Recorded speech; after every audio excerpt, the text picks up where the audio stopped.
Broadway's my beat, from Times Square to Columbus Circle, the gaudiest, the most violent, the lonesomest mile in the world.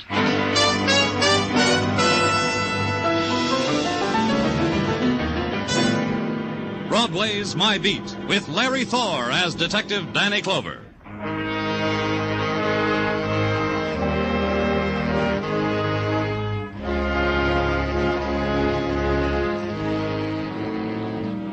Broadway.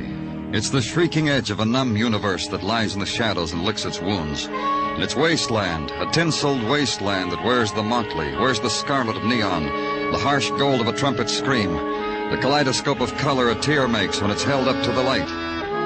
There's the color of the desolate wind that sighs through Broadway, nameless and cold. The wind that drifts, touches everything, seeps in through windows and under doors, and lends its quality to whatever room in which it dies. Like the room where I was standing. Mrs. Branch's rooming house, cretonne drapes, dusty, beaded lamp, dusty, wash basin, rust-stained, the bed pulled down from the wall, the crumpled sheets, and the dead woman. And Mrs. Branch not believing a bit of it. Oh, I know it. What, Mrs. Branch? Someone's going to come along and pinch me, and I'm going to wake up, and this whole thing will be a dream. Won't it, Mr. Clover? No. Who is this girl? I'm going to tell you because it doesn't matter, because it's a dream. Her name's Mary Deming. How long has she lived here? 4 years. 5. One morning she rang my doorbell. She had a black suitcase in her hand. I liked her. She liked me. Yes, she stayed. Always paid her rent. Now... Oh, I don't believe it. Now she's dead, Mrs. Branch. She's been stabbed to death. You've got to convince yourself of that and help. Who were her friends? Oh, she was very popular. Whenever the doorbell rang or the phone, it was for Mary. Often wondered why she didn't marry with so many friends. Tell me how you found her. Well, I brought Mary her coffee this morning. She didn't smile when she saw me. Something was wrong, I told myself. I shook her, and then I saw the knife. And then I said to myself, someone's going to come along and pinch me in this whole thing. But you called the police anyhow. I pride myself on presence of mind in any circumstances. Did she have any visitors last night? I wouldn't know. I wasn't home. Oh, that book. What about it? Mary loved it so. It was her dearest possession. Her yearbook from high school, you know. She loved to look at it before she went to sleep. I suppose that's why it's on the bed beside her. Here, let me show you. What? You see, Mary's picture in her yearbook. Uh-huh. Mary Deming, voted by the class of 1937. As the girl most likely to succeed, Mr. Clover. Isn't that nice? Fingers of sunlight reached through the windows hung with the torn, soot-stained cretonne, reached out for the woman lying there, touched her face, her throat, her shoulders. For an instant, youth flowed over the dead woman's body. The youth her dead hand held in the shape of a high school yearbook. For an instant, a girl lay there in sleep, sun-warm in the power that is a girl's.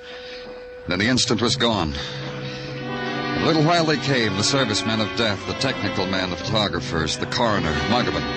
I gave Muggavan the notes I'd made, the yearbook, told him what I needed, sent him on his way. A little while after it was done, the men in the white jackets brought up the wicker basket and the joke to fit the occasion. At headquarters, a man stood at my desk, a bald man, eating a big red apple, enjoying it. It was Sergeant Gino Tartaglia. Danny, I was saving this for you for my lunch, but it took you such a long time I couldn't save it no longer. I know, Gino.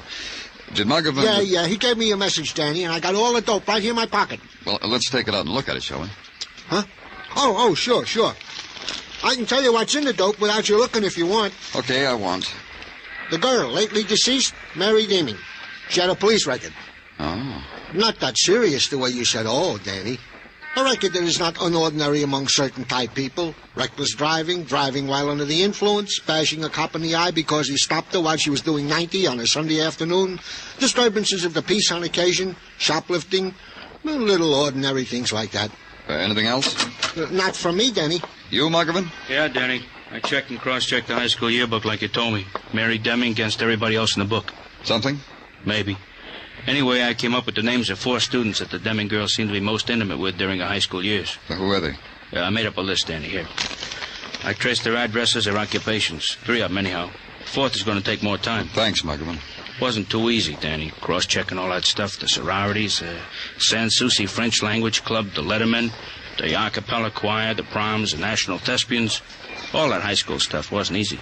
Tell Gino about it, Muggerman. He'll save you a big red apple. So it began, a woman dead in a boarding house, and her last identification with life, a high school yearbook. A woman, anonymous except for that. Somewhere, if Muggerman's checking was correct, 4 people had intruded upon her life, tempered it, perhaps shaped her dying. Only perhaps. A policeman has to make sure. Call on number 1, George Ferris, football player, who made All-State back in 1937. Now department store floor walker. Wade through the ladies' wear department, through the bookstore, down the escalator, and seek out the man who quarterbacked the bargain basement. Impose a name for him. Mary Deming, you said. Yeah, that's right. What about her?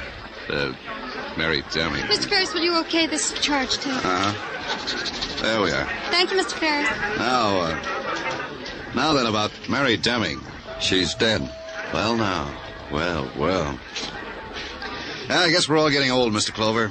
Just last week, I met old Polyakov. You know, Ferris to Polyakov. What a combination we were. I flipped him, he caught him. Ferris to Polyakov. Polyakov said we were all getting old. Yeah, rackety racks and a locomotive for us. So Mary's dead. We found her this morning with a knife in her back. You know, she had to end that way. Why? Human nature. It's in the books, Mr. Clover. Mary Deming was wild for her age. Wild? What do you mean? Boys. Lots of them. That included you?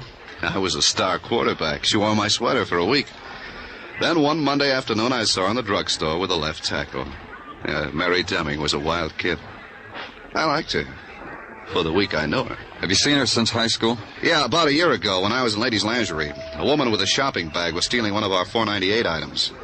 Mary Deming. Did you ever arrest her? Well? Yes, I did. After all, I work for this store. Sure. That's the last time I saw her. Mary Deming. Well.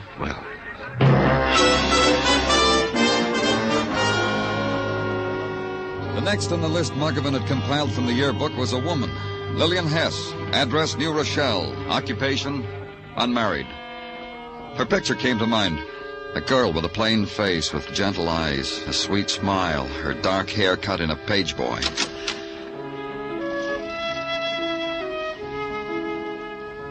The woman who opened the door was the same girl, the same plain face, the same gentle eyes, the same sweet smile, same cut of hair. Time had only touched the corners of her mouth, had drawn the lips back and down, had brushed her cheeks delicately with shadow, hollowed them slightly. That was all. Even her voice was a girl's voice. What is it? What do you want? I'm Danny Clover of the police. I want to talk to you about Mary Deming. Oh, of course you do. I'm practically the only girlfriend Mary has. Please come in. Let's go into the den. I call it a den. I suppose a man would call it that. You said you were practically Mary's only girlfriend. I'm proud of it. I like Mary. I like her a lot. No matter what the other girls say about her, there's more to Mary than they just don't understand her, that's all. Miss Hess, Mary Deming is, what I want to say is that she's... You want to tell me that Mary is dead? I know that, Mr. Clover.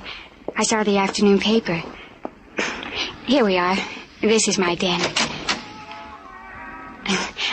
I was just playing some music and reading. I love that song, don't you, Mr. Clover? I play it over and over. Please sit down next to me on the couch. Thank you.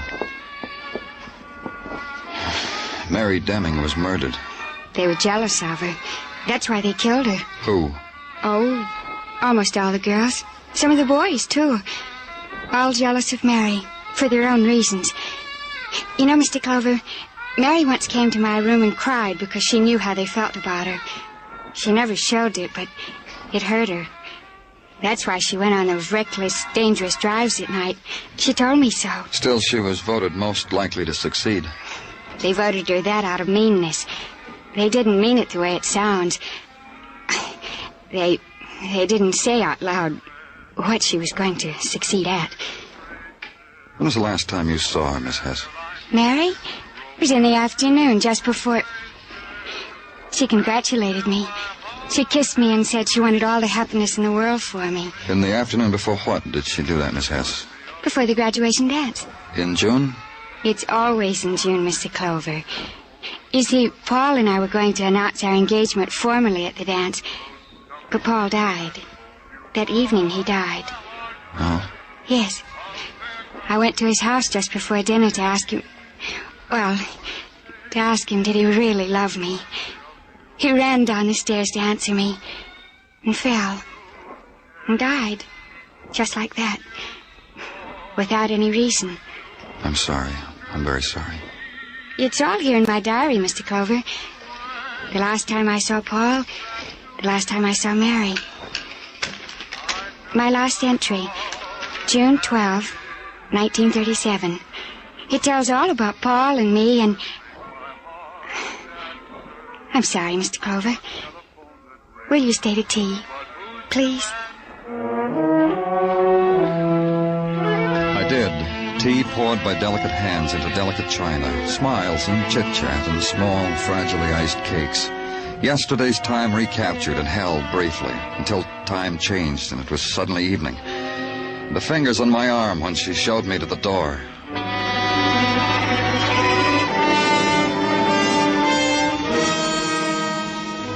Number 3 on the list, Ona Webster, cheerleader, class of 37, the yearbook had said. Now, Ona March, married 5 years before to a Keith March. Address, 8020 Andrews Avenue in the Bronx. You got here. You finally got here. What? You are the police, aren't you? I called. I'm looking for Mrs. Ona March. She's in there, in the bedroom. I told you she would be. Come on. Look, I just came home, went out for a walk. There've been prowlers. Maybe I shouldn't... Wait a minute. I don't know what you're talking about. Who are you? Ona's husband. I told the policeman on the phone about my wife. What's the matter with her? She's in there, on the bed. She's been stabbed to death.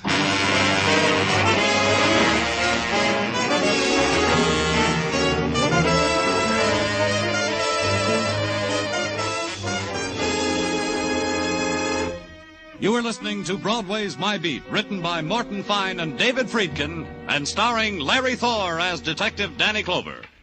An old friend of yours comes back tomorrow night, Luigi Basco. And once more you can live that wonderful Life with Luigi. So join us on CBS this Tuesday night for Life with Luigi on most of the same CBS stations.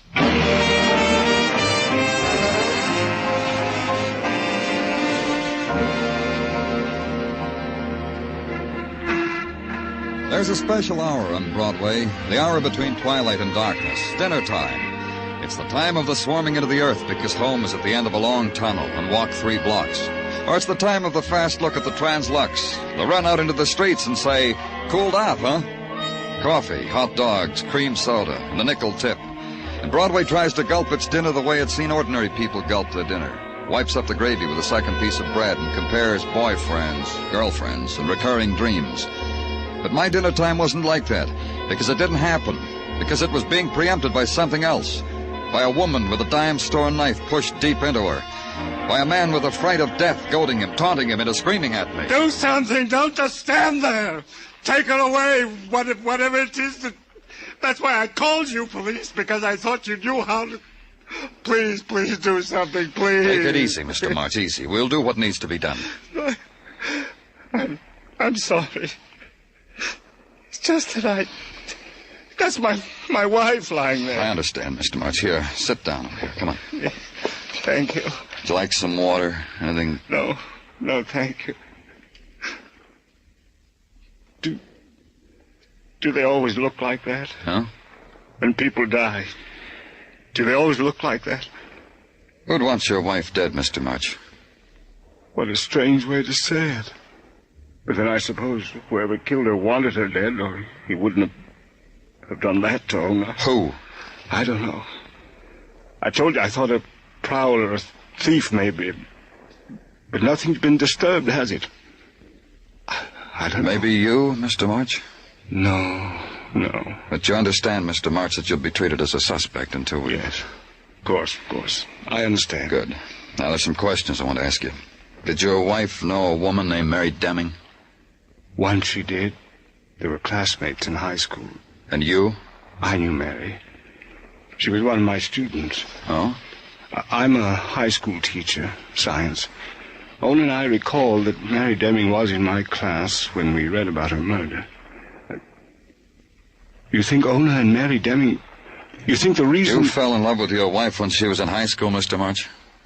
I used to watch her at the football games. She was a cheerleader. She was young, exciting. You know how a girl can be. You fell in love with her then? I suppose so. But I didn't know it until 5 years ago. We met again by chance in a theater. After a while, we got married. Your wife and Mary Deming, were they friendly? Did they go around together, have the same boyfriends, things like that? I honestly don't know. Ona and I almost forgot we'd known each other in high school. We hardly ever talked about it. Mr. March, how well did you know Mary Deming? What? How well did I know her? Huh? Only as a student. You never saw her or talked to her after she left high school? No. And Mrs. March, did she ever see or talk to Mary Deming? Well, if she did, she never told me. What's that? I'll see. It's the police you called for, Mr. March. I'll let them in.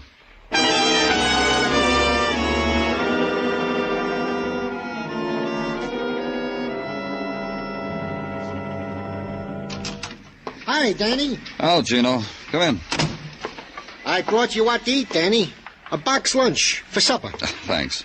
Put it down. I'll eat it later. Okay. I already peeked in mine, Danny. I got an apple. How about you? Probably an apple. Box lunches never change. Oh, I don't know. Once I found a dollar bill in mine. Gino, Once I found an Easterling sterling silver spoon with which to eat my potato salad. Gino, I guess I'm born lucky. Gino, please, I'm tired. I've had a tough day. 2 people have been killed, and I'm no closer now to the answer than I was when I'm you... sorry. Do you have anything to tell me, Gino, about Mary Deming or Ona March? No, Danny. I'm sorry. Danny, Yeah? What is it, Muggavan? found what we were looking for. And what was that? 4th name on the list, the one I couldn't trace down, Milliken Polk. Hey, that Milliken Polk. I was looking through that yearbook. That guy was the genius of the class. Got through high school in 2 years. The type I admire most highly. Where is he, Muggavan? In the penitentiary, Sing Sing, a 3-time loser, for selling oil wells to visiting movie stars and poor Texans. Don't stare at me, Danny. So his education turned him into a con man. So kill me. How come you had such a hard time finding him? Polk had 8 aliases. I tracked down one, he'd suddenly dissolve into another man. Thank you, gentlemen. Hey, Danny, it's too late to drive up to Sing Sing tonight. You haven't eaten your supper. Don't worry about it. Muggavan, Oh, yeah, Danny. call Sing Sing. Tell him I'll be up in the morning, and tell him to throw a guard around the cell for Milliken Polk so he won't dissolve into another man.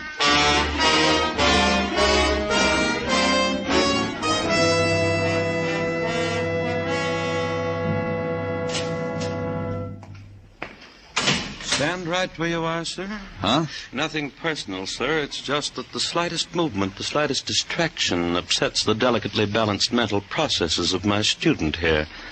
Doesn't it, Jerome? Yeah, it does do that, Professor. Just what you said it does. Shall we show the policeman what we've learned today, Jerome? You are a policeman, aren't you, sir? I am, Milliken. Oh, goody. Yeah, let's show the policeman what we learned today, huh, Professor? Go right ahead, Jerome. Today we have learned that energy is equal to mass times the speed of light squared. That's excellent, Jerome. Excellent. Isn't it, sir? Excellent. And now will you tell me about the Pythagorean theory, huh? Please, Professor. Even the slough said I was excellent. Later, Jerome. First, we must find out what the slough wants with us. What is it you want with us, sir? Only you, Milliken. Thank you, sir. You may take a recess, Jerome. But the Pythagorean... Take a recess, Jerome. And now, sir, we are in effect alone. What can I do for you? You went to high school with Mary My Deming. congratulations, sir. However did you track me down to this, my private lair?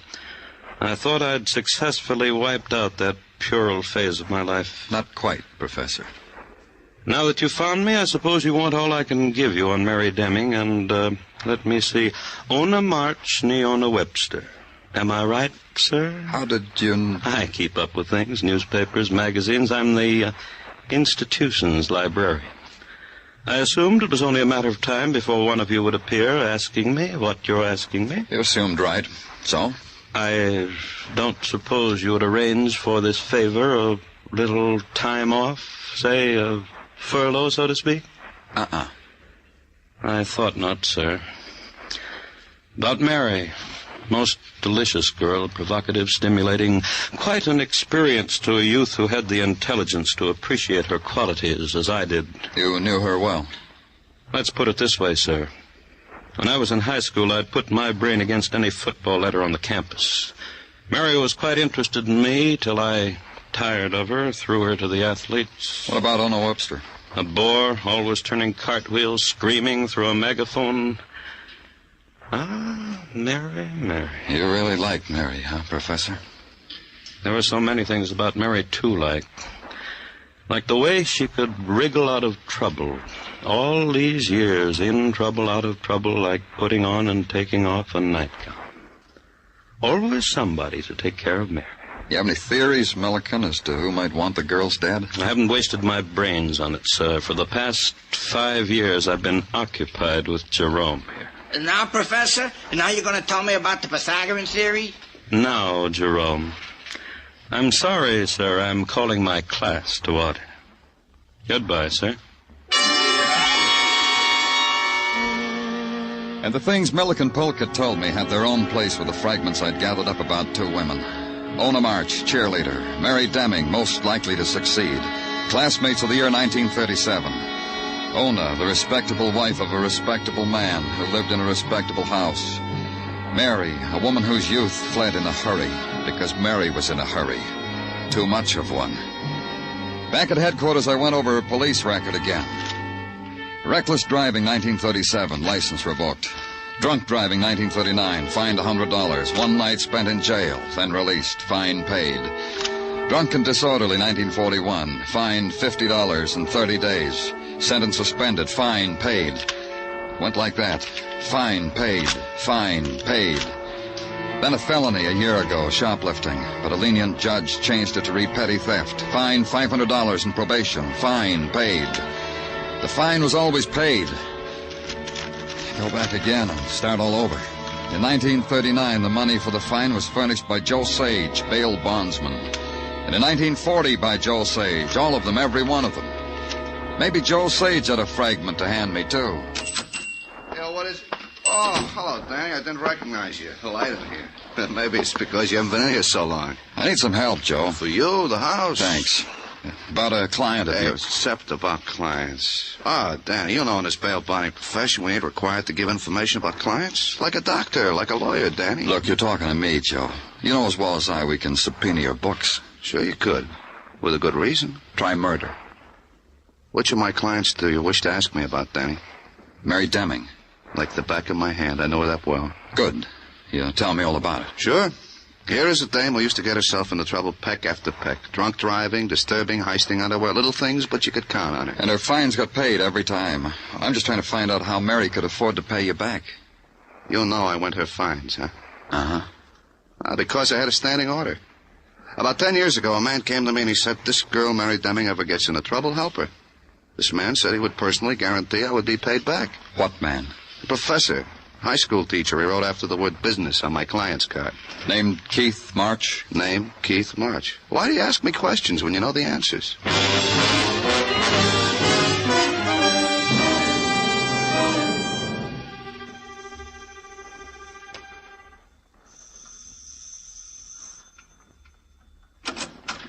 Oh, Mr. Clover, please come in. Thanks. I will. I was expecting you sooner. I came back to check something with you. Yes? You said you hardly knew Mary Deming. You only knew her as a student. Would you like to add to that, Mr. March? No. Why should I? You were in love with her, weren't you? You're being ridiculous. It wasn't Ona you watched in school. It was Mary, because you were in love with her. What are you talking about? She was a child. Your wife's age. How old are you now, Mr. March? 39. 13 years ago, you were 26, just starting out as a teacher. A man 26 can fall in love with a 17-year-old girl. There's nothing unusual in that. I still don't Every time Mary got in trouble with the police, you got her off. Got her fines paid. We've records that you helped Mary. Why should you do that? Mary's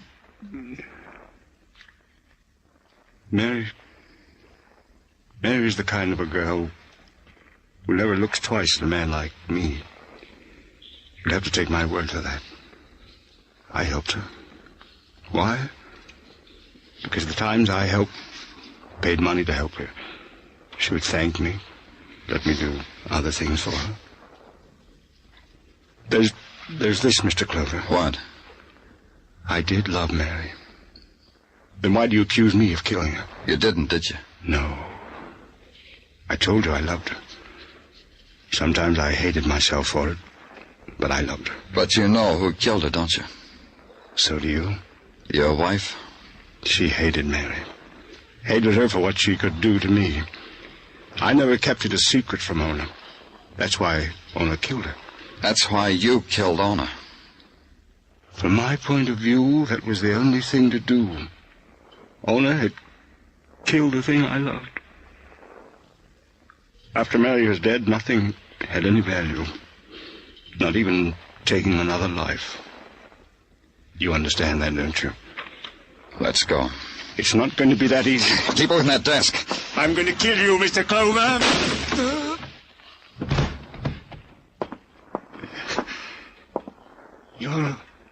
You're a fool, Mr. Clover. You did just what I wanted you to do. I wanted to die. That's all I wanted. You fell into my trap. I didn't have the nerve to do away with myself. So I used you. Sergeant Tartaglia speaking. Danny, Gino, get an ambulance up to 8020 Andrews Street in the Bronx. Roger. Wilco. Anything serious? Just a shoulder wound. Nothing serious. Who, Danny? Not you? Not me, Gino. The man who lived to go on trial for murder.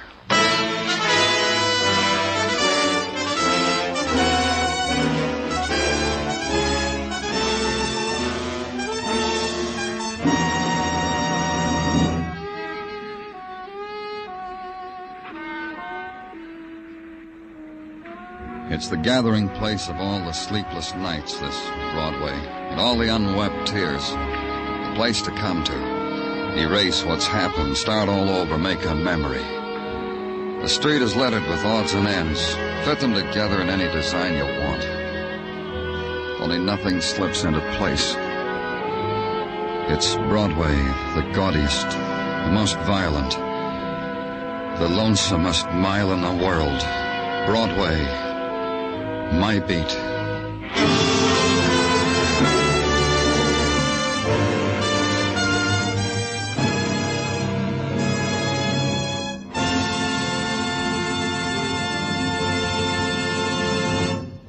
Broadway's My Beat stars Larry Thor as Detective Danny Clover with Charles Calvert as Tartaglia. The program was produced and directed by Elliott Lewis with musical score composed and conducted by Alexander Courage. Included in tonight's cast were Jay Novello, Hy Averback, Peggy Weber, Sammy Hill, Lou Merrill, and Jack Crucian. There's always plenty of fun on hand when you hear Columbia's Monday night program, Too Many Cooks. The hilarious adventures of a father, mother, and their 10 children. Stay tuned now for Too Many Cooks, which follows immediately on most of these same CBS stations. Bob Stevenson speaking. This is CBS, where you live life with Luigi on Tuesday night, the Columbia Broadcasting System.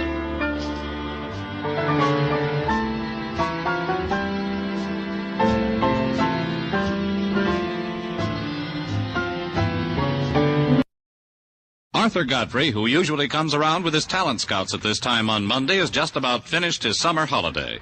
Godfrey will be back with us 1 week from tonight on August 28th.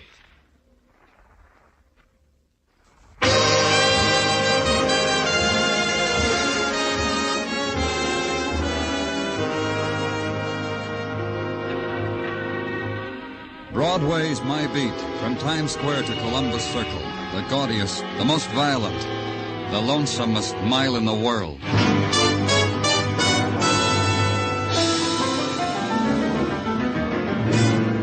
Broadway's My Beat, with Larry Thor as Detective Danny Clover.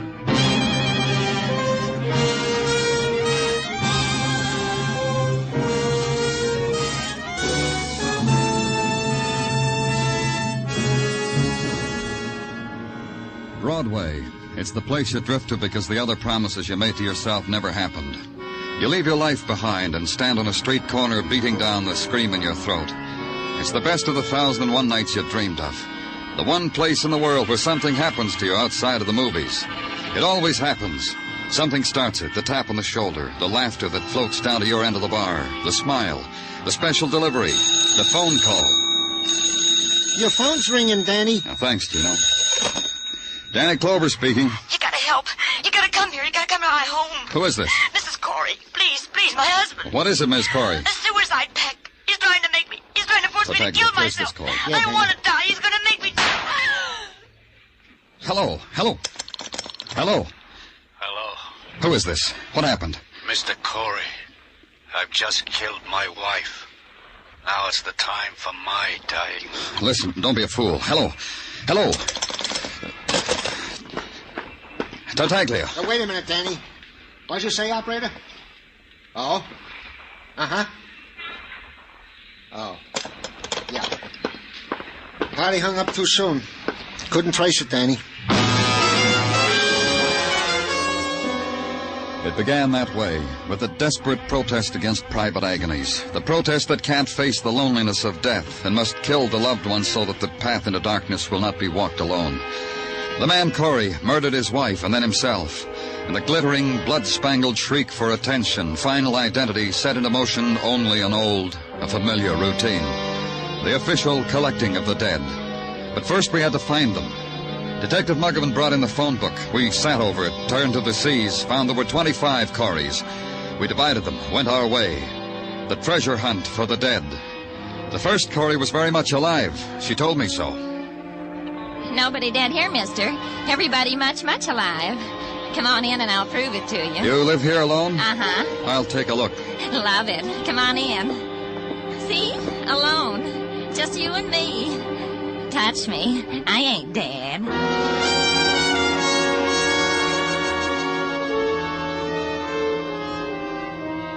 Yeah, sure. My name's Corey. Why do you have to know? A man named Corey killed his wife, said he was going to kill himself. Killed his wife, huh?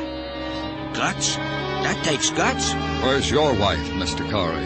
She's in the kitchen washing out my work pants so I can go out and look for work. Come on, I'll show it to you.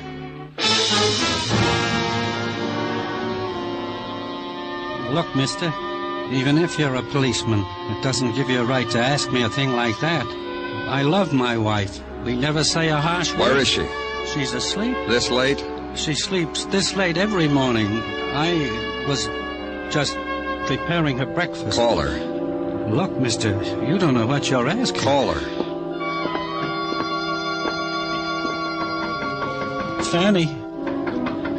Fanny, wake up for a minute.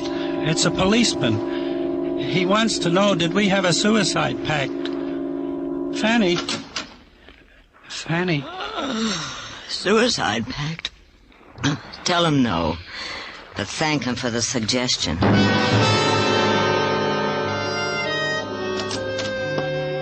You finish your list, Danny? Yeah, Muggavan. Find him? No. You? No. Maybe it was a joke, huh, Danny? A practical joke? I don't think so. Did you finish your list? No, I got 2 more to go. I'll take them. The reason I didn't finish, Danny, I had to come back to headquarters to... I just got tired. Forget it. Give them to me. Yeah, here, Danny. 2 more.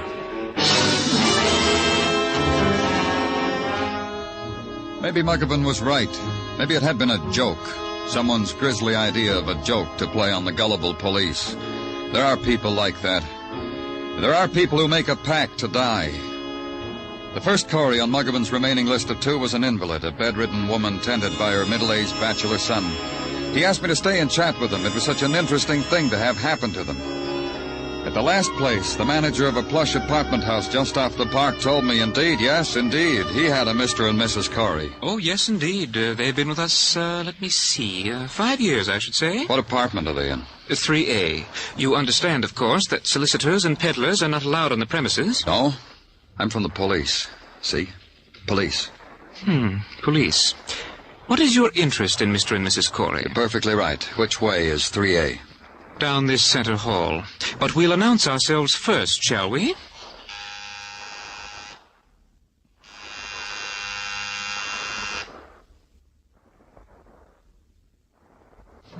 No answer. Well, they're either not at home or they've overslept. With Mr. and Mrs. Corey, I should say they're not at home. Let's go find out. And bring the key. Oh, but that's... Bring the key. Oh, very well. Here it is. After me, please.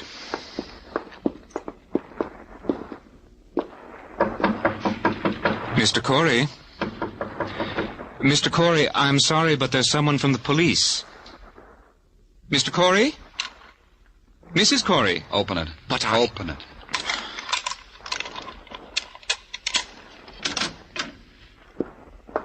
See? There's no one at home. They've gone out. Where's the bedroom?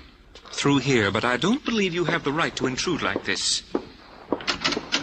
As you can see, everything is in apple pie order. What are you looking for? Why do you pry so? They're dead, that's why. Oh. Well, in that case, you might be interested in something In what? A woman called me just a while ago. Said she'd been trying to reach Mr. and Mrs. Corey all morning. On their private phone. There was no answer, so she left the message with me. What message? Her name, her phone number. They interest you? Get them for me. Now, get them. This time it was easier. The message was from one Zella Stanley, with a phone number to match. As easy as investing a nickel in the nearest phone booth and telling Zella Stanley you were the police. Asking her if she had been calling the Coreys and would she be home, and I wanted to talk with her. Miss Stanley was in turn non-committal, puzzled, cooperative. Please come up, Mr. Clover. The address is 1520 West 46th, apartment 2A.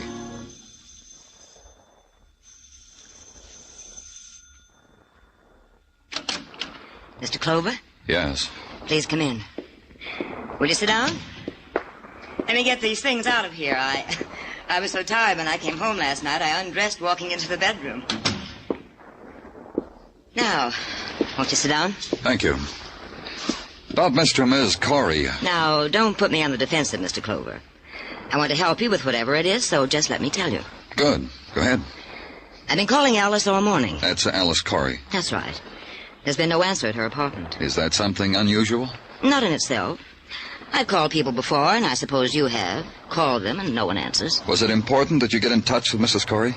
Not in itself. I just wanted to talk to her. I see.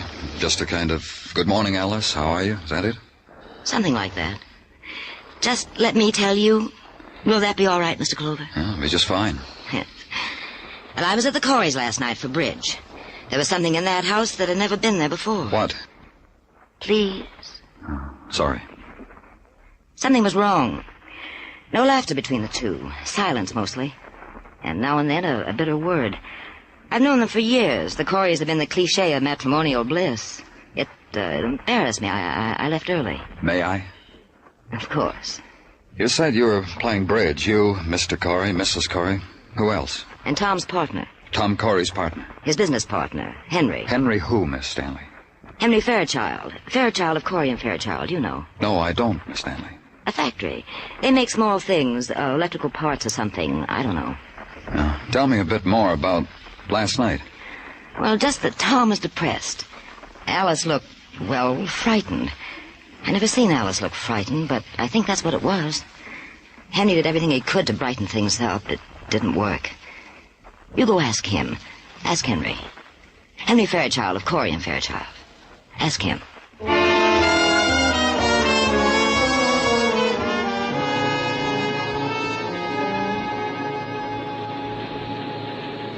My secretary tells me you're from the police.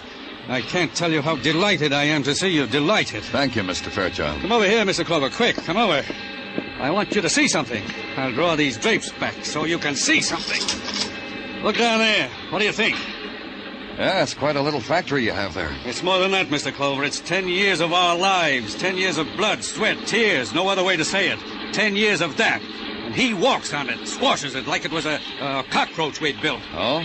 Well, ruined, destroyed, milked dry, all that work sucked dry because he was greedy, hungry for more money. $50,000, like that. Like he was taking it out of a piggy bank. Arrest him, Mr. Clover. Go arrest him. Who? My partner, Tom Corey. Arrest him for grand larceny. Arrest him for dipping his fingers into our till. Arrest him for being an ungrateful, greedy... Tom Corey did that? Yeah, here are the books. Look for yourself. But you wouldn't know about a thing like that. Your experts will, though. They'll see how month after month he stole 5,000 here, 3 here, 10 here, 2 here. Uh-huh. When did you see Corey last? Last night. We were playing bridge. He was moody, new to his wife, to Alice. I tried to cheer him up because I thought it was dyspepsia or something. This morning I find it was this. When you arrest him, Mr. Clover, tell him I'll make it a point to visit him in jail.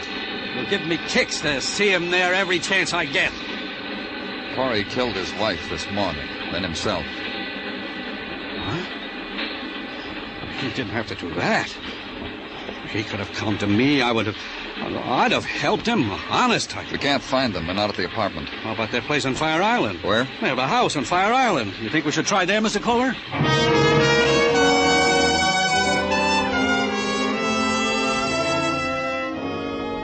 We did. Mr. Fairchild drove me out to the landing dock, hired the power launch that took us to Fire Island. Then the short walk across the bone-white sands and a small cottage. The front of it was draped with a yellowed fishing net and life preservers whitewashed for the season. Starfish had been nailed over the door. The top of the door was glass porthole, and the door was open. First time this has ever happened.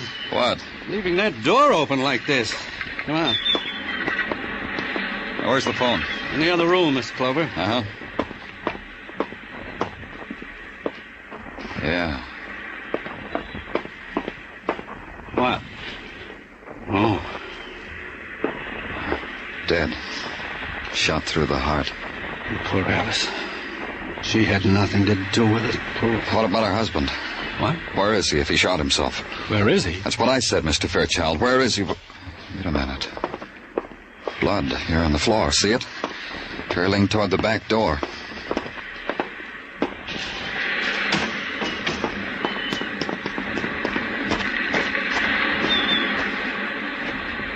Here. Now the blood stops. But no Tom. Where is he? You said he committed suicide. I was wrong. He committed murder.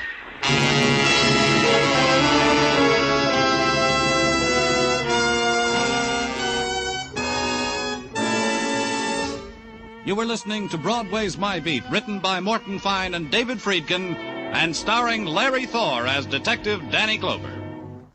Next week, along about this time, Arthur Godfrey and his talent scouts will be on hand again to delight and entertain you. You'll find that Godfrey's amateur but knowing scouting have dug up some wonderful new discoveries for you, and they'll be here Monday after Monday all season long. By the way, next Monday also marks the return of My Friend Irma, the Lux Radio Theater, and the Bob Hawk Show on most of these same CBS stations. Don't miss next Monday evening with CBS, the network of the stars.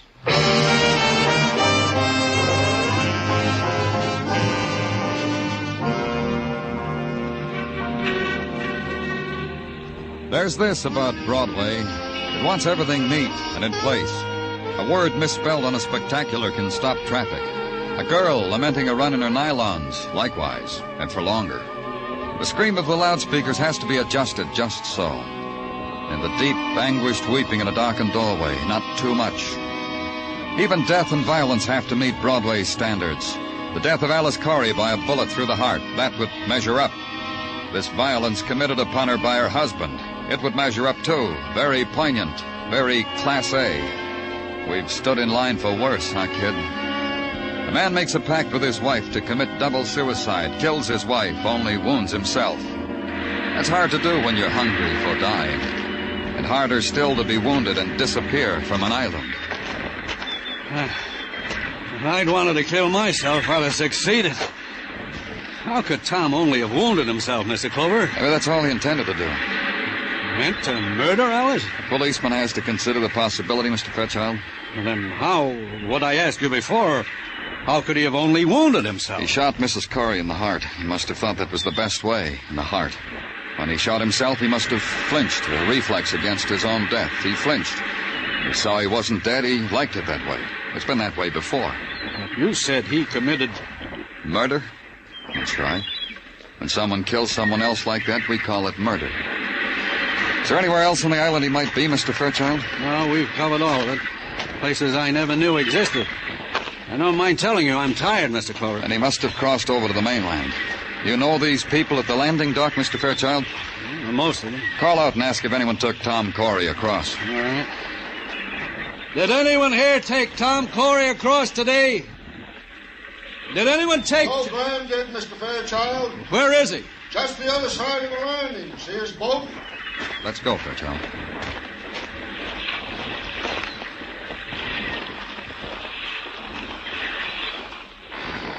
You Joe Graham? Hi there, Mr. Fairchild. Hello, Joe. This is Mr. Clover, Joe. He's a detective. He wants I want to know if you took Tom Corey across today. You want to know, too, Mr. Fairchild? We do, Joe. Yeah, I took Tom across. When? You say something, Mr. Fairchild? When did you take him across, Joe? Early today, around noon, Mr. Fairchild. Did he say anything to you? Tell your friend I'm a very sociable man, Mr. Fairchild. People talk to me. I talk to people. People I care about. Mr. Clover asked that because Tom Corey is a murderer. He killed Mrs. Corey this morning. Guess that's why Tom wasn't very talkative. Had things on his mind, just kept biting his lip, just sat huddled there. Didn't think it proper to ask him why. Glad I didn't. Where'd you take him? Well, I always took him, Mr. Fairchild, like I've taken you and him and Alice many times. So you could go back to your factory over there. Ask him if he'll take us back. Will you take us back, Joe? You and the detective? Yes. It'll cost you more for him. Hop aboard. I'll take you.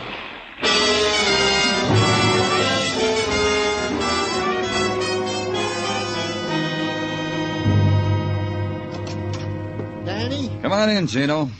What's on your mind? It came through, Danny. I'm going to miss you.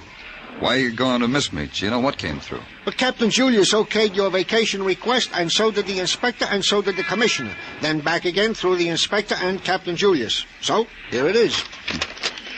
Where you going, Danny? I haven't made up my mind. I've been mulling over the travel folders, me and Mrs. Tartaglia, and we feel the place for you is Mexico. Mexico, huh? See, in Ensenada, in Mexico, in the Riviera Pacifico. Imagine you with a serape over your shoulder, huaraches on your feet, and a la cucaracha on your lips. See, Mexico, mon amigo. Me amigo. And we are friends, aren't we? Gino... Lieutenant Clover? Yes. What is it? I'm Dr. Haskell. They told me to come right in. Of course. What is it, Doctor? They said you'd want to see me, that you were working on something that might have something to do with what I want to see you about. All right. What is it? About 20 minutes ago, a man forced his way into my office. I say forced himself because he had a gun. What did the man look like? Oh, about 40, strongly built. I wrote it all down here because I knew you'd want to know. Here. Oh. I knew you'd ask me. Uh-huh. About 20 minutes ago? He came to see you about a bullet wound, didn't he? Yes. How did you know? We're looking for this man. How badly is he hurt? He'll die. Unless a miracle. But then I'm only a doctor. I gave him plasma, extracted the bullet, shot into the heart. He wouldn't let me give him anesthetic. He's hurt. Unless he's found immediately, he'll die. You let him go? I told you he had a gun. Oh, I see. Where do you live, Doctor? Here's my card. Thank you. Is there anything else you want to tell me? No, I believe that's all. It just came in, Danny, over the teletype. What did? Item about a woman you talked to earlier, Zella Stanley. Off the dime, Muggavan. What about her? She was found in her apartment, shot to death.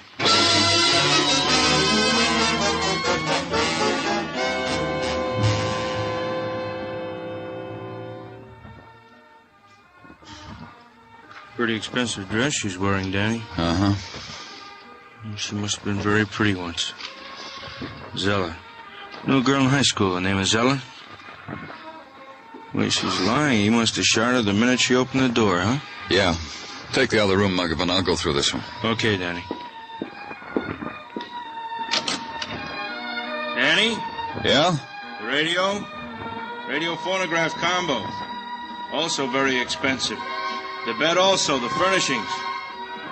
Wonder how she managed. Maybe she was rich, huh? Maybe.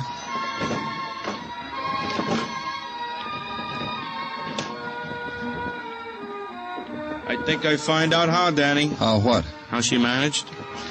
These men's shirts in the bedroom closet. This robe. Let's see them. Embroidered initials in silk. wish I could afford things like that. T.C., Tom Corey, Danny? Uh-huh. T.C., Tom Corey. So it began to take shape. Tom Corey had killed his wife, turned the gun on himself, had missed his heart. Then he had decided to rid himself of the source of his trouble, Zella Stanley. Committed grand larceny, committed murder, 2 murders. Now he was a dying man someplace in the city. Find him. We tried, all points bulletins, newspaper releases, call in the hospitals, then back to headquarters and wait. Then nodded a man who nudged his head through a door and listened to his story. I run the Diamond Hotel on 37th Street. A little while ago, a man came in my place to register. Why do you think that's of interest to me? The man had no bags. I saw that right away when I handed him the pen to write. Then on top of that, he said, "You write my name for me. It's Smith." That's what he said. "Write John Smith." I said, "Why?" He said, "Because I got my hands in my pockets, that's why." I said, "Oh, do you?" Come to the point, will you? The point is this. I looked over the desk at these hands in his pockets just to see what went. What went was the side of his coat was blood. And I got cagey. Cagey? Cagey. I said, "How long you want the room? Months? Day? Week?"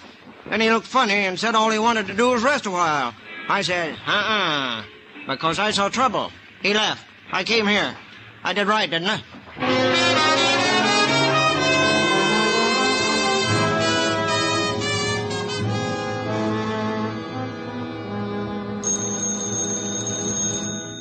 Danny Clover speaking. There's a man in my house. Who is this? Mrs. Barry. I live on West 57th Street, 1209. I'm frightened. There's a man... What man? He rang my bell and pointed a gun at me and walked into my house. Is he still there? Yes. He looked tired. He sat in the big chair in the parlor. He fell asleep. He's there now, sleeping. I'll be right there.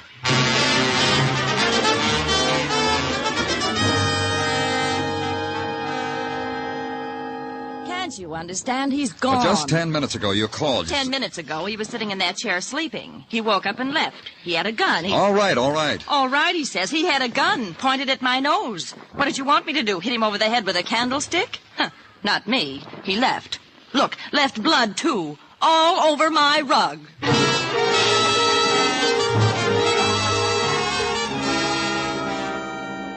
Back to headquarters again. Then a phone call from a pedestrian who'd just seen a man who fitted Tom Corey's description on West 62nd. The man was staggering, Mr. Clover. So Mr. Clover dispatched a squad car to the area. The man was nowhere in sight. Then Mr. Clover sat down and thought about it. Tom Corey left Fire Island by boat, found a doctor on 12th Street in the village. Put a thumbtack on the man. Tom Corey has tried to get a room at the Diamond Hotel on West 37th. Thumbtack. Tom Corey had murdered Zella Stanley, West 46th. Thumbtack. Tom Corey had been asleep in a parlor on West 57th. Thumbtack. Then a phone. Man, probably Tom Corey, was seen staggering on West 62nd. Thumbtack. Tom Corey was headed uptown. Tom Corey was crazed with pain. Then a recheck of my notebook. Tom Corey had a partner named Henry Fairchild. Henry Fairchild lived uptown. He lived on West 70th. Maybe I could get there before Tom Corey.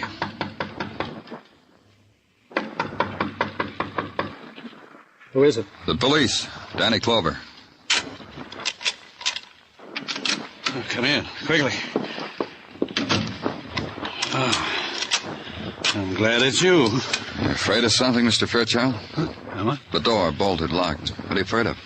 I read it in the newspapers. Tom, he's still loose. You still haven't answered my question. What are you afraid of? Isn't it obvious? Tom has killed his wife, killed Zella. Now he's... That's why you're here, Mr. Clover. You know Tom is on his way. Uh-huh. I figure he is. I'm just wondering why you figured it. I just said it's obvious. Tom is out of his mind. He killed Zella, didn't he? You know why, too, don't you? No. Tell me why. You found his shirts there, didn't you? At Zella's. How'd you know that, Mr. Fairchild? It wasn't in the newspapers. Why? No, it wasn't. It's simply that Tom told me all about it, about Tom and Zella, how expensive she was. That's why he stole all that money. I see.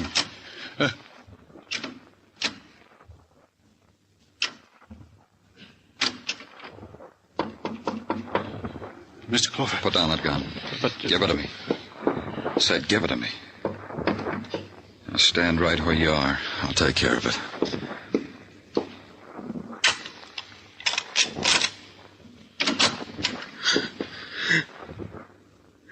Come in, Tom.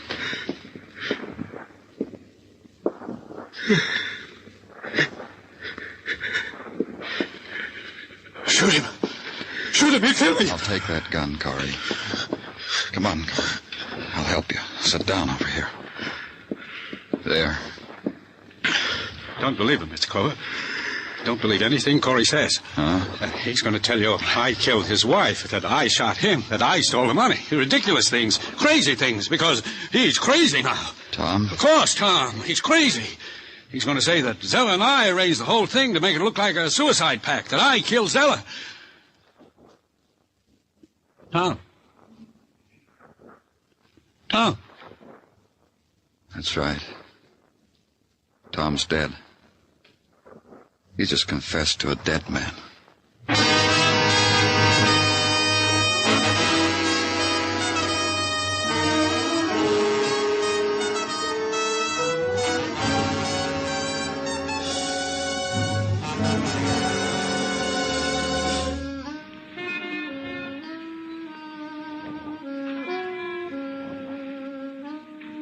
Broadway stretches out in front of you, a livid scar slashed into the night.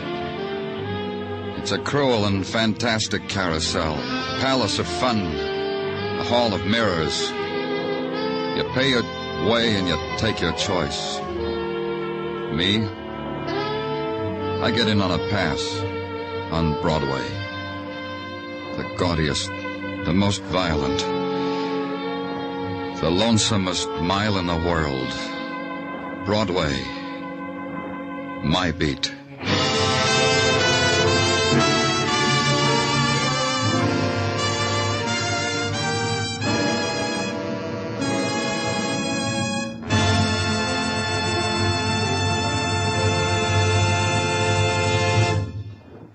Broadway's My Beat stars Larry Thor as Detective Danny Clover with Charles Calvert as Tartaglia.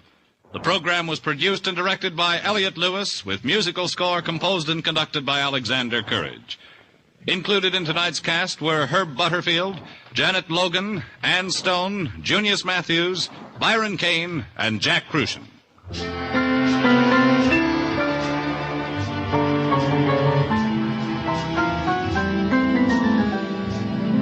Ladies and gentlemen, tonight's program concludes the present series of Broadway's My Beat. We thank you for listening and hope to return in the near future when Danny Clover will bring you more adventures along the Great White Way. Meanwhile, listen to Arthur Godfrey, who returns at the same time next Monday with his talent scouts. There's always plenty of fun on hand when you hear Columbia's Monday night program, Too Many Cooks, the hilarious misadventures of a father, mother, and 10 children. Stay tuned now for Too Many Cooks, which follows immediately over most of these Columbia stations. Bob Stevenson speaking. This is CBS, where you live life with Luigi on Tuesday night, the Columbia Broadcasting System.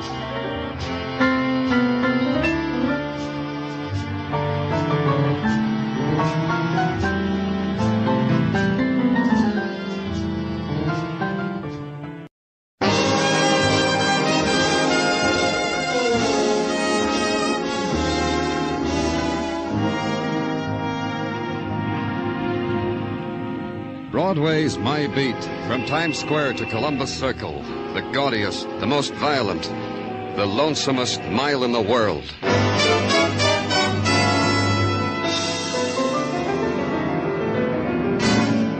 Broadway's My Beat, with Larry Thor as Detective Danny Clover.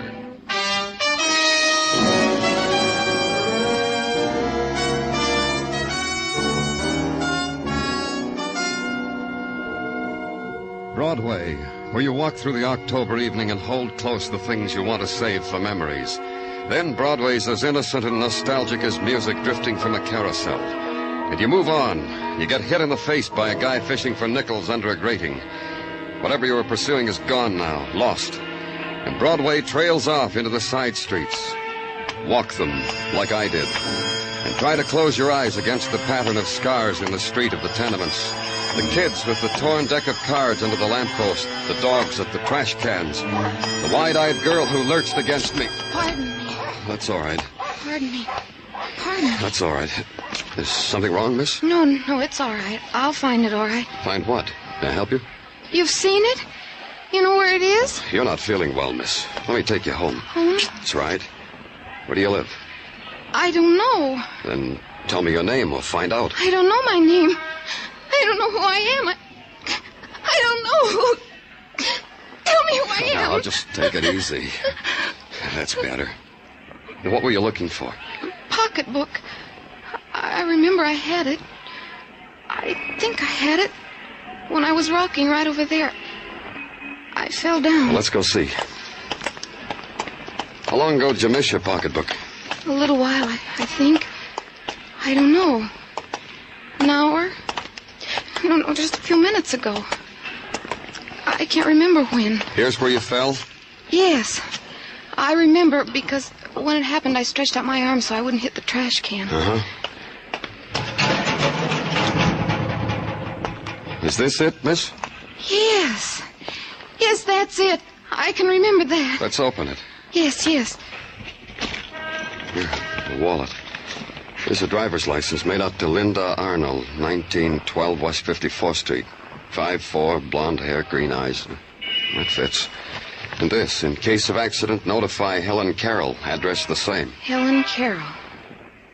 Aunt Helen. Yes, that's right. My name's Linda Arnold, and Helen Carroll's my aunt. Uh-huh.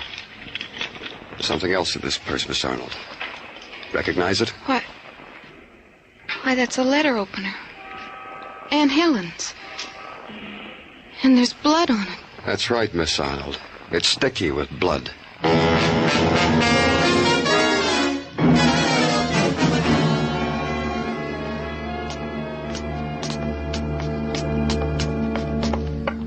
Which is your apartment, Miss Arnold?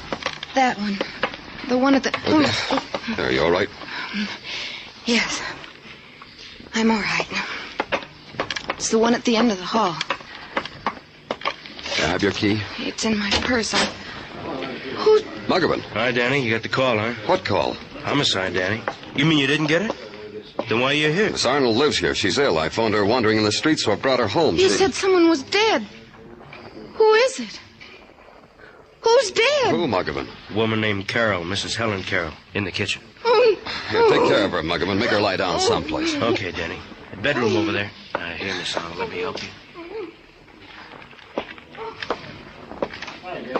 Danny, we've been waiting for you. Hi.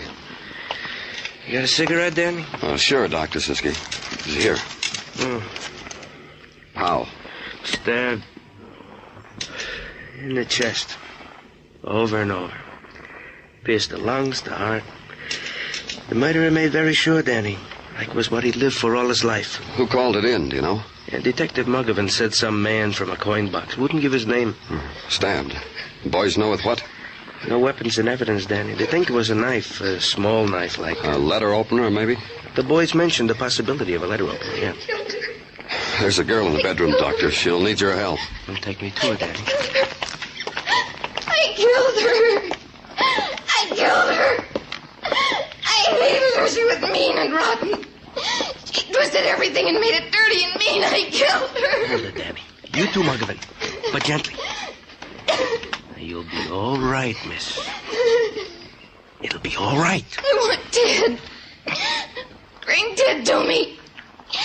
Tell him. Tell Ted. Oh, tell him I killed her. Tell him to come to me. Dr. Siski. A moment longer, Danny. In a moment, she'll be asleep. This girl murdered Danny? She's asleep.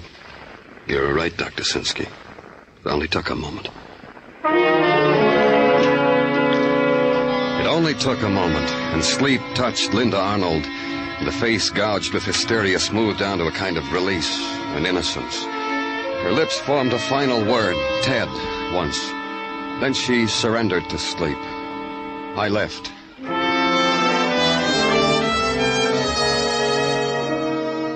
Routine, then. Questions. Questions prefaced with the word Ted. And answers from people who lived in the apartment house. Ted? I guess that's your boyfriend that always comes calling, mister. The good-looking boy in the uniform. Then a woman who opened the door for me before I knocked told me, Ted, you mean Ted Raymond, mister. Linda's boyfriend. About his uniform, mister. I guess that's because he drives a bus.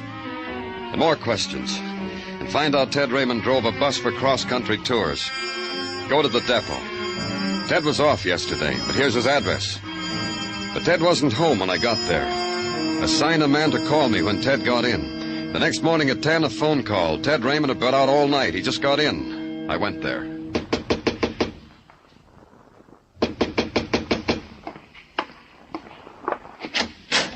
You're the police. That's right. Danny Clover. Come on in. Thanks. How'd you know I was... You were the police? How did I know? One of your boys was outside this house when I came in. He was trying to look like a maple tree, like the one that's outside, real detective-y looking. Fat man with a cigar trying to look like a maple tree. I came home, he went across the street and made a call, then you came. Have a chair. Thanks. You know why I'm here? Sure. Uh-huh. That's why you were packing that bag over in the bed. Maybe I was doing the wrong thing. I don't know the etiquette about getting arrested. Do they furnish prisoners with small and necessary items like razor and toothbrush and combs and brushes, huh? Go ahead. Look, that's what I'm packing. Look and then arrest me. Arrest you for what? Come on. Now don't get cagey on me. Arrest me for murder. I killed Helen Carroll. Where were you all last night, Ted?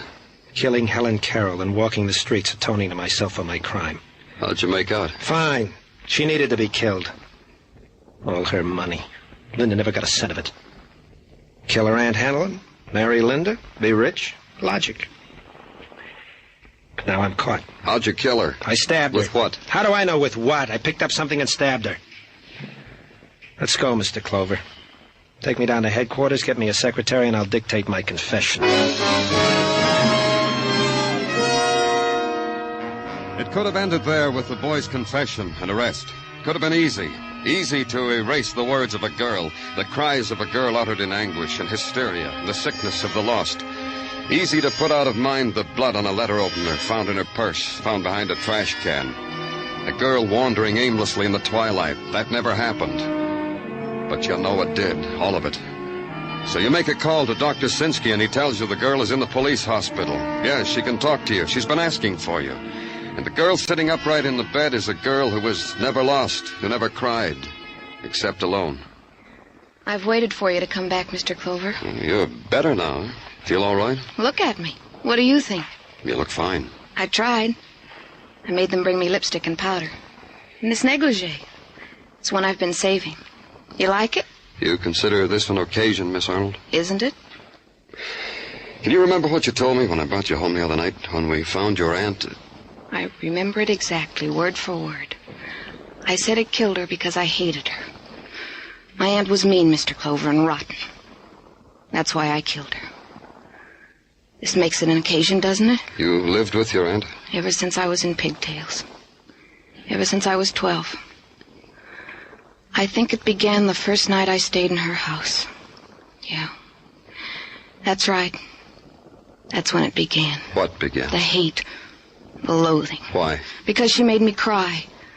Because she put me in a dark room and let me cry all night. You'd done something wrong? Mm-hmm. I did wrong. My mother and father were dead. That's what I did wrong. There was no one to take me except a school friend of my mother's. I call her Aunt Helen. That's what I did wrong. And after that? Have you ever had to live on the charity of a bitter old woman, Mr. Clover? It could have been so nice. She was that rich, $100,000, Alfred said. $100,000, and we ate out of paper bags. We dressed in... Alfred? Who's he? Alfred Carroll, my uncle. My aunt's husband. Poor thing. We didn't even know about him. Where is he? I don't know. But find him, Mr. Clover. He'll be so relieved that I've killed her, so happy. I'd like to see his face. Find him for me, please. We will. We'll put out an all-points bulletin. Thank you. Now you'll put me in a cell, I suppose. I'm well enough for you to do that. Ted Raymond says he killed your aunt. You're not fooled, are you? He said that because he loves me. Turn your back, Mr. Clover. I'll get dressed so you can put me away.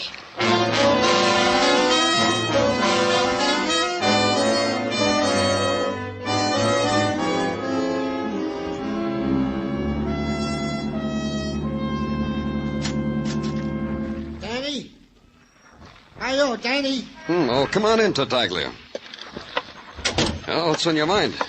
Oh, things, Danny. Especially to extend to you formally the warm hand of welcome back from your vacation west of the Great Divide. Thanks, Gino. And to remark that the western winds have indeed done wonders to your features. The sunburned brow, the hearty handshake, and that Don Juan shirt. You look like a veritable Don Juan. Thanks, Gino. And to tell you that I have prepared myself during your vacation for whatever problems perplex your brain. Oh, tell me about it. Well, I have been studying the exploits of Mike Schreck, the bald-headed miracle detective from Philadelphia. Detective Schreck is a man who has coined two interesting theories. Gino. First theory, find the woman. Second theory, the criminal always returns to the scene of his crime. Put them together... In other words, when a man walks past the scene of the crime with a girl... He's the killer. Hey, how did you know? Lieutenant Clover? That's right. Come in. Thank you. I understand you're looking for me. I am? My name is Alfred Carroll.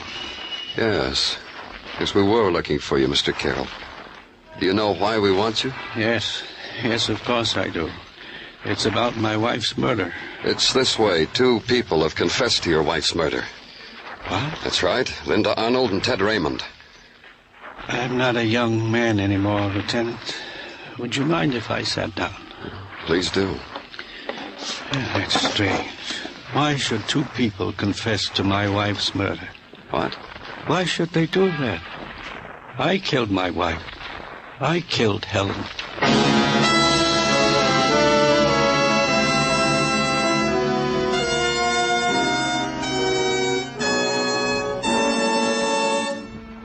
You're listening to Broadway's My Beat, written by Morton Fine and David Friedkin, and starring Larry Thor as Detective Danny Clover.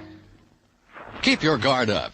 That's the key slogan of the 1950 National Guard recruiting drive, and it's a slogan as timely as today's headlines. More than ever before, America stands prepared, and the National Guard must recruit approximately 220,000 men as soon as possible. By joining the National Guard, young men will have the advantage of choosing their own unit and preparing themselves for promotion by being in a job for which they are best qualified. Investigate the National Guard now. Help America to keep up its guard.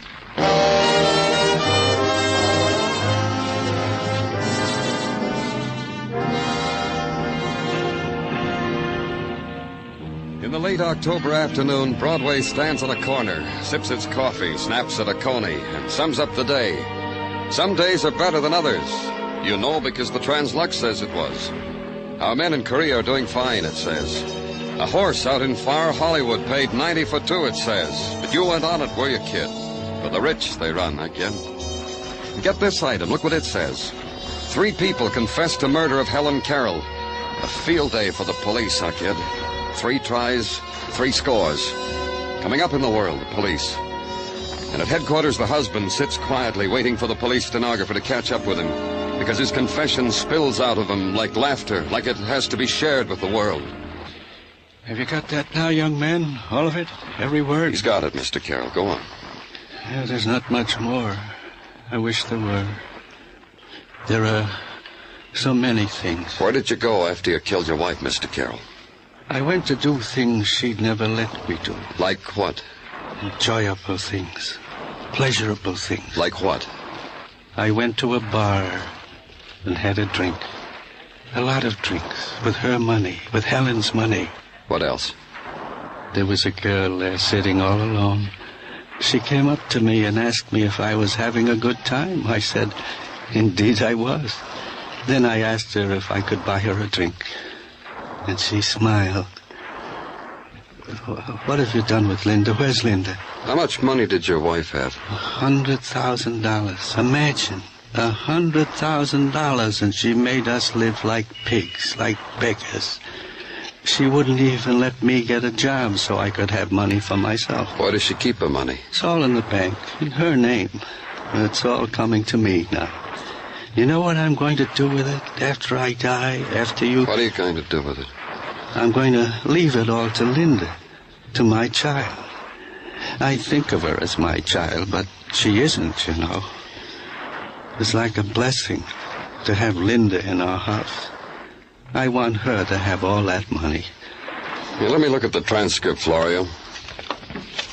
Thanks. You'll see to it that Linda gets that money, won't you? You said here you stabbed your wife for the letter opener, Mr. Carroll. What did you do with it? Didn't I tell you that? I must have forgotten.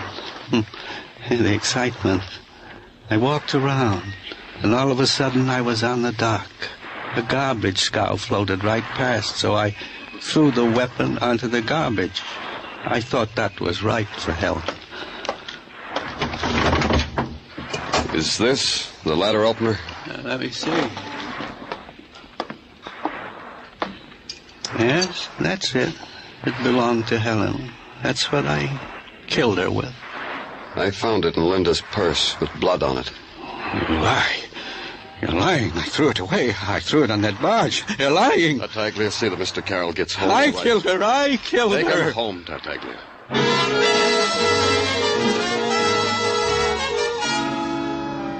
There it was. 3 people confessed to a single murder. An elderly man, Alfred Carroll, said he killed his wife, but the details of the killing were too cloudy. A young woman, Linda Arnold, said she did it, killing done in a mental blackout. A young man, Ted Raymond, swore he was the killer. Take a premise, consider it. Make up your mind that one of the suspects was the murderer. But who? All had motive. As far as I could gather, all had opportunity. That was the Joker. Routine again, and questions again. The knocking on doors and tipping the hat and flashing the badge and intrude into lives of people who thought the word murder was reserved for headlines only. A person like Mrs. Westfall, for instance, landlady and purveyor of towels and clean sheets for Ted Raymond. You're talking about Ted Raymond, ain't you? That's right. Ted drives a bus. What are you looking at, Mrs. Westfall? Gettle Fettelberg. Look at her walking down the street. Giddled in her uppity ways. It's just October and she's got out the raccoon coat already. Look at her. Ted Raymond. He drives a bus. Bus driver. Jockey for a bus. Look at Giddle. Do you know whether he made any phone calls? On my phone where he always makes them. Broke a date with his girl. I heard him because I was peeping with my ear. Then what'd he do? I don't know. Maybe he went to work where he works at the bus depot. I'll bet it's not even real raccoon.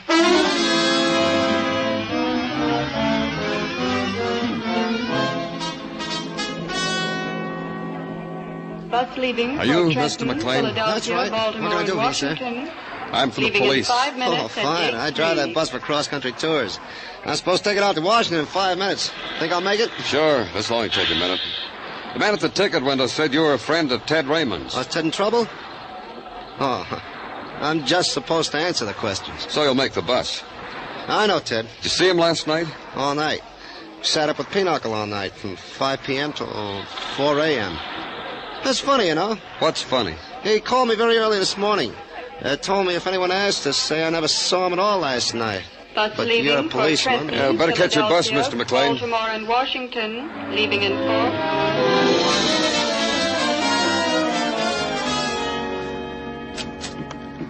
Your name, Clover? That's right. Who are you? My name is Jones, and I've been looking for you. Why have you been doing that? Because I read in the paper you were assigned to the murder of Mrs. Carroll. Therefore this. Therefore what? Here. $100 bill. Take it. As you see, I didn't spend a cent of it. Look, Mr. Jones, what's this all about? It's about that boy, Ted Raymond. He gave me the $100, and I'm giving it to you. Why are you doing that? Because I'm the superintendent of the apartment house in which Mrs. Carroll was slain. Ted Raymond gave me the $100 early this morning. Said to tell anyone that asked that he was lurking around the apartment house at the time of the murder. I see. What took you all this time to come to the police? Yes. What? Yes, it did take me a long time. What happens to the $100 bill now, Mr. Clover?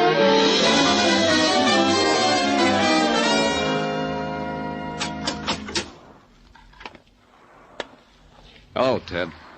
Your marbles must have come loose, Mr. Clover. You leave that door open, I make a dash for it, escape, become a fugitive from justice, make a name for myself in the papers. But you won't do that, will you, Ted? A dreamer. You won't do it because you like it here. Yeah, that's right. I like it here.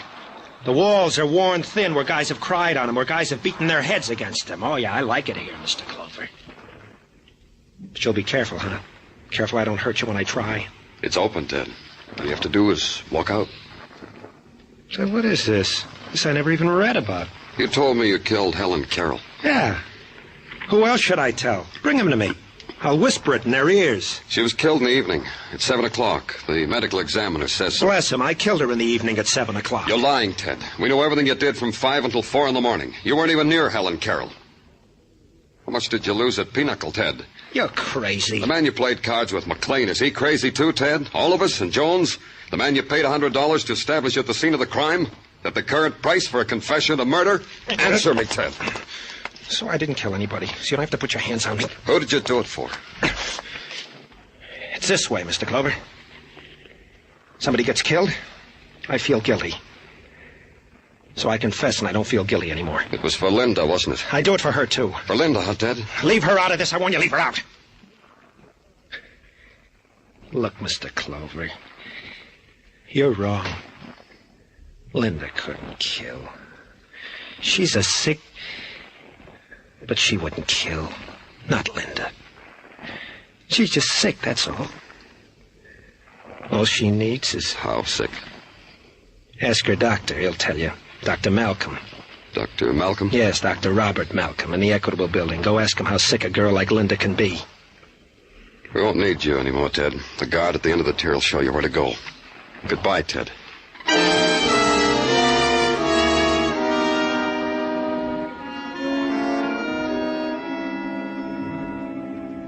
The case of Linda Arnold is not a very exciting one, Mr. Clover. I don't want to write a magazine article, Dr. Malcolm. I'm just trying to clear up a murder. I'll wager the material you police come in contact Look, Doctor. Of course, Linda Arnold. She came to me some years ago. How many years ago? Oh, about 10, I'd say. Charity patient. Later I found out her aunt was quite wealthy, so I had it done up for my fee. Her aunt was the one who was murdered. Really? No, that's interesting. Oh? Why? Oh, let me ask you a question, Mr. Clover. Did Linda kill her aunt? We're not sure. Maybe she did. Why do you ask? Well, there might be a pattern for murder there. Linda was an emotional girl, and when an emotional crisis presented itself, she would, black out. In other words, at times, rather than face reality, Linda would... I said it. Black out. Would you say you cured her, Doctor? I can only say she hasn't had need to see me for the last 3 years. Yes, I'd say she was a perfectly healthy, normal girl. Anything else? No? Good day, Mr. Clover. It was 5 p.m. when I walked out of Dr. Malcolm's office. It was 10 minutes after 5 when I called the police headquarters and had them release Linda Arnold. Then back on Broadway for a hot pastrami sandwich. I almost had some cream soda, too, but Morris, the waiter, said, Danny, you look dyspeptic. I prescribed celery tonic. Then the theater crowds began to gather and Broadway became crowded, so I left it. Linda Arnold should be home by now. I went there, to her apartment. But it wasn't Linda Arnold who opened the door for me. Oh, it's you, Mr. Clover. Please come in. Thanks, I will. Where's Linda? She was just admiring the clothes I bought for her. I opened a charge account for her because I'm going to get all that money, and I bought all those beautiful clothes for her. Silks. Linda looks so wonderful in silks. See? These, and these, and these. Where's Linda, Mr. Carroll? And this. You should have seen Linda in this. We played that record you're listening to so Linda could walk around to it. Let's get rid of it, huh? Where's Linda, Mr. Carroll? Oh, she's in her room changing into something else. Call her. Because you want to take her back for murder? It won't work, you know. Linda has no mental responsibility for what she did. And besides that, if she were brought to trial, I'd say I did it. Linda, doesn't she look beautiful, Mr. Clover? How do you feel, Linda? I'm happy. What happened to the music? I turned it off. But I'm happy. I need music to go with it. Look at these things. Look at them. Uncle Alfred bought them for me. Yes, I did. Didn't I, Linda? Ted signed his confession, Linda. What? Yes, the district attorney's going to arraign him tomorrow morning. That's wonderful. Ted did that? Isn't that wonderful, Linda? I asked you, isn't that wonderful? Ted's in jail? Now we have nothing to worry about, don't you see, Linda? Yes. Yes, Uncle Alfred. Linda, don't call me Uncle. I'm not your uncle, Linda. Linda, you're so lovely, lovely. Oh, Linda. off me. You old man. You... Take your hands off me. How dare you talk to me like that? Get out of here. Get out of my sight. How dare you? I killed for you. Planned this whole thing for you. The years I waited for you. You! Old man. Old man. Leave her alone. I'll show you. Take her, Mr. Clover. Take her. Me too. Alfred, you're crazy. Listen to me, Mr. Clover. I planned it all. It was I who told her to walk around, to be found in a daze with a knife in her purse. No jury would convict her. I killed my wife, and Linda helped me to do it. Linda? All those beautiful things.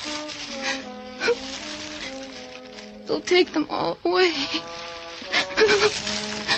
All these things. All these beautiful things.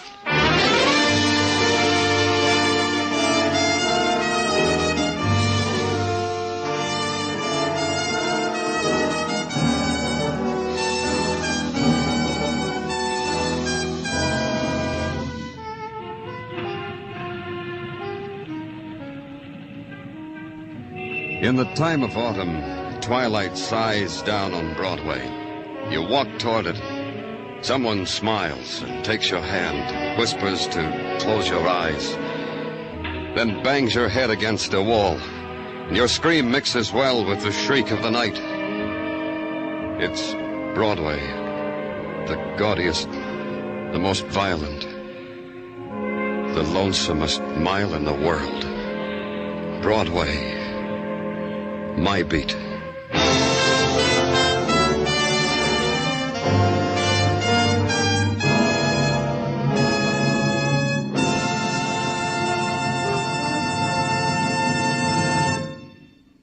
Broadway's My Beat stars Larry Thor as Detective Danny Clover, with Charles Calvert as Tartaglia. The program was produced and directed by Elliott Lewis, with musical score composed and conducted by Alexander Courage. Included in tonight's cast were Joyce McCluskey, Herb Butterfield, Peggy Weber, Lou Krugman, David Ellis, and Jack Crucian. Jack Smith, Dinah Shore, Margaret Whiting, Bob Crosby, the Andrews Sisters, Lowell Thomas, Beulah, Ed Murrow. Anywhere else, they'd make up an all-star list for a week. But at CBS, the Stars address, you can hear them every evening, Monday through Friday. Dan Cubberly speaking. This is CBS, where yours truly, Johnny Dollar, brings adventure Saturday nights on the Columbia Broadcasting System.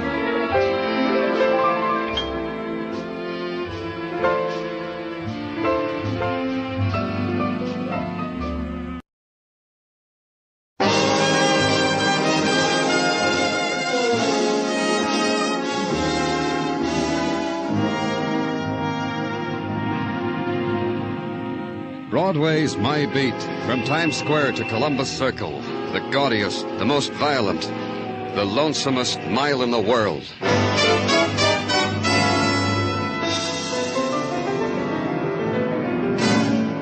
Broadway's My Beat, with Larry Thor as Detective Danny Clover.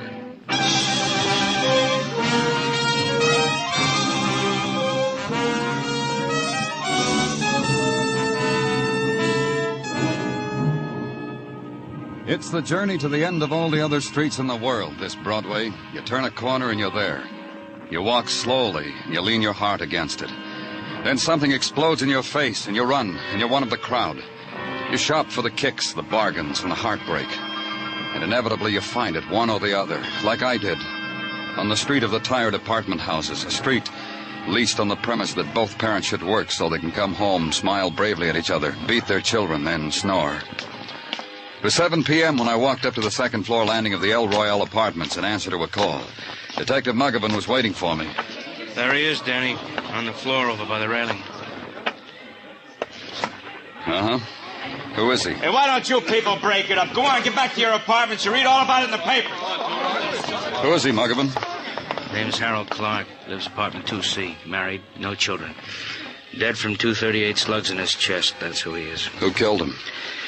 Tenant named Lloyd Ramey. Had the apartment right here, 2A. Blasted Mr. Clark right through the door. 2 shots connected with both. Here, see? 2 shots right through the door, here and here. Uh-huh. What about Lloyd Ramey? Killer? Nothing. He shot Clark and took a fire escape exit through his own room. What else, Muggavan? What about the rest of the tenants? Do they know anything about Ramey? I asked them. They shake their heads. No. Okay, ask them some more. You said Clark was married. His wife is home. Thanks.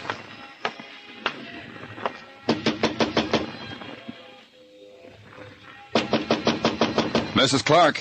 It's the police, Miss Clark. I've got... Please come in. Excuse the way I look. Of course. Mrs. Clark... What do you want me to say to you? Excuse the way I look? Excuse the way the apartment looks? The way my husband looks lying out there in the hall in his undershirt? What else can I say to you? I'm sorry about it. I've got to ask you some questions. I know all about that.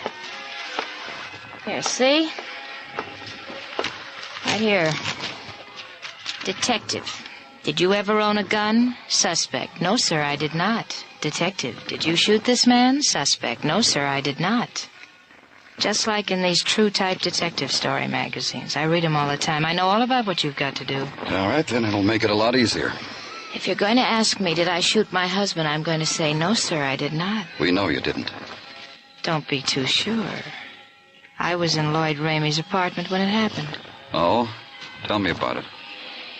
I went across the hall to borrow some tea bags from Mr. Ramey because my husband likes tea. I must have stayed more than 10 seconds because my husband got panicky and came after me. He knocked on the door. Mr. Ramey didn't even answer. He pulled out a gun and shot. How well did you know Ramey? For tea bags. With my husband, tea bags means I'm not being true blue. Your husband was wrong, wasn't he? My husband is dead. I guess that's pretty wrong. He knocked on the door and yelled to open it or he'd break it down, and now he's dead. Because he liked tea. Dr. Sesky and the technical boys are here, Danny. Oh, good. I'm through here. Tell them to go to work. Okay. Now, look, you people, why don't you break it up? Why don't you go home to your own apartment?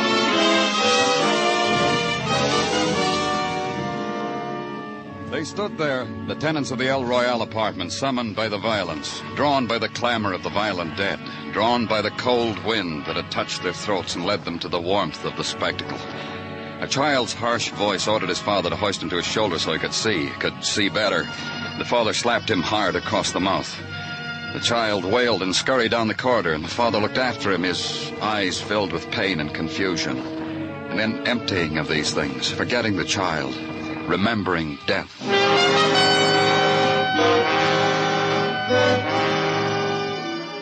Muggavan had got one thing out of the tenants, the fact that Lloyd Ramey, the murderer, was known to a certain party, the party being the Wilkins Rental Agency on West 58th Street.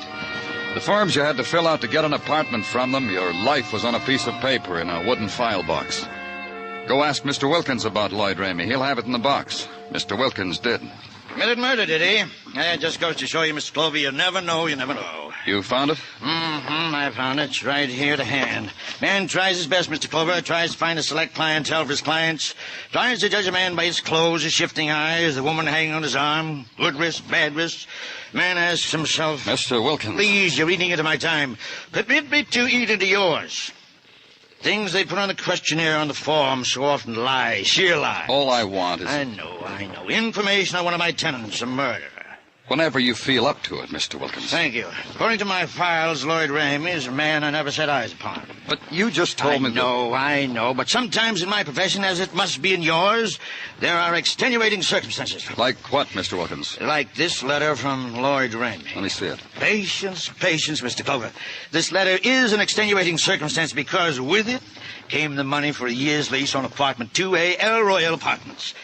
We find questionnaires, personal interviews unnecessary when a gentleman has the foresight to... What else does it have? A few well-wrought phrases stating that he, Mr. Lloyd Ramey, had seen our ad in the news, had gone to the apartment, found it suitable to his needs, and enclosed to find 8 years' rent. Dated September 3rd, 1950. From that day forward, we rejected all other applicants. Give it to me.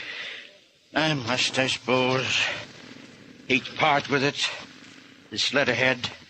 It brought joy into our lives here at the agency. Isn't it joyful? Yes, Berkey Siegmiller, tattoos. And the slogan, what you want, where you want it. Joyful, huh?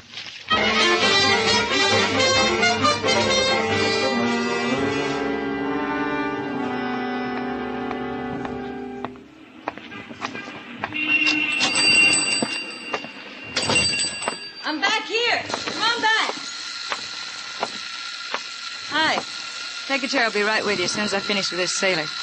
Now, hold still, sailor boy. My name's Danny Clover. Hi, Danny. You can look at the patterns on the wall. We're having a special this week on mother. You know, M is for the, O is for I'm from the police. I'd give you a special on that, too. P is for the, O is for the... What's the matter with you, sailor boy? Be brave. Is your name Berkey Siegmiller? Yeah. Hey, you ain't got that tattoo look in your eye. You don't want to get tattooed, do you? I want some information. Look, sailor boy, if you don't hold still, you're going to have the strangest-looking mermaid on your chest in the Navy. What kind of information you want, Danny? A man came in here about 4 weeks ago and used your stationery. Here. Stationery from your place. Oh, yeah, I recall the request. Man dropped in for a touch-up job of a coiled rattlesnake. And he asked me for a sheet of paper. When I was done, I gave it to him. You got the one I gave him in your hand. Did you ever see the man before? No. What's he done? Murder? That's a new one. Did an admiral once, but never a murderer. Okay, button up your shirt, sailor boy. Have you any idea where I can find this man? There's no use you asking me any more questions, Danny, because I couldn't give you any more answers. Just tattoos. That's all I give.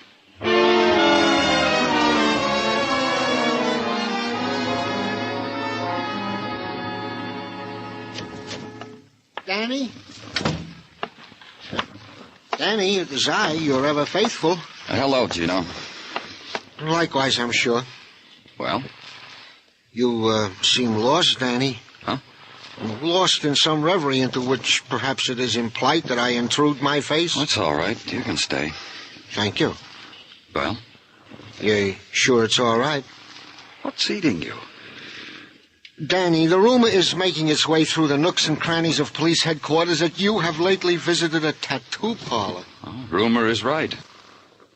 Danny, you have not gone and indulged yourself in some mad whim or other. You have not. You don't approve, Gino? Well, it is not for me to approve or not to approve, Danny. It is only that in a like circumstance, Mike Schreck, the bald-headed miracle detective from Philadelphia... Is tattooed? You guessed it. In the middle of his forehead, the tattoo of a snow crystal, imprinted there by a high lama hailing from Tibet. Mike Schreck has regretted this indiscretion all his life. So? Well, I don't want the same thing to happen to you. This regret. Danny, I won't breathe a word if you... I know I can trust you, Sergeant. Now, in the matter of Lloyd Ramey, you have something for me? Gino. In the matter of Lloyd Ramey... Oh, yeah. In the matter of Lloyd Ramey, the usual standard operating procedure. All points bulletins, terminals watched and relays. Nothing. Hey, you can't just barge in here, lady. You have to... Hey, it's all right, Gino. Do you want to see me, Miss Clark? Not particularly. I only thought that if you were cracking your skull over the murder of my husband, maybe I could help. Sit down, Miss Clark. There isn't time to be la-di-da with me, Mr. Clover. If you want to capture him, you better hurry. He was just beginning the soup course when I spotted him. Lloyd Ramey? Where? Don't panic yourself, Mr. Clover. Not Lloyd Ramey, but a man who was often a caller at the apartment of Lloyd Ramey. Ramey was such a secretive type, I took mental notes on his callers. Where is this man? Beginning a meal at the Hotel Adams. I dropped in there myself for a bite. While waiting for a table, I spotted him. Who could eat? I ran quick to you with a hot clue clutched tight in my little hand. You want it? You'll point him out to me, won't you, Mrs. Clark? Why else do you think I missed my dinner?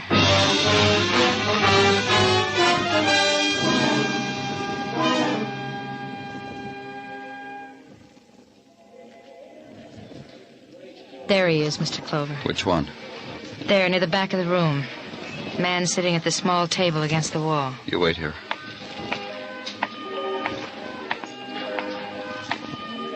Mind if I sit down, mister? Mm-hmm. Oh, sit down.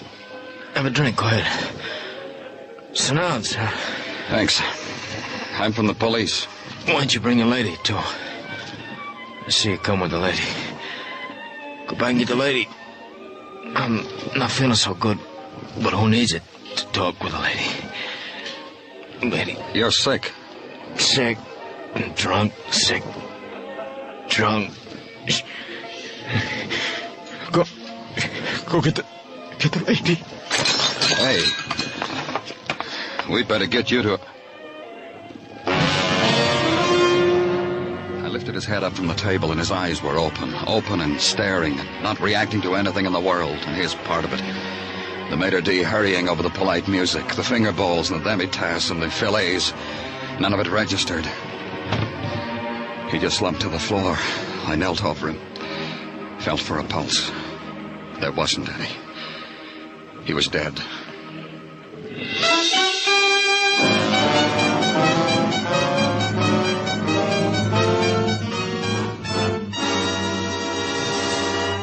You are listening to Broadway's My Beat, written by Morton Fine and David Friedkin and starring Larry Thor as Detective Danny Clover. This Sunday, Frank Sinatra joins Arthur Godfrey and the other fine entertainers and programs to be heard on CBS in the afternoons.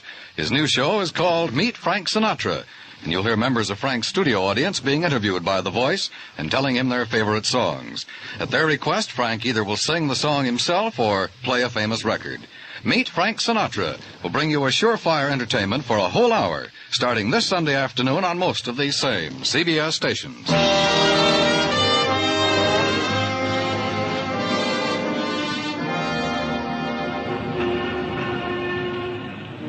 Broadway is generous in many ways. It offers you for free its own private set of values, for instance. The essence of a man's life, his worth, measure it in terms of darkness and light.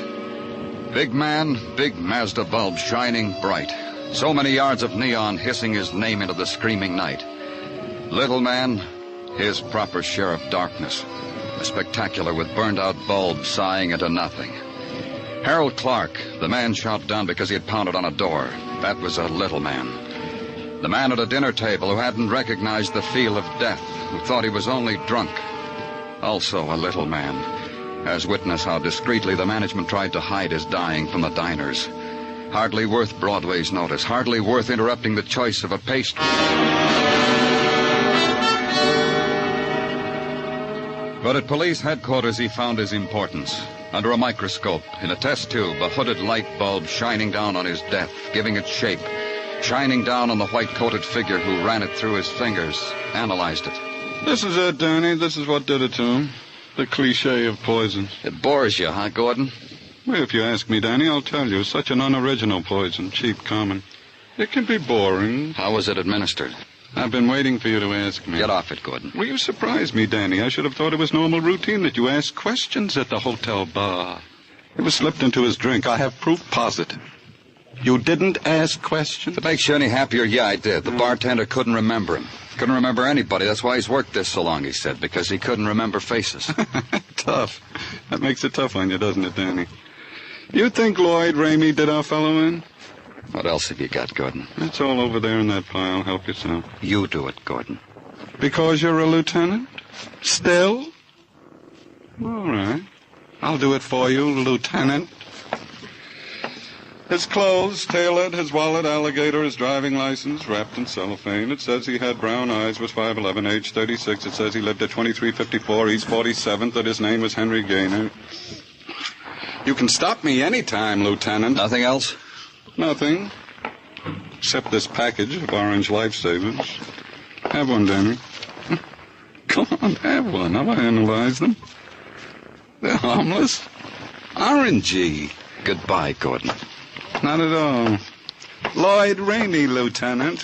How are you doing on that one? Oh, you're very welcome, Lieutenant.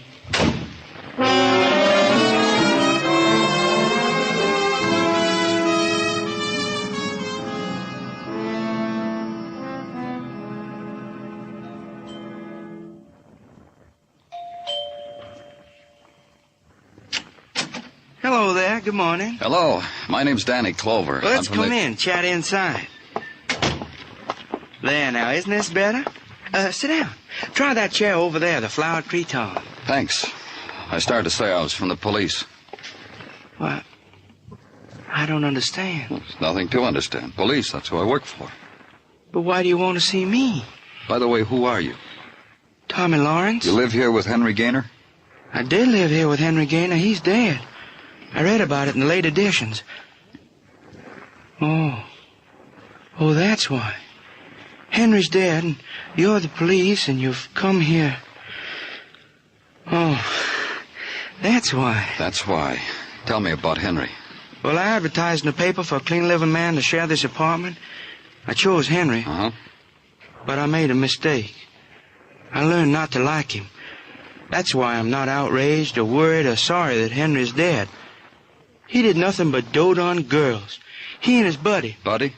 Well, that chaser, Frank Muir. If you want his address, I don't know it. But his phone number's around. You think you can trace it? Frank Muir.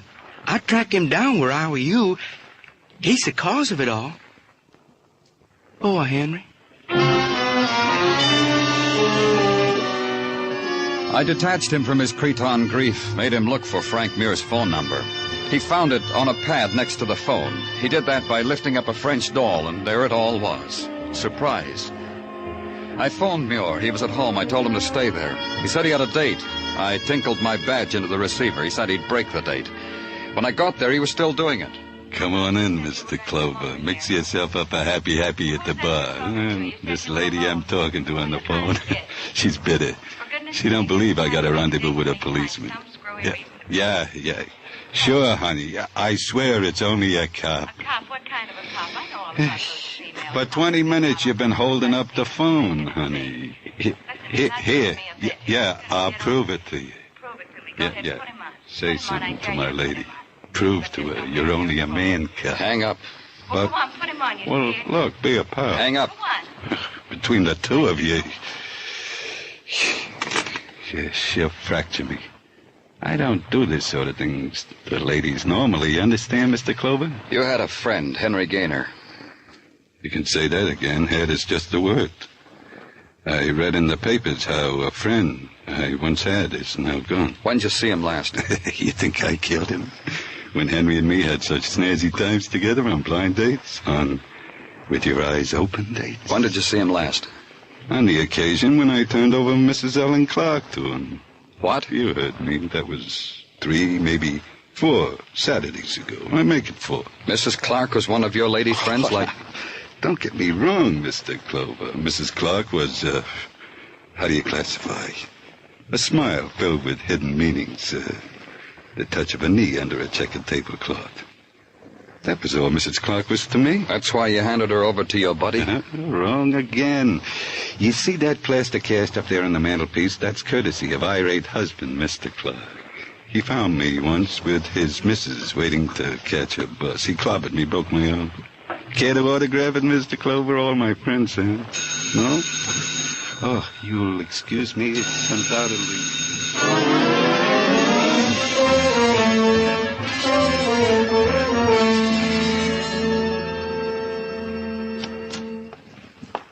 Hi, Danny. How you feeling? There've been better times, Muggavan. You're always, seen the papers? Haven't had the time. You should have looked. What have you got in your mind, Muggavan? You don't have to bite my head off because I suggest you read the papers. It's got a picture of Lloyd Ramey on the front page. What? Yep. Only his name isn't Lloyd Ramey. The name is George Harvey. Something, huh? You want me to invest a nickel in a newspaper, or you want to tell me why? We took the 2 bullets from the body of Harold Clark and checked the riflings of what we got on file. We didn't have anything. So? Sent them to Washington. FBI check. Sent a wire back. They got what the 2 bullets matched. 2 more bullets. Where'd they get them? One of them out of a murdered bank clerk of Vincennes, Indiana. The other from a woman shot down during a liquor store robbery in St. Louis. Both shootings done by George Harvey, wanted by Indiana, Missouri police for murder. What does it do to you, Danny? Does a whole lot, Muggavan. May I come in? What are you looking for, mister? I'm Joseph Goodness. May I come in? What's on your mind, Mr. Goodness? Thank you. Who do I see about the reward? Reward? Yeah, it says right here in the paper, reward. And don't you people try to talk your way out of it either. You see? Right here on the front page. Have you seen this man, it says. I've seen this man. What about the reward? If there's a reward, we'll see that you get it. Where did you see him? Where'd you see him, yes? Where's the reward? The man in charge of the reward department's just stepped out. I'll wait. Sure, wait. But if George Harvey escapes while you're waiting, you'll be held for... What'll he be held for, Muggavan? Aiding and abetting a criminal. Aiding and abetting a criminal. Aiding and abetting a criminal. The man whose picture appears in the paper moved in this morning next door to me. Hotel Hobart, into the hall, 3rd floor. Now, I'll just wait.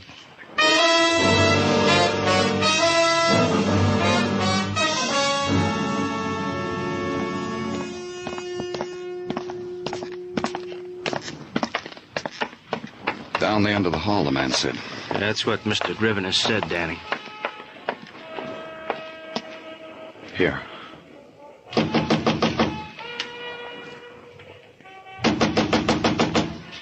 Yeah. Yeah, what do you want? Come on, open up, Harvey. Move away from the door, Muggavan. Open the door, I'll break it down.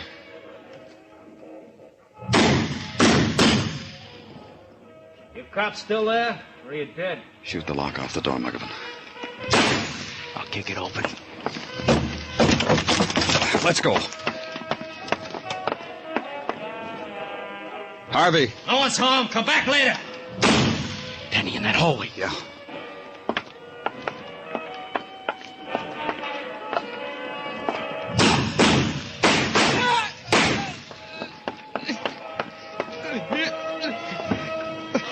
You better call an ambulance, Muggavan. Okay, Danny. Turn the radio on.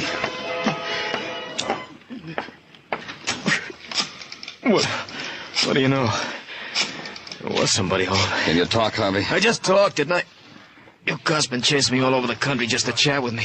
Advertised me in post offices, detective magazines, and the radio. Why did you kill Harold Clark? You pounded on my door. You saw what happened. I thought he was a cop. You yell open the door, I'll break it down. Cops talk like that. Did you poison a man named Henry Gaynor? I'm losing blood, cop. Pity me. Did you poison a man named Henry Gaynor? Poison? Never in my life. Henry Gaynor? Never in my life. One more question, Harvey. Was Mrs. Clark in your apartment when you killed her husband? You kidding? That's one of the tough things about running all the time. You never have time for a dame. She wasn't in my apartment. You're sure? I'm confessing a murder, mister. But don't try to book me for a dame in my apartment. Because Mrs. Clark wasn't there.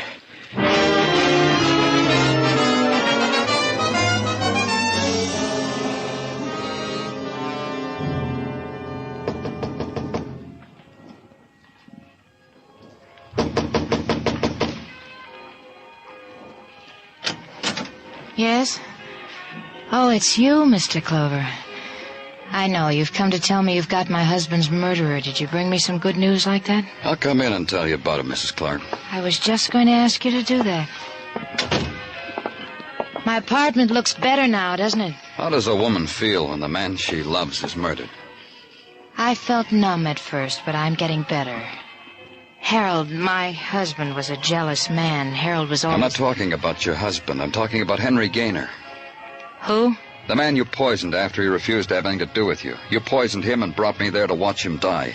You're crazy. Before you killed Gaynor, did you tell him how you arranged your husband's murder? You invited yourself in, now invite yourself out. What are you doing? What are you walking around my place for? Place looks nice. Thanks. Get out. Really looks a lot better. Neat. Things in order. Where are all those true-type detective story magazines? I gave them away. A man came, offered me $1 for all those magazines I had. I gave him 5 bundles wrapped in twine. Did you save one of them? What? The one with a picture of George Harvey, alias Lloyd Ramey? What did it say under his picture? That he was armed, that he was wanted for murder, that he was dangerous, not to approach him, but to notify the police? Get out of here. You knew your husband was bitterly jealous. You goaded him, made him believe you were carrying on with a neighbor across the hall. Get out. You sent him over there knowing that trigger-happy killer would shoot him as soon as he knocked on the door, and Harvey did. I'll kill you. Harvey said you were never in his apartment. You were too frightened of him ever to talk to him. Let's go, Mrs. Clark. Take your hands off me. I said let's go, Mrs. Clark. I had it all. I had it in the palm of my hand until you... Come on, Mrs. Clark. Look, you've got to understand. My husband was jealous. He spoiled everything. Every man I ever looked at. You don't know how it was. He ruined everything. He spoiled everything.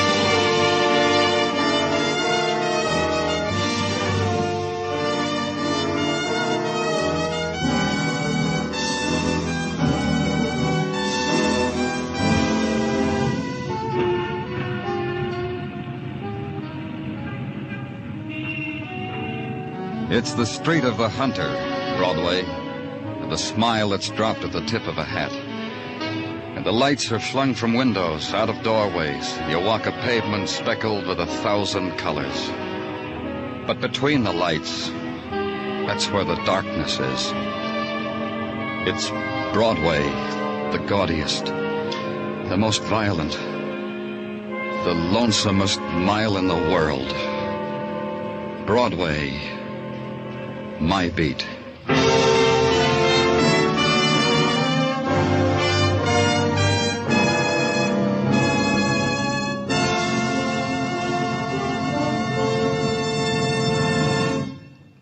Broadway's My Beat stars Larry Thor as Detective Danny Clover with Charles Calvert as Tartaglia. The program was produced and directed by Elliott Lewis, with musical score composed and conducted by Alexander Courage. Included in tonight's cast were Kathy Lewis, Vivi Janis, Anthony Barrett, Leo Cleary, Jack Crucian, and Ed Max.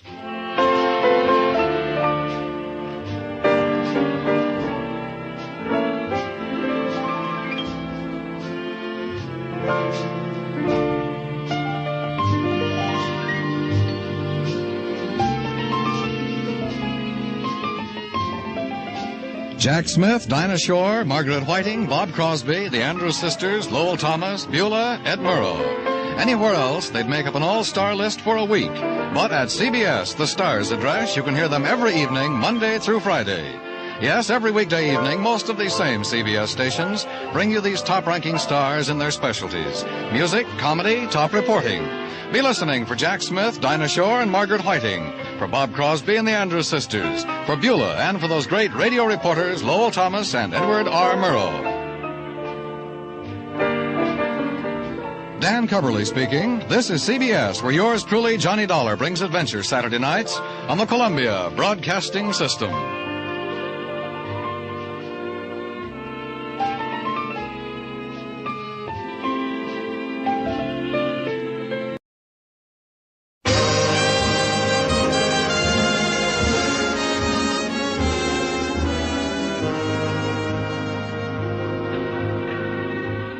Broadway's My Beat, from Times Square to Columbus Circle, the gaudiest, the most violent, the lonesomest mile in the world.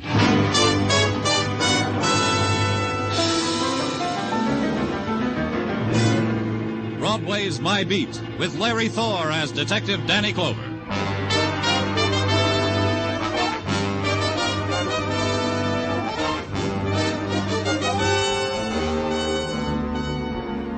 Broadway. It's the neon avenue of beggars, the gleaming alley where you dart and search and revel in the blaze of fury. You sidestep the gutters of night, try to close your heart against the carnival scream that rises high above Broadway, shatters, then prowls through the city. But it's no good. It holds you close.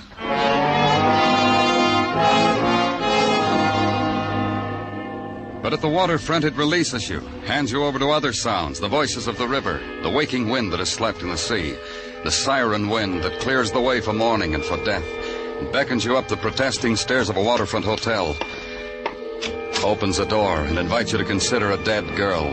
She sits sprawled on the floor, her head resting on the edge of a bed, her eyes gray, like mirrors reflecting the gray of the sea through the open window. Detective Muggavan lets you absorb it, get your fill of it, then hands you a cigarette. Light, Danny? Thanks. If you want coffee, the manager's perking some down the hall. He's very friendly. He said while I waited, I could... Strangled. Yeah. With a cord off a robe. Man's bathrobe, I'd say. Where's the rest of it? Couldn't find it, Danny. I've been all over. The killer cut it in half. Thrifty type killer, half a bathrobe cord. Very thrifty. Who found her? The manager. The friendly one? Yeah. A husband and wife registered here. Early this morning, husband woke manager out of a sweet dream, told him to bring breakfast to his wife in a half an hour. The manager did. But she wasn't hungry. She was that way. So the manager ate the breakfast himself. You said her husband? Yeah, Robert Burton, husband. Registered here last night with his wife, Laura Burton. No baggage, paid in advance. You're not reacting, Danny.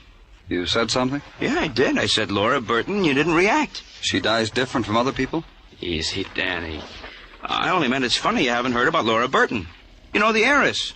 Daddy made millions in baby food. Educated in watering places. Educated by counts and dukes and ski instructors. Married a few of them. Funny I haven't heard. Where's her husband? I told you. He ordered a breakfast, took a walk, fed a seagull. That's the last anyone saw him. He was talking to a seagull. Yeah.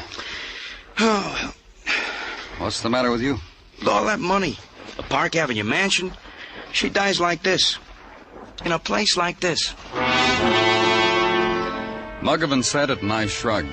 And over Muggavan's shoulder and through the window I could see the early morning mist rise frostily from the river. And a tugboat and a man leaning over its side. And suddenly the sun was out, striking glints on the water. Daytime had just entered the port of New York.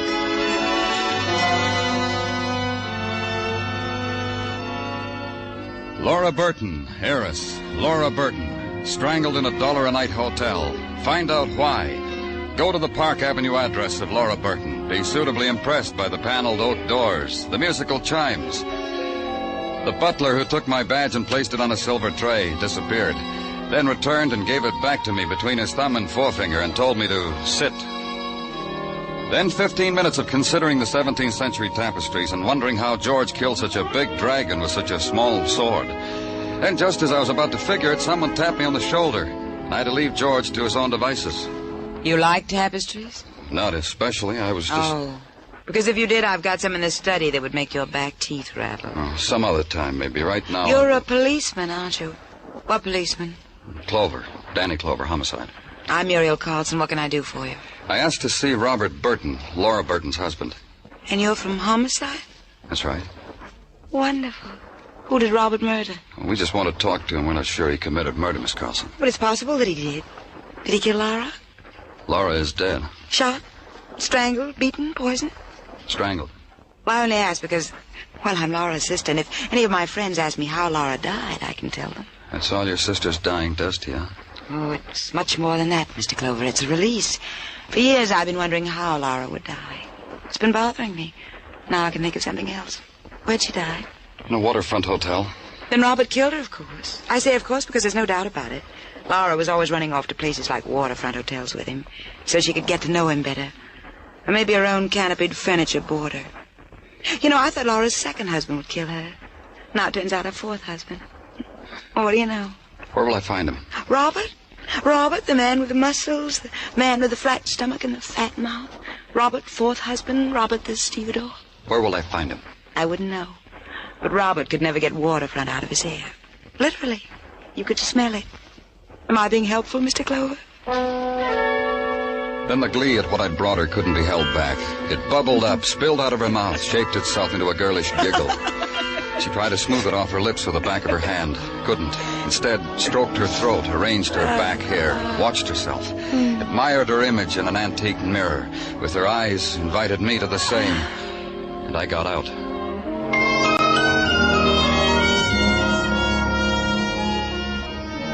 Then the routine pattern began to spin itself out. The APB's all-points bulletin on one Robert Burton, suspicion of murder. The inquiries at the waterfront places. Robert, if you find him, mister, send him back to me. I miss dear old Robert. My Prince Charming, I called him. Find him for me. The waterfront buddies. Robert, married something rich, I hear. Gilda, huh? Well, she wasn't the rich for his blood, huh? That's a Robert for you. The waterfront hiring halls. You're kidding, Detective. We haven't seen him here since he married Mink and la-di-da. Robert's dreamboat come in, huh, Detective? Dead wife, live money, huh? And finally, a man on the docks. A man loading cargo. A man who knew Robert like he was his brother. Like my brother. We loaded junk together. We dreamed together of faraway places and girls with bells on their toes. Well, where is he? Holed up with a bag of gold and a golden girl in some hole on Park Avenue. Like I'll be someday if I'm a good boy. By the way, I'm Marty Dixon, and you're a cop. But you got a name, huh? Danny Clover. Danny Clover. They tell me you used to room with Burton. Uh-huh. We shared everything. A room, old comic books, girly magazines. Sometimes we shared our friends, too. Till he married Laura? That part of himself he kept to himself, like I'll do someday. You won't begrudge me that, will you, Danny? Like I don't begrudge my friend Robert, who's like a brother. Tell me about their marriage. It's been in the society columns. You tell me, because you knew him so well. Gladly. I've just been waiting to be asked. I'm tired of thinking about it in the loneliness of my room. Their marriage was champagne and antique mirrors and velvet carpets. Sometimes he and Laura would come down and share the crumbs with me. That was gay.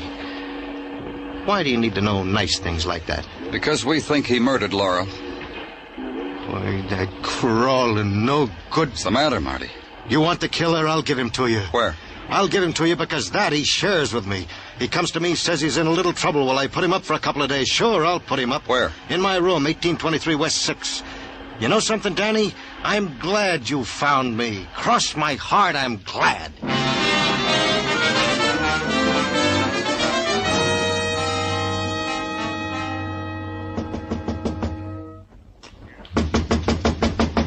Come on, open up, Burton.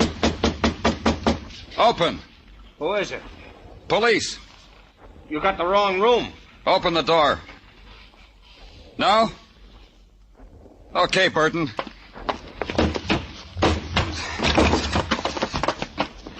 Let's go. Not gonna be that easy, cop.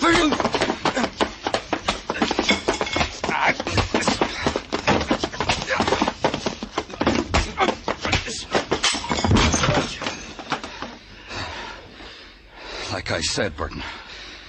Let's go.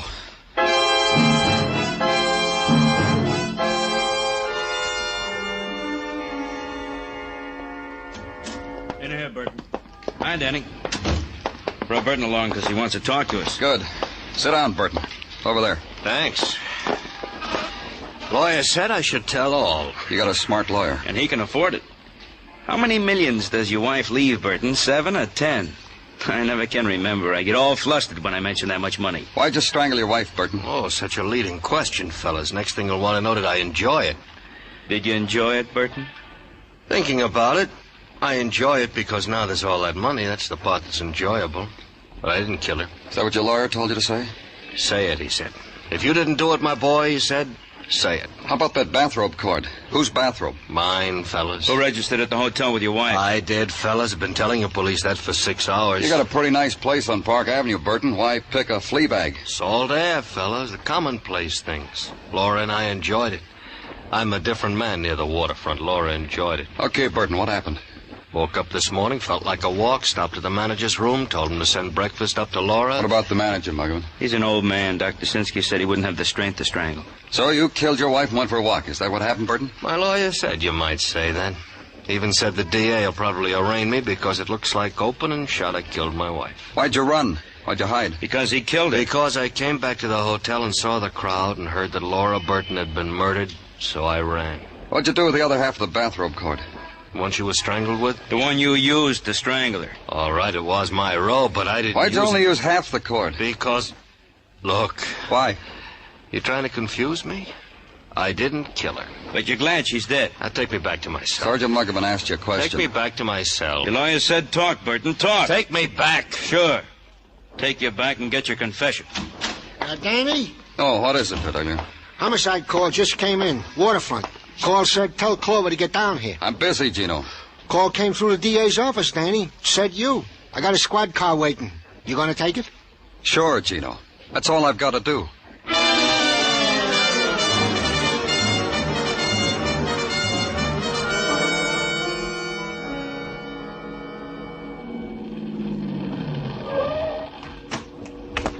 I've been waiting for you, Lieutenant. It's right down the alley. Thanks, officer. I was just making the beat. Stopped here for a drag and a cigarette. I was just checking. Routine, you know, Lieutenant. You stopped for a drag. Yeah, that's right, Lieutenant. Well, when I lighted up, the light from the match... anyway, there she was, laying there. I thought she was a drunk, told her to move on. I poked her. Maybe I shouldn't have done that. This is the way you found her? Yeah, just like that, Lieutenant. I figured she wasn't drunk. I figured she was strangled to death. I shouldn't have poked her. Don't worry about it. You know who she is? No. Here, I'll hold the flash so you can see better. Good. Hey, you see? She looks a lot like that Laura Burton who was strangled with a bathrobe cord. Same features. Almost identical. Is that why they made such a big to-do about when I phoned in, Lieutenant? And I thought I had a killer. You were wrong, huh? Hold that flash still. Over and over, they asked me, are you sure she was strangled with half a bathrobe cord? Sure, I'm sure, I said. You were wrong about having a killer, huh, Lieutenant? Yeah. I was wrong.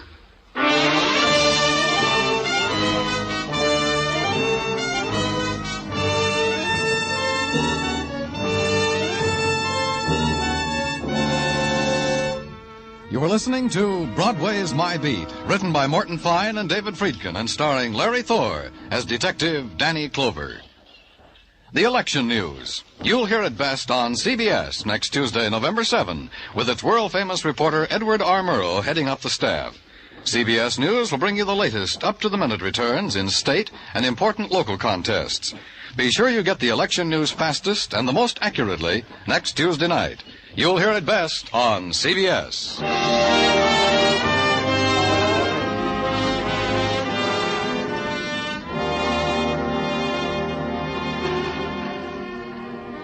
Broadway all depends on the mood you're in. You can be part of the mob and perform for the sightseers, or you can create a stir by strangling women with the cord of a flannel bathrobe. In the latter case, you have an advantage. Broadway performs for you. It hangs on the ropes and talks in whispers and clucks its tongue about the police department. The ray of sunshine the next morning, the pure gold in an otherwise drab November day, was Sergeant Tartaglia, who did remarkable things with file cards, with inkwells, with pencil sharpeners.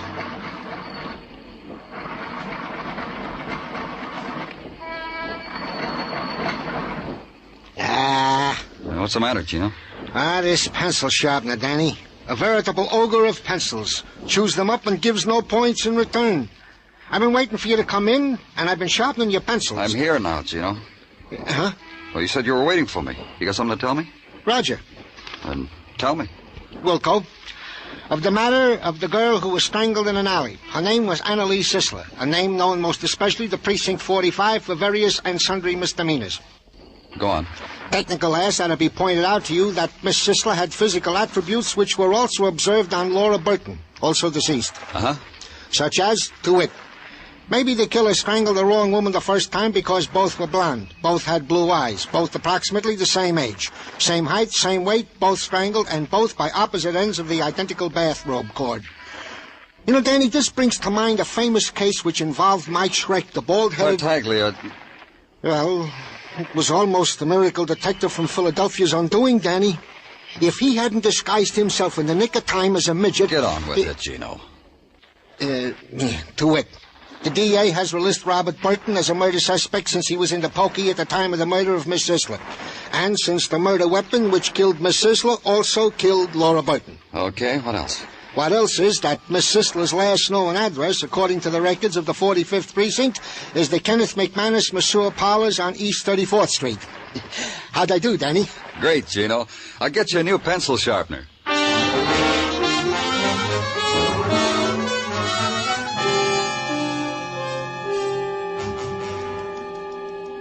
Sure you wouldn't care to grab yourself a steam, Mr. Clover? Then a nice salt rub from the salty hands of one of my experts? All in the house, of course. All I and want you can get your suit clean and pressed while being catered to. We think of everything in this calling. Look... And we got a ladies, too, in case you got a wife or a girlfriend or something else on the pump side. But for them, we got home permanents while being cooked and mulled and freshened up. That's all of it? You're through? Yeah. Yeah. Can't tell you, huh? All you want is what do I know about Annalise Sisler? That's all. Waited, huh? In an alley, huh? Well, such a good worker. One of my best. Little Annalise in such demand. By whom? Ladies. Fat ladies, skinny ladies, happy ladies, sad ladies. Little Annalise had a way with a steam cabinet. They always asked for her. She finished her work last night, punched her time card, waved goodbye to you from the door. That's right. She did all that, just like you said. Oh, but you got one detail wrong, Mr. Clover. She didn't wave goodbye. Wrong again. She waved, but not last night. 5 months ago. She heard a call from somewhere deep inside her. She left my employee to answer it. You'll explain to me about the call. Happens to guys like little Annalise. She heard a call to be a photographer's model. Nice, clean work. You wouldn't know where. Wrong again. With Leroy, the photographer, on West 10th. Can't inveigle you into a steam, huh, Mr. Clover?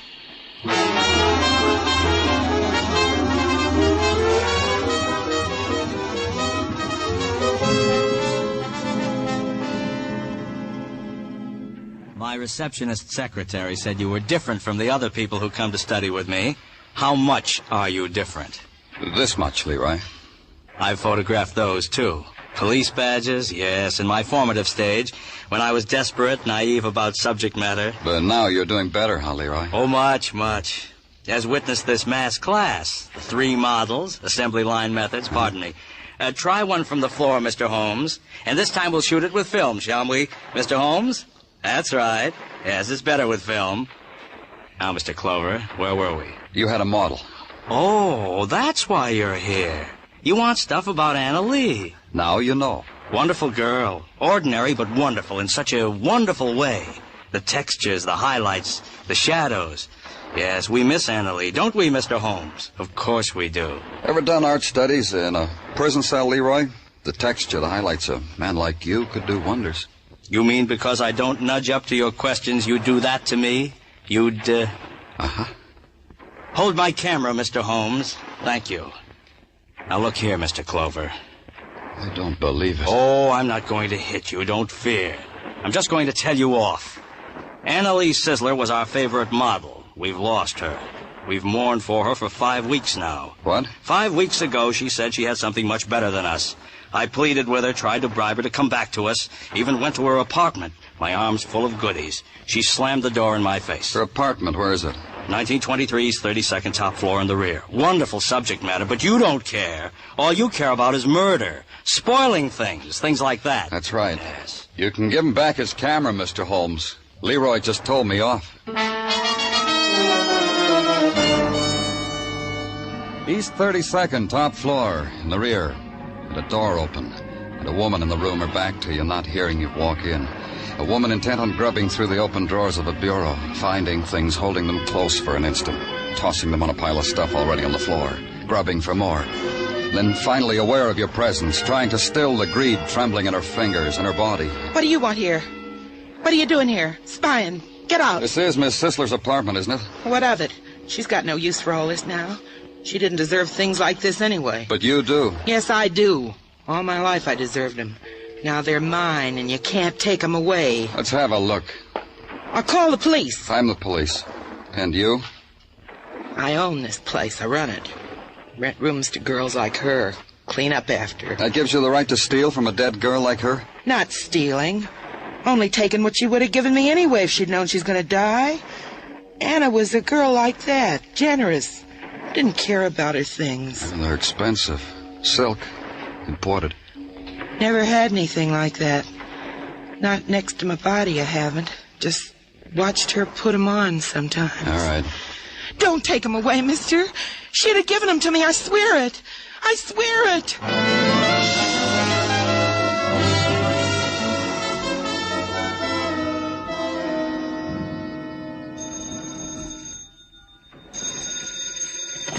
Danny Clover speaking. This is Gordon, Danny, the lab. Come across the hall for a minute. I have something to show you. What? The lady's slip you brought in, the underwear. Don't walk, run. Gordon? Hello?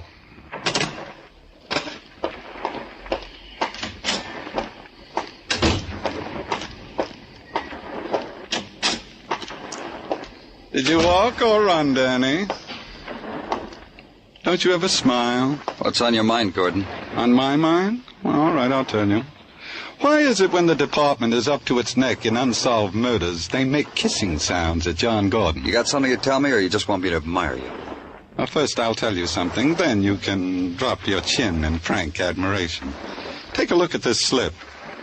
Go ahead, hold it up to the light. See what I mean? I see a black silk slip. A real expensive black silk slip. Feel it. Go ahead, right here. See what I mean? No, you don't see. That roughness is thread. Something was sewn on that slip and torn off. A laundry mark? Oh, Danny, what you don't know about slips. A laundry mark on a slip sewn here? Sewn here was a French word, toujours. And sewn here was a name, Laura. The stitches were pulled out, but they left their pattern. Now you want to admire me, Danny? Tartaglia. Hey, Gino, where are you? What do you want, Danny? Call the Seaboard Shipping Line, Gino. Get the dock foreman and ask for Marty Dixon. Well, suppose they won't call Marty to the phone, Danny. Dixon's just a stevedore. That's what I'm counting on. Leave word. Tell him it's urgent. Say Robert Burton wants to see Dixon as soon as Dixon gets off from work. Roger, Danny. And also Wilco. It was 4 o'clock when Muggavan called in. He'd just seen the dock foreman at the Seaboard Shipping Line hand Marty Dixon a note. It was a few minutes past 5:30 when Muggavan called back again. The quitting whistle had just blown down to the waterfront, and Marty Dixon had just punched his time clock. It'd take him 25 minutes to get to Burton's mansion on Park Avenue. It took me 10 minutes. Robert Burton said he was glad to see me. We could talk in privacy. Laura's sister was judging a dog show on Long Island, and he'd given the servants the day off to grieve his wife's death. So we can talk in privacy, Danny, but you know what? What? You didn't have to come back and apologize for the rough way you fellas treated me. I understand these things. I didn't come back for that. Oh. Got something in your mind, Danny? Tell me, I can fix it. I got nothing but money. $8 million and change. $8 million. And that's what the taxes skimmed off. Tell me, Danny. I know who murdered your wife. And you want a reward. How much you want, Danny? That's besides the gold watch you already got in mind. How do you want it engraved, Danny? And a matching gold cigarette case, too, anything. Because I'm indebted to you, fella. Don't you want to know who murdered your wife? I figure you'll tell me when the time is right, fella. Tell me and let's forget all about it, huh? I'll tell you, fella. You did. You murdered your wife. Oh, Danny. You know better. How could I have killed Laura? Same guy who killed her strangled that girl in the alley. Even the DA knows that. What's the matter? Is he on your back for a killer? No. Matter of fact, he gave me permission to pick you up for murder. All this magnificence around here make your head spin, huh, fella? You tried to give me trouble before, Burton. Remember what it got you? Well, this time I get something better. I heard you've been admiring that tapestry, Danny. It's worth maybe 60 G's. How would you like to use something like that for a bath towel and not worry about it, huh? Like it, wouldn't you, Danny? You would, wouldn't you? Tell me, how do you figure I killed my wife? Like we told you before. Strangled her in that flea bag. Your pal, Marty Dixon, wants to come in, Burton. How come you're so good, Danny? You stand here, talk to me, hear some chimes, and know it's Marty. How do you do things like that, fella? Open the door for him, Burton. Yeah, I will. What do you know? Hi, Marty. Come on in. You're real good, Danny. Hello, Marty. What goes on here? It's this way, Marty. The DA's on my back. I need a killer. Isn't that right, fella? Yeah. Yeah, that's the way it is, Marty. What does he know, Burton? Let me. I know Burton strangled his wife with half that cord. Gave you the other half so you could strangle that Sisler girl. Had it all arranged. How could the DA indict Burton when it was obvious the killer was still on the loose? You know a lot. How is it that you know a lot? That Sisler girl had an expensive slip that once belonged to Laura Burton. How long did it take you boys to find a girl with the same features as Laura, to make it look like a killer had strangled the wrong girl when he killed Laura Burton? Oh, it didn't take you very long to find it, did it, Marty? A couple of weeks. And then you wined her and dined her. Oh, I helped, didn't I, Marty? Gave you my wife's cast-off clothes so you could give the girl presents, make her love you. You making a deal with the cop, Burton? He likes nice things. I'm in a position to give him anything he wants. Me too. Because everything you got, I got half. Part of this thing, Clover. When did all this happen, Marty? It happened.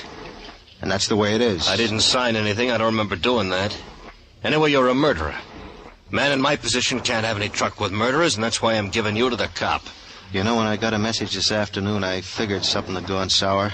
So I brought a friend. Marty, don't be crazy. Clover, don't go for your gun. I kill cops, too. Look, Marty, we were having a joke, weren't we, Danny? Listen to me.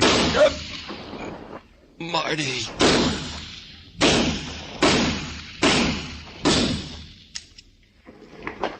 You don't have to rough me, Clover. The gun's empty. Let's go, Marty. Sure. You want to know something? What? I feel real good. I'm going to the electric chair, and I feel real good. How many men get the opportunity to die for half of $8 million?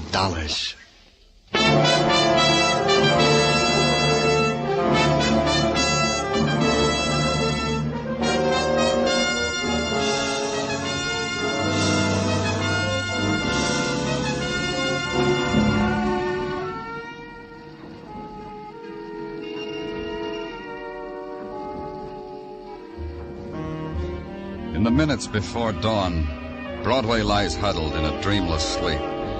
It's the time of the long black night, and no stars, and the muted wind. And on the wind, the sly whispers. Start running, kid. You'll never get home again. It's Broadway, the gaudiest, the most violent, the lonesomest mile in the world. Broadway, my beat.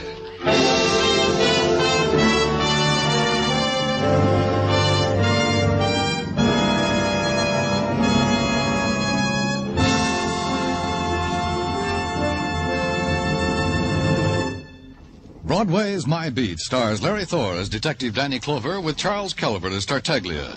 The program is produced and directed by Elliott Lewis, with musical score composed and conducted by Alexander Courage. Included in tonight's cast were Clayton Post, Larry Dobkin, Betty Lou Gerson, Jody Gilbert, Ed Max, Jack Crucian, and Jerry Hausner.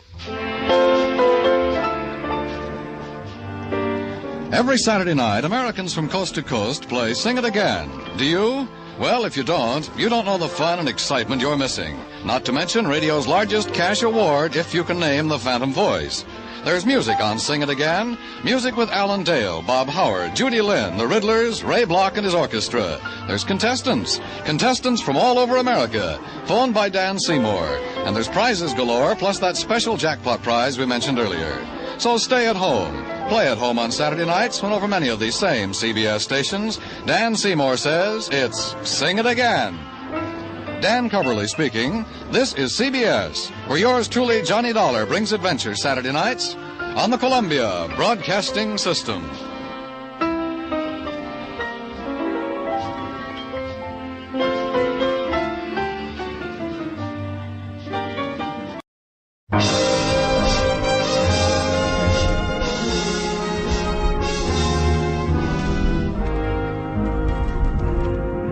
My beat, from Times Square to Columbus 6th, the most violent. That's being did. And you notified the manager. Did you hear me say? That's being did. And you notified the manager. Did you hear me say I did that? No, but... No, of course you didn't. I'm reporting it directly to the police, so it'll be on the records that I found the man. Finch found him. Finch. F-I-N-C-H. Alan Finch. You'll tell the papers that. Danny Clover speaking. Homicide, Danny. Call just came in. Where? Penthouse, Hotel Haddon. You gonna take it? Right away, Tartaglia. Finch. F-I-N-C-H. Alan Finch. Don't forget it.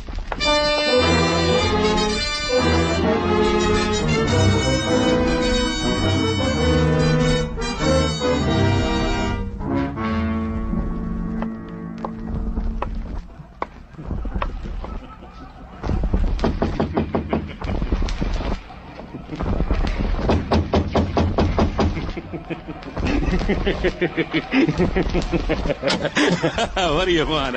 Oh, it's you, Daddy. I'm glad it's you. Makes you happy, huh, Morrow? Yeah, come on in.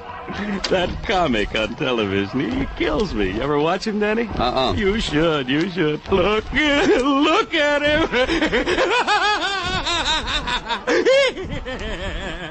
He kills me. Where is he, Morrow? The dead one? He's in the bedroom. Come on, I'll show you. If you could tear yourself away from the comic. Ah, Danny, don't be like that. How many laughs does a house dick get in a day? I mean, for free. There he is, Danny, on his $20-a-day bed. Shut the door. The television is for free, too, Danny. In every room, we can cop a look in between, you know. Shut the door. Whatever you say, Danny. Who was he? Here, I'll hold up his head so you can look at him. Looks different, huh? We've been waiting a long time to see him like this, huh, Danny? Johnny Hill. The same. A little punctured, but the same. Johnny Hill. Tell me about it. A lady was bidding a gentleman good night at the door. While lost in a kiss, she heard shots. She told me so on the phone. Did she see anyone leave this apartment? It was all too frustrating. She didn't see a thing because her eyes were filled with tears, she told me. Boyfriend scurried away, didn't want to get caught in a mess. The lady wept. Any ideas, Morrow? On who put so many holes in him? Except everybody who ever wanted Johnny Hill dead. Johnny Hill. King of the Chicago hooligans. Wanted for all the small print in the book. Who's to put the finger on who wanted him dead? Look, Morrow. I wanted it, you wanted it. Who didn't want it, Danny? Tell me so I can get him a free room in this classy flea bag. After that, there wasn't anything much. Morrow said he was going back and look at the comic, except now the comic was through and there was a cowboy instead, which was even better, Morrow assured me.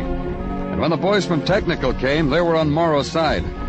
When I asked everybody why the cowboy carried 3 guns, they sneered at me. So I left. Then it was legwork. Find out why a hoodlum from Chicago had come to New York to die. Ring doorbells.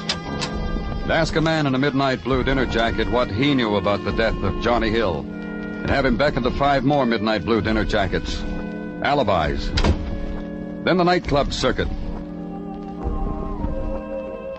Start where the cover charge is $10 and the upholstery genuine, and ask questions, and get no answers.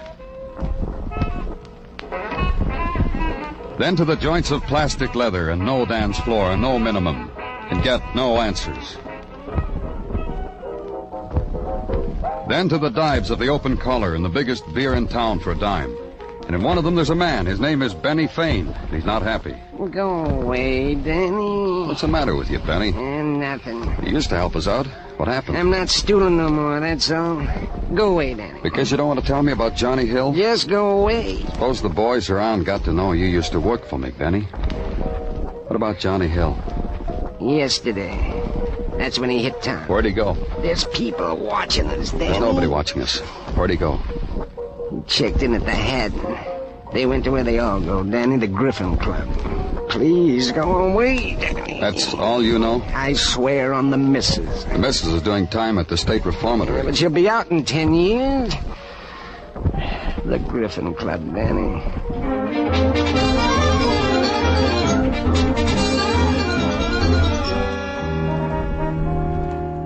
The Griffin Club was a polite brownstone mansion that peeked at the park through white lace curtains, needle-pointed with aqua griffons. Its decor, late Prohibition. Its membership, lovely ladies and equally elegant gentlemen. Their amusement, conversation of latter-day hooligans who have become quality folk. I knew that because when I walked in, the tinkle stopped. The whisper of silk took over, and I was looked at as if I were a cheap wine spilled on the fawn-colored rug. A lady rose quickly to wipe away the stain I was making in their drawing room. I'm afraid you've made a mistake. We are only for members. We suggest the wise, right? Don't you know me, Betsy? You're full of them, aren't you? Mistakes. I'm Mrs. Crane, vice president in charge of accepting and rejecting. Oh, sure you are, Betsy. All right, so I know you. You're running out of your class, aren't you, Danny? I don't think so. Johnny Hill made me a member. You were having a lovely time till you walked in. You turned it sour. But I recall that's the way you are. I said Johnny Hill, and you didn't even drop your fan. Drop it, Betsy, so I'll have to pick it up for you. He's in Chicago. In the morgue. But you know that, don't you, Betsy? He finally made it. I'm glad for Johnny. You'll tell him. Before that, he did all the normal things for him. Checked in at the Haddon penthouse, came here, then back to the Haddon. Died in his bed. Normal for Johnny. I'll tell my friends how it was. Thanks, Danny. They've been itching to know. And you'll tell me the things that Johnny did here, won't you, Betsy? For old time's sake? Grab a handful of canopies, Danny. Take some to your friends, because we're through reminiscing. Wait, I'll get you a brown paper bag. I couldn't go without you, Betsy. You've got nothing. Not on me, not on the club. Only I murdered Johnny Hill. You know how these things work, Betsy. We hold you on suspicion. A day, a month, as long as you want. What happens to your vice presidency then? It took me a long time. It's mine. No part of it belongs to anyone else. Sure. Think how hard you worked for it, Betsy. I rocked myself to sleep thinking about it. All right. Johnny came in here about 4 o'clock last night. Alone? For a while alone. For about an hour he nibbled at the caviar, the entertainment. Then he got bored. Called Nick Joyner. Nick was here? Johnny called him, didn't he? Johnny calls, people come. Used to. They played cards, then something must have happened because they started calling each other names. So I called Johnny's boy to break it up. He came, he did. Johnny's boy, who is it now? Harry Bishop. Where? 1923 East 47. I've been awfully good to you, Danny. It didn't cost you a cent. Not a penny. Clutch it close to you, because that's all you get. Goodbye forever, Danny.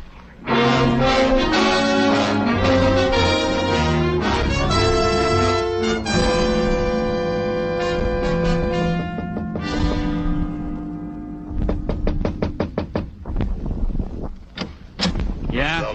You, Harry Bishop? Let's go inside. Let's go, Harry. You sound like Law. Law. Later, Law.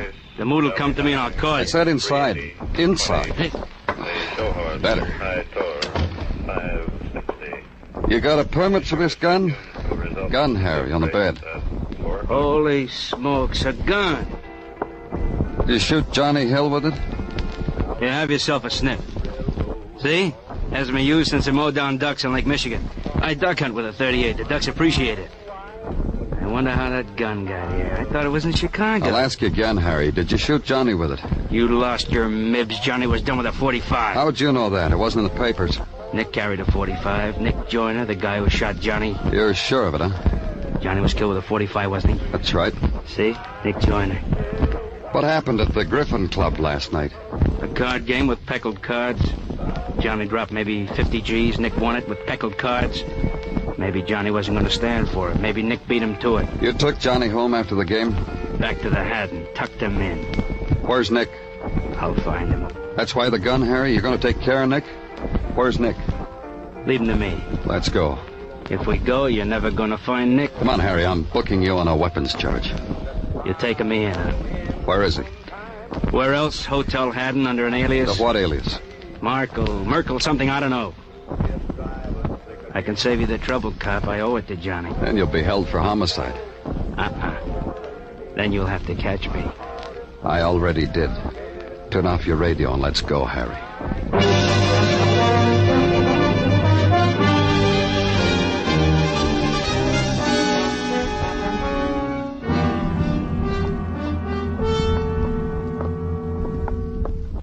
Imagine Nick Joyner living under an alias. Merkel. Merkel. The things a guy will go through to get a room. You didn't know about it, huh, Morrow? So help me, Danny, not till you told me. This is a big hole. I can't keep my eye on everything that crawls into it. So help me, Danny. All right, you didn't know. You think Nick's the one who got to Johnny? I ask you a civil question. The least you can do is... Said? Huh? Yeah, 1218. A room reserved for shoe salesmen, usually. Must be slow in shoes.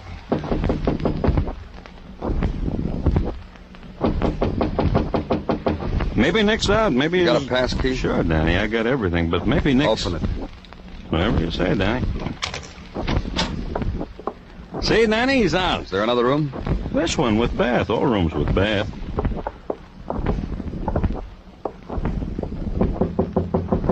Nick, I'm sorry to barge in, but guess who?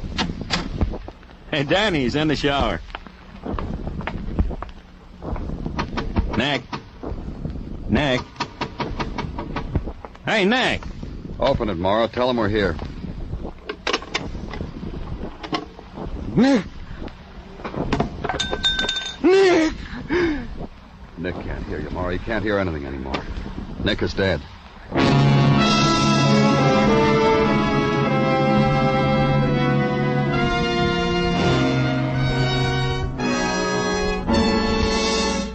You are listening to Broadway's My Beat, written by Morton Fine and David Friedkin and starring Larry Thor as Detective Danny Clover. How's for trying to sing it again this Saturday night? $5,000 in cold, hard cash and $10,000 in fine prizes are waiting for the CBS listener who can solve the new Phantom Voice mystery. Dan Seymour will be on hand with those coast-to-coast phone calls, and Alan Dale, Judy Lynn, Bob Howard, and the Riddlers will be making music. It's an hour of fun and song to entertain you and perhaps pay off every Saturday night on most of these same CBS stations. Here, sing it again this Saturday, won't you?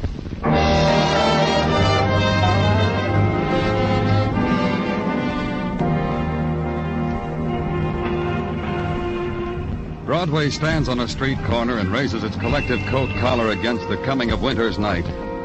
Tries to find warmth in the blaze of neon or in the ashes of a summer night's dream.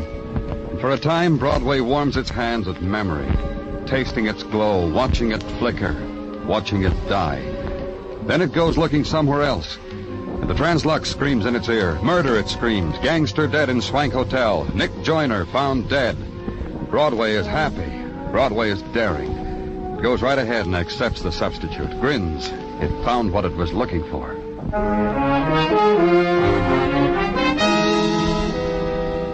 And at police headquarters the next day, the probing over the murder of two men, Johnny Hill and Nick Joyner. And assisting at the probe, a man with an apple in his mouth.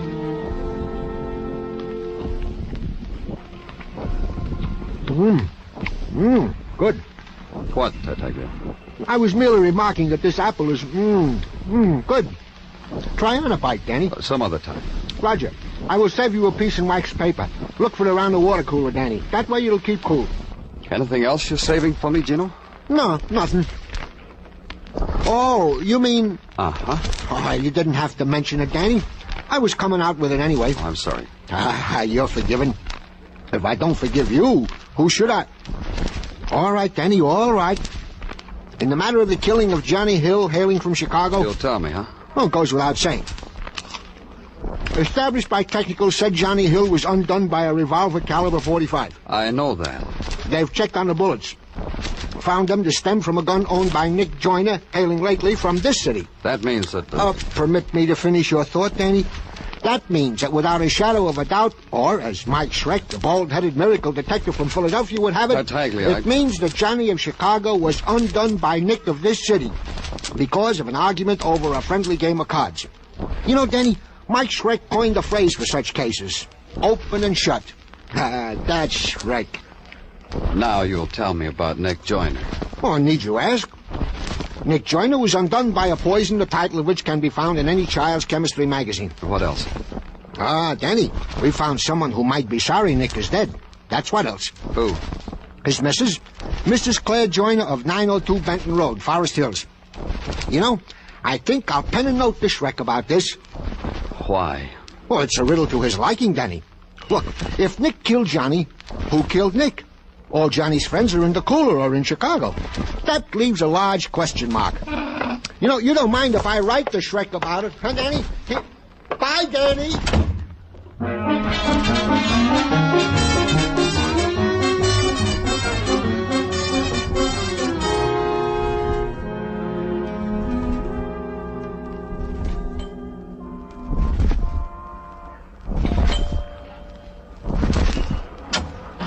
Can you come back?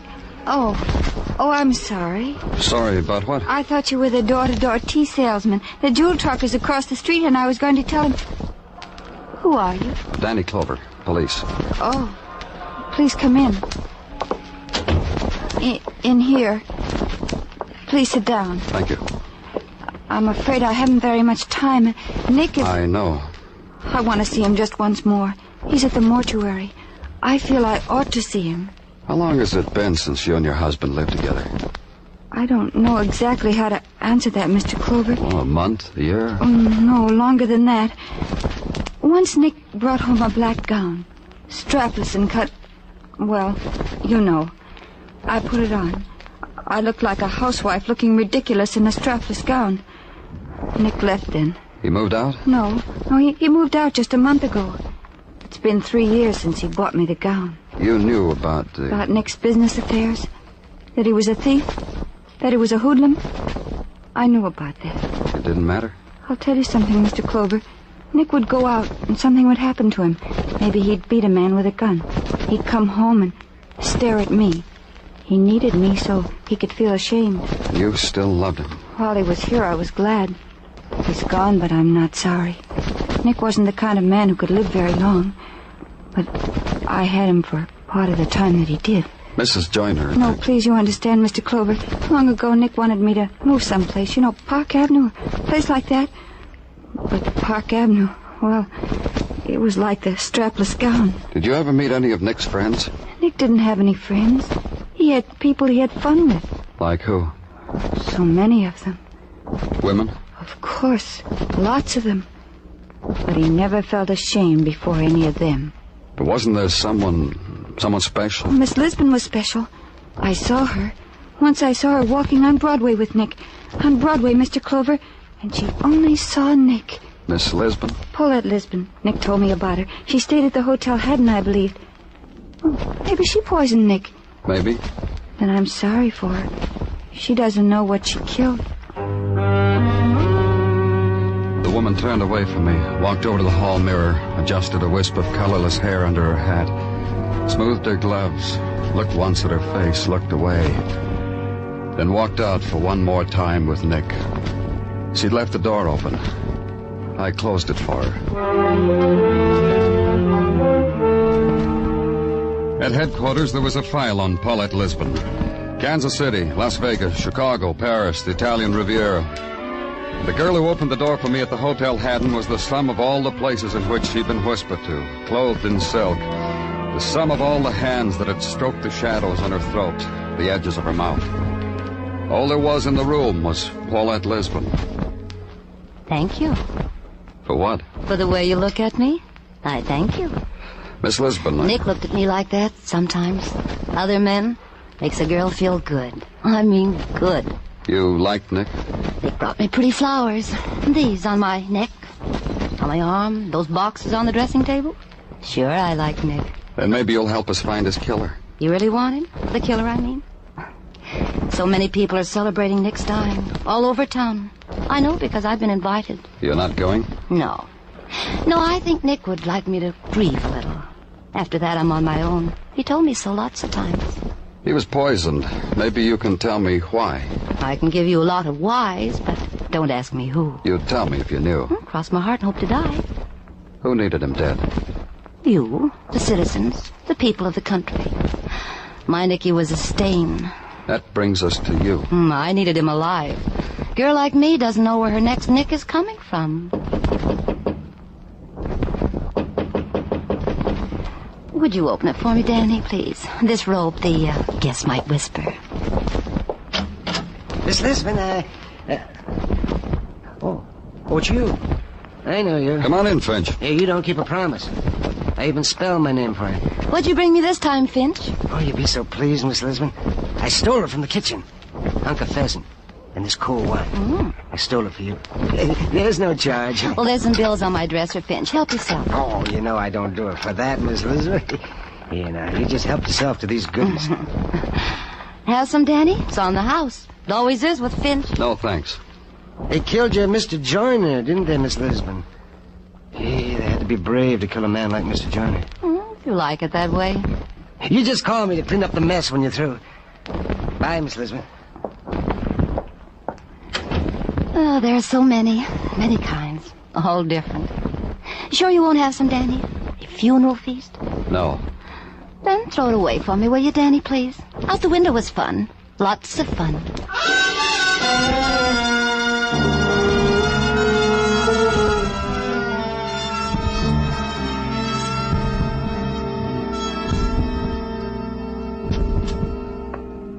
Danny? Oh, hello, Dr. Sinsky. Come on in. What's on your mind? Got a cigarette, Danny? Here you are. Thanks. Light? No, I wouldn't think of it. I carry my own matches. A very strange thing just happened, Danny. Oh, like what? I just finished an autopsy on Johnny Hill. An autopsy? What for? He was shot to death. What do you need an autopsy for? Because he wasn't shot to death. What are you talking about? Of course he was shot. Of course he was, with 3 .45 caliber bullets. But that's not what killed him. Look. Please, Danny, let me have my minute of glory, huh? Thank you. I happened to see the photographs taken of Johnny by our boys. Why, I asked myself, is there so little blood from a man who's been shot by a large caliber bullet? Then at the morgue, I examined Johnny. Very little blood on his clothes. So you performed an autopsy? Just to prove my point. Johnny was dead before he was shot. What? Johnny was poisoned to death with the same poison that killed Nick Joyner. Know anybody who didn't like those two fellas, Danny?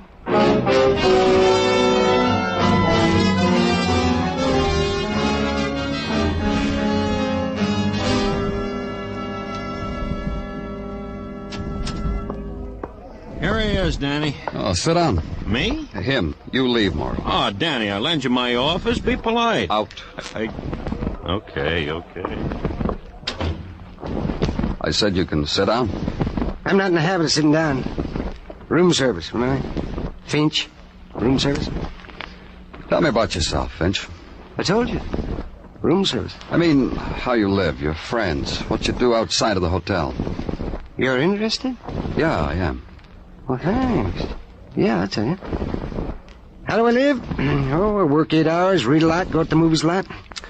Write letters to the newspapers. They printed some of them. Spell your name right? Always. I have such a simple name to remember. Maybe that's why everybody forgets it. What about your friends? No, I've tried that. People don't measure up. Does Miss Lisbon measure up? She's beautiful. I'd like her to admire me, but... Really doesn't matter. Don't you care what people think about you, Finch? Used to bother me. I used to try. When I was younger, I took physical culture exercises and correspondence courses and personality, but I never finished. I don't know, somehow. Well, I don't know.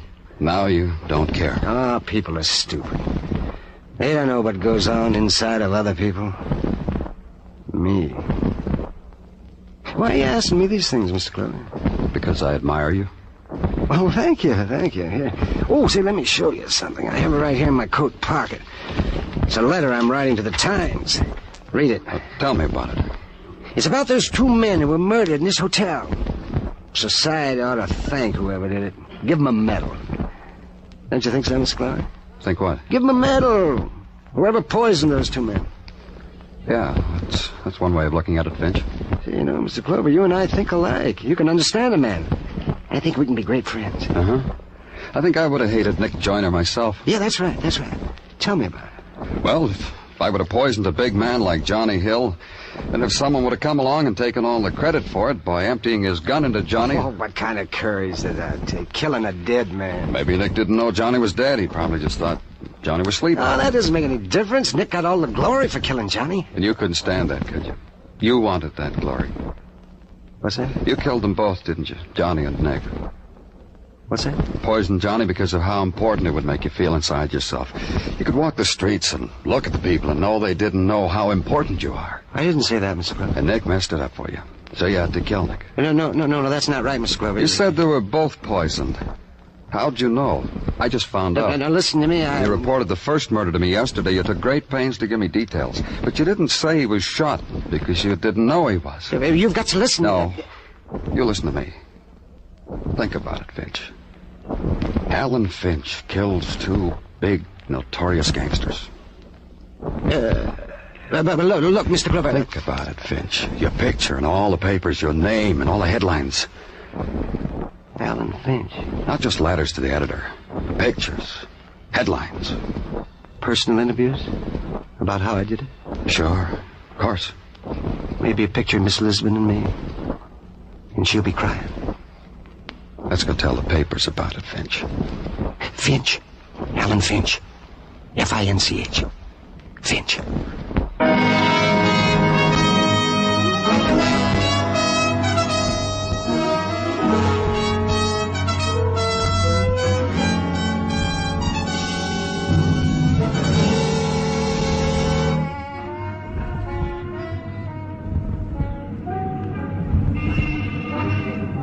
It's the happy time on Broadway.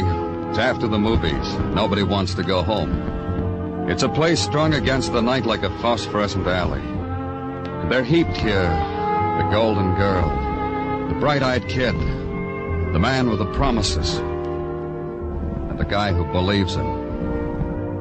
It's Broadway, the gaudiest, the most violent, the lonesomest mile in the world. Broadway, my beat.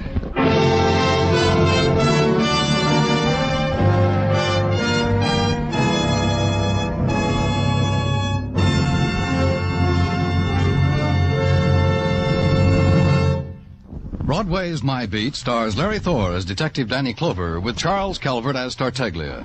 The program is produced and directed by Elliott Lewis with musical score composed and conducted by Alexander Courage.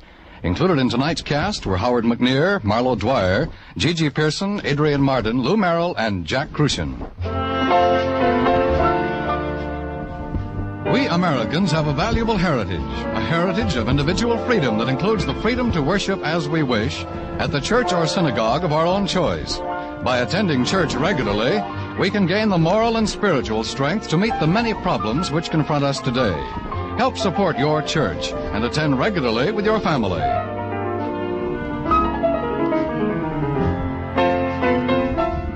Dan Coverly speaking. This is CBS, where yours truly, Johnny Dollar, brings adventure Saturday nights on the Columbia Broadcasting System.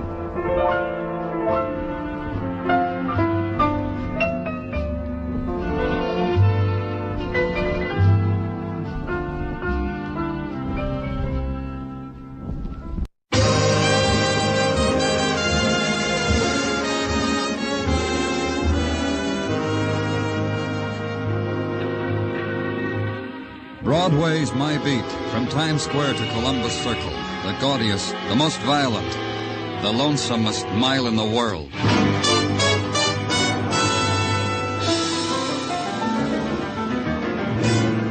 Broadway's My Beat, with Larry Thor as Detective Danny Clover.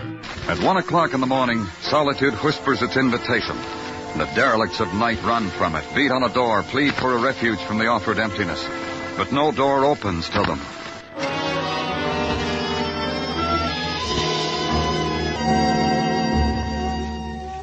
At headquarters, you consider it through a grime-stained window. Turn away from it. Find on your desk a slip of paper that hadn't been there before. Homicide, it says. Central Park Lake. And Broadway has finally opened a door. The password, the violent dead.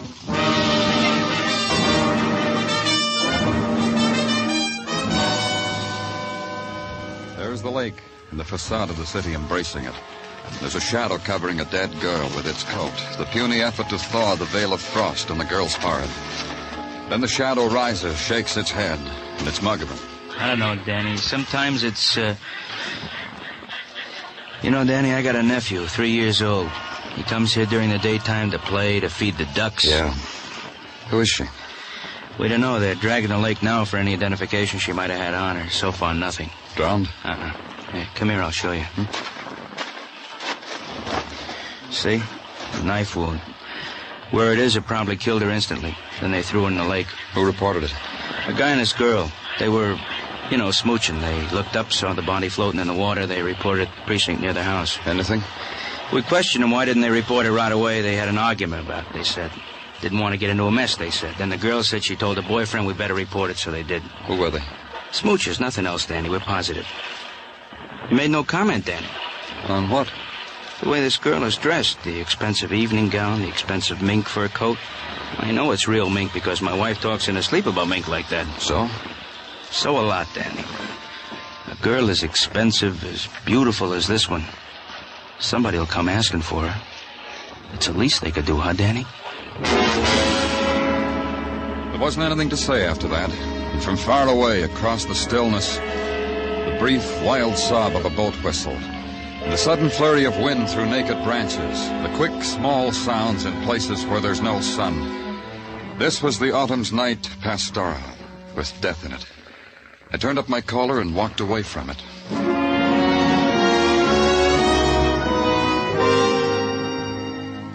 The next morning, it was back to headquarters. Received the report that so far nothing had been found on the bottom of the lake to identify the dead girl. Go downstairs to the place where it's never daytime, the morgue, the 3 people waiting there. The quiet audience sensing the etiquette of stillness in the presence of the dead. All right, you, the lady over there. Muggavan? We want you to be sure, ma'am. I'm sure. Well? No, it's not my sister. That way out, ma'am. Now, the gentleman. My wife was blonde. Is this your wife? Take it easy. I haven't seen Aggie in 3 years. This girl is 5'6", weight 124, approximately 22 years of age. Aggie's gonna turn up here one of these days. I'll make book on it. But you ain't done it yet. This ain't Aggie. Through that door over there, please. You're next, lady.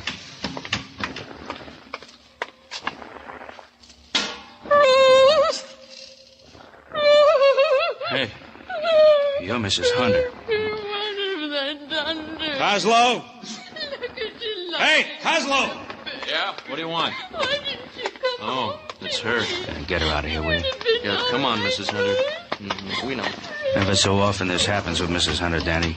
Really identified a daughter here about 5 years ago. Keeps coming back. I don't know. That's all of them, huh? Funny. Lovely young girl, dressed beautifully. Someone must want to know what's happened to her, where she is. Someone must know who she is. Okay, Muggavan, we'll try it another way.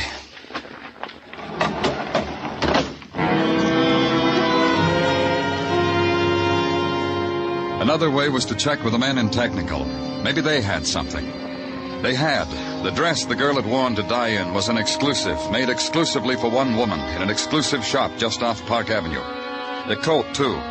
The girl had good taste, they told me, and the money to indulge it, and the beauty to grace it. Beyond that, all they had was a shrug. So I packed it, shrug and all, in a cardboard suitcase. And on top of it, the portrait of the girl taken in death. And closed the cover, snapped the lock.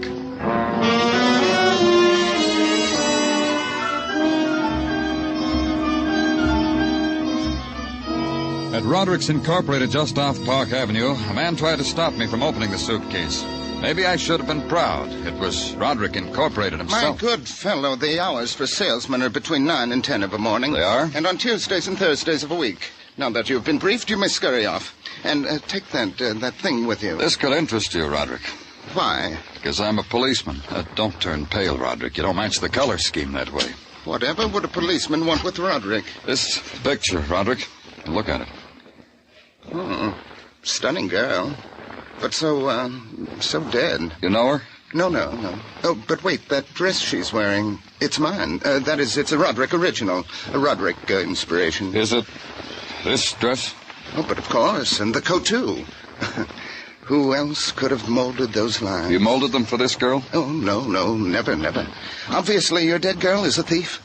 I created these things for Gladys Hampton, the advertising executive. Surely you've seen her in these things in Harper's. Where else can I see her? She has a place on 5th. A tired mansion. Kiss her for me when you see her, will you? Tell her you do it for Roderick, eh?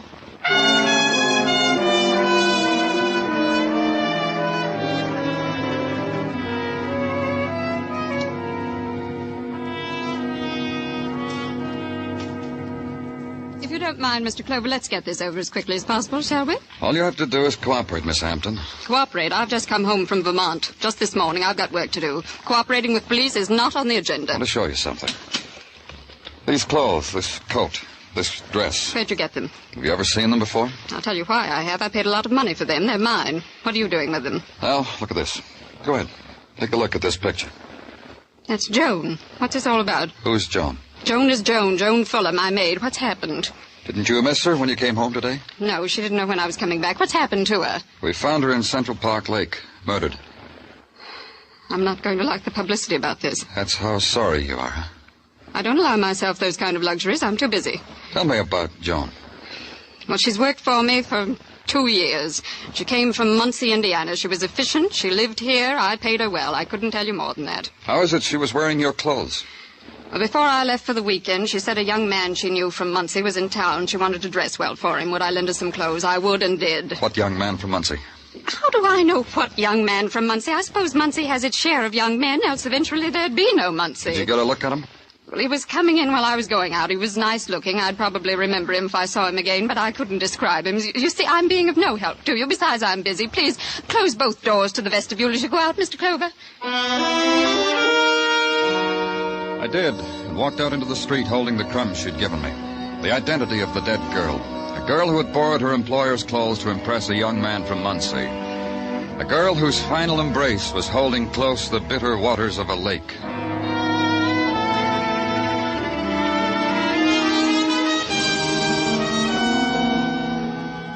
At headquarters, the routine that is a requiem for the violent dead. A telegram to Muncie asking for information on Joan Fuller.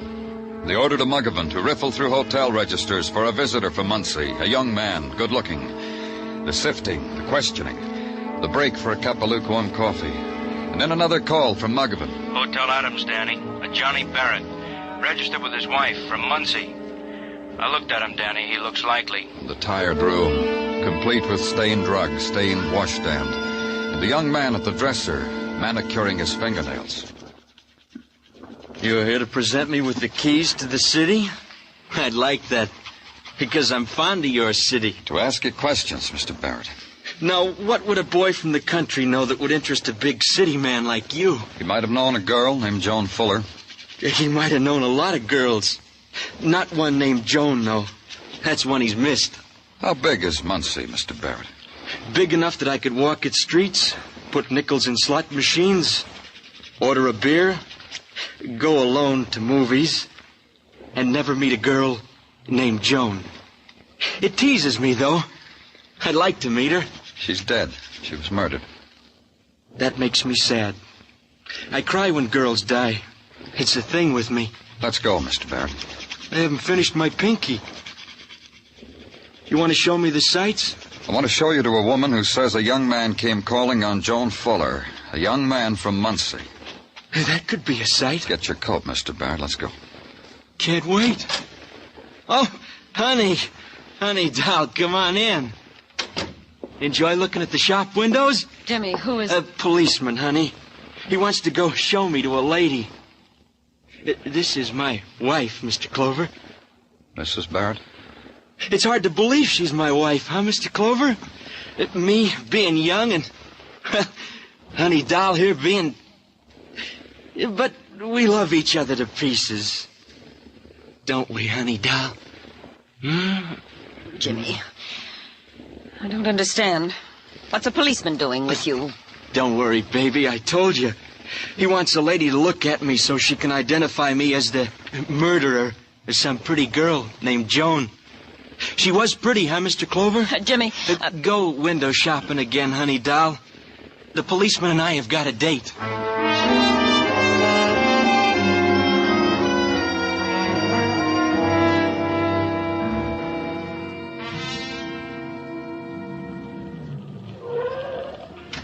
Let's go, Jimmy. Sure, let's go. This house. Nice house. Ever been here before? No. Bet you wish I had, though. Nice chimes. Pretty.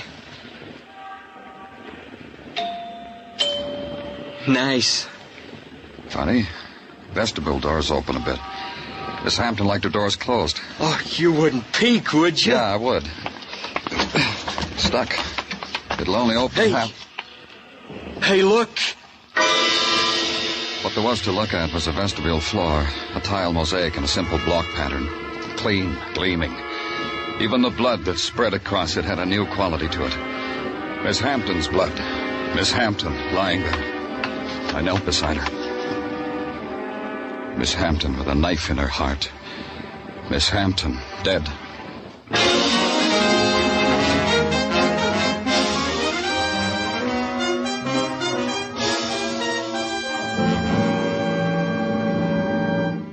You are listening to Broadway's My Beat, written by Morton Fine and David Friedkin and starring Larry Thor as Detective Danny Clover.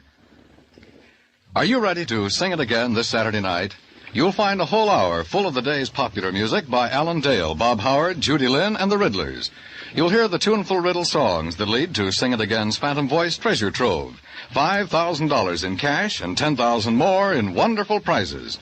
Be listening to Sing It Again this Saturday night when it comes your way on most of these same CBS stations. The Phantom's a puzzler, but some CBS listener will win that $5,000 in cash.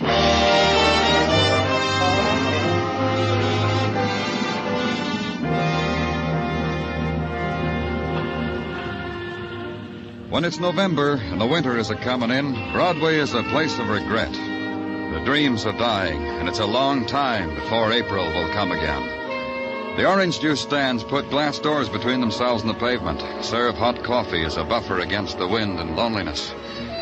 Somebody leaves a newspaper on the stool beside you, not very neat, folded badly.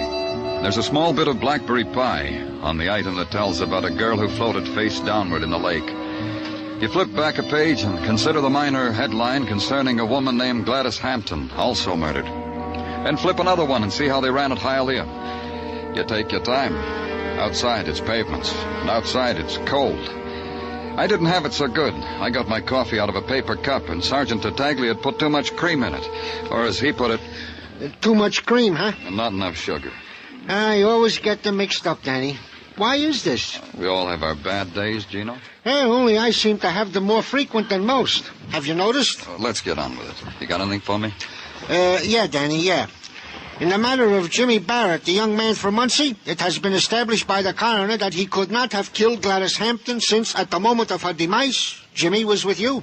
What about an alibi for last night when Joan Fuller was killed? He claims that he was doing the town up with his wife and cannot tell us what time he was where. What? He cannot tell us what time he was where, Danny. How does he like our pokey, Gino? Not very much. He's screaming for his wife. Also, he wrote the little verse on the wire to tell us how much he didn't like it. It starts off... Tell me later, Gino. I'm going out. Where, Danny? To see a man's wife.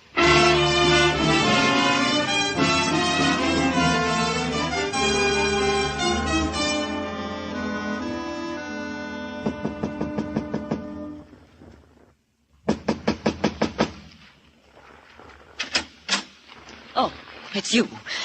Where's my husband? What have you done with him? He's downtown, Miss Barrett. We're holding him on suspicion of murder. Well, don't stand there in the hall making a show of me before the world. Come in here. Come in. Sure, Miss Barrett. I was just washing out some of my things in the basin. You live in a dirty city, Mr. Clover. The dirt eats into everything. What right have you to do a thing like that to Jimmy? What right? Because we think he murdered a girl named Joan Fuller. Girl I read about? Girl from Muncie? Jimmy never knew her. He never knew anything like her. Not like her. You know that much about your husband, Mrs. Barrett? I'm a middle-aged woman, Mr. Clover. I know things about my husband that no girl ever knew. Why did you and Jimmy come to New York, Miss Barrett? You won't say any of the things people say when I tell them. Jimmy and I are on our honeymoon. Mrs. Barrett. He loves me. You saw how much he loves me. The sweet names he calls me. I saw, Mrs. Barrett. Took me a long time to bring Jimmy around to me, Mr. Clover, to the things I wanted. I'm not going to lose him to you. If you'll help us, maybe we can give him back. This is a trick. You're trying to trick me. You want me to say something about him that'll make him dead. Something that can save him. Oh, what can I tell you that will do that? Did he ever leave you alone on your honeymoon? Go off somewhere alone? Never. Why, Jimmy waits on me hand and foot. That's what first attracted me to him back home. How polite he was. How considerate. When he could have had any girl. Here, Mrs. Barrett. Has he left you alone here? I told you no. He was alone when I found him. Oh, that was different. I went window shopping. I like to do that alone. I like to come back and tell him the things I saw. All the useless, expensive, frilly things that are no use to anyone. Just good to look at sometimes. You've done that other times? Back home, in Muncie, not here. One more question, Miss Barrett. Did you know Joan Fuller? No, I didn't know her. My husband didn't know her. I haven't told you anything that'll save him, have I? No. But I will. You'll see. I hired a lawyer. He's getting a writ. You'll bring Jimmy back to me. You'll see. Wait till I tell Jimmy how you treated me. Just you wait. I'll wait. Don't take Jimmy back home with you, Mrs. Barrett. We'll want you both here.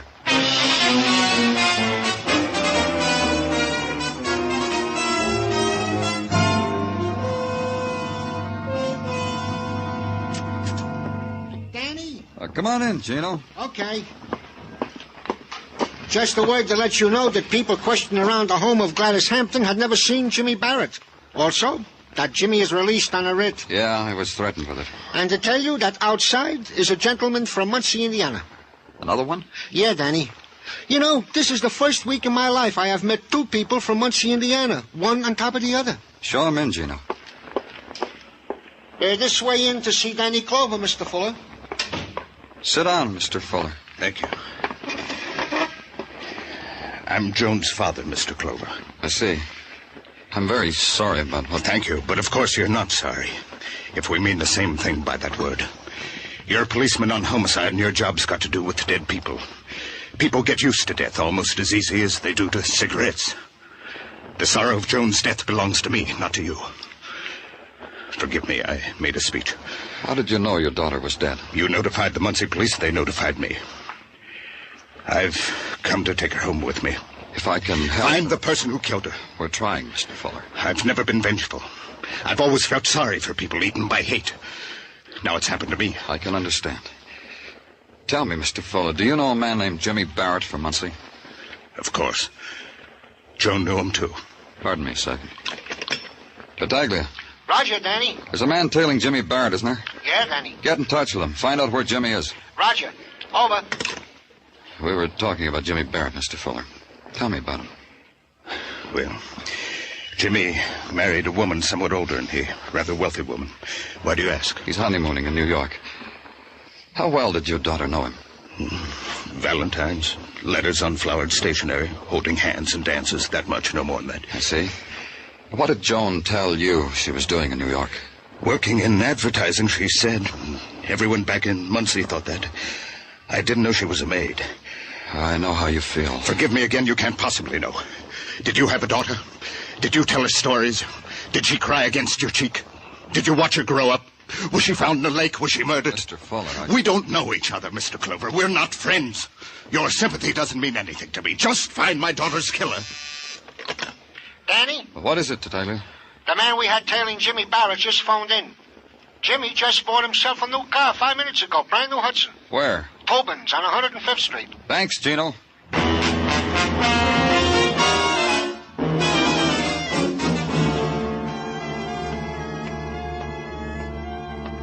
You're primed to buy a new car, mister? You're just tantalizing yourself with this new model. I want to, Sure you want to. Everybody wants to. There's no feeling like the feeling of running your hand over this new all-leather upholstery. Save it. I'm from the police. That makes you different? That gives you desires different from other people's Look, desires? a man named James Barrett is just in. Oh, I'll never forget him.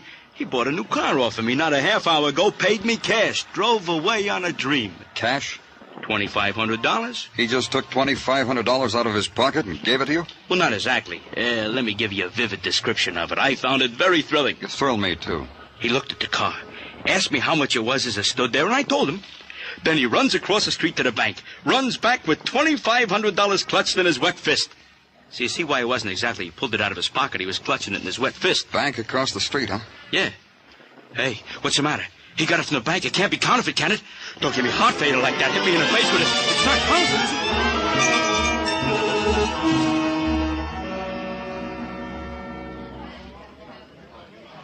Don't you find it rather interesting, Mr. Clover, that I, Stephen Chase, am working for the Corn Exchange Bank? We Chasers have a bank of our own, you know. I know. And you're the Chase who gave Barrett $2,500. Precisely that Chase. Does Barrett have an account here? As of this morning, a rather plump one. He opened an account this morning and withdrew that much money this afternoon? I see you don't understand banks. Oh, explain them to me. Mrs. Barrett had a letter of credit from a bank in Muncie, Indiana, which she chose to deposit here with us at Corn. Go on. Please. Therefore, this account was in Mrs. Barrett's name.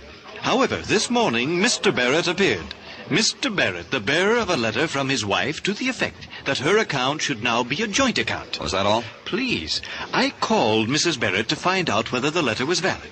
Mrs. Barrett told me to give her husband as much money as he wanted. All this happened this morning? Precisely this morning. Precisely, Mr. Chase.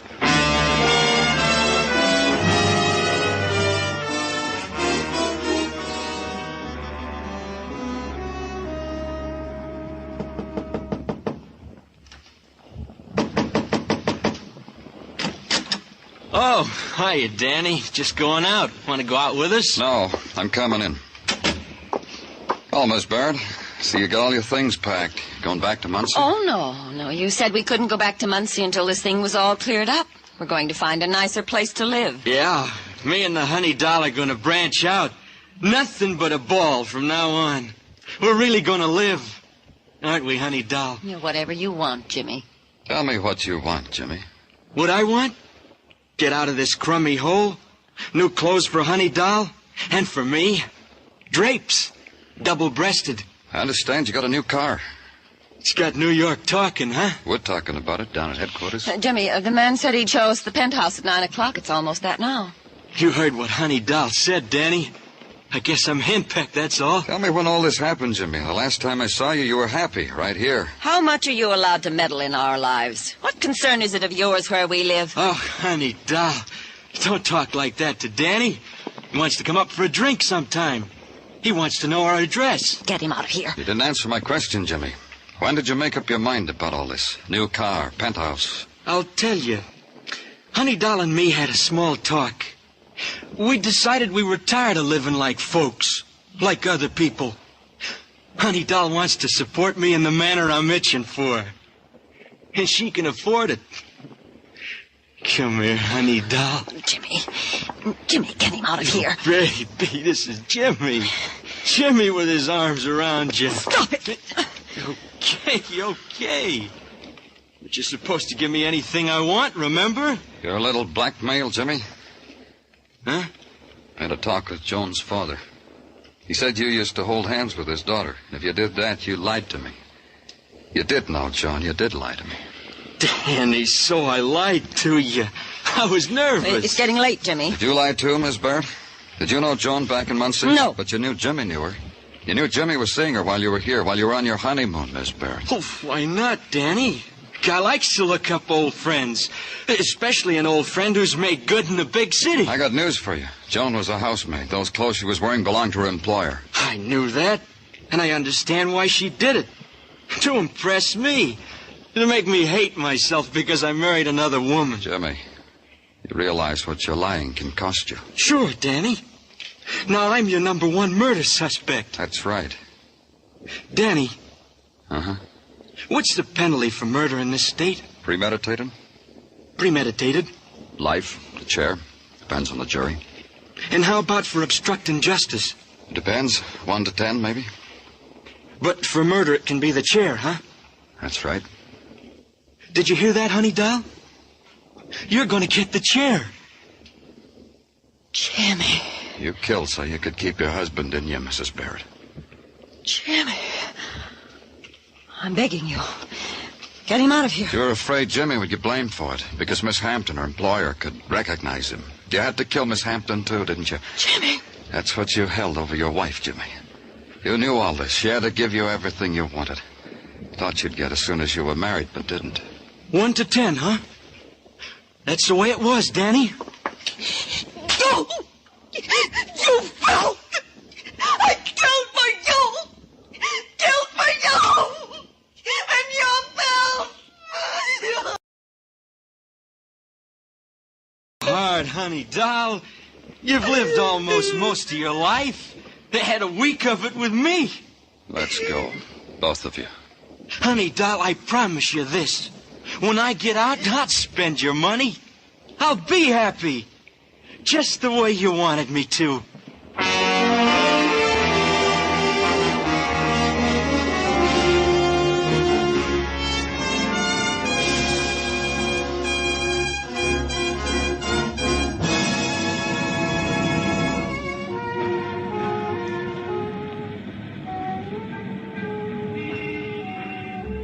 Broadway looks good now.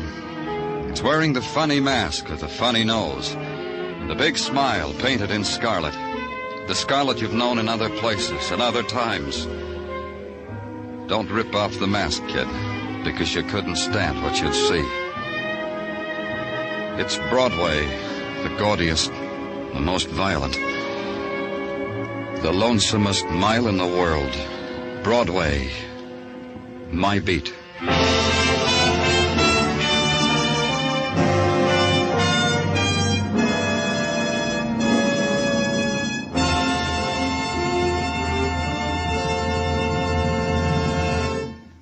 Broadway's My Beat stars Larry Thor as Detective Danny Clover with Charles Calvert as Tartaglia. The program was produced and directed by Elliott Lewis with musical score composed and conducted by Alexander Courage. Included in tonight's cast were Irene Tedrow, Dick Crenna, Bob Bruce, Peggy Weber, Stan Waxman, and Jack Crucian. This Saturday evening on CBS, Hopalong Cassidy comes riding to the rescue of an old friend who's suspected of a serious crime. It's a long, tough job Hoppy takes on, literally risking his own neck. With one of the greatest surprise endings you've ever heard, Hoppy comes through.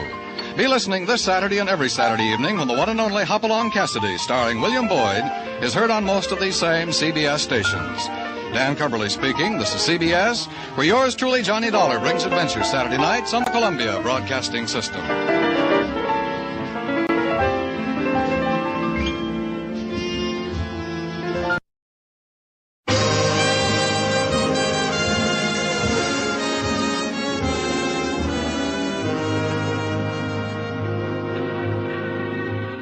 Broadway's My Beat, from Times Square to Columbus Circle, the gaudiest, the most violent, the lonesomest mile in the world.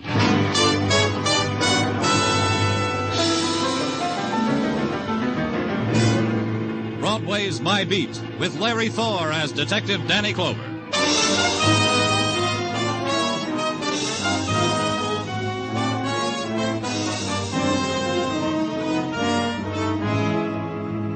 When it's December and the winter has caught hold, Broadway comes up with a miracle. Silver trees grow out of the sidewalks. Men with beards and red velvet suits suddenly appear from out of the Bowery and dedicate themselves to being jolly. And reindeer roam the tundra of the spectaculars. It's a time of Crosby records, noses against department store windows, and wishing you'd kept up the Christmas Club payments. Everybody's happy. Even the finance company sends you season's greetings.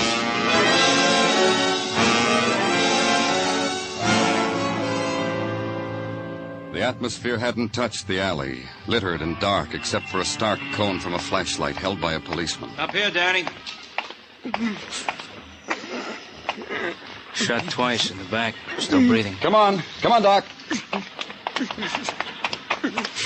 Take a look, Doc. Let's put him on the stretcher. I don't think this one's got much time. Give me a hand here. Easy. We'll have you in the hospital in 5 minutes.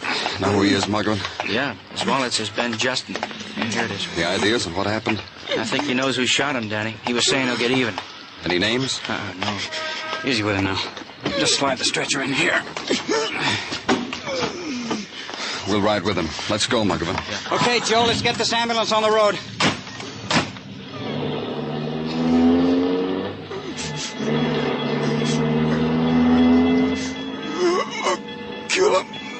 Kill him with my bare hands. Who are you going to kill, Ben? Watch it, Danny. Platinum. Here, hold the bottle up like this. Yeah. Is it all right if I talk to him? You better hurry. Who shot you, Ben? Can you hear me, Ben? Ben. Wait a second.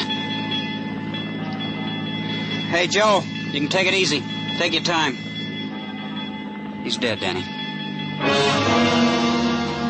Then the slow ride through swarming avenues, the slow tolling of the ambulance bell, because the rhythm of death is slow. And through the windows of the moving car, the procession of fleeting faces, of melting forms scurrying from the bitter touch of an unknown wind. Then suddenly at a stop, because death in the city must wait its turn, the face peering in, avid for a furtive glimpse at pain, seeing only the shroud-covered man, turning away in regret. The ambulance moves again, and within it, silence, because there are no more questions that can be asked of the dead.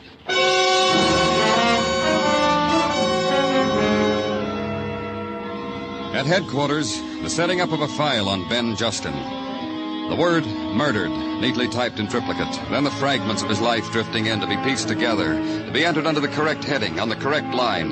Ben Justin lived in an apartment on West 86th. He was married to a woman named Evelyn. Go there, ask her the question the dying man wouldn't answer. Ben didn't tell you? He was bleeding to death and he wouldn't tell you who killed him? No, Miss Justin. I like him for that. There are a lot of other reasons, but this one's the best. Then you will want to help us find his murderer. No, that's your job. That's what you get paid for. They shot him down in an alley. Sorry, but that's how I feel about things. You get what you work for in this world. No one can do it for you. You want Ben's killer? Find him. That way he'll belong to you, just you. If you know something, Mrs. Justin, we can hold you. Now, wherever did you get an idea like that? How would I know who killed Ben? It's his secret. He's taking it to his grave with him. Maybe I didn't tell you. Ben's last words were that he would kill him with his bare hands. Ben can't do that now, can he? But you can do something, Mrs. Justin. You can tell me about Ben. You can tell me who wanted him dead. Tell you about Ben? That could take my lifetime. But I'll brief it down for you. Ben did good by me, dressed me in fancy clothes, showy, showed me off to his friends. Didn't mind if one made a play for me. Grinned it off. Grinned about it when we got home. Cuffed me a little, and we go to sleep laughing. That's about Ben. Doesn't help us much. Then try this. Ben used to work for the Imperial Insurance Company, an investigator. Go ask them about Ben. I bet those insurance people knew more about him than even his wife knew. It's their business. Imperial Insurance? On Lower Broadway. You can excuse yourself now, Mr. Clover. I want to go over my wardrobe, pick out a black dress for Ben's funeral. Silk. Yeah, silk. He liked me in it.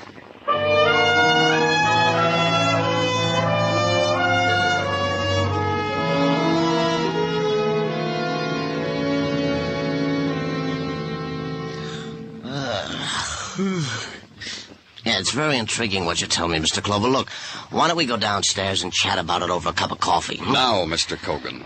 Oh, you don't understand, kid. I haven't had my breakfast. How can I do my best for Imperial Insurance without something hot in my stomach? We're trying to find out who killed the man.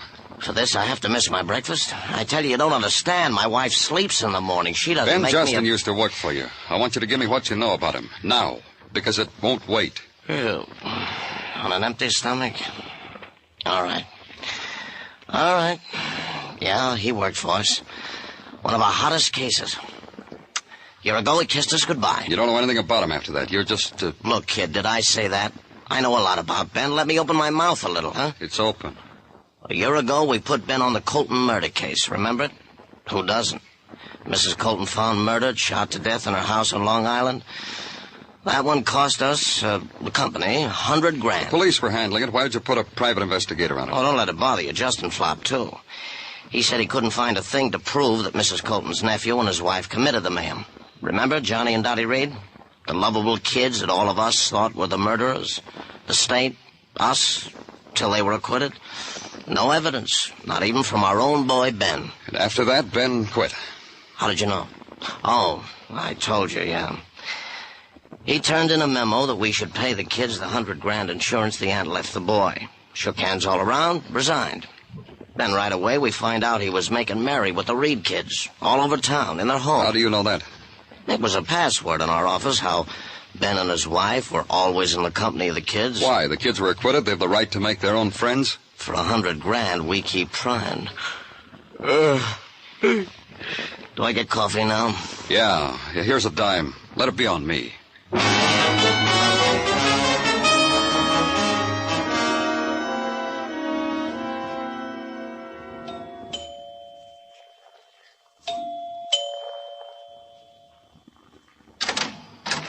Hello.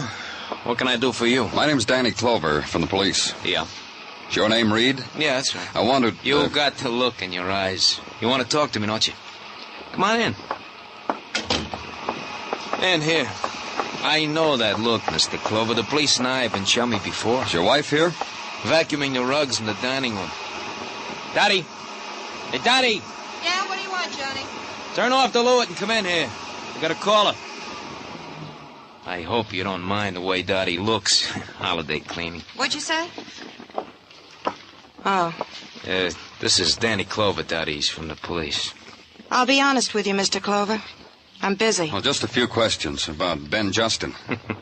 Guess I'm right, Dottie, huh? Soon as I saw this morning's paper, I told you a policeman would be twirling his hat at the door. Then you talk to him, Johnny. I've got to get my work done. I'm afraid you'll have to hold it off for about 5 minutes, Miss Reed. Do you have a warrant? I don't need one. All I want... Dottie gets all mixed up.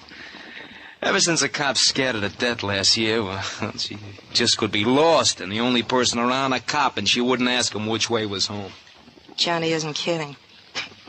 Cops. How well did you two know Ben Justin? We're not going to his funeral. Not even flowers, Mr. Clover. Funny. I heard you were pretty good friends. 2 weeks ago, Johnny and I took turns yawning in his face. He still wouldn't go home. Then he used to drop in here often. Maybe a couple times a month.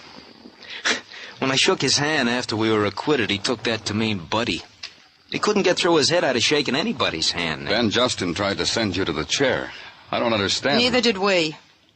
You inherited a lot of money when your aunt was killed, didn't you, Mr. Reed? You people can't leave us alone, can you? Hey, you shouldn't have asked that, Mr. Clover. Dottie's going to be upset all day. It's going to be like this for the rest of our lives. Dottie. No matter what we do, where we go, it's going to be the same way. Get him out of here, Johnny. Get him out of here. You heard him, Mr. Clover. You better get out. Dottie's busy.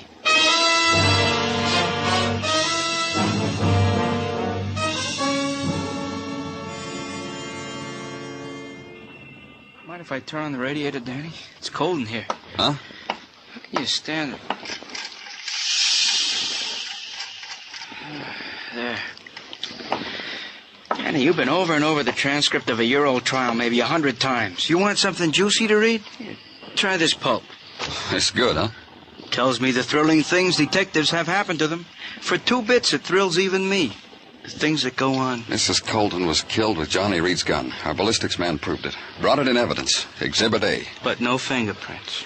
No fingerprints.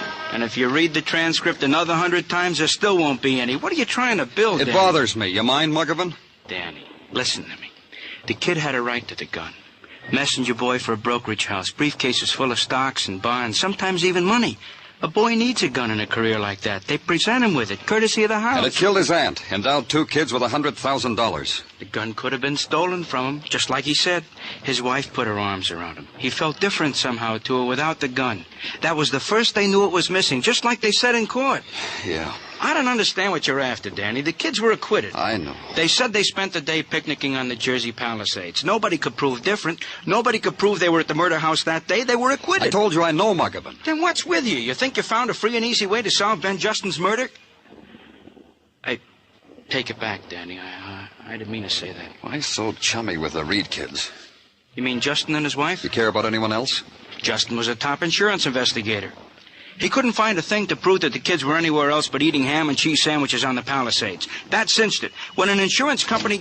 Danny, you gotta go. You just got it. Here, I brought your overcoat. I'll help you into it. There's not too much to Taglia. Where am I going? To the residence of one Mrs. Evelyn Justin. She just phoned in, Danny. She was crying, then screaming. In between said cries and screams was sandwiched that someone was trying to kill her. I made her go slow so I could take her down in shorthand. Here, Danny, her very words. Yeah, get your coat, Muggavan. It's a cold ride.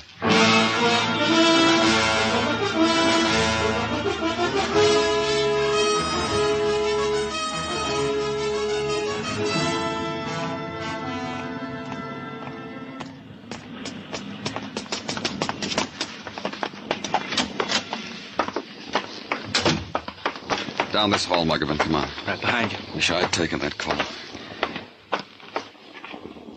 Sounds real quiet in there. Locked, Danny. Lean on the bell, Muggavan. Yeah. Danny, something happening. Take it in. Mrs. Justin! Watch it, Danny. The place is a furnace. Mrs. Justin! Danny, you can't go in there. Don't be crazy. Yeah. I don't understand. What happened? We ring the bell, we blow the place up.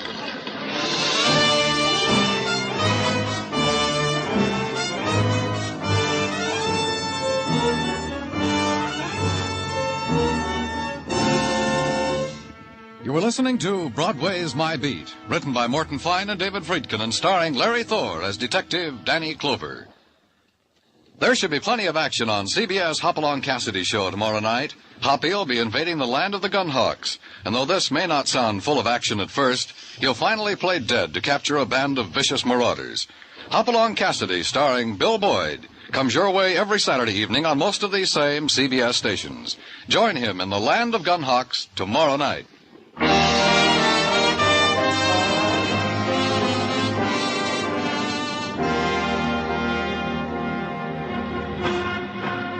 On the eve of the holiday, Broadway opens wide its loudspeakers, takes last year's tinsel off a back shelf, considers its tarnish, shrugs and hangs it in a doorway, in a shop window, just above the summer resort sports shirt sprinkled with artificial snow and decked with dust-covered holly. It makes glints in the winter's sun, sways gently in the winter's wind. It makes you all warm inside, doesn't it, kid? The warm-eyed women walking by, hugging the warm fur close to them. Makes you merry. And the music floating out of the metallic throats. Good, huh, kid? But turn it up.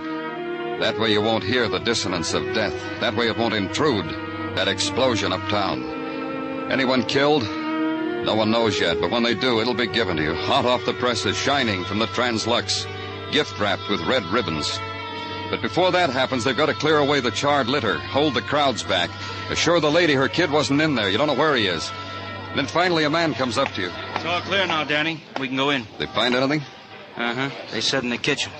They said to watch ourselves. The walls are still smoldering. Okay, let's go, Muggavan. Yeah.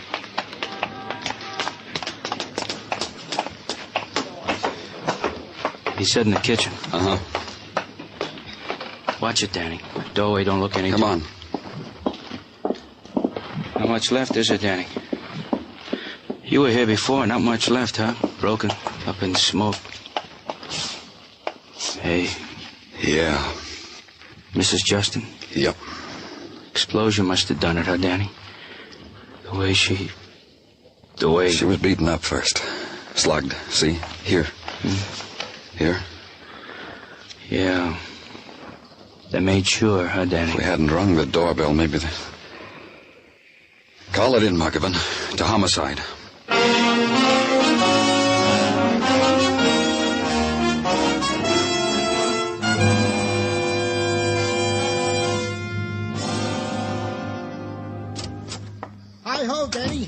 I come bearing gifts from the boys in technical. To you. You thank them for me, Gino. Goes without saying. Christmas is coming, Danny. Courtesy is the motto of the season. A fella has to... Goes without saying. What have you got? Gift number 1. You are confirmed in your deduction that Mrs. Justin was slugged, left unconscious well, you were there, Danny. I don't have to spell it out for you. No, Gino. For this pearl, my thanks. This, a poet once said... Tartaglia. Yeah, Danny. Gift number 2. The doorbell was rigged to a booby trap of a type commonly used in the last... What am I saying?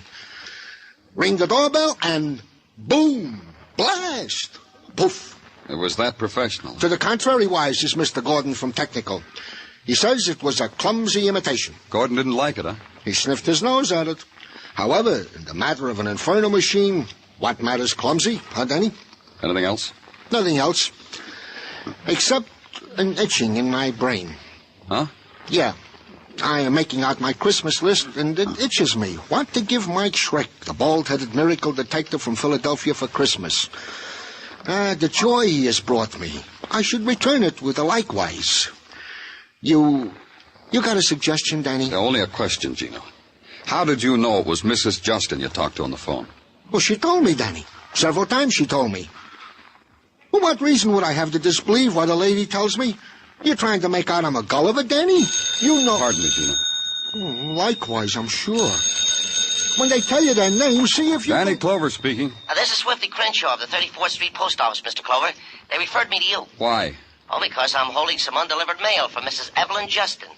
Bet you'd love to get your hands on it. Yeah, I would. Fine. Just ask for Swifty Crenshaw. Everybody knows me. Bye now. Who was it, Danny? A Swifty Crenshaw from the post office. Cren? See? See how you two can be a Gulliver, Danny?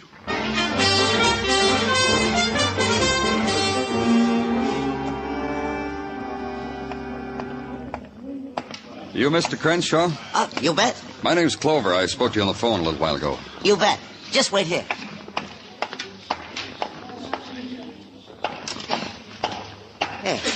Here you are.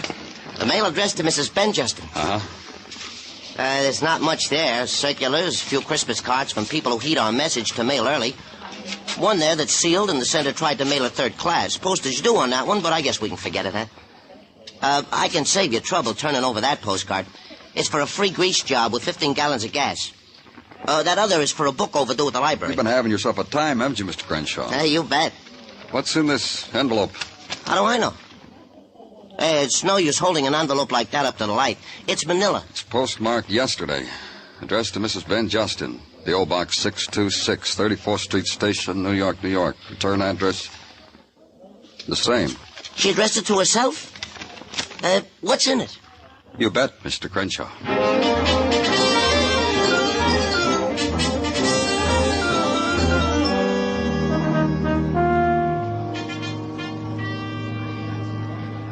Hold on, please.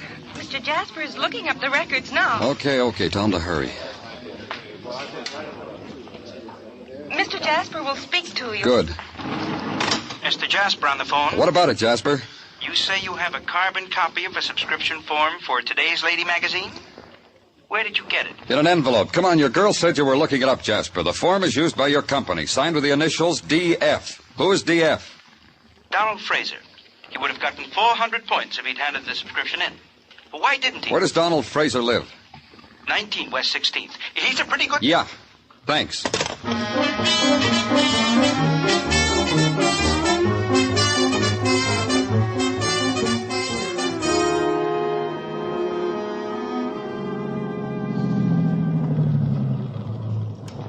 You better come along, Muggavan. Right.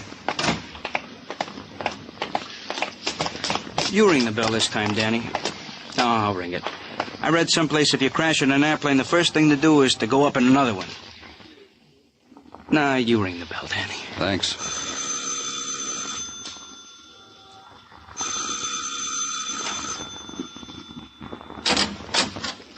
What do you want? You Donald Fraser?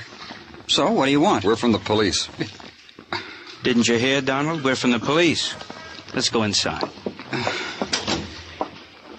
Sit down, Donald. You want a cigarette, Donald? I don't smoke. You drink? No, I can't stand the taste. He's got refined taste, Danny. You signed this magazine subscription form, didn't you? Or didn't you? I don't know. You know. You know, don't you? I signed it. All right. You took a magazine subscription on November 2nd, 1949. That's the date on this form. It's also the date Mrs. Colton was shot to death.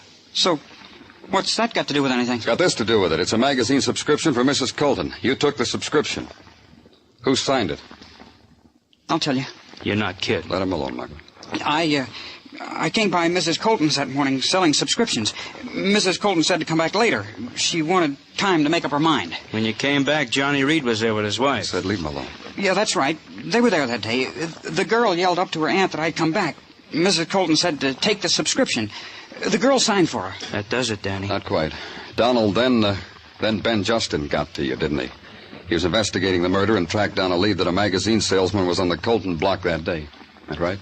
Yeah, the very next day. Before I had a chance to turn in the form in to Mr. Jasper. I shouldn't have done it. I know I shouldn't have done it. For $1,000, the trouble I'm in. I didn't mean to do anything. He talked me into it.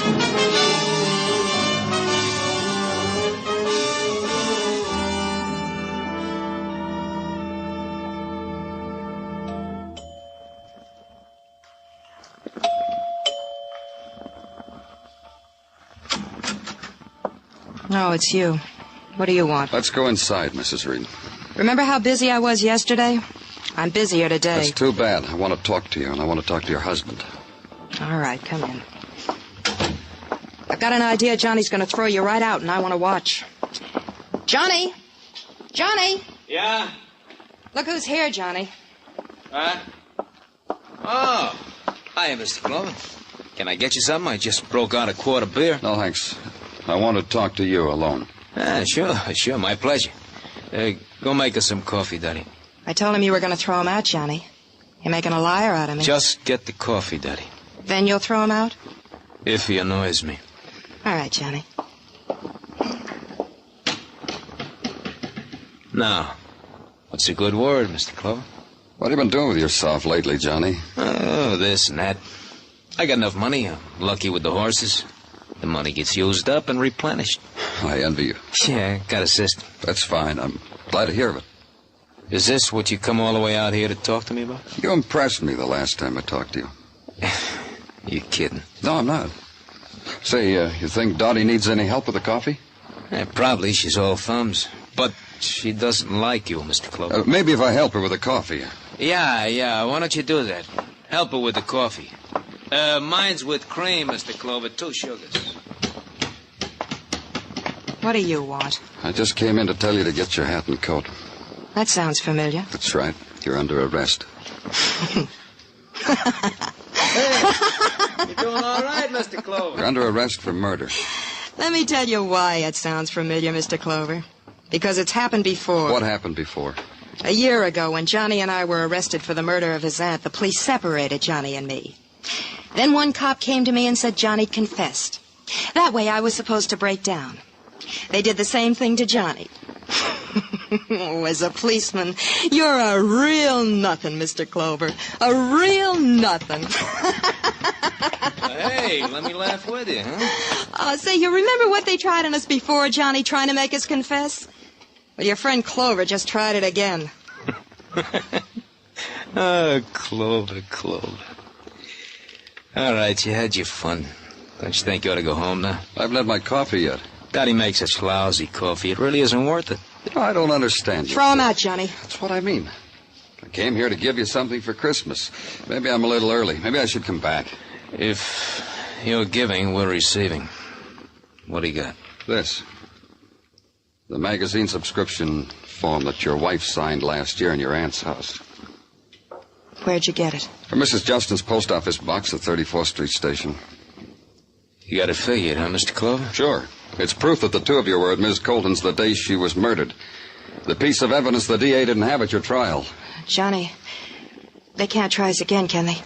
You, planning to reopen the trial with new evidence, Danny? It won't be necessary. Justin bought this subscription form from the salesman. He was blackmailing you with it. Then a little while ago, he got afraid of you two, passed it on to his wife. That's where she had it, huh? That's where she mailed it for safekeeping after you killed her husband. You thought you destroyed it when your wife called headquarters and had me set off that booby trap. And now you got it. Merry Christmas, Danny. How much you want? How much were you paying Justin before you killed him? Don't bargain. How much? All of it. Everything you got. I want you to sign a confession, you and your wife. Let me sit down and think about it. Serve the coffee, Daddy. You gonna stir it with that gun? No. I'm gonna kill you with the gun. You want one slug or two? Johnny! This'll put you out of your misery, Johnny. You can have half of it, Mr. Clover. All of it. You can have anything you want. I've got what I want. Let's get your coat, Mrs. Reed.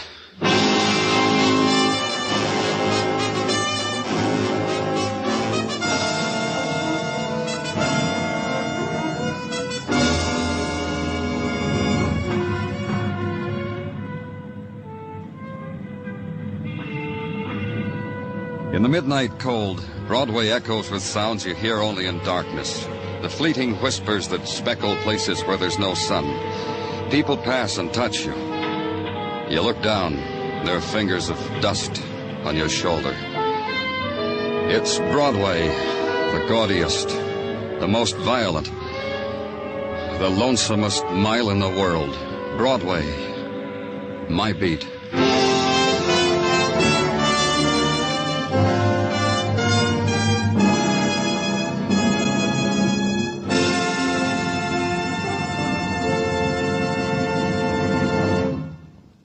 Broadway's My Beat stars Larry Thor as Detective Danny Clover with Charles Calvert as Tartaglia.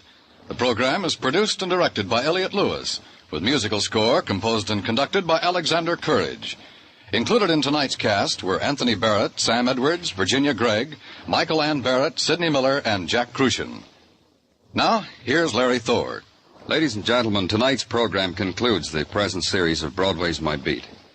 We thank you for listening and hope to return to the air in the near future when Danny Clover will bring you more adventures along the Great White Way.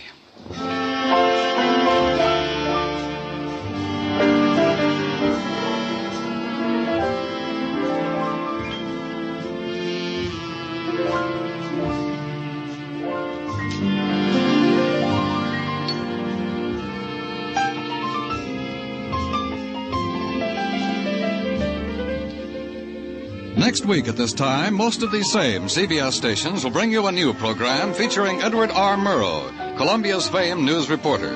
This new program will be called Report to the Nation. And during its 60 minutes, Mr. Murrow will bring you not only important war and political news, but also summaries of all that's bright and new in the world of music, the theater, sports, and the other colorful, varied fields of American life. You'll hear recordings of great speeches and great events in the week preceding each Friday night broadcast. Report to the Nation will report the news for CBS listeners in this unprecedented series of broadcasts. Be listening for Report to the Nation next Friday evening on CBS. Dan Coverly speaking. This is CBS, the Star's Address, the Columbia Broadcasting System.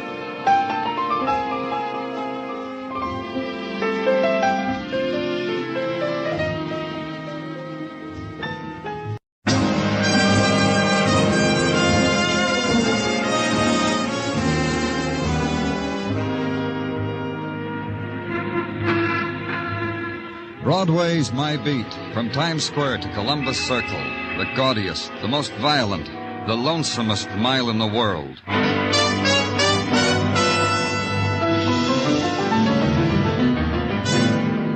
Broadway's My Beat, with Larry Thor as Detective Danny Clover.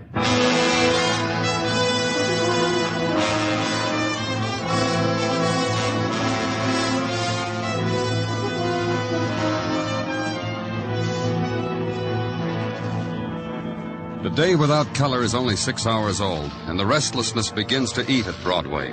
The waiting, the longing for the nighttime begins to gnaw like hunger, like thirst. Because Broadway's night is a banquet loaded with delicacies. The scarlet wine of neon, the forbidden fruit of a trumpet scream, the lukewarm stew offered on a tin plate through an alley doorway. But Broadway's day, That's the drab time, kid, the empty time. The time of leaning against sun-warmed stone and waiting. And you wait with the rest of Broadway, because it'll come. Something will come.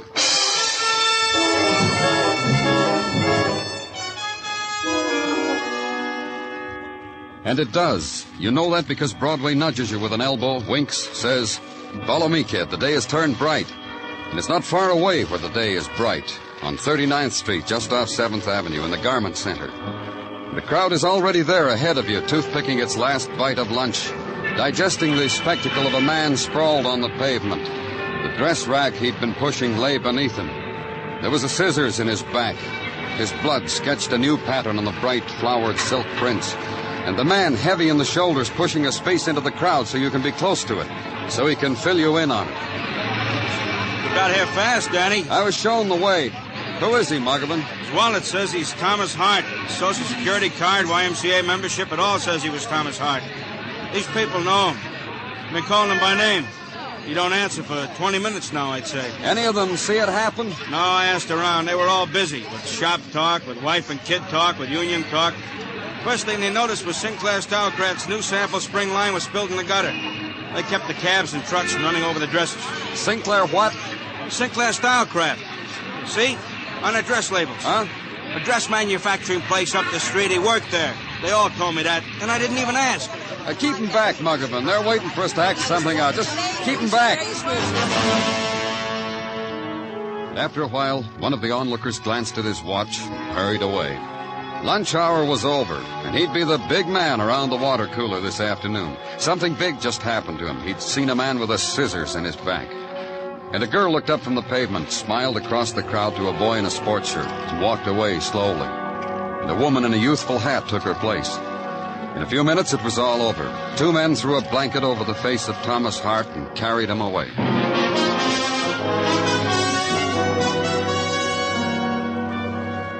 Then, work to do. Thomas Hart worked for Sinclair Stylecraft. Ladies and Mrs. Dresses, down the street. Go there. 4 flights up on a freight elevator.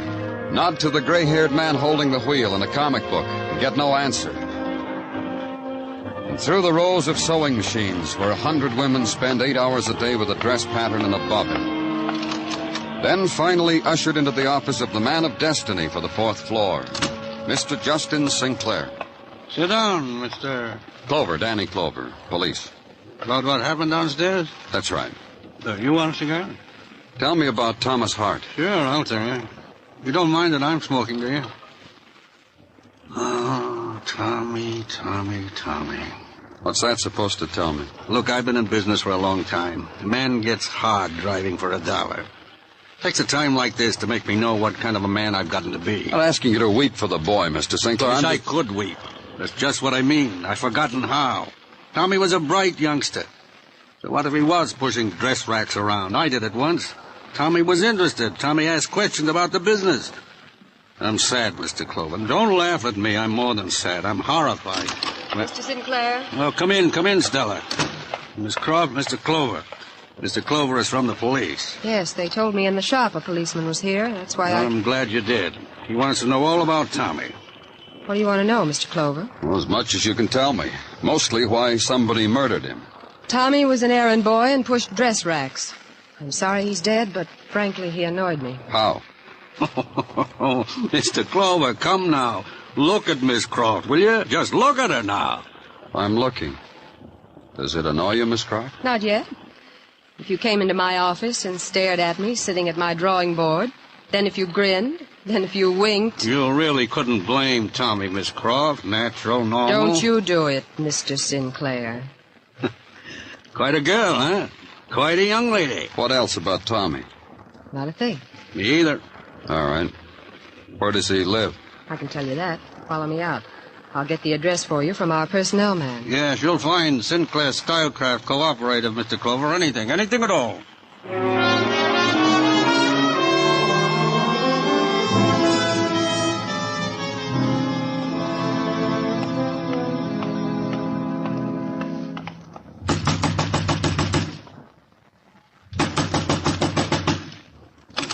Next time, knock soft, mister.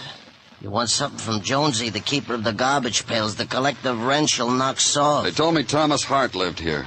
Show me his room. Tommy? Tommy's dead. It's been the topic of the day for the tenants how Tommy's dead. He don't need nobody in his room. Now he's dead. Can't use him. Look closely, Jonesy. This is how a policeman looks who wants something. Huh? I don't care what your sickness is. Next time, knock soft. Come on. You knew Tommy? Oh, sure I knew him. He never wrapped his leavings in the newspaper. Not even a greasy brown paper bag. What else do you need to know about a man? But sometimes you'd open your door and peep at his callers. Sure I peep. You don't peep when you get the chance? Back off, Jonesy. Who'd you see? Well, once it was a guy with a dirty white apron and a sack of beer cans. Up these stairs he went whistling. Give me a minute, I'll tell you what he was whistling. No one else? Sure, someone else. With silk stockings and high-strapped shoes. But living as I live in a basement apartment, it got away from me before I could see the face. That never took a moment's happiness away from me, not seeing her face. What do I care? Yeah, Tommy's room. Phew. Crummy tenant, wasn't it? Crumbs bring exterminators. Exterminators cost the management money. Take your hands off Tommy's suitcase. Something in this shirt pocket. What, nose tissues? Tommy was always with nose tissues. I forgot to tell you. Money. 20s, 10s. $500. All's in there is a wash basin. That calendar you're looking at, I got piled downstairs. You can take your choice. Don't rob a dead man's dream. There's an address scribbled under the picture. Directions. Let me see. Out of the way. That's a dress, all right. You think, Knock soft, Jonesy. You want something, knock soft.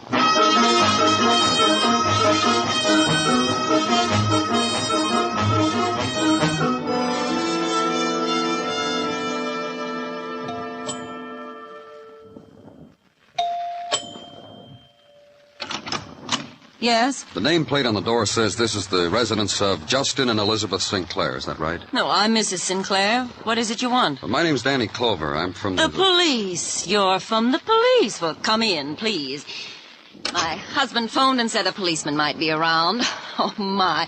Girls, we're raided. Oh, I was just fooling.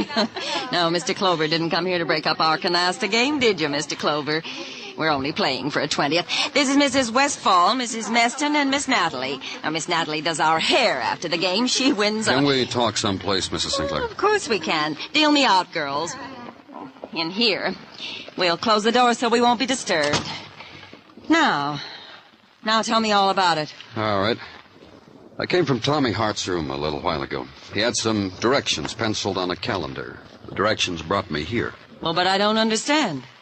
Tommy's dead. Maybe Tommy scribbled those directions before he was murdered, huh? Oh, of course. Surely. Then Tommy must have been here on some occasion or another. Well, of course he was. What was the occasion? Dinner? You'd think I'd get someone in to cook dinner, wouldn't you? But I didn't. I never do. No, I still cook, Mr. Clover, like I did before all this happened. All this, the French provincial furniture and the set of books and sending my son to private school and... When was the last time Tommy was here?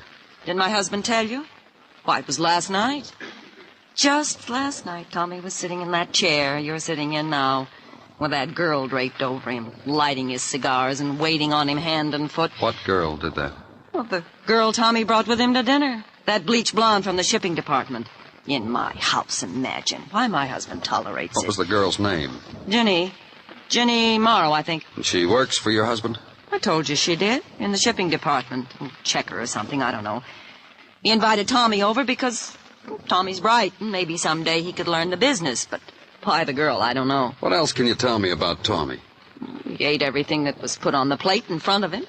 What else? What else? Mr. Clover, I'm a married woman. I've got a son taller than me and... She took me by the hand to prove it. Back to the canasta table. The son was doing fine, wasn't he, girls? Wasn't he?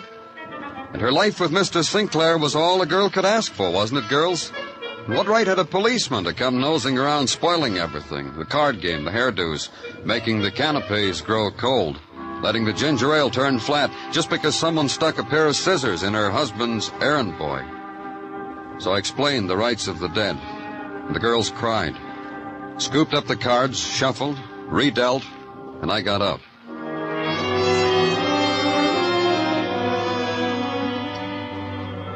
At Sinclair Stylecraft, ladies and Mrs. Dresses, a woman finished a seam, took the rimless glasses off her nose, rubbed her eyes, told me Jenny Morrow, shipping, was on the loading platform having a smoke.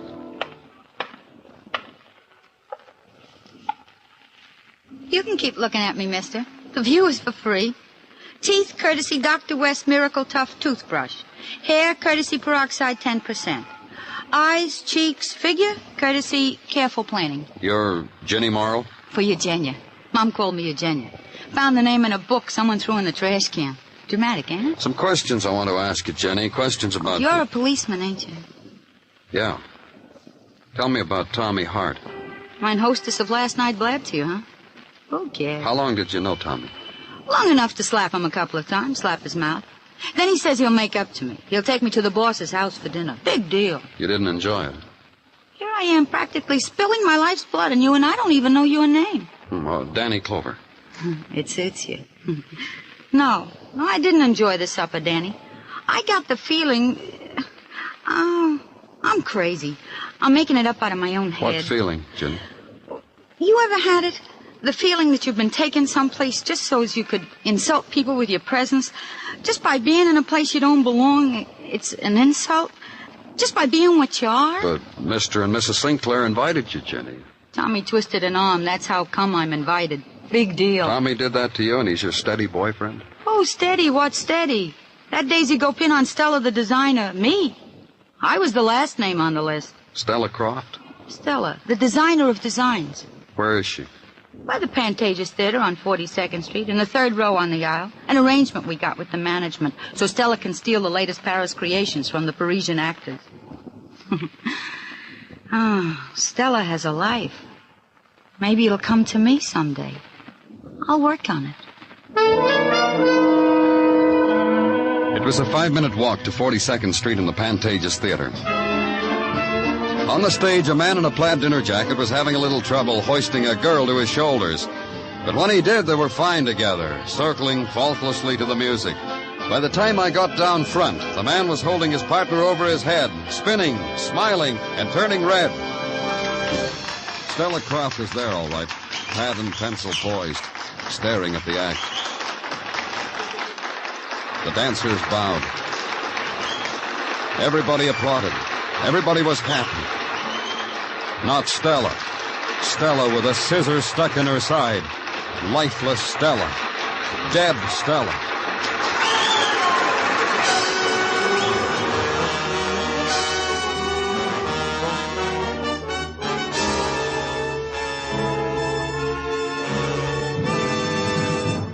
You are listening to Broadway's My Beat, written by Morton Fine and David Friedkin, and starring Larry Thor as Detective Danny Clover.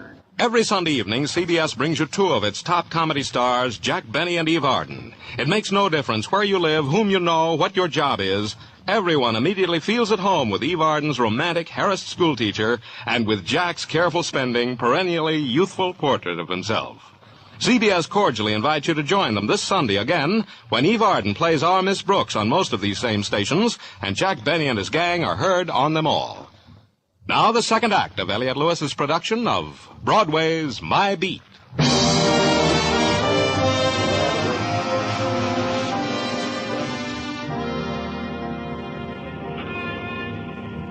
Of an evening in springtime, Broadway stands on a street corner, sips its penny plain, and counts its blessings. The Yanks, the Giants, the Bums, only a 10-cent subway ride's distance, and usually worth it.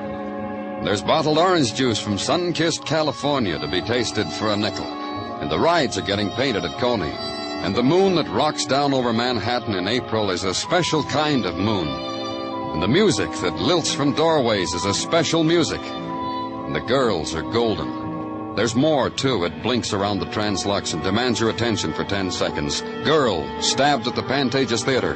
Police seek early arrest. especially me. Oh, it's you. I was expecting the Mestons. More canasta, Mrs. Sinclair? More people dead. The Mestons were coming to console us. They're good at it, make it enjoyable. I don't suppose that's why you came. No. But you want to come into my house and ask your ugly questions. Uh-huh. Just stand right where you are. Justin, it's that cop I told you about, the one who... Does he have a right to come in? Of course, Elizabeth. Of course. The man has all the rights in the world. Yes, dear. Justin says you may come in.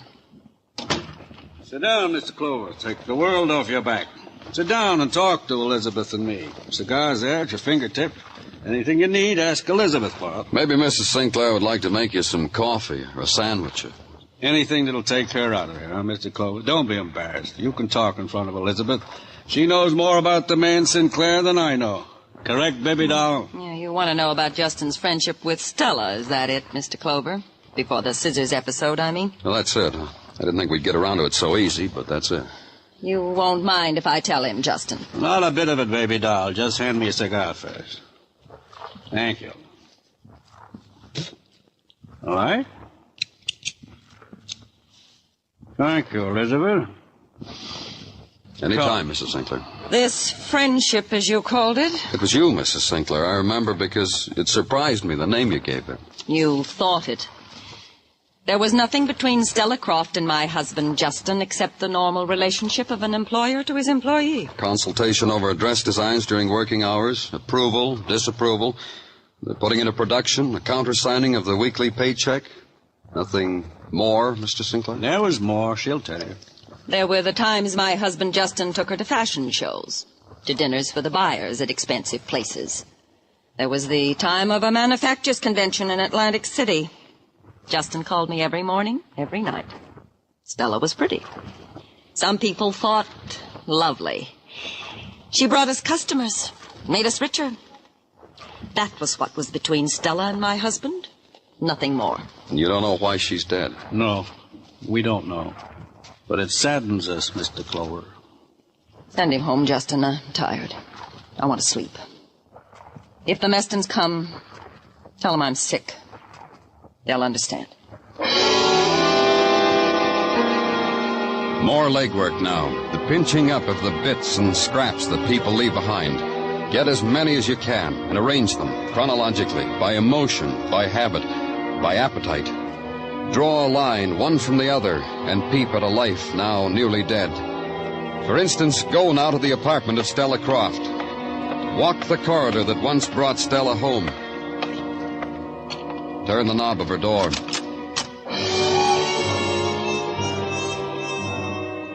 The girl in the room was wearing slacks. She watched me close the door and blew a smoke ring from her cigarette. Watched it die. Then she smiled at me. Hi, Danny. What are you doing here, Jenny? Oh, taking the tour. Seeing how a girl lives when she works in the front office of Sinclair Stylecraft. Gosh, quilted blue satin. How did you get in here? Did you see the superintendent downstairs? Yeah. Did his eyes light up when he saw you? Huh? Jenny, how well did you know Stella Croft? Who gets to know a dame like that if you're another dame? Look, Danny, I'm not the type to be a Pollyanna. My mother told me, Jenny, never be a Pollyanna. Stand on your own 2 feet. You don't like somebody, don't like them. And that's how I felt about Stella, to a T. Because she had all this, because she was going out with Mr. Sinclair? So I was jealous. But this apartment is something to get jealous about. You're going to try your luck with Sinclair? He's already noticed, Danny. The day that I wore that black velveteen with the peasant blouse, he spent practically the whole morning in the shipping department giving me a personal supervise. You want me for anything more, Danny? No. Just be around where I can find you, Jenny. Oh, sure, Danny. I really would, Danny. I'd drop all my appointments.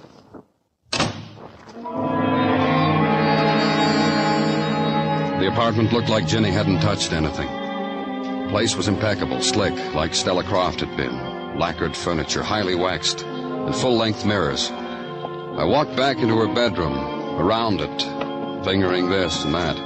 The small, intimate souvenirs a girl like Stella collects. Then over to a Pullman closet, opened it, Wondered for an instant why a woman needed so many shoes.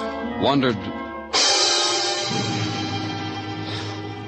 why it hurt so much. The brightness of it, the pain, the sharpness slipping so easily into my back. Then gave it up because I couldn't hold on to it.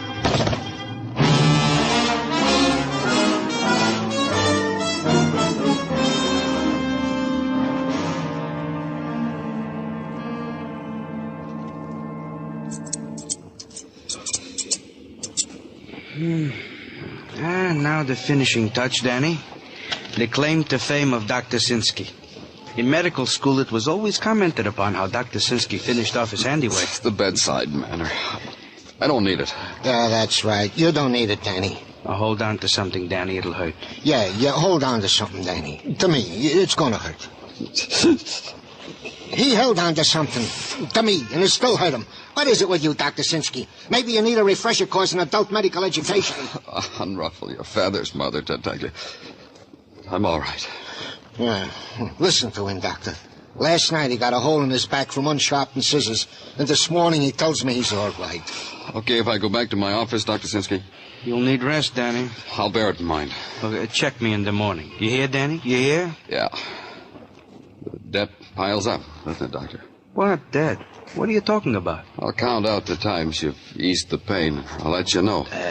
Get him out of here, Gino. Yeah, come on, let's go, Danny. I'll go get permission from the captain to give us sick leave, and then I'll conjure up a squad car, and we'll surprise the Mrs. Sergeant Tartaglia in the middle of a mozzarella. And then we'll salve our wound together, and then... What made two people die like that, Gino? Tommy Hart, Stella Croft. Danny, you disappoint me. You are thinking on your sick leave time. What ties it together, Gino? Danny, if I tell you, you promise to let me manage your sickness? Huh? What ties it is Tommy Hart and Stella Croft were once married in that place in Maryland, on that quick marriage plan? I ain't making it up, Danny. Muggavan dug it out of the records. It was a secret between you two? Oh, Danny, it don't mean nothing. They got it annulled the next day. That unties it. Danny, you're jeopardizing your good health.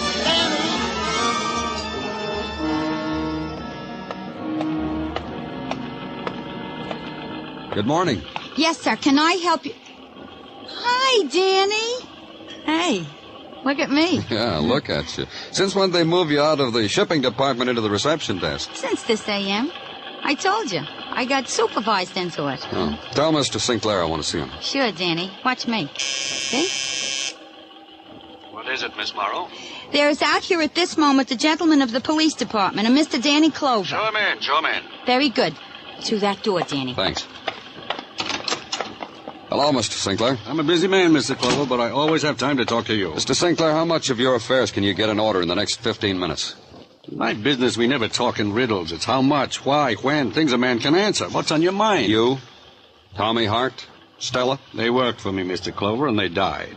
I'm going to pay for their funerals, and I'm going to find out if they had families. They'll be taken care of. We have a fund toward that. Tell the people at headquarters it might make an impression. Honestly now, I don't know what you're talking about. Let's stop kidding each other, Sinclair. You're a man with tastes, from the lines of women's dresses to a lacquered apartment to a little employee who's now your receptionist. From Stella Croft to Ginny Morrow. Better find out if Ginny had a husband. I still don't follow you. Then I'll tell you. It's called the Badger Game. Listen to me, Mr. Clover. You listen to me. Tommy and Stella weren't married. Did you know that? You didn't know it, huh? I saw the certificate of marriage. The justice of the peace who married them. I thought... Marriage annulled the next morning. Badger Game. Stella invited you to make a play for her. You bit. Tommy walks in, waves a certificate of marriage. You pay him. Money, invitations to your home. He gets greedier and greedier. So you kill him. I didn't have to. You don't know what it was, Clover. That boy grinning into my face, taking over my house, making me... What is it, Justin? What's the matter? What happened? Make him understand. Make him understand. Mrs. Sinclair, your husband just confessed to killing Tommy Hart. Wouldn't you kill him? It's all right, Justin. I'm here now. It's all right. You got Tommy out of the way, Sinclair. Why did you kill Stella? Elizabeth. I said it was all right, Justin. Well, I'll tell you why. Stella knew you killed Tommy. It didn't worry her very much. She just upped the blackmail ante. Sinclair, that's why you killed Stella. He didn't. You did? For what she was doing. Doing to my home, to my husband, to my boy, to my boy's name. Yes, and I stabbed you, too, for what you were doing to us. I'd kill again. What'll we do about the boy? You didn't think, did you, Justin? You just didn't think. When you started it, when you saw that Stella, you didn't think. Please, please. Oh, the boy'll be all right. We have money. It's more than you had when you started. He'll be all right, Justin. It's going to be all right.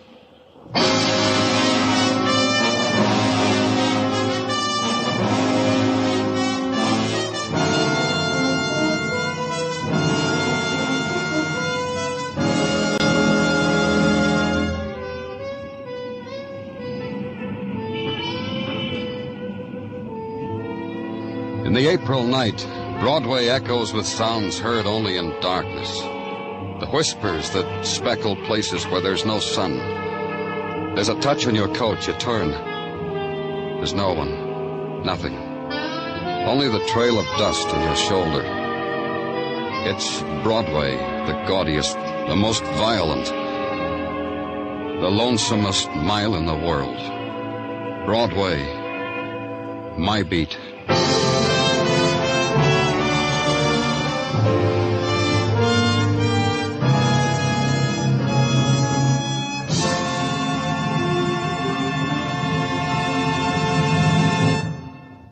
Broadway's My Beat stars Larry Thor as Detective Danny Clover with Charles Calvert as Tartaglia and Jack Crucian as Muggavan. The program was produced and directed by Elliott Lewis with musical score composed and conducted by Alexander Courage.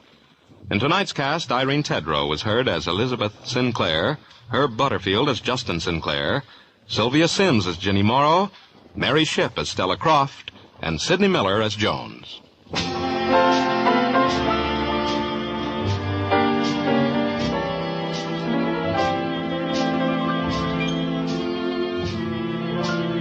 If you're in the mood for mysteries, you can try CBS almost any old evening. And there's a top-notch thriller on hand for you. Tomorrow and every Sunday, it's Charlie Wilde. Monday nights, the top Hollywood stars appear in original thrillers on the Hollywood Star Playhouse. Thursdays, there's a swell night for mystery and thrills on CBS. Suspense, Mr. Keen, and the FBI and Peace and War are heard on most of these same stations. Stay tuned now for Sing It Again, which follows immediately on most of these same CBS stations.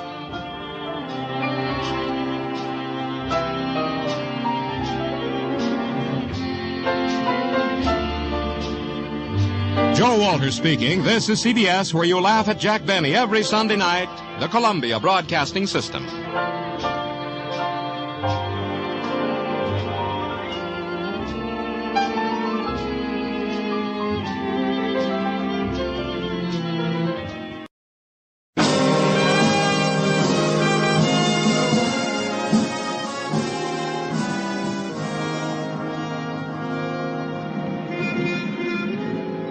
Broadway's My Beat, from Times Square to Columbus Circle, the gaudiest, the most violent, the lonesomest mile in the world.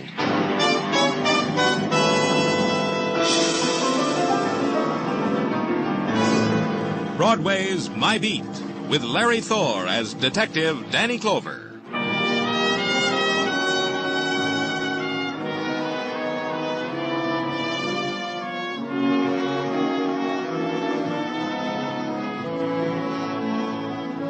In springtime's early morning, Broadway depends upon the mood you're in. Now the seesaw of color is gone, the riot of night sounds is stilled, and the revelers have found their sleep. There's nothing here but litter and mist and the beginning sunlight.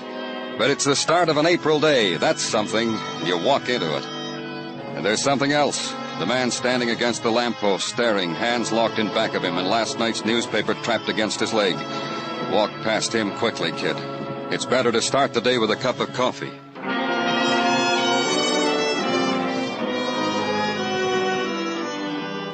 I didn't have time for coffee. The call came while I was pouring the cream. The call with a code number that said homicide. that said an address on Fifth Avenue that said, "Get there." And get there and get ushered into a room and into the presence of a man who uses words instead of numbers in describing death. Here's a gun that did it, Danny. Revolver. 2 shots missing from the chamber. One killed him over there on the bed. We're still looking for the other slug. Well, who is he, Muggavan? Philip Hunt. Securities, investments. Retired about 2 years ago to try to enjoy himself, the maid said. The maid called it in. Oh. But what else? Plenty. Here, let's go. I'll show you. It's down the hall. Big party here last night, Danny. Glasses, scotch, bourbon, gin, cigarette butts, gold-tipped, cork-tipped, lipstick-tipped. Oh, this too. Oh, pocket lighter. Fancy one. Give me a light one. Thanks. Yeah, real fancy. And Evans. Catchy engraving on it. From Barbara to Willard. It'll have to be traced. Mm-hmm. Found it in the bathroom in the shower stall. Doorbell. Maid'll get it. In here, Danny, the library. Who are they? Well, the girl stretched out on the couch is a niece of the dead man. Name's Lois Hunt, the maid said. Lives here. Him, the soldier over there on the chair. The maid didn't know him. Never saw him before. Well, how about the rest of the people at the party? Nothing there yet. Maybe the girl and the corporal will know when they come to. Dr. Sinsky gave him a needle. A needle to a couple of drunks? What are you talking about? They're not drunk. Their drinks were doped. Yeah, the girl's glass smelled. The corporal's the same. Dr. Sinsky said it's fortunate he got here in time. Then the gathering together of the police reporters and the press photographers. The statement for the noon editions, the jolly farewells over the dead, and the promise of the mention of your name. The bribe for more detail, more, you know what, Danny, gotta compete with the comics, kid. And the walking away from it.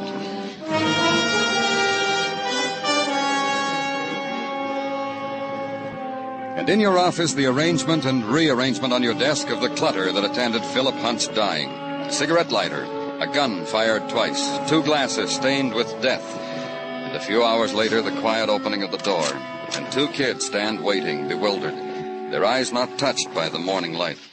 Dr. Sinsky said it was all right for you to interrogate us now. He said... Oh, come in, Miss Hunt. Corporal. Here, sit down. Thanks. You sure you feel all right, Miss Hunt? No, I'm fine. Just a little dazed. I've had other mornings like this. Maybe not quite so sad. Uncle Phil dead. You, Corporal? I'm fine, sir. Just fine. Oh, he'll be all right. Dr. Sinsky's a good man. You two known each other long? Been going together a long time? Yes, sir, a long time. Maybe 5 or 6 months. I saw Lois at a USO dance. You're lying, Tommy. Don't tell a man a lie. I know what I'm doing, kid. Just well, let me... Maybe you don't, Corporal. You tell me, Lois. I only met Tommy last night. He was sitting at a bar, lonely, kind of lost. Made him so attractive. I'm rich. I bought his drinks. Then you took him to the party at your home. Well, there wasn't a party. We made it up as we went along. You know, bar hop. Picked up people who said funny things. I took them home because I wanted to celebrate Tommy, the nice corporal. It wasn't a pickup, sir. Lois is a fine girl. She's Sure not... I am, Tommy. You're sweet. Was your uncle at the party, Lois? We crashed in on him just as he was getting ready for bed. We all kissed him goodnight. That's how gay we were. We all kissed my uncle goodnight. That's how you left him, going to bed? Yes, sir. Then you rejoined the party? Yes, sir. Well, this gun... Is that the one that killed my Uncle Phil? You know the gun? It's given to my Uncle Phil by his employees. They know how he loved guns. You know the gun, Corporal? Yes, sir. Lois took it out of the case so I could show the party how a soldier uses a gun. Who'd you show your tricks to, Tommy? Who else was at the party? I don't know, sir. Honest, I How don't know. could he know them if I didn't? They were strangers, funny party strangers. We had fun. Yes, sir, just fun. Then I passed out. And Lois was sitting there already passed out, with a book in her lap. She'd been reading poetry to me, and she passed out. And I laughed, I remember, and... Danny, Pardon me. Danny, they have traced the cigarette lighter from descriptions distributed hither and yon by calm, efficient men on the beat. Oh, you'll tell me, huh, Sergeant Tartaglia? Sold by Tiffany's to one Willard Jordan, 2346 East 80. Steady customer by Tiffany's. Me, I only gaze in their windows on Sundays. All right, I'll check it. Do that, Danny. And also bid adieu to Miss Hunt. Her wealthy lawyer has put up bail for her. And the corporal? No, arrangements have been made with the military. Him we can keep. Bail is only for the likes of Miss Hunt. Yeah. Take care of things. Be calm and efficient while I'm out, Tartaglia.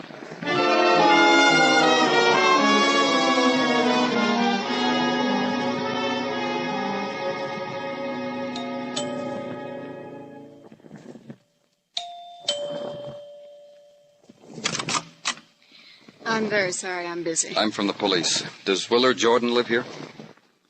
Yes, he does. I'm his wife. What is it? May I come in? I suppose so. We'll talk here if you don't mind. I'm getting ready to go out. What is it you want? Is your husband home? No. You'd better stop in another time, Mr. Clover. Where is your husband? I don't know. I didn't invite you to go in there. Where do you think you're going? Is he your husband? Pepe, I told you if you stared in that mirror once more, I'll scream. Sit down. Sit down and drink your drink.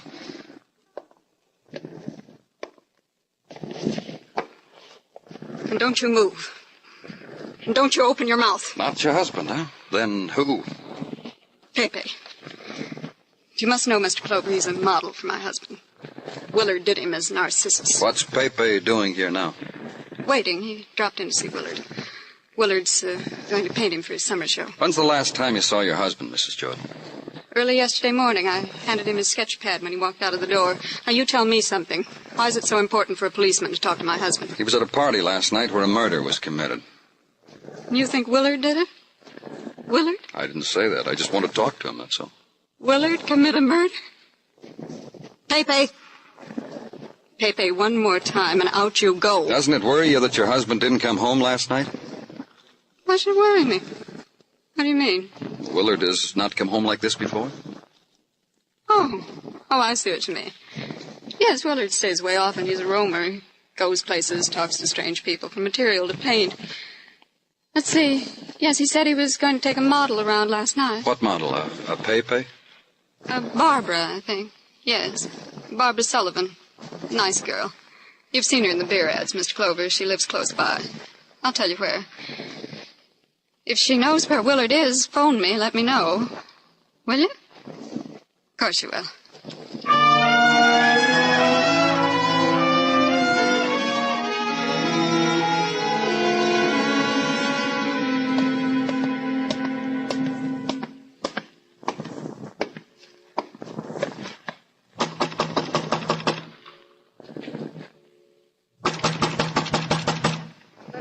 Slip it under the door. I'm trying to get some sleep. Open up, Miss Sullivan. It's the police. Must be kidding. Open up. The door's unlocked. Walk in.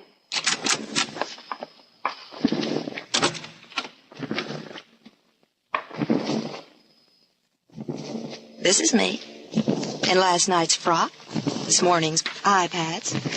Trying to sleep away the bags under my eyes so you won't lose a kick when you draw mustaches on me on the billboards. Mrs. Jordan told me you might know where her husband is. Melissa told you that? Good old Melissa. We want Willard for suspicion of murder. What? You were with him last night, with Willard. Where is Willard now? Sleeping off a jag under a cold water tap in the shower stall of a Fifth Avenue mansion. I know. I threw him there myself. Everything I do myself. He's not there anymore. We peeked. Then go look for a man with wet coat and pants. Dry the gutter on 3rd Avenue and 28th. Willard's favorite, his pride and joy. That's where you left him? I left him in the shower stall. I told you that 2 yards ago. You threw Willard in the shower, went home. What time did all these good things happen to you? Maybe 2, 3, 4 in the morning. I don't remember. All was on my mind was my beauty sleep. I'm vain. Coddle my beauty. Get fat checks for coddling it. So you want Willard for murder, huh? Anyone I know? Philip Hunt. You were in his house last night. Oh, that's where I was. That's where that pale little rich girl took us. I wish I'd known. Maybe I could have wheedled the old man into using me in his advertising. That's all it means to you, a man's murder? Or wanting Willard for it, maybe? Come to me with a Hollywood contract, mister, and I'll show you what things can mean to me. I'll change overnight for you. I'll live for it.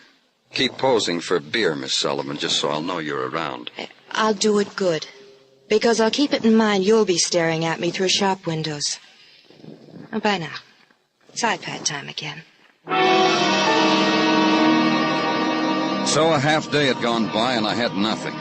The technical division had something, though, and they gave it to me. There'd been about 17 people at the party last night at the home of Philip Hunt.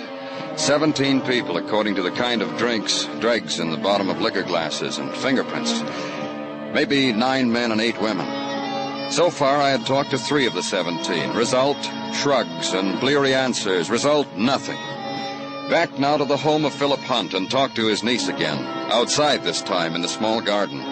Sit in a wrought iron chair and watch Lois Hunt take her 3 o'clock scotch and soda. Sure you won't have one, Mr. Clover? No, thanks. Listen to me, Lois. All I want you to do is try to remember who else was here last night. Somebody who had a motive for killing your uncle. I had a motive. Money. I inherit most of the estate. How's Soldier Boy Tommy? Nice kid. I'm going to visit him tomorrow. You mean you just picked these people up and brought them home? Oh, sure. Grab bag. You never know. Miss Lars! In the guest house. What's the matter, Francis? I was cleaning. Please look.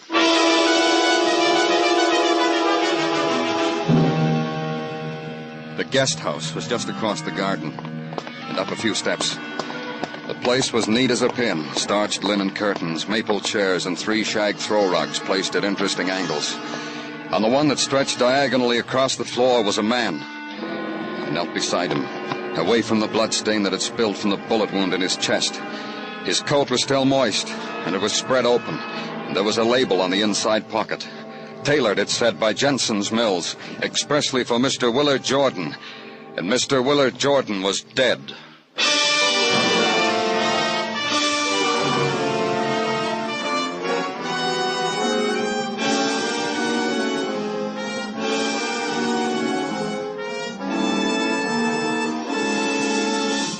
You are listening to Broadway's My Beat, written by Morton Fine and David Friedkin, and starring Larry Thor as Detective Danny Clover. With the kids of the Beverly Hills Beavers to the right of him and those 2 curious revenue agents to the left of him, Jack Benny meets plenty of trouble this Sunday night on CBS. Be listening, be laughing with the Jack Benny Show tomorrow night. And be with us, too, for the fun with Eve Arden as our Miss Brooks on most of these same CBS stations.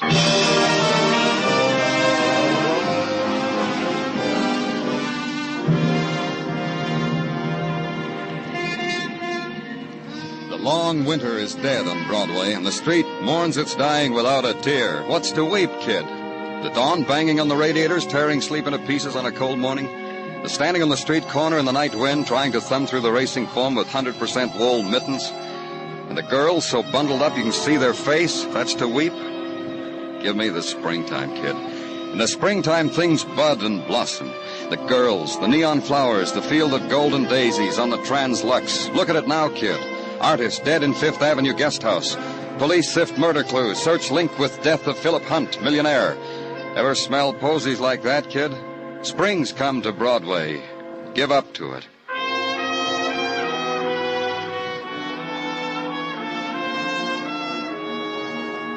And at police headquarters, that's just what Sergeant Tartaglia did. He gave up to it. Danny, the missus has been slipping the sulfur with the molasses into my pizzas lately. It's that time of the year again. Goody. Tastes good that way? The way Mrs. Tartaglia makes a pizza, Danny, no harm could come to it, no matter what felony she commits to it. Which reminds me, when you coming to partake of a springtime pizza? Oh, soon, Gino, as soon as I can. A promise? Goody.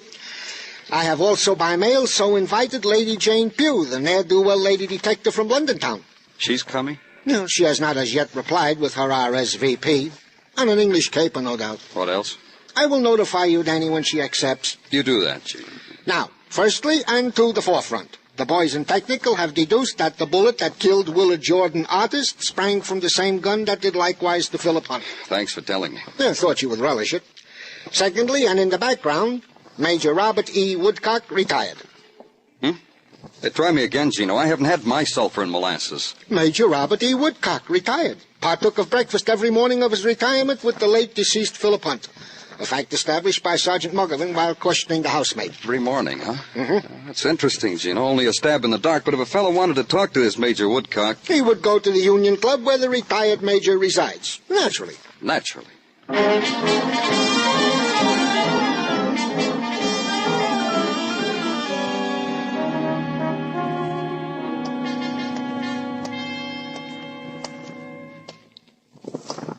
Major. Major Woodcock. Wake up, Major. Wake up. It never ends. It never ends. Major? I'm awake, young man. Awake. A recurrent dream, you know. Never ends. Always cut off when it gets interesting. Always cheated at the ending. I'm from the police, Major. Don't pussyfoot, boy. You're from the police. Be proud of it.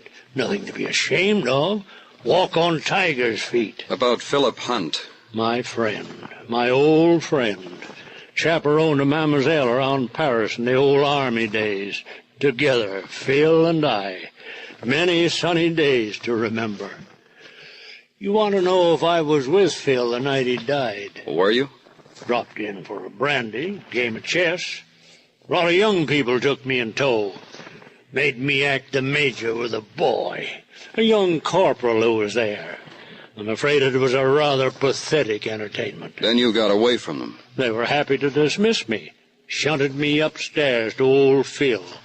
We had our quiet brandies, our endless chess game, never finished it, and cried old soldiers' tears, and so to bed. You didn't come back for breakfast. Oh, you know about that, do you? Had breakfast with Phil every morning since our discharge, in the library, 7 a.m. Pleasant. Then we'd putter around in the garden. Pleasant. A ritual. But you didn't come back that morning. Why? Too tired. Overslept. Over-brandied. I wish I had come back. Why? Bid Phil a good journey. Dead men can hear things like that, you know. Pleases them.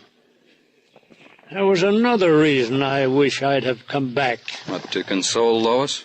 Hadn't thought of that. No. To thank Phil for including me in his will. Left me quite a sum. Enormous sum. Quite an overpayment for my work in his garden. But you knew about that. No, I didn't. Makes me a suspect, though. It does. It should be interesting. When do you ask me about Willard Jordan, the artist? Right now. Painted my portrait, Willard did. There it is, hanging in back of me. Major Robert E. Woodcock, retired, leaning against a field piece. Classic claptrap. But I've grown rather fond of it. That's all there is of me now, me and it. I can always reach you here, Major. Phil's gone. Where else would I go?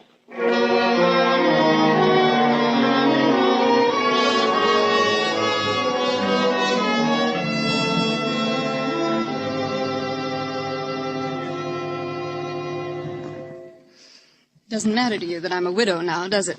You have to ask me questions. That's right, Mrs. Jordan. I won't answer them. I don't have to answer them. Please get out and let me alone. You told me you weren't at Lois Hunt's house last night. What? You heard what I said. All right. I was at Lois Hunt's house last night. I know. It was a terrible party. Pepe take you to the party? Pepe never goes to parties. He spills things on people's rugs, so I went alone. Did Lois pick you up at a bar? I never go to bars. Then you were following your husband. So what? So what? It's your right, Mrs. Jordan. Of course it is. I was his wife. Just tagged along. Just in case Willard got into trouble with that brewery poster, that's all. Saw Willard go into the house. Waited a while, and then I went in too. Willard got into trouble, Mrs. Jordan. Where were you? Well, Well, what? a girl has to be sociable at a party. Anybody knows that. Somebody gave you a drink. Never did get to see Willard. And you must have gotten to know some of the people. Oh, just names. Like Nicky and John and Bobby. Honestly, I don't remember a lot. Honestly.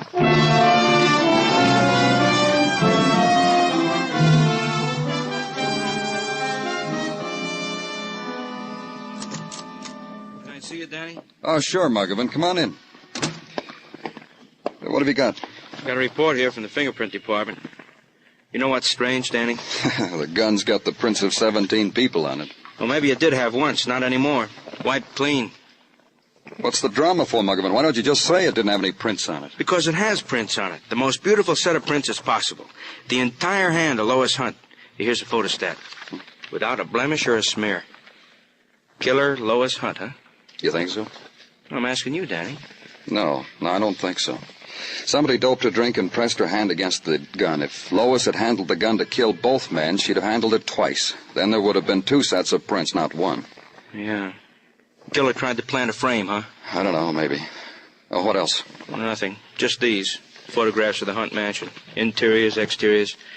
6 of the people who were at the party last night are outside. You want me to bring them in? Yeah, 1 at a time. Okay.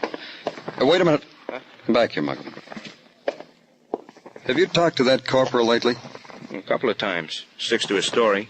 Passed out right after the girl did. She'd been reading to him. Isn't that what he said? Yeah, poetry. Even told me the name of the book. Sonnets from... Look at this picture, Muggavan. Huh? Library where the kids were found dope. Boy sitting here, girl there. Yeah. See any book near them? Now, look at this one. Picture of Hunt, dead in his bedroom. Squint, Muggavan. What's the name of the book? Yeah. Sonnets from the Portuguese. You don't have to talk to those people now, do you, Danny?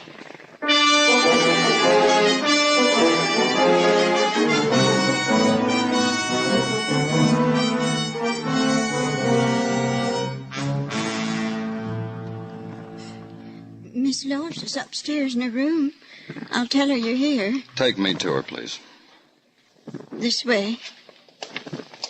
What time did you find Miss Lois and that soldier in the library, Francis? It's about 6:15. I told that other policeman that. 6:15. Isn't that pretty early? Sure, it's early. I do it every morning. Clean up in the library so Mr. Hunt and that major could have their breakfast. Saw Miss Lois and the soldier passed out and went to tell Mr. Hunt. You saw Mr. Hunt dead and called the police. I told that other policeman that, too. Miss Lois? What is it? Policeman. Hello, Mr. Clover. Come on in. That'll be all, Francis. Well, come to tell me something about that soldier boy, that, Tommy Milo? I'm going to try to do everything I can for him. You want a drink? That gun that killed your uncle and Willard Jordan had your prints on it. Aren't you warm? I am. Just a second, William. The casement open, it's much more pleasant, don't you think? Now, what did you say? The gun had your prints on it. Didn't it have everyone's? We all handled the gun. Why just my prints? Because you wiped off everybody's prints and put your own on it. Ooh, I must have been loaded. Why'd I do that? Make me think what I thought, that you'd been framed. That someone had put the gun in your hand when you'd passed out. You've come to tell me you don't think that? What were you reading to Tommy when that dope drink caught up with you? Some sonnets, I think. Everybody else had left, so I thought sonnets were just the thing. Corny, huh? You were reading the sonnets and all of a sudden you felt dizzy and you went to sleep. Is that what happened? Exactly. I told you. But the book wasn't there when we found you, Lois. What? Where was it? On the night table next to your uncle. But I was drugged. How would it get there? You put it there. That was an oversight, Lois. You carried it up to your uncle's room. But I was drugged. You know that. The doctor knows that. I was drugged. Later, you put on an act for Tommy, pretended to pass out, waited for the drug you'd put in his drink to work on him. Then you got up, killed your uncle. Came back, then drugged your own drink. Don't tell me what I did. If I'd done that, I would have died. The doctor said that drug was deadly. Your own doctor. You didn't have anything to worry about. Frances, your maid, always cleaned up the library at 6 o'clock. You knew she'd yell for help. Now tell me about Willard Jordan, Lois. Don't talk to me like that. Don't tell me what to do. Willard Jordan came back, didn't he? He was looking for his cigarette lighter. You know everything. You and Uncle Phil. Came back and saw Tommy lying there alone. Then you appeared. You had a gun in your hand. You're so smart. You walked Willard to the guest house, killed him because you had to. Smart. Uncle was smart. Told me what to do, why I had to do it. It wasn't just the money. You had that. Your uncle gave you everything you wanted. Like I was a little girl, like I didn't know my own mind, just the way you're talking to me. Let's go, Lois. No. Come on. No, I won't go. I'm going to kill myself. Get away from that window, Lois. I'm going to jump. I don't care. I'm going to jump. Listen to me. Don't you come near me. I'm going to die. You'll be sorry, all of you. When I'm lying down there, you'll be sorry. My friends will come and they'll look at me and they'll be sorry. They'll be... When I grabbed her, she didn't struggle, just shrieked over and over. When I led her out of the room, she was still shrieking it. And all of a sudden, she stopped. I'll be sorry. Then she looked at me, bewildered at first, then smiling. An etiquette smile that a girl gives a man after a pleasant dance. Then she touched my cheek. She spoke to me. I don't think my friends would have been sorry, Mr. Clover. I really don't.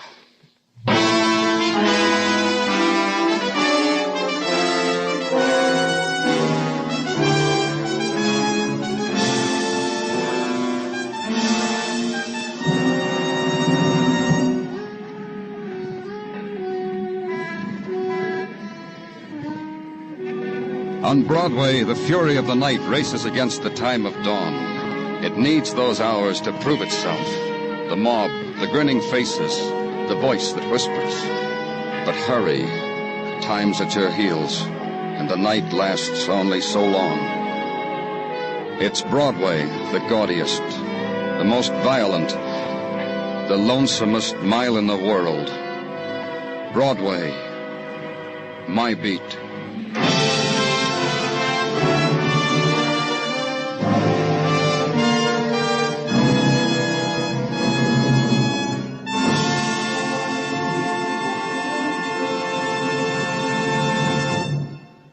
Broadway's My Beat stars Larry Thor as Detective Danny Clover with Charles Calvert as Tartaglia and Jack Crucian as Muggavan. The program was produced and directed by Elliott Lewis with musical score composed and conducted by Alexander Courage. In tonight's cast, Kathy Lewis was heard as Lois Hunt, Lee Millar as Tommy Milo, Peggy Weber as Melissa Jordan, Michael Ann Barrett as Barbara Sullivan, and Russell Simpson as Major Woodcock.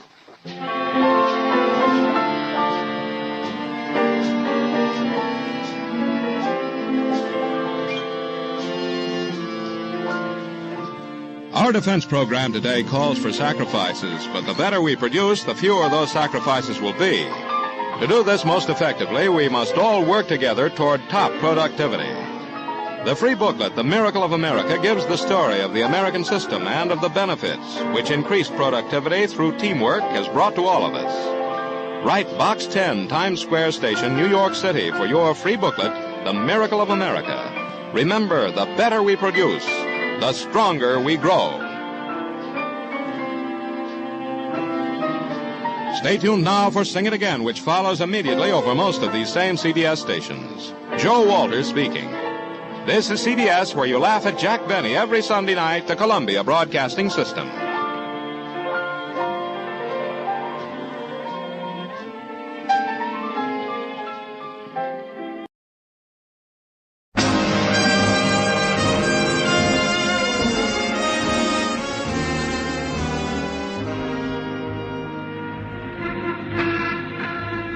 Broadway's My Beat, from Times Square to Columbus Circle, the gaudiest, the most violent, the lonesomest mile in the world.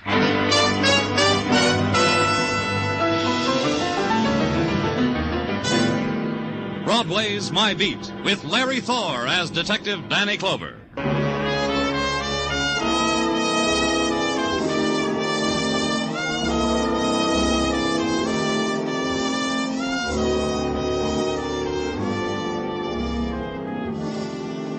The carnival scream rises high on Broadway, carried high on plumes of neon light, and its shape is of many things. The metallic anguish of a trumpet shriek, the futile beating against closed doors, the laughter, bargained for, bought, paid for under the winking girl in the spectacular. Broadway's scream rises, shatters into fragments of glitter, prowls through the city, and finally touches you. Wherever you are, it touches you.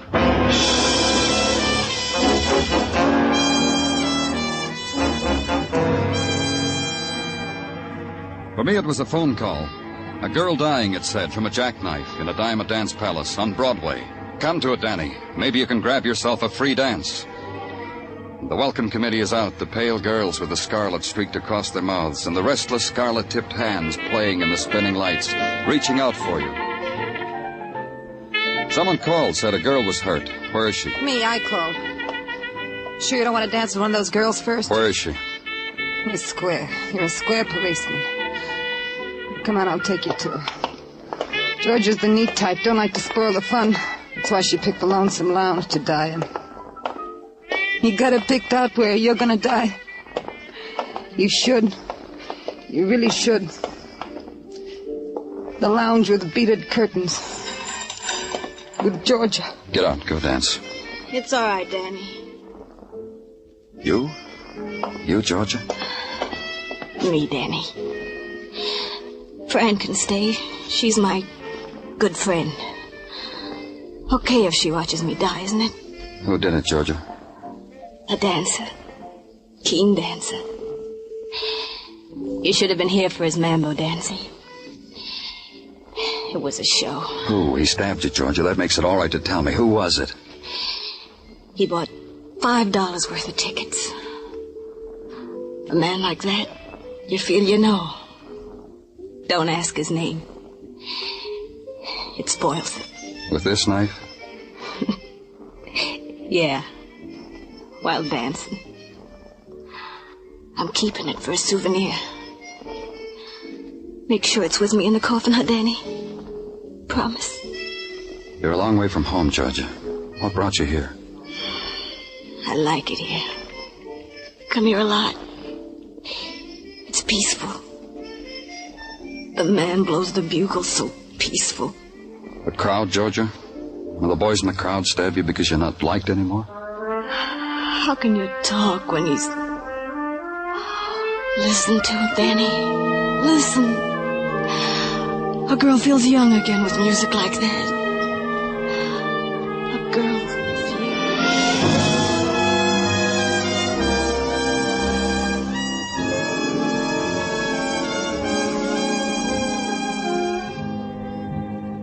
After that, the place got cluttered up. People started to come into the lounge. Policemen with notebooks. A woman in a tweed suit with a press card in her hat band. A couple of men with a stretcher. The only thing the doctor picked up on his stethoscope was a trumpet blowing what is called the blues. Because there was no heartbeat from Georgia Gray. Because she was dead. Find out why.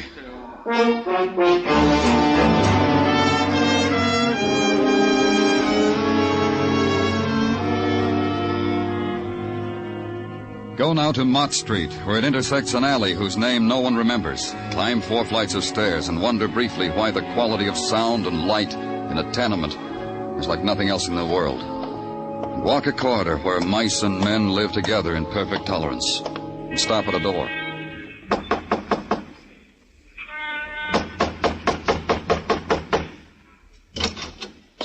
Stand in the light a little bit more so I'll know who's... It's Danny Clover, Benny. You coming to check? I'm okay. May I come in? Sure. Yeah, I'm okay, Danny. I'm okay. Except for the stomach. It hurts when I press it. You've been behaving yourself, Benny? Well, since I got out of the hospital, sure. I'm beading now. He taught me to make things out of beads when I was resting in a ward. Belt buckles and ladies' accessories. You know why I came here, don't you? I ain't a stool pigeon no more, Danny. I got cured of that, too. I'm a beater now. Who killed Georgia Gray? I'm a beater. How long since you checked in with your parole officer, Benny? Oh, Danny. What about Georgia? You know as much as me. Georgia was close to Nicky Gowan, you know that.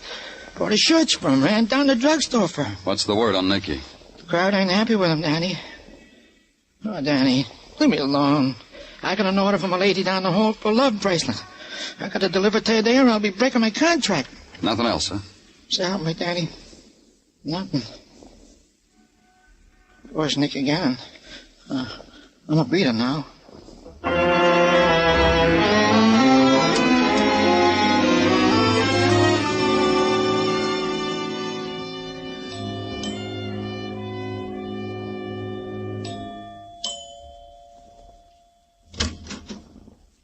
Well, you, huh?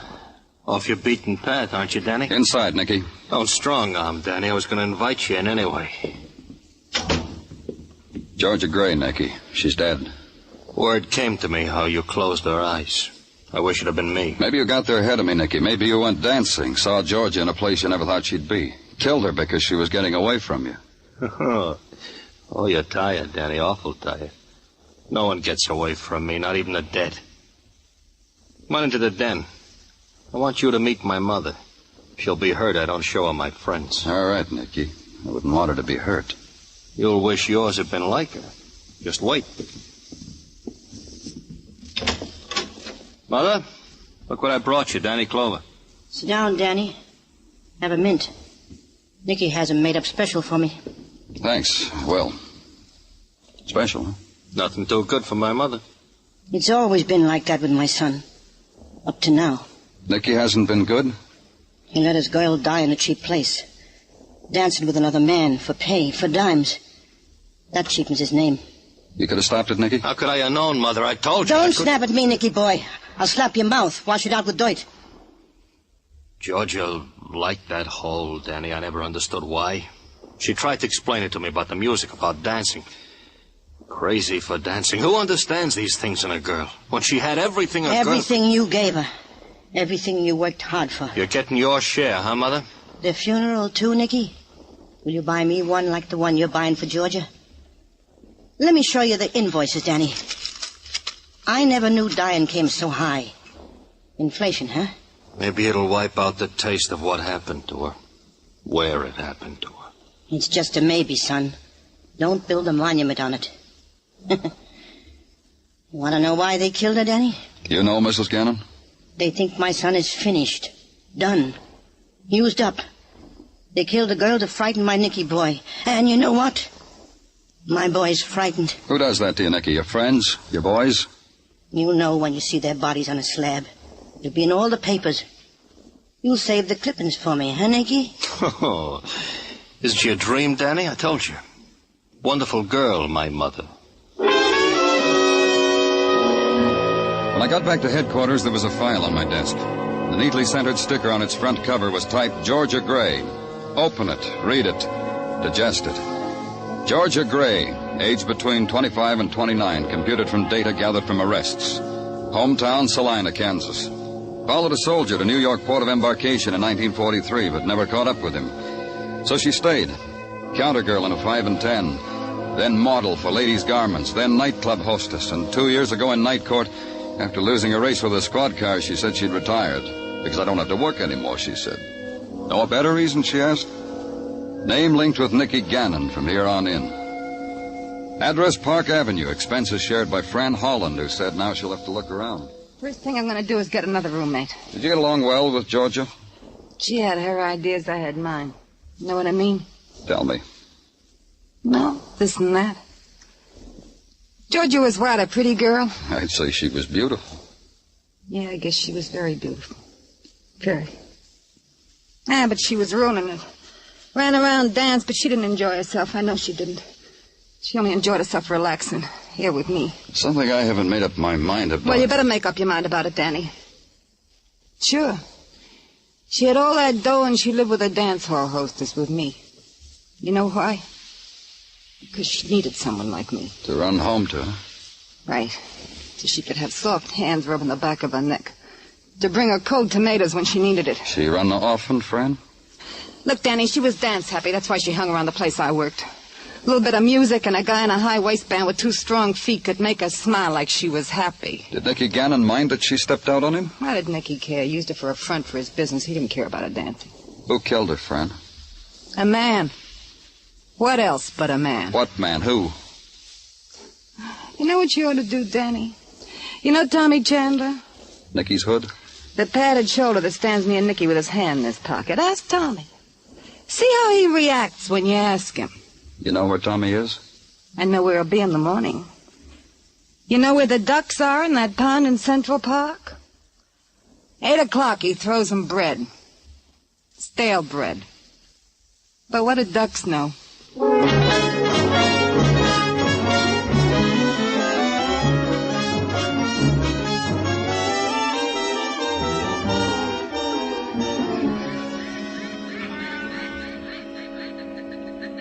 That one over there likes pumpernickel, Danny. Here, give him a piece. He'll make an impression. We got none of these advantages at city jail, Tommy. You gonna arrest me, kid? No. Ducks will miss me. You want a piece of pumpernickel too, Herm? Sure you do. You see how Herm looked at me, Danny? Sad. Like he already knows about the arrest. What are you taking me down for? We'll think of something. Feeding the pintails in Central Park? I won't be able to hold up the head for the shame. Let's go, kid. That's your squad car over there? You gonna blush when I say suspicion of murder? That's been done to me, too. You didn't come out for a long time. Georgia. You got me case for that. Georgia was murdered. Maybe Nicky Gannon goes, too. The whole crowd will miss him. I'll tell you something else. Whoever stabbed Georgia ain't gonna be around long, ain't he? The crowd will see to that, huh? I didn't say that. I just said a prediction, that's all. Who takes over if Nicky is robbed, Tommy? You? Take over what? A backroom poker game for matchsticks? What are you talking about? Look, baby, arrest me if you want, but don't ask me stupid questions. It makes Herm nervous. Here, Herm. Here you are, boy.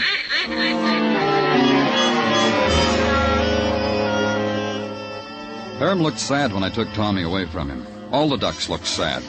For a minute. Then they found a new love with a stale loaf of bread, swam away, screaming for it.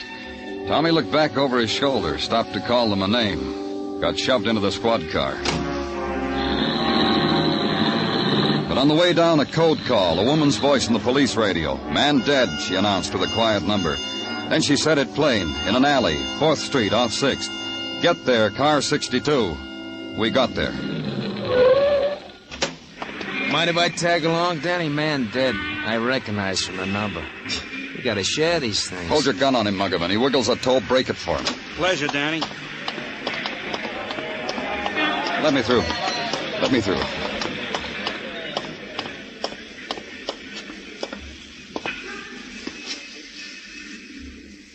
They can't scare you anymore, can they, Nicky?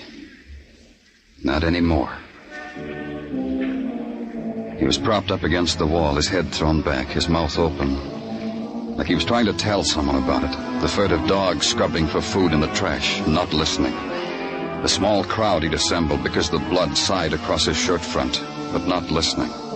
Watching an alley wind gather soot at his feet. Watching me lean over him. Watching Nicky Gannon. Dead Nicky Gannon.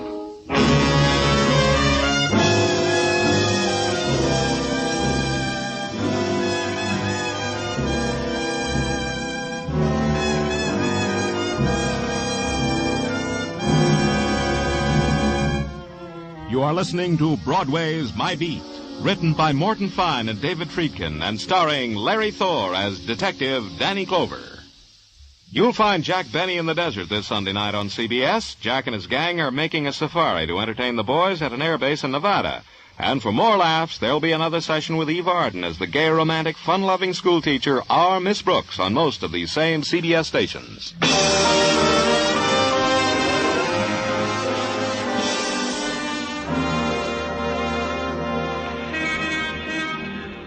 Broadway is wide enough for everybody.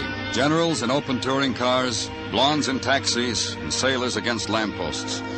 It's the place to come to, for one reason or another. To be a tourist, or get stared at by the tourists. To make a pitch, buy a bargain, get cheated, insulted, or have your picture taken.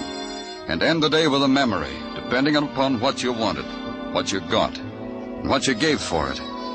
And part of the day's memento of Broadway will be the news item. Nicky Gannon shot down in an alley. Hoodlum slain in new outbreak of mob violence. Police seek clues in killing. Especially me and another man, a Sergeant Gino Tartaglia, who had once passed a civil service examination. And the medical examiner, Dr. Sinsky, reveals that death was caused by hemorrhage in the pleura, parentheses, lungs, closed parentheses. And that is why Nicky Gannon was done in. Thanks, Gino. Oh, you're quite welcome, I'm sure. Anything else? May I? Yes, you may. Thank you.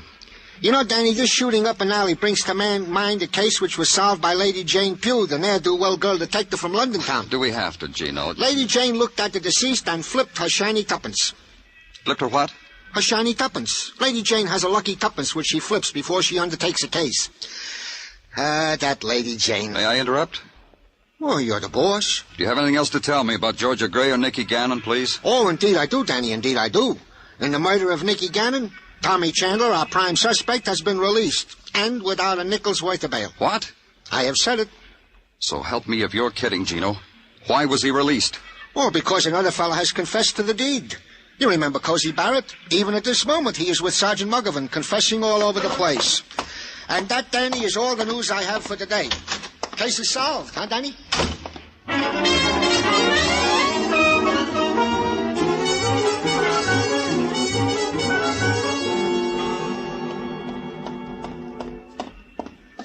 Yes, and that ain't all of it, Sergeant. George ain't all of it. Lots of people met with me, then ended up under a sheet in the ice house. You killed before, Cozy?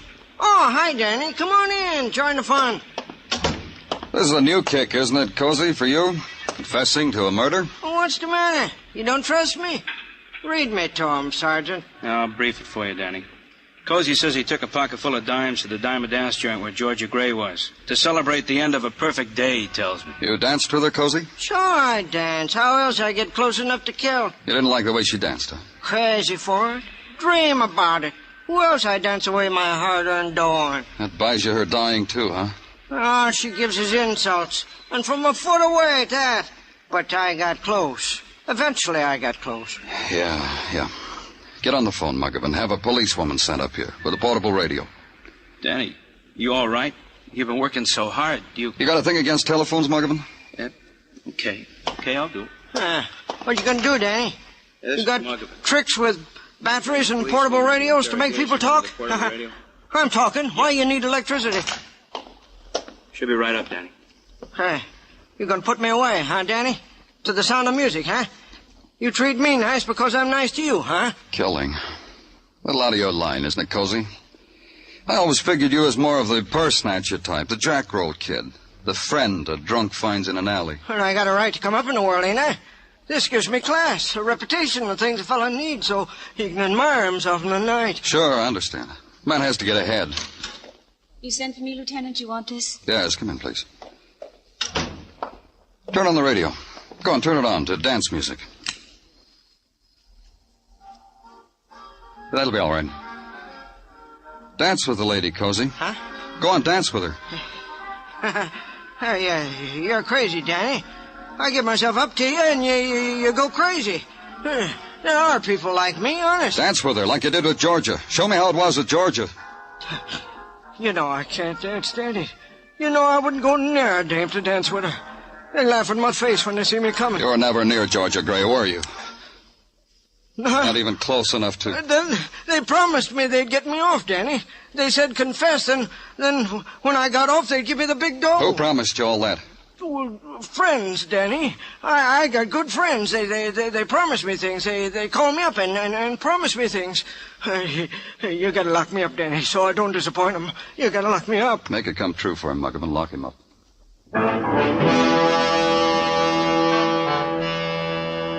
Now the afternoon was 2 hours old, and the gray had turned into a wetness, a drizzle that hung skirling in the air before it touched the pavement. But the citizens didn't mind getting wet. It was a sight to see. The funeral procession wasn't very long, not like the good old days when a gangster's death took up a mile of Broadway. Not like the good old days at all. None of the mourners walked, they all rode. And the wreaths were wrapped in cellophane, which not only protected the snapdragons from the rain, but it was more sanitary. I went along because I'd known Nicky Gannon for a long time. The rain let up a little when they lowered him into his grave. And none of the mourners stayed, not even his mother. And I wanted to talk to his mother. Mrs. Gannon? Hello, Danny. You want to ride back to town? I wanted to tell you how sorry I've... You talk like that, you don't ride with me. Come on. My son was a hoodlum. Why should you be sorry for him? We've talked together. We've had a beer together. That's the reason. You cry, not me. Whatever you want. He was your son. My son got scared. Man gets scared, a man don't live anymore. And that's all his dying does to you, Mrs. Gannon?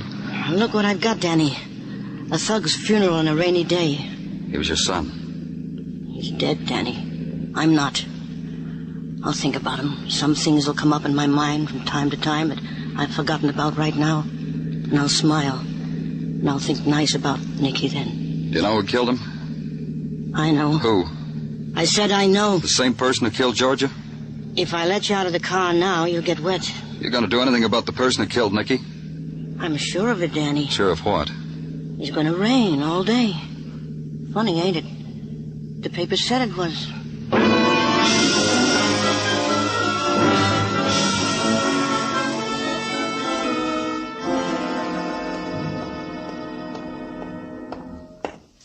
In a hurry, Danny Clover? Yeah, I am. Bother you, mister? Mm-hmm. But it bothers me more, your unhappiness. Let's have a good cry over it in my office, huh? Here in the hallway suits me. Used to drafty hallways, spend my life in them, waiting to do things for unhappy people. Spreader of good cheer. That's your business at police headquarters, Mr. What name do you spread it under? Forbes, counselor at law. My card. Forbes, counselor at law. Someone came to you, said I was unhappy. You took the case. Almost precisely how it happened. I told you what makes me sad. Kindly people, they grieve when a policeman throws away a confessed killer. Cozy Barrett? It seems to them almost ungrateful. However, they respect your analytical prowess. You got something I can hang on my wall that says that? Something much better. Silver cup, maybe, with an inscription. Better. An envelope, manila with money. It could take you hours to count. No silver cup, huh? Better. A bonus. The killer. The real true killer of George and Nicky. That could bring so much happiness to a man like you. Where do I find it? Where else? Envelope and killer. The Diamond Dance Palace. Where Georgia danced upstairs, 1 o'clock. That's this morning. Be there and a smile will grow on your face. You've brought me true happiness, counselor. Thank you. Then he walked away. At the end of the hall, he stopped and looked back over his shoulder, grinned at me. Then he turned up his collar and walked out into the street. This was at 7 p.m. Then a walk down Broadway, and dinner, and a double feature on 42nd Street. Then it was time to go.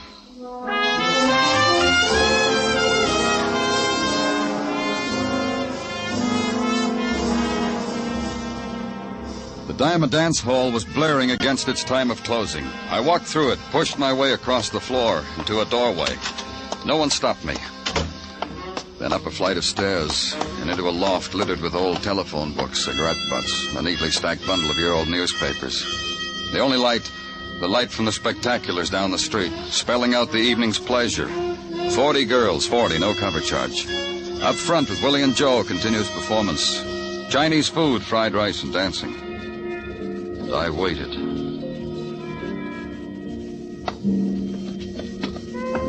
I didn't wait long. You here, Danny? Come on in, Tommy.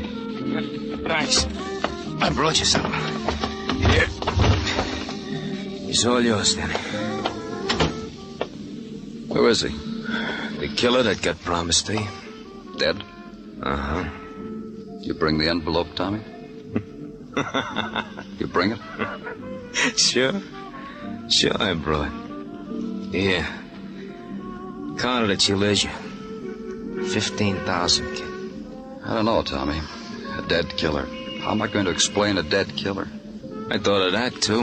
What did you come up with? Danny, I found a guy on Skid Row. He wasn't doing anybody any good. So I figured he could do us some good. So you shot him? With a police positive, just like you carry. Here's the gun. You tracked this killer down, he tried to escape, you shot him, makes you a hero. That's right. And how many heroes have $15,000? We're gonna get along fine. You've taken over for Gannon? I deserve, don't I? Yeah, you do. Killing Georgia and Nicky Gannon, sure you deserve it. Took courage. You don't know how much. Had me sweating there for a while that she didn't die right away. Only Georgia was a girl with character. Live and let live. Die and let live. Great girl. Well, I call you from time to time, Danny. Wait a minute, Tommy. Get used to it, Danny. I said I'd call you. Don't go away. You're under arrest for murder. You practicing being a cop? Don't be a cop around me. You forgot something, Tommy. I can't be anything else. Let's go. Because you're pointing the police positive. You got trouble, sucker? It's that way all over.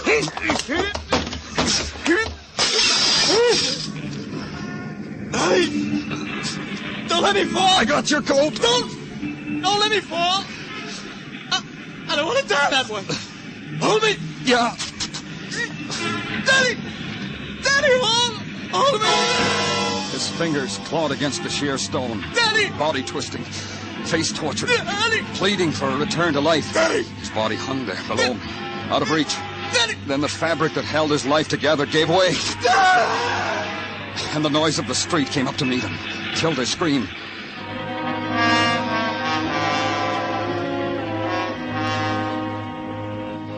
When I got outside and walked through the gathering crowd, I remembered something in my hand. Tommy Chandler's torn coat.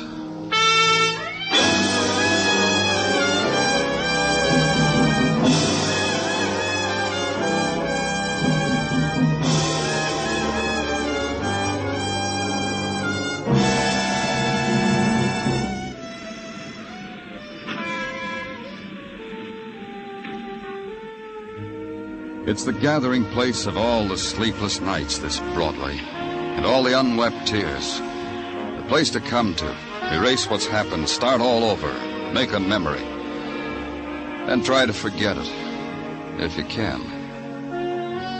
It's Broadway, the gaudiest, the most violent, the lonesomest mile in the world.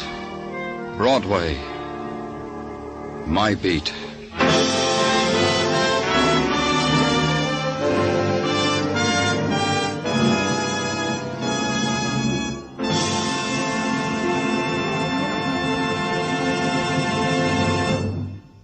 Broadway's My Beat stars Larry Thor as Detective Danny Clover with Charles Calvert as Tartaglia and Jack Crucian as Muggavan. The program was produced and directed by Elliott Lewis with musical score composed and conducted by Alexander Courage.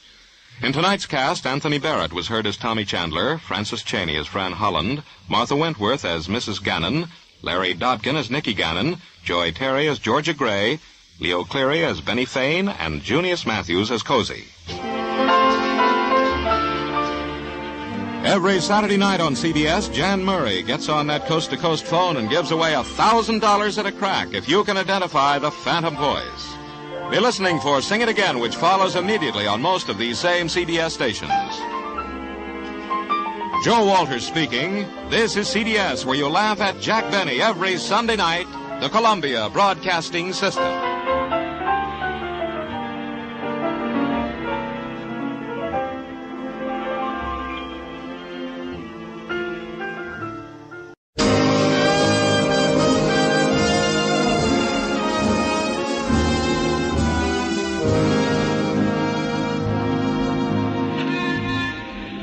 Broadway's My Beat, from Times Square to Columbus Circle, the gaudiest, the most violent, the lonesomest mile in the world.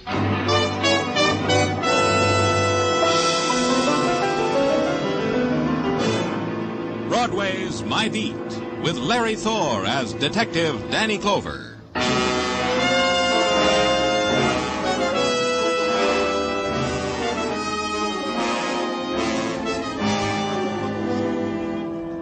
In the early twilight, Broadway is dappled with beginning shadows. It's the time of the small shock. The springtime's day starts its long scream down into night. It's time clock time, the hour for going home again. Close the ledger, lock the store, figure the overtime, smile at the boss, and out into the street. Blink, then run. The subway waits for no man. Home again. End another day again.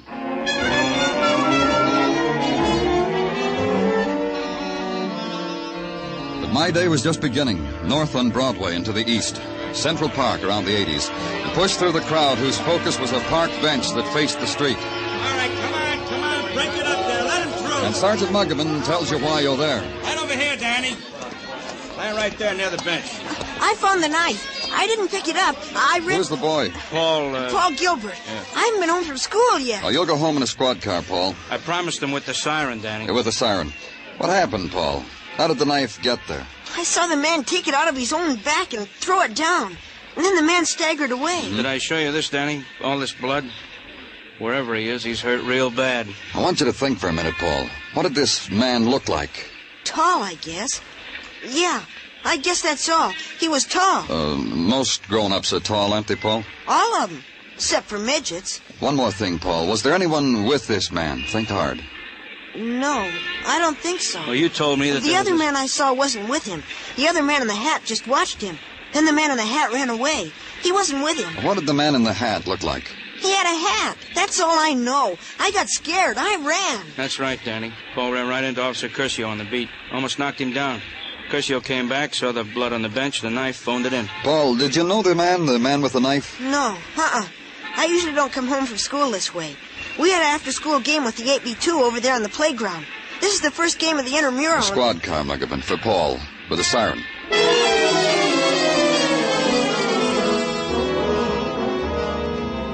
Then the careful tracing, the sifting through the shadows of a city, the dust of a city, the hiding places of a city into which a wounded man must crawl and lie for a time, and then wander in search of a kindlier place, a darker place, and leave behind him the trail of the wounded, the blood of his life.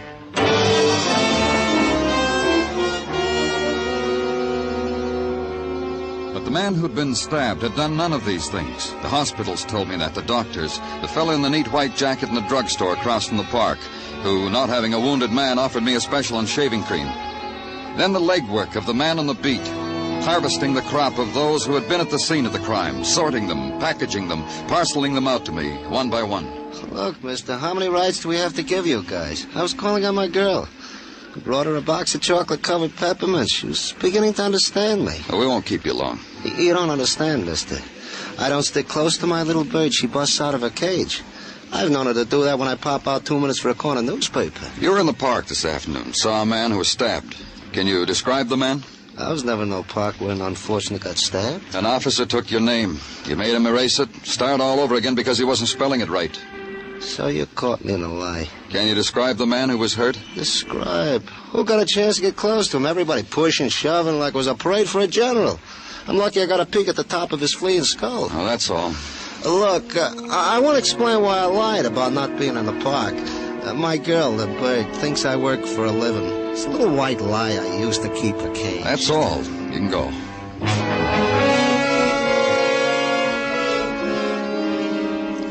Then the man who is eager, whose eyes dart and pierce, who follows you as you move away from him, stays close to you, needs the lapel of your coat. I was real close to him. He had a knife in his back. He breathed in my face. I could tell you the color of his eyes, how close I was. Tell me. Blue eyes, washed out blue, and no tears in them, no tears at all. No remorse for the evil doing that had brought wrath upon him. Blue eyes. What color hair? Dirty. A dirty color. All matted. No, it was blonde and shining. And there was a kind of light that shone about it. That's because he was dying. Dying in protest against all the wickedness that'll drown us all. A big man or short man? What does it matter how he looked? I was close to him, I tell you. He reached out his hand to me, touched my hand, tears on my face. Help him out of your office. Motion a policeman over. Watch him be gentle with the man. Take him away. And then motion for the next one to come in. I realize, of course, that you're imposing on my time. Not that I mind. It could be a welcome relief from those spoiled monsters I simper and smile at and diaper. You're a nursemaid, Miss Cram, is that right? Call me governess, and call me Virginia.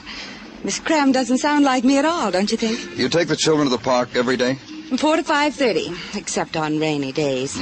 On rainy days, the children and I stay at home, and I'm permitted callers from 4 to 5:30. That's on rainy days. You told an officer you saw the man who was hurt. I was making conversation. I needed that to get those brats out of my hair. You didn't see him? I wouldn't have gone near him. But I can tell you who did see him, the looker. Who? The looker. All of us in the park know her. She sits in a window across the street on the 5th floor, watches every move we make every day. Sits there and watches. It makes you feel as if you're being spied on, know what I mean? 5th floor, in an apartment on 80th and 5th. Oh, you can't miss her. Just stand out in the street for a while. Her eyes will bore right through you. But on a rainy day... I know, you're permitted callers. That's all, Miss Graham.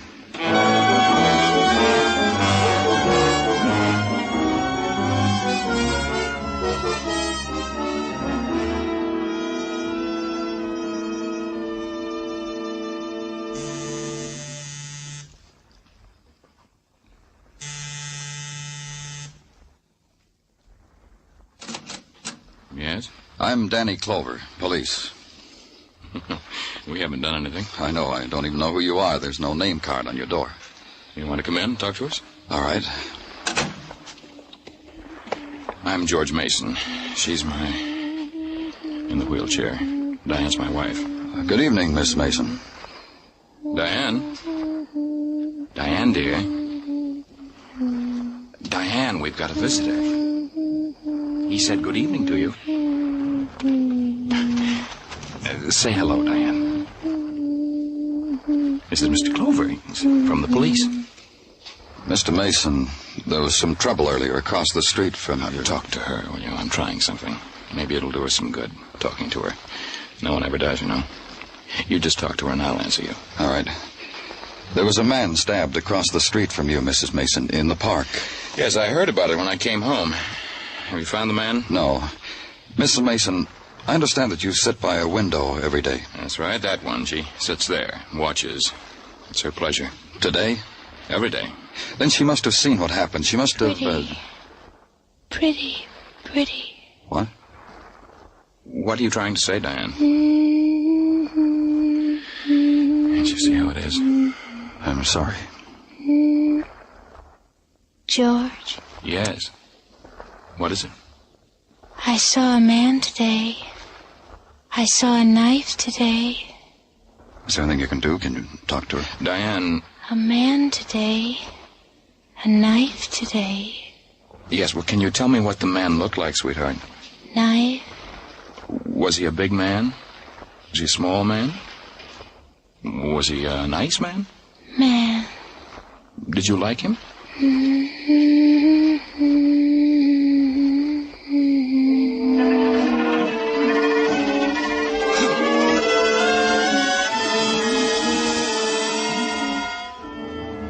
Try to erase from memory the eyes of the woman filled with the named terrors, the known terrors that dart and scurry, gnaw and nibble at the fleeting instants of serenity within her. And try to wash away in the city's night screaming the crooning of a tuneless song. And suddenly the known words, a man, a knife. And know that the eyes that absorb all movement, all shadow, all light on faces, and things that pass before them, have seen nothing. Not the man who was stabbed, not the one who did the stabbing. And then the long walk to the darkened room, turn on the shaded light bulb and search the cupboards for sleep. And finally, it comes.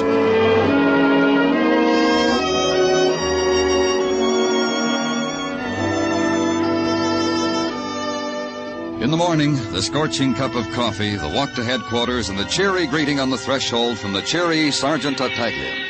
Welcome, Danny. Welcome to your abode away from your abode. Good morning, Gino. The best. The sunniest, the bravest. Not so early, Gino. All I've had is a cup of coffee. For which I am delighted. Huh? For which I am delighted. Come, I will escort you to your office, Danny. You will see there how I have taken the liberty to spread upon your desk a repast. I shouldn't have done it, Gino. A repast consisting of a hot paper container of coffee and a half a dozen cinnamon buns. Voila, the repast. Partake. Looks good. How else should they look? The cinnamon buns were baked in the oven of Mrs. Tartaglia with her own 2 lily whites. Go ahead, partake. Munch if you like. Delicious. Thank Mrs. Tartaglia for me. Goes without saying. And now, to the events of the morning. Okay if I disturb while you munch? Yeah. We of the department have discovered that this park bench upon which an alleged man was allegedly stabbed has been a lucky bench. Or unlucky, depending, of course, on the point of view of whom sat there. You'll explain it to me, Gino? Goes without saying. The lucky part of the bench is that 5 weeks ago a man found upon it, wrapped in a newspaper, $300. Turned it over to Lost and Found. So? So is that 4 weeks ago, same man turned into Lost and Found from the same bench a like newspaper containing another $300. And we have not seen this pleasant, honest citizen since. Do you have his name? Oh, it goes without...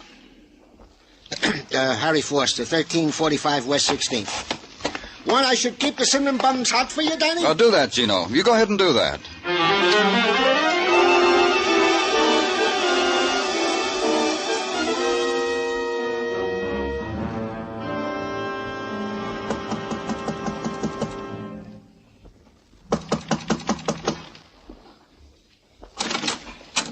Please help me. Please come in and help me. What's the matter? My husband. No one will help me. I asked the neighbors. They said, call the police, call an ambulance. Please help. Where is he? You'll help. He's in our bedroom. I think he's died. dying, and no one. You're Mrs. Foster? Yes, Harry's wife. He came home last night, and there was blood. He just looked at me like an animal, and... There he is, mister. Help him. Please help him. Dead. No, you're wrong. He's been dead for a long time. He was asleep. Only asleep.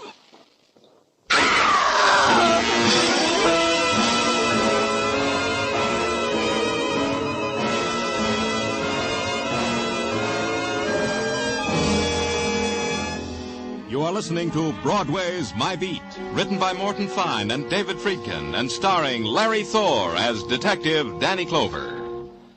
On CBS this Sunday evening, Charlie McCarthy will play a tattoo artist for a group of sailors, while beautiful Ann Southern acts as his reluctant model. There'll be more fun with Eve Arden, Amos and Andy, Red Skelton, and Corliss Archer. Stay with CBS this Sunday, for these great comedy programs will be heard on most of these same stations.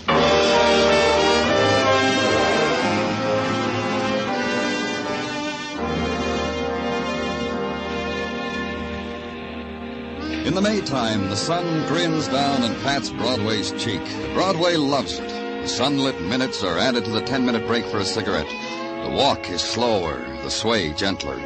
The windows are opened wide, and the doors, too. And glints of sunlight are carried through long hallways on the sigh of a summer's wind, touching the lips of the girl at the typewriter, touching the hand of the man at the water cooler watching her, touching the steel of the file cabinets, warming them.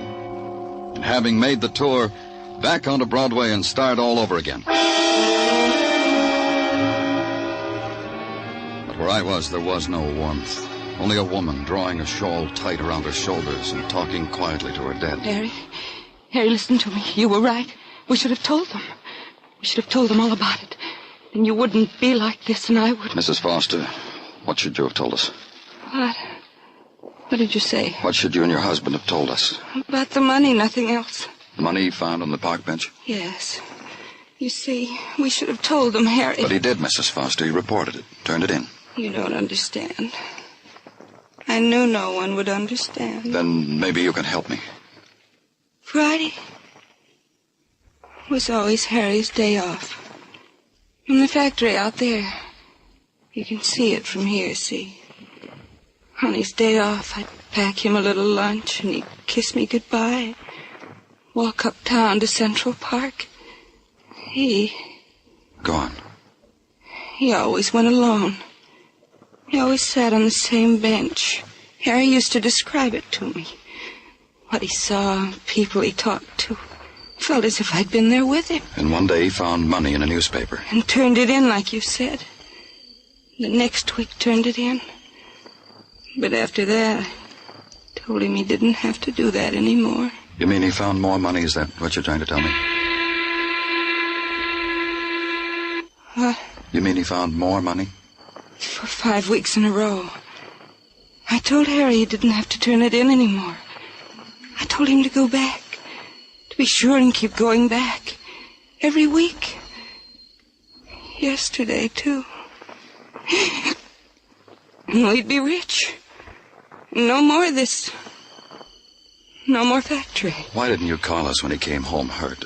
Call a doctor. It would have spoiled it, ended it. The money, don't you see? I thought he'd live, and with that money... No. You couldn't. You couldn't see.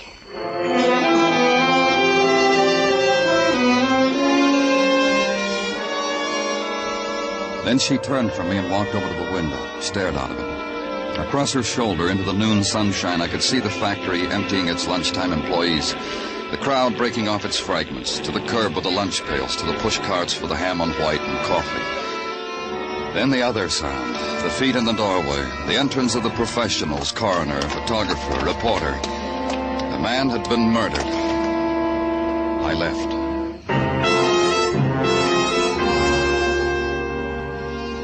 Then back again to Central Park and the park bench of the stabbing. Sit on it. A man named Harry Foster used to find money here, and he was killed. And a woman who had seen it happen, a woman who sat at a window every day, I looked up to the window. She wasn't there. I wondered why.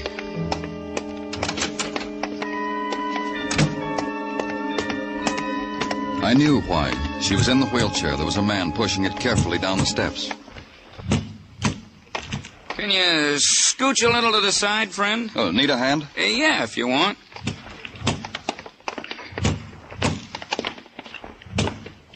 Thanks. How are you feeling, Mrs. Mason? She ain't gonna answer you. I didn't know she left the house. Why should you even bother? Oh, I'm Danny Clover, police. Oh, hi, I'm Ben Taylor. Got a U-drive down the street. Only Mrs. Mason here, different. Kind of a take drive. Oh, I see. Just today? Oh, no, all the time. From 1 to 3, the elements willing. I take her for a ride. Sometimes here, sometimes there. Oh, sure. Right away, Miss Mason. See you, Danny. Oh, wait a minute. How long have you been doing this, Ben? Right. Well, since her accident. Since at Coney last year. Hurt her back. Here and up here, her head. Right. Car, right. I guess I better take her. I heard her cry like that before. I can't stand it. Sure. It's a nice day, Mrs. Mason. I hope you enjoy your ride. Oh, she will. She likes riding in the car. See you around, Danny.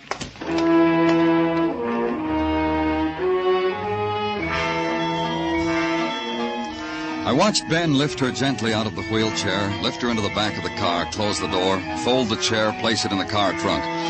Then back and saying something to her. She looked up for an instant. Her eyes found me. Then she smiled and shaped a lost word with her lips. They were gone.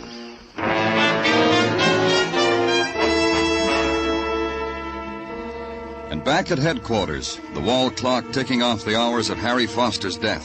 Ticking off the hours that his murderer came to a park bench, looked at it, smiled, walked away in the warm sun. Ticked off the question of why money had been left there for Harry Foster to find week after week on Friday's twilight. And at 4 o'clock, the door opening slightly, and all you saw of the man was his cocked head. You Mr. Danny Clover? That's right. You want something? Only to know if you're Mr. Danny Clover and to give you what I have in my pocket. They said I should give it to you, you being the interested party and all. What have you got in your pocket? This, an envelope, stamped and everything. I found it. Give it to me. It's addressed to George Mason. Anybody can see that. That's the husband of that woman, the cripple, the one they call a looker in the papers, the one they think they saw that stabbing. I did right bringing it to you, huh? It's been opened. You opened it? Don't lie to me. You opened it and then resealed it. All right, I opened it. I'm a normal kind of fella with all the normal curiosities. First, I was going to mail it when I found it. But then I saw who it was addressed to. I couldn't restrain myself. I'm like the proverbial cat, Mr. Clover. It could make trouble for you being like that. Not when you see what's in it. Not when you see what it says. It says, you've made a terrible mistake. That's all. Not another word. See? You can't do anything to me for just reading that. You just read it yourself. That's why I brought it to you. Because I'm a cooperative citizen. Where'd you find it? At Grant's tomb. You know, I've been curious about that tomb for years now. Finally, I took time off to go to study it. Then I found a letter on the steps. And I never did get to really study Grant's tomb. Tough. You'll stick around, huh? Some of our boys want to have a long chat with you. They enjoy curious fellas. Sure, anything you say. I'm nothing if I'm not cooperative. Just nothing. I wouldn't say that, but you stick around, huh?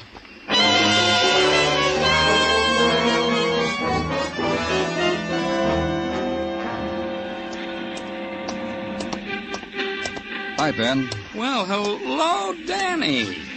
Hey, how do you like this, huh? I rigged up so when it's a sunny day, the telephone is on the outside of my shack.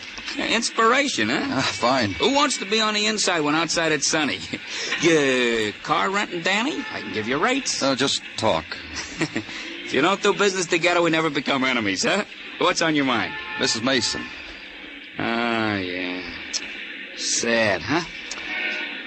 You know, if you set your mind to it and consider all she's been through, and then look at her, she's a pretty woman. I noticed. You said she was hurt in an accident at Coney Island, Ben. What kind of an accident? On the roller coaster. You know, one of them rides. Fell off right near the end of the ride. She stood up, fell. Was she with anyone? Yeah, her husband. You want to know something? In spite of the heartbreak of having a wife like that, you know, Mr. Mason is one of the nicest guys I ever met. What about Mrs. Mason, Ben? What about her? Can anyone ever talk to her, have a conversation with her? I talked to her. About what? Things. Ain't it a pretty day, Mrs. Mason? Is there a draft on you, Mrs. Mason? I talk to her, but she just hums and sings.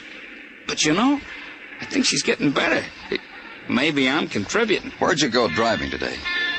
Down Riverside Drive. The river, Grant's tomb, the churches. Thanks a lot, Ben. Anytime, Danny, anytime at all.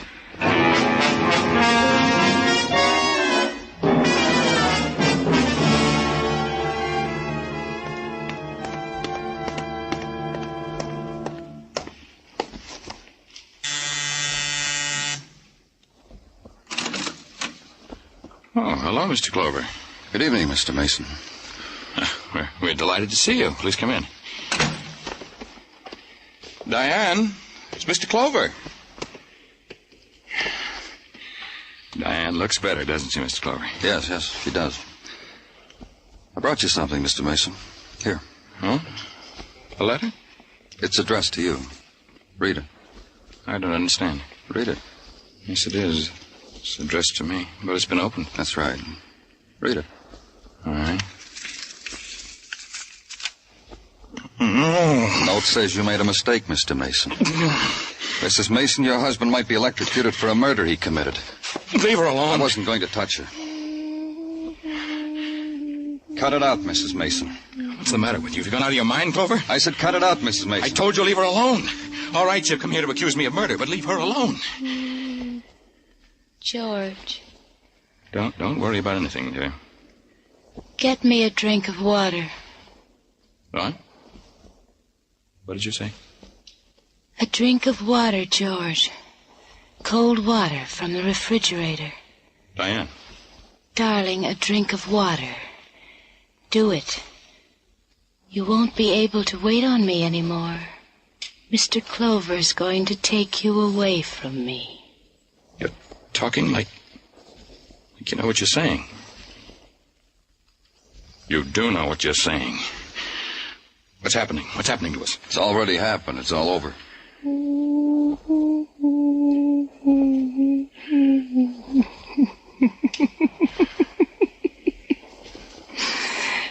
Poor George. Paid off, didn't it, Mrs. Mason? Sitting at the window watching for a man your husband could kill. Simple little man. He came and sat on the same bench every Friday. He got paid for a while. It was you. You wrote that first letter, Diane. And this one. Made me pay blackmail to a man who didn't even know me, didn't know anything about me. It was so simple. Write a letter, put a stamp on it, drop it from the car. Someone picked up the first letter and mailed it. About 5 weeks ago, a letter with instructions in it. Why, yes. Leave money every Friday on the park bench. And the man who picked it up, Mr. Mason, you thought was a blackmailer, so you killed him. She's crazy. She really is. She's crazy. No, I'm not. I'm just a cripple, George. I can't move from this chair. Honest. But I'm not crazy. She's crazy. What did that first letter say, Mr. Mason? Well, that a man saw me push my wife off a ride at Coney Island. He demanded blackmail, but I didn't push, Diane. Then why did you pay the money, darling? That you weren't going to let your husband alone, were you, Mrs. Mason? Even after he did what you wanted him to do, murder a man. Another letter that one your husband's holding, telling him he killed the wrong man. It's not much to ask, is it? Wanting George to suffer? Look at me. You're an accessory, Mrs. Mason. Am I? What can you do to me? A cripple in a wheelchair. In a prison? Will that be different? Tell me how. I didn't push you, Diane. I didn't push you. You fell off that ride. You fell. Liar. Diane. You're a liar, George. Diane, will you listen to me? I made it up to you. I carried you. I waited on you. I went crazy that day. I hated you. I don't know why. I don't know. Oh, I know why. You're an evil woman. Evil. Poor George. You should have died. You should have. You should have. Poor George. Poor George. You should have died.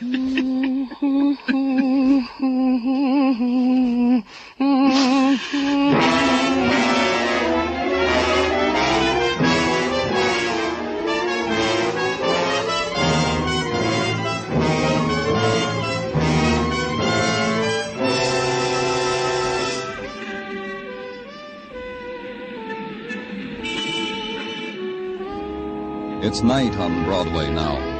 There's easy laughter, and a trumpet skirls its music into the grinning mob. It's top of the evening. Have another drink on me, kid, and let's sit this dance out. It's a street gouged out of a scarlet dream. It's Broadway, the gaudiest, the most violent, the lonesomest mile in the world. Broadway, my beat.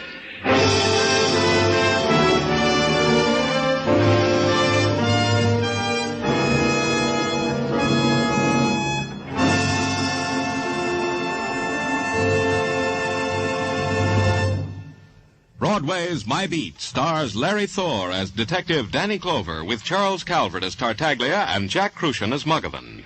The program was produced and directed by Elliott Lewis, with musical score composed and conducted by Alexander Courage.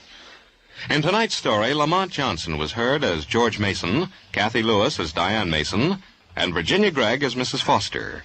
Others in the cast were Herb Vigran, Lou Krugman, and Johnny McGovern.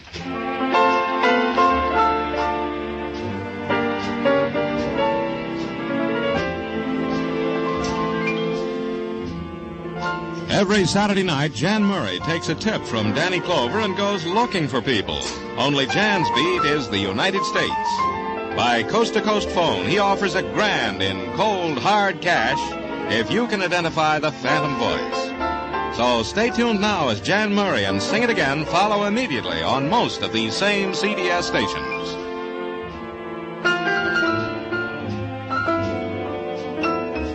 Joe Walter speaking. This is CBS, where you laugh at Jack Benny every Sunday night, the Columbia Broadcasting System.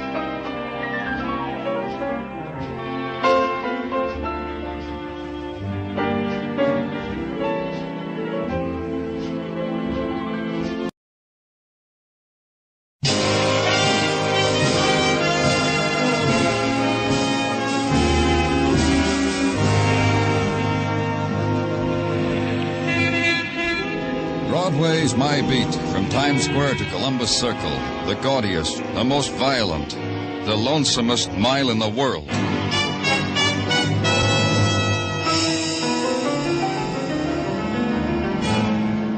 Broadway's My Beat, with Larry Thor as Detective Danny Clover.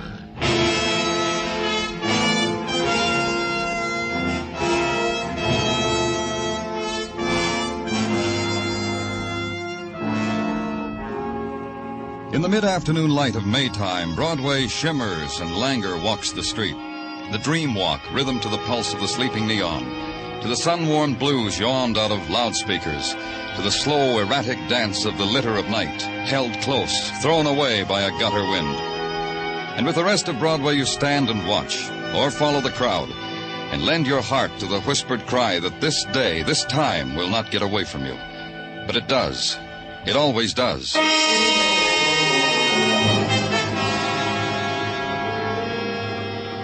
The web of blood in the alley was already dust-heavy, its threads leading you to the man huddled in a forgotten anguish against the flaking brick of an alley wall.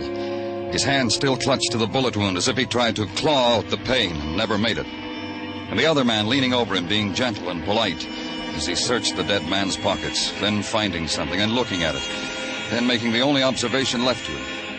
It's a nice day, wasn't it, Danny? What did you find, Muggavan? Found him like that, all broken up about the bullet in his chest. Tried to tell me why it was there. The word never got out. It was phoned in? Yeah, from the back room of a bar down the alley. A friendly chap wandered out for a breath of fresh air, saw this, ran back to the bar, made his phone call. Bought drinks for the house. He's still celebrating if you want to talk to him. You talked to him? Yeah, friendly lush, invited me to a cold beer. I didn't take it. He knew this man? Never had the pleasure, he told me. All the citizens of the alley never had the pleasure, I checked. Uh-huh. What's that in your hand? This? Oh, I almost forgot. It's a ticket for parking made out to a Charles Crandall. Overparked in the loading zone. He can snap his fingers at it now, huh? This your witty day, Muggavan? I try, Danny. Days like this, I guess I don't make it. Oh, anything else? Huh? Oh, not a thing, nothing. Except that expensive watch on his wrist. You have to listen awful close to even hear it ticking. Very expensive. It's running, but in this alley you can't hear it ticking. No wallet, no identification, just the parking ticket? That's all. A wristwatch and a parking ticket. Not much for a grown man to leave behind him, is it, Danny? Then the alley, formerly known only to the chalk writers, the garbage collectors, and the shortcut homers, then the alley became cluttered with new faces, mostly scrubbed. The girl in the picture hat and the Pekingese, a maid in the baby carriage, the dad and his son. Mostly these, interspersed with enough men from the police department so that I could leave. I did.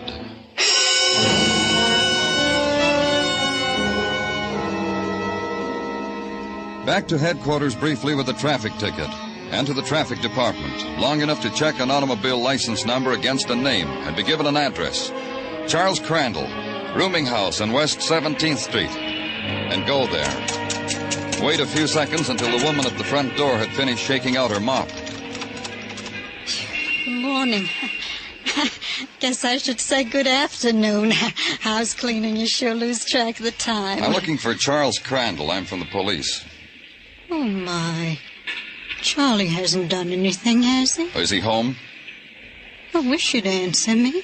I'm his landlady, and I never had a better roomer than Charlie. What's Charlie done? We found a man with a traffic ticket in his pocket. Charlie told me parked illegally. Is he home? Why, no. Charlie hasn't been home for the last couple of days. I see. Yeah. Charlie's engaged, you know. No, I didn't. Brought his young lady over just last week, introduced us. Rosemary. Such a nice girl. Helped me with the dishes. Rosemary what? Oh, I don't remember quite. Nielsen or something.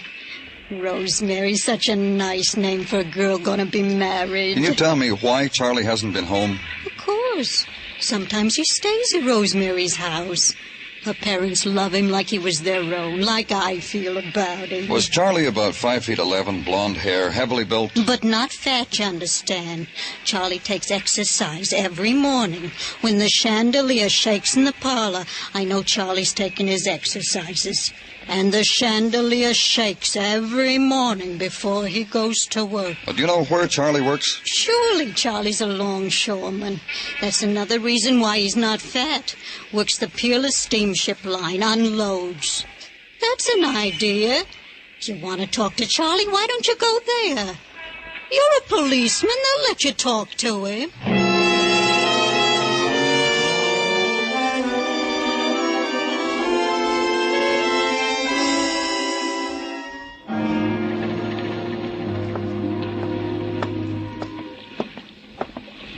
The foreman said your name was Charlie Crandall. Yeah, that's right. I'm from the police. Oh, the parking ticket, huh? I'm not surprised. I am. I didn't think you were alive, Charlie. Come on.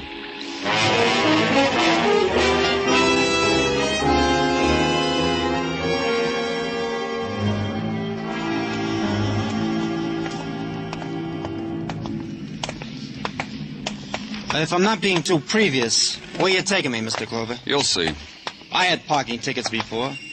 Nobody ever took me by the arm and let me down a cold, damp hallway. That's so? Nobody ever? Never. So help me. I've been missing out on things. Life has passed me by, huh? In here, Charles. Don't tell me. Let me guess. It's a morgue. Uh-huh. I keep looking at such things in the papers whenever you boys put on the safety campaign. Look, the paper says, drive carefully, or this on the slab is you. Because I got a lousy parking ticket, you're making me live it? This the new up-to-date method?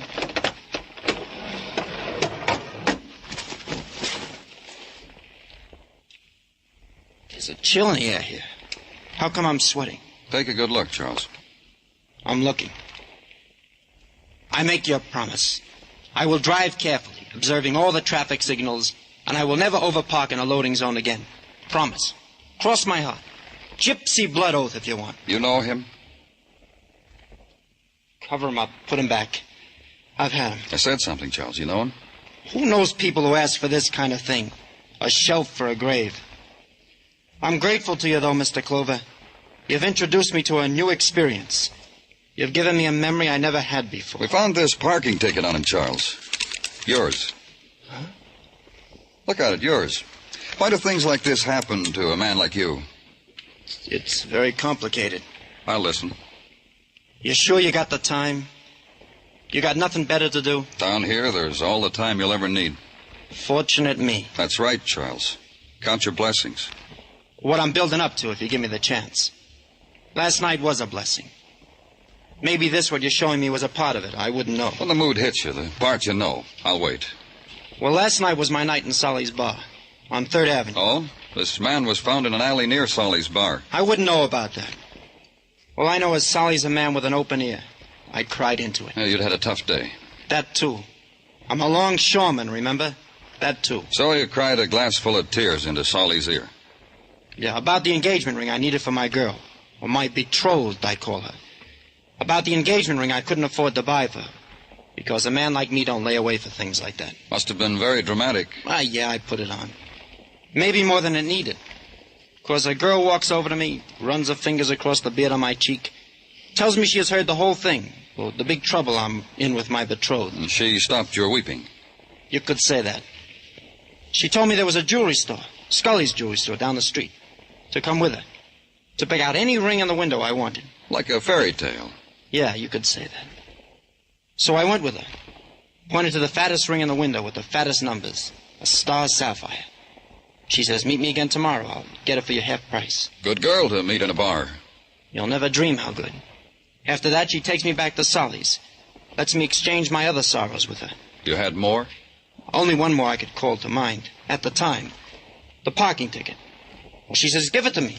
I know where to fix it. You believed her? I hear it's been done. And that's the last you saw of the ticket? The gypsy blood oath, if you still want it. Who was the girl? Helen, address Solly's bar on 3rd. Go to her, Mr. Clover. A girl like that can ease many sorrows. Just ask for Helen. They'll know. Don't thumb through any travel folders, huh, Charles? Why should I? I found a home here. Cover him up, huh, Mr. Clover? It's chilly in here. Solly's bar on 3rd Avenue, the boy had said. Go there and ask about a girl named Helen, because Charlie had given her a traffic ticket, and the ticket had turned up on one John Doe, dead on arrival. 3rd Avenue is a tenement 5 stories high and miles long. At 9 o'clock, the night is going full blast. The open-air card games for juveniles only, the doorstep trysting places. And every 7 minutes, the elevator screams. Somewhere between Comchu's Hong Kong hand laundry, special attention paid to pleated dress shirts, and the Blue Star delicatessen, cream soda and hot corned beef 2 bits, somewhere between there was Solly's bar. I walked in. What's yours, friend? Beer. Make it draft.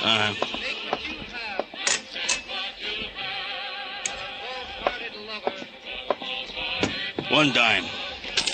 Thanks. Your name's Solly? You own this place? Yeah, so? You work here every night? Yeah, why? Skip any nights this week? Hey, what's with you, Buster? You spent a dime, drink your beer, listen to the music. I'm looking for Helen. Who? Helen, tall, blonde, you know. Look, Buster. You're here every night, aren't you? You ought to know Helen. I want to show you something, friend. See this? A ball bat. I bought it from a kid who swiped it from the Yanks' dugout. I sawed it off. You want to hear how it goes? That's the way it goes when I slap it on a bar. You want to hear how it sounds otherwise? You want to... Cop, huh? Why didn't you show me the badge before? What about Helen? I get it. Don't be a cop. You figure I'd tell you about Helen, huh? What about her? I told her to stay out of here. What'd you want me to do, hit her over the head with the bat? The other night she was in here talking to a longshoreman named Charlie Crandall. You know anything about that? Who's in trouble, she or this Charlie? Charlie Crandall was talking to you about an engagement ring. Do you remember that? Who remembers for what reason my ear gets bent? Helen, I know. You want her, huh? Where do I find her? You wait on that bar stool, she'll be in whispering at you for a drink. Or you can't wait, try the 2nd floor back of the corner house at the end of the block. This side of the street. Can't wait, huh? Walked down to the corner house, which the sign at the head of the steps said allowed no visitors after 10 o'clock. And the other sign at the end of the corridor. Do unto others as you would have them do unto you. Wash out the bathtub. And the door that was swinging open briefly, then closing, opening. Helen? Helen? Yet no answer. The tenement draft swings the door open and presents a room, a torn-apart room. Nothing was in its place. Nothing was undisturbed, except the girl on the bed. The strangled girl with the tumbled blonde hair. The dead girl. The murdered girl.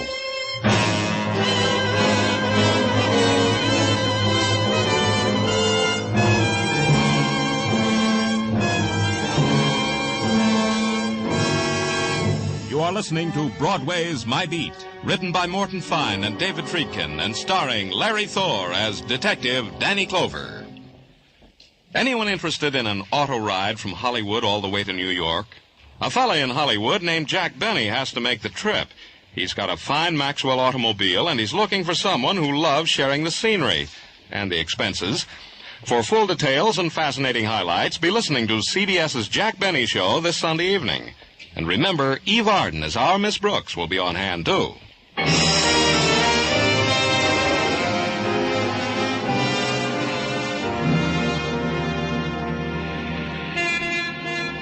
Springtime on Broadway is like springtime on 1,000 other main drags, except for one thing. Mother Nature doesn't function on Broadway. Nothing grows. It gets constructed.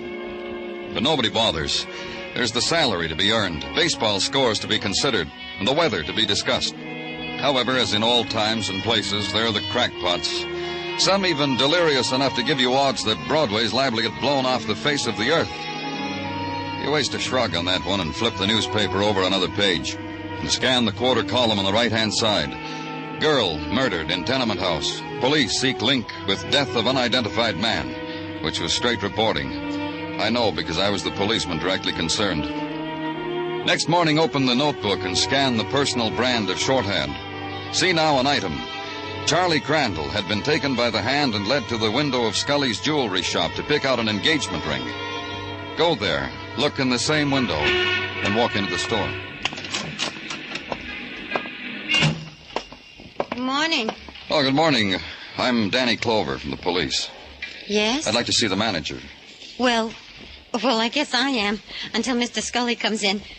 What did you want to see him about? I'm his wife, and... Take a look at this picture, Mrs. Scully. Have you ever seen this man before?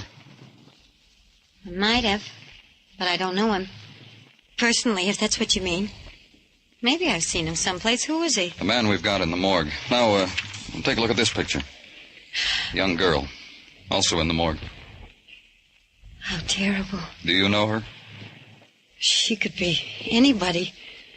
Somebody's sister or sweetheart. In the morgue.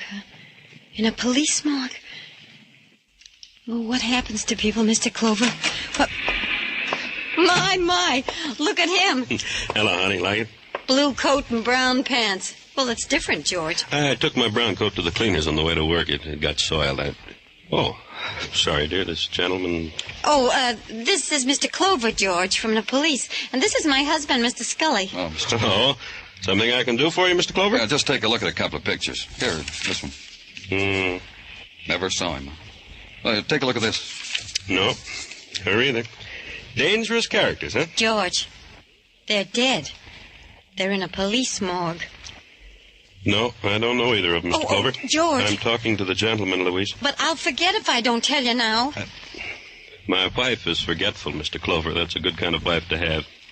What is it, dear? Mrs. Reed was in here for her diamond brooch. I couldn't find it. Well, why not? Why couldn't you find it? Mrs. Reed was furious. You promised her you'd have the catch repaired by this morning. Well, it's ready. Why couldn't you find it, Louise? I looked. It's not there on the repair rack. I looked all right, but I couldn't find it. Call up Mrs. Reed and tell her your husband's here, Louise. Tell her to stop in for her brooch.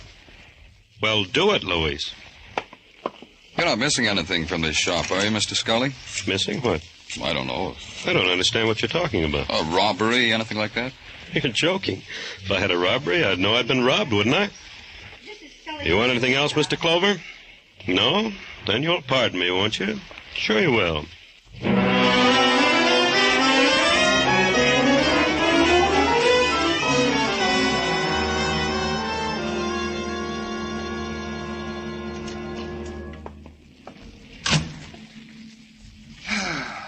Gino. Oh, what's the matter, Tartaglia? You got a big sadness? From your office window, Danny, you can see the harbor and the yacht. It makes you unhappy, huh? Lady Jane Pugh, the ne'er-do-well girl detective from London town. She has pushed off from our fair shores, Danny. The paper said she grew lonesome to eat an English kipper in the fog. Happens to a girl sometimes. You're fighting me, Danny. Don't do that at a time like this. There's only one thing to do with a grief like yours, Gino. Tell me, Danny. Don't tease me with it. Tell me. Bury it in work. You mean... I tried, Danny. It don't help. Yeah, there it is on your desk. You buried your grief in this envelope? A part of it. The rest, what's in the envelope, is news from the FBI concerning the fingerprints of the man now in the morgue whom you found bullet-holed in the alley. They matched them? To a minor hoodlum. Name of Johnny Malloy. Used to work off Fair City. Crossed a few sweaty palms with silver. Address unknown. I informed them his new address. Finally caught up with him, huh, Gino? Yeah. Danny Clover speaking. This is Rosemary Nelson, Mr. Clover. Can you come to our house right away, please? Who did you say? Rosemary Nelson. I'm Charles Crandall's fiancée. He told you about me, he says. It's about the ring he gave me. The engagement ring. I don't want it. Nor him anymore. Please come. What's your address, Rosemary? The brownstone with the marble stoop. 1827 West 58th. You'll be here? Right away. You going out, Danny? You mind? If you want to leave me alone with a memory, it's all right. Go ahead, Danny. I'll be all right. I've been alone before. Bye, Danny.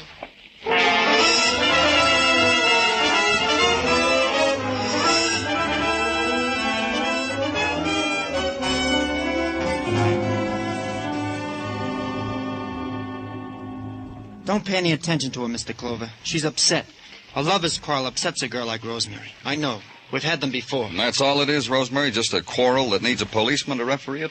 Look at this ring, Mr. Clover. Beautiful. Star sapphire, huh? Take it. I don't want it. Give it back to whoever Charlie got it from. You know where I got it from, who I got it from, how I got it. Don't make a tear-stained production out of it. I'm not crying, Charlie. Not anymore. That's one thing I used to like about you. You never gave me a reason to cry. You got a star sapphire, didn't you? Is that what eats you? Because you never had a thing like that before? Because the star shoots pains through your head? Leave me alone. Just you leave me alone, you hear? Rose. Rose, honey. Where'd you get the ring, Charles? Honey, Rose, baby. Listen to me. I told you I'd tell the police. I dropped into Scully's jewelry store a little while ago. I noticed a little square, clean place in the window, like where a ring box had been. This the ring, Charles? Yeah. You need an engagement ring, lonely man. Take it. Looks like I don't need it anymore. Helen Griffith get it for you like she said she would? Half price and everything? Half price and everything. You could go ask her. Except I read in the paper she's dead. So you'll have to take my word for it, huh? You were with her. You were with her. And she sold you the ring. And now she's dead and you want me to wear it. Get him out of here. Get him out. Yeah. Why don't you do that, Mr. Clover? It ain't the same between Rosemary and me anymore. So why don't you do like the pretty girl asks? Let's go, Charles. I'm sorry, Rosemary. Leave me alone. Just you leave me alone, you hear? What are you waiting for, copper? What is it? Come on.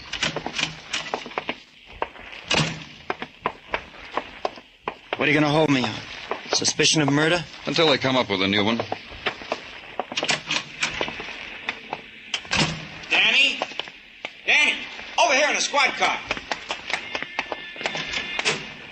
Woman down at headquarters, Danny, turning the air blue with complaints about Scully the jeweler. Says he... Tell us about it on the way down, huh, Muggavan? It'll pass the time for all of us. You, me, and our boy, Charlie.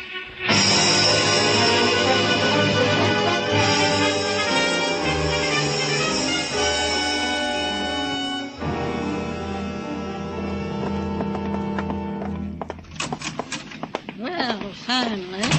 This is Danny Clover, Miss Christie. What am I supposed to do? Put two fingers in my mouth and whistle? You made a complaint about a jeweler named Scully. What's the complaint? Don't talk to me like that. What is this, Muggavan? I'll handle it for you, Danny. Now, look, Miss Christie, you told me something about a watch and about Scully's jewelry store. I want you to tell Mr. Clover. What's the matter? You got amnesia, Sonny? Please tell him. It's about my layaway plan.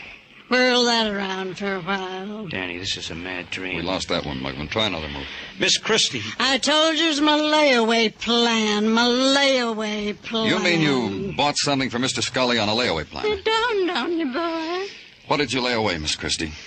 A watch for a man's wrist. I'm courting. Figured a bullet would make him happy. You still haven't told us what the complaint is. That Scully. For 11 months now, I've been paying down on the watch, see? Come in with the last payment in my hot little fist, no watch. Scully tries to sell me another one. That watch have a gold face, gold wristband? And if you flip open its back side, there's 17 jewels visible to the, if you'll pardon the expression, naked eye. Hey, Danny, that sounds like the watch we found on that guy in the alley. Yeah. Entertainer, Muggavan. You heard what the man said, Sonny. Entertainer.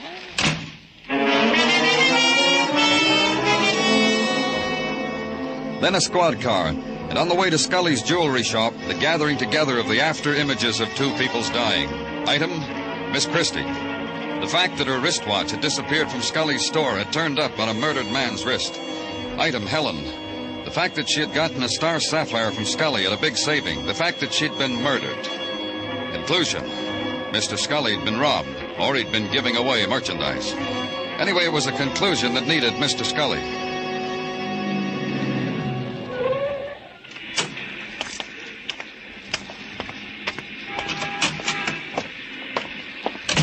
What can I... Oh, hello, Mr. Clover. Is your wife here, Scully? In the back, sorting stock. Get her. Well, if it's important, Mr. Clover, but she's busy. Get her. Mr. Clover... Well, all right. Louise? Louise, come here for a minute. I haven't finished the stock, George. Leave it and come here. Mr. Clover wants you. Who? Mr. Clover, you remember, the policeman. Well, tell him to come back, George. If you stop me in the middle of the stock, I'll forget what I've done. Don't worry about it, Mrs. Scully. It won't take long. Well, what do you want? I told you I couldn't recognize those people. I know. Your husband couldn't either. Well, what's the matter? Don't you believe us?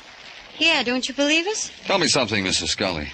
Did your husband ever locate Mrs. Reed's diamond brooch, the one that needed the catch fixed? Well, why ask her? Ask me.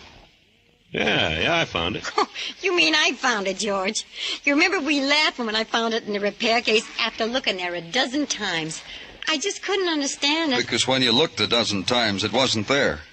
Tell her where it was, Scully. What are you trying to do to us, Clover? Tell her where the brooch was, Scully, and the wristwatch, and the star sapphire ring. Oh, my. He's crazy, Louise. I don't know what he's trying to do. Oh, my. George. Well, George, I'm not going to lie for you. You might as well know that. After all, you've done something wrong. I know I'm a plain woman, George, and I'm in my 40s, and I make myself forget a lot of things. But not this, George. She doesn't know what she's talking about. You lied to me, George Scully. You said you took your coat to the cleaners, and you never did.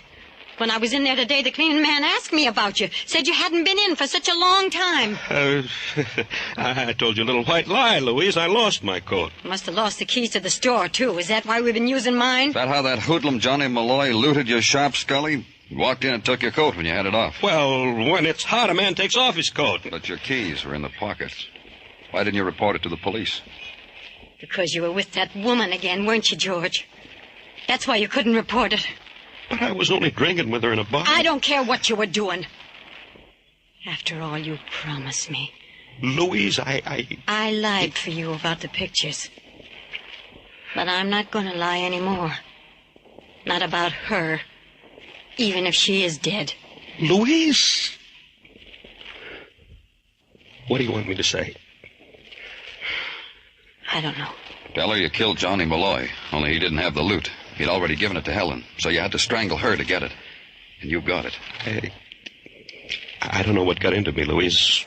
I didn't want you to know. It was such a beautiful night. I was walking along. I stopped to light my pipe. It was in front of the bar, and I heard a tap on the window. It was Helen. She waved me in, and I just didn't want you to know. But you promised you wouldn't. And now look at you. George Scully. You're a murderer. I think we better go, Scully. Louise, you gotta help me. We'll get a lawyer. He'll tell you what to say. I won't lie, George. I just am not going to lie anymore.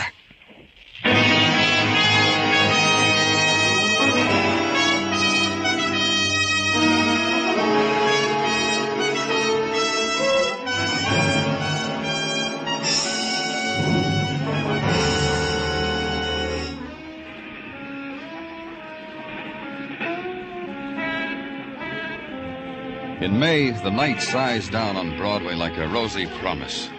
Someone smiles and takes your hand, whispers. And for an instant, the lights are brighter, the noise louder, and your scream mixes well with the scream of the night. It's Broadway, the gaudiest, the most violent, the lonesomest mile in the world. Broadway, my beat.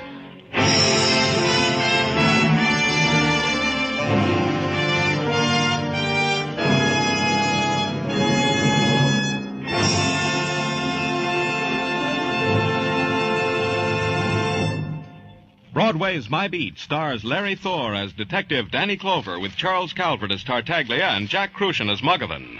The program was produced and directed by Elliott Lewis with musical score composed and conducted by Alexander Courage. In tonight's story, Lou Merrill was heard as George Scully, Jeanette Nolan as Louise Scully, and Adam Williams as Charles Crandall. Others in the cast were Peggy Weber and Joy Terry. Say there, Sing It Again's current phantom voice is really a phantom. For the past 2 Saturdays, she's mystified everyone Jan Murray's called in his coast-to-coast Sing It Again phone. Tonight, Jan may call you. If you can name the phantom, she's worth $3,000 in cold, hard cash. So stay tuned now for Sing It Again, which follows immediately on most of these same CBS stations. Joe Walters speaking. This is CBS, where you laugh at Jack Benny every Sunday night, the Columbia Broadcasting System.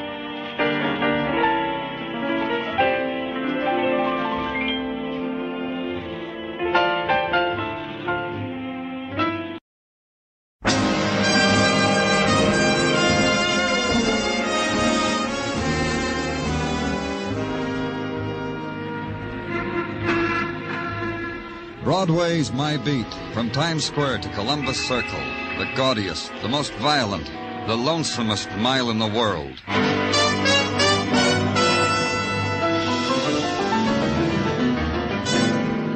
Broadway's My Beat, with Larry Thor as Detective Danny Clover.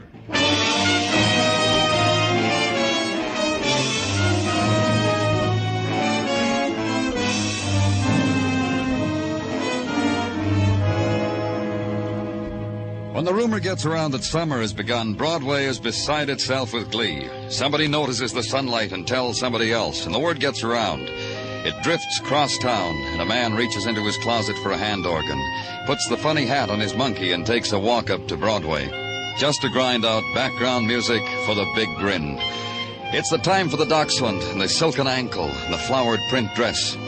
The orange juice is sweeter, the Knish is lighter, and the guy runs down the street screaming, "I'm in love." It's June.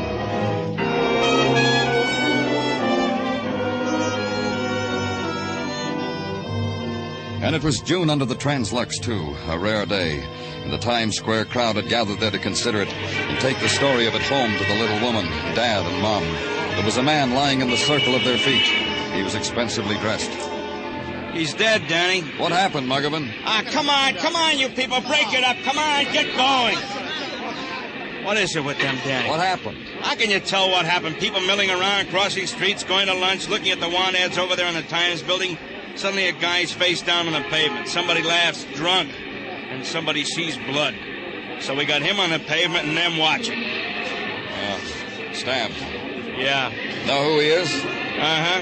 Here, wallet. Loads of identification. Yeah. Earl Lawson, Park Avenue. Earl Lawson. Earl Lawson, stocks and bonds. He's got a name. Wizard or something. Makes money by the buckets. Anybody see it happen? 1 million people on Times Square, high noon. Nobody saw anything. Nobody. Now, look, you people, why don't you move along? Go home. Get out of here. Safest place in the world to kill somebody, Muggavan, in a crowd. Walk up to him, stab him in the back, keep walking. Well, it started off to be a pretty day. Yeah, real sunny. And just across the street, the file of crowd waiting for the movie that was better than life held on close to its place in line. Held on close against the insinuating whisper of the violent dead. It was a trick, kid. A trick to make you lose your place, to cheat you out of a front row seat where love and beauty and other high-class things are handed you on an air-conditioned platter. But a few were sold by the whisper and were drawn by it, and joined the cluster attending the dead man. The woman pushed her way close and turned away. She opened her purse, smeared a lipstick nervously across her lips, studied their reflection in a window, and then carefully carefully retraced them with the perfumed scarlet. And death had raised its banner on Broadway.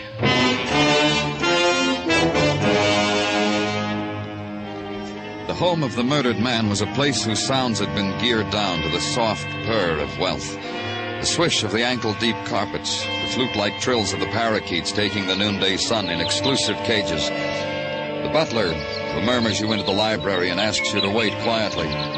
You don't dare open a book because turning a page would release a clap of thunder. And finally, when you'll wait no longer, the soft voice at your shoulder. I'm glad you made yourself at home, Mr. Clover. This is a difficult house to do that in. It's quiet, you can say that for it. You're... Harlan Lawson, Dr. Harlan Lawson. Oh, then the book's on this shelf. My one literary effort. All 20 copies. 20 copies of the same drivel. New Freedom, Pennsylvania, the utopia that failed. Nice binding, though, wouldn't you say? Quite. Expensive. That's my brother. He's everything you say. He gave me those when I got my Ph.D. Made a grand gesture of binding my doctor's thesis and burying it 20 times over on this shelf. Every time he fingers the gold lettering, I tell him how grateful I am. You don't get along, you and your brother? We suffer each other. Let's put it that way. He has his world. I have mine. And your world would be? The back alleys of poverty. You see, I'm in the nature of a failure, Mr. Clover. I'm a social worker. Doesn't pay very much. But I take in tears and give in exchange baskets of fruit, my brother's castaway clothing, and the gestures of sympathy they taught me in post-grad humanities. But you keep on living here with your brother, with Earl Lawson. I exist here. Is this why you came, Mr. Clover? To run your hands over my brother's library? To probe into me? Or is it... No. Don't say to me Earl has somehow run afoul of the law. Don't say it, because I wouldn't believe it of Earl. He's dead. He was murdered. Your manner of saying it. You leave me nothing but to believe you. He was stabbed, left lying on the street in Times Square. He must have shuddered that it found him in a place like that. I'd swear he shuddered. Your brother dies, and that's how it hits you? To each his own way, Mr. Clover. You're implying that it was I who killed him? Let's play it that way for a while. I've dreamed the wish sometimes, but I couldn't have killed Earl. I slept the morning through. Earl's butler will testify to that. He was serving me brunch when you came in. Expensive brunch with wine. Who else would want your brother dead? Besides me? That would be your thesis, wouldn't it, Mr. Clover? I suggest the scholar's approach... Yeah, thanks. I'll try.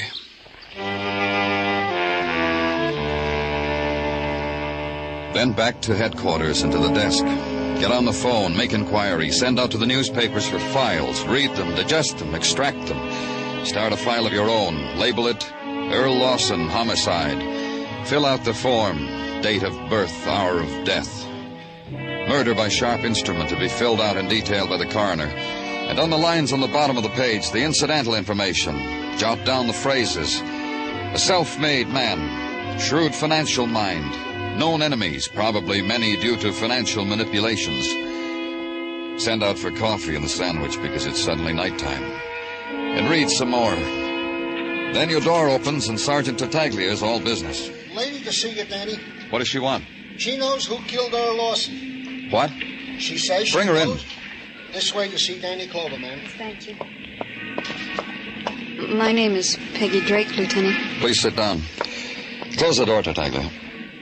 All right, you can stay. Miss Drake, the sergeant said you know... Not exactly. Danny, she told me she knew all about it. She said... What's on your mind, Miss Drake? I have the murderer's picture. Here it is. Yeah. How'd you happen to take this picture? Well, I'm here on vacation. This afternoon was a good day to take pictures, and I was at Times Square. I took a lot of pictures, and, well, this is one of them. You can see for yourself. Yeah. I found a store with 6-hour developing service, and I got them developed.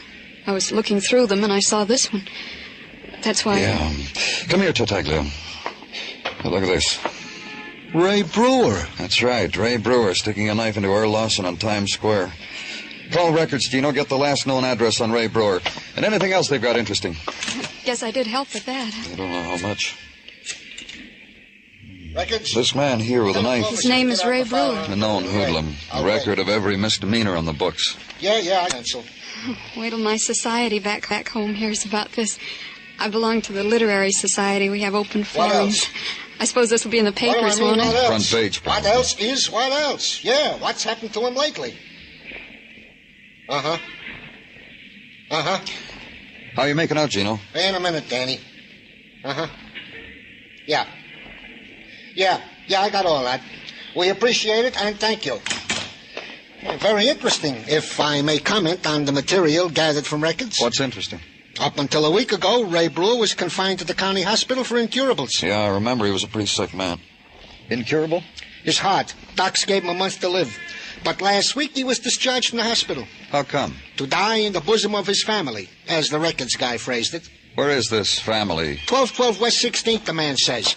Where you going, Danny? See that Miss Drake gets home, Gino. I'm going to pick up a killer.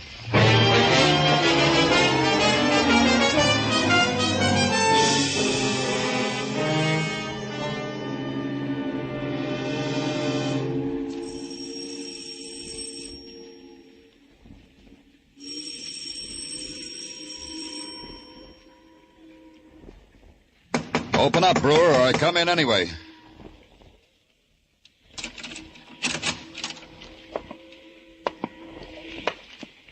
Brewer? Where are you, Brewer? Huh? Out here, Danny. Taking my ease on the fire escape, watching you. Watching you spill out your strength. Throw away the gun, Ray. They tell me you've got a month. If you throw the gun away, maybe you can live a part of it out. All of it. It's arranged. I live all of it. 30 days, Hathaway Brewer. If I come out after you, Ray, it'll cut your time down to a half minute. You make me shake with fright. Stay where you are, Danny. I'll bring it to you.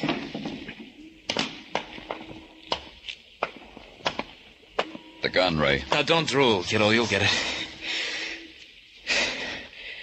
Funny, when you rang the doorbell, I thought it was a boy from Milford's, but no, it was you. How come you find me so lightning quick, Danny? A girl, a visitor, got your picture sticking a knife into Lawson. I never could learn to be camera shy. Broke a camera in my nose and smiled for all birdies. Turn your back to me, Danny. I feel a new smile coming on. Listen to me. You don't turn your back, you bleed in the face. Turn. You did that, you brought sunshine into my short life. One for the road. It splintered through me, puncturing, ripping into the dark cells where pain lay waiting for it. Being released, scurried, darted through me, opening endless doors on endless hurt. These new ones took over, finally. Gave up, because they'd overdone it. I couldn't feel it anymore.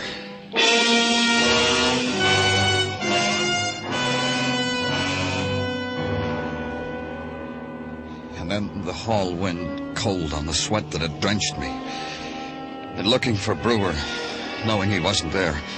And calling to headquarters and tell them to put out an all-points bulletin on Ray Brewer. And then to Park Avenue to ask a question. Why had Brewer wanted Lawson dead? What had Lawson been to a hoodlum like Brewer? Help me. In my bag. It's in my bag. What? Help me. You didn't help.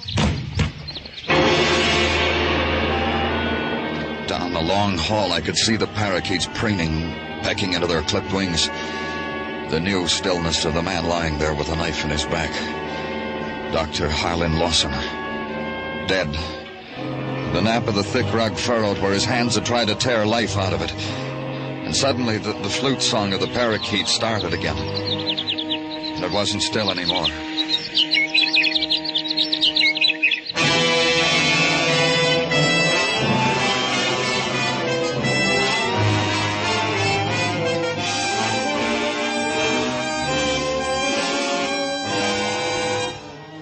listening to Broadway's My Beat, written by Morton Fine and David Friedkin, with Larry Thor as Detective Danny Clover.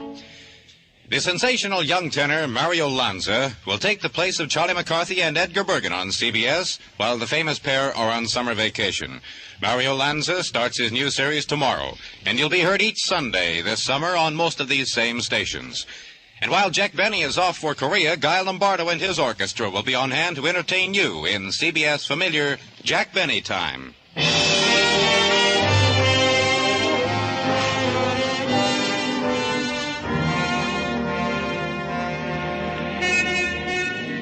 Last year's bride mannequins are dusted off, brought out of Broadway's basements, propped up on a rod, and arranged tenderly at the side of last year's groom mannequins.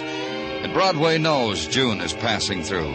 It presses its nose against the shop window, sighs at the cascade of white satin flowing slowly over the wax figure, sheds a tear at the coronet of cloth lilies of the valley, and blows its nose for the sweetness of it all. It's the time of youth, the 2-week romp in the Catskills, the burial in the sand at Far Rockaway, the breathless ecstasy on the heights of the roller coaster at Coney. For the stay-at-homes, other sweets, other delights, the subway ball games, the band concerts in the mall, the moon-burned girls in the dark grass, and the my hand in your hand talk about two brothers dead of knife wounds. Summertime talk. At headquarters the next morning, it was difficult to talk about anything because Sergeant Tartaglia had his mouth full of tacks and his fist full of hammer. Building something, Gino? Oh, it's you, Danny. Yeah, you might say I'm building a site for sore eyes. Oh? You mind if I look? Well, my pleasure. Pardon me for obstructing your view. Nice. I think so also. A pin-up picture of Mrs. T hammered to the door of my closet. This I consider a worthy hobby. Mrs. T? I call Mrs. Tartaglia that whenever I'm in a hurry. Consider her, Danny, in her Catalina swimsuit, Jones Beach underneath her, the Tartaglia progeny forming a garland of angels at her feet. Ah, nice family picture, Gino. You mind taking the tacks out of your mouth now? So's I can tell you about Ray Brewer, huh? So's you can do that. Naturally. Permit me to close the closet door on Mrs. T first. I don't want every Tom, Dick, and... well... Nothing on Brewer, Danny. The hoodlum killer is still at large. All points bulletins have been sent. Nothing, huh? Bread and butter, there is something. I forgot. The Milfords, of which the hood spoke to you, is Milford's haberdashery on Madison Avenue. Patrolman Curcio traced it down after thousands other Milfords. It seems... I'll check it. Well, don't go away, Danny. I got something else. Another pin-up? Well, you might say that. Remember that Peggy Drake came in here with the snapshot of Brewer killing Lawson? What about her? Precinct 12 picked her up last night running down East 60th Street in her, you should excuse the expression, negligee. What? Was someone running after her? The precinct boys asked her the same question. She said no. She said she dared herself to do it, then she took the dare. So the boys decided on a small fine and let her go. A lonely girl in the big city, sometimes it hits them that way. All right if I leave now? You always leave me, Danny. I'm used to it. Go, Danny.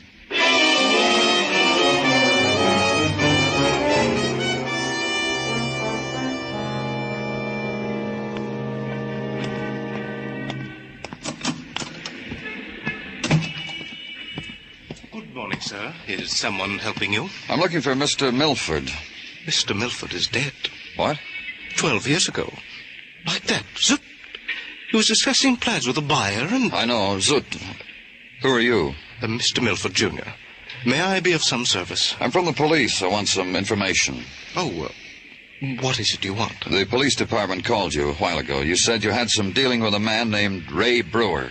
Oh, yes, I did. I did indeed. You want to tell me about it? I don't see why not. Then tell me. Surely.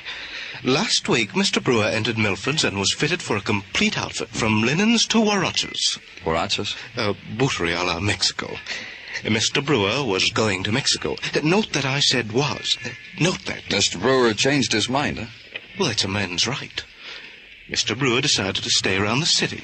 Thus, he canceled the Mexican clothes and ordered town wear. Gabardines. And he paid you? I only ask because it's been bandied about that Mr. Brewer is not a wealthy man. His friend paid me. The friend who was with him when first he ordered. This friend? Here, this man's picture in the newspaper? The very one. Dreadful clothes, not ours. Is he from here in town? What's his name? It says right here, Harlan Lawson. Ph.D. It says this chap was murdered. That's right. Do you have any idea why Mr. Brewer changed his mind about going to Mexico? None. He was so delighted, too, the first time he was in here. Showed me a travel brochure put out by the airplane people, Central American Lines, I think. I've been to Mexico, you know, ridden on a donkey. Thanks, Junior. Thanks a lot.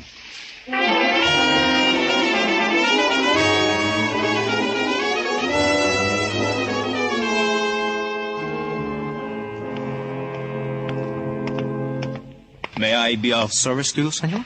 I think so. I'm from the police, Danny Clover. Oh, my privilege. You wish to tour Central America to observe our police methods? It can be easily arranged. I will speak to the Latin consul. I just want to know about Ray Brewer. Brewer? The name has a familiarity. See, Senor Brewer. The man who wished to live out his days in Mexico, the land of tradition and romance. He's a murderer. Do you think he'll make it? What a dying man sets his heart to do is difficult to restrain him from, senor. This from my father, I learned. But Senor Brewer will not make Mexico by way of Central American lines, senor. Of this I am certain. Tell me why. Because only yesterday he canceled the ticket. It took me so long to prepare. He canceled the tour I had mapped for him. Acapulco, Zapateca, the floating gardens. When Brewer came in here to arrange his trip, was he alone? With another gentleman who subsidized the excursion. This one? In the newspaper picture? See, this one. Dr. Lawson, a gentleman of refinement. Now dead, I perceive. Yeah. Brewer didn't give you an address by any chance? Oh, no. He simply took the cancellation money, told me he preferred your city. As who would not? You peddle tickets to romantic places and you like it better here? Who would not? Why pay extra fare, senor? Romance is where you find it.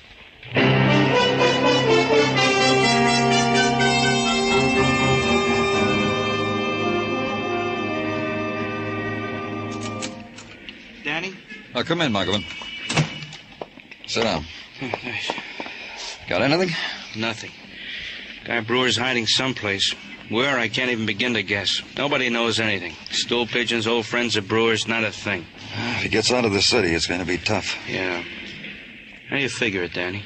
Figure what? Well, the case, the killing of the Lawson brothers. You know what I mean. You piece it all together, it comes out easy. Show me. Sure. Harlan Lawson wanted to get rid of his brother. For money? Maybe. But more than that, I think. Earl Lawson was a man who beat up the world. Harlan just stood there and cried for it. Well, Harlan was a social worker, Danny. He probably did a lot of good where it counts. Sure he did. But I met Harlan. It's the way he impressed me, Muggavan. He felt sorry for himself. Uh-huh. So he finds a little hood like Brewer, hires him to kill Earl. Like you said, Harlan was a social worker. Brewer was in a charity hospital. That's where they met.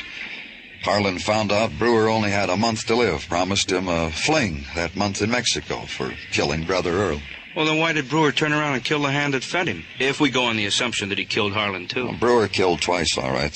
The knife in Harlan matches the stab wound in Earl. He killed both brothers. But why? I don't know why he killed Harlan. Another thing I don't know is why Brewer changed his mind about going to Mexico. If we found that out, Danny, all I can say is, thank goodness. Well, say it and sit down in a corner. Muggavan and I were discussing It's about Peggy Drake. Peggy Drake? Say, isn't she the girl? Yeah, the girl who took the snapshot. She should have taken a snapshot and left the city. What? Just a few minutes ago, at 5 until midnight to be specific, she had a to-do with a cab driver. Tried to force him to take a wardrobe trunk in his back seat. Broke a window while so forcing. Quite a scene. The police suggested a moving company. And what? Well, give me a breathing spell, Danny. And Officer Padyunik suggested his father-in-law and stood guard over the trunk until his father-in-law, the Murphy Movers, hauled it away. Thank jeepers this girl leaves for her hometown of New Freedom, PA in the morning. Where? New Freedom, Danny. The trunk has already left by Murphy Trucking Company, and the girl, Peggy Drake, leaves tomorrow, for which leaving the police only again waved a finger under her nose. Highway Patrol, Muggavan, pick up that van. Escort it back to Peggy Drake's place. Right there. What do you know? So that's why Brewer changed his mind about going to Mexico. Then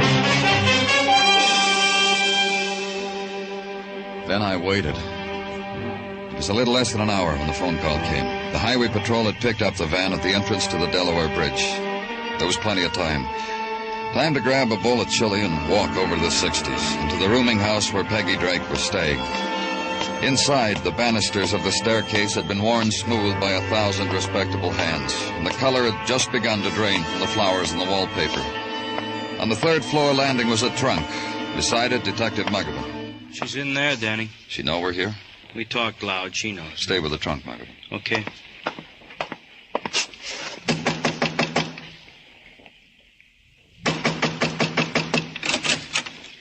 Oh, it's you, Mr. Clover.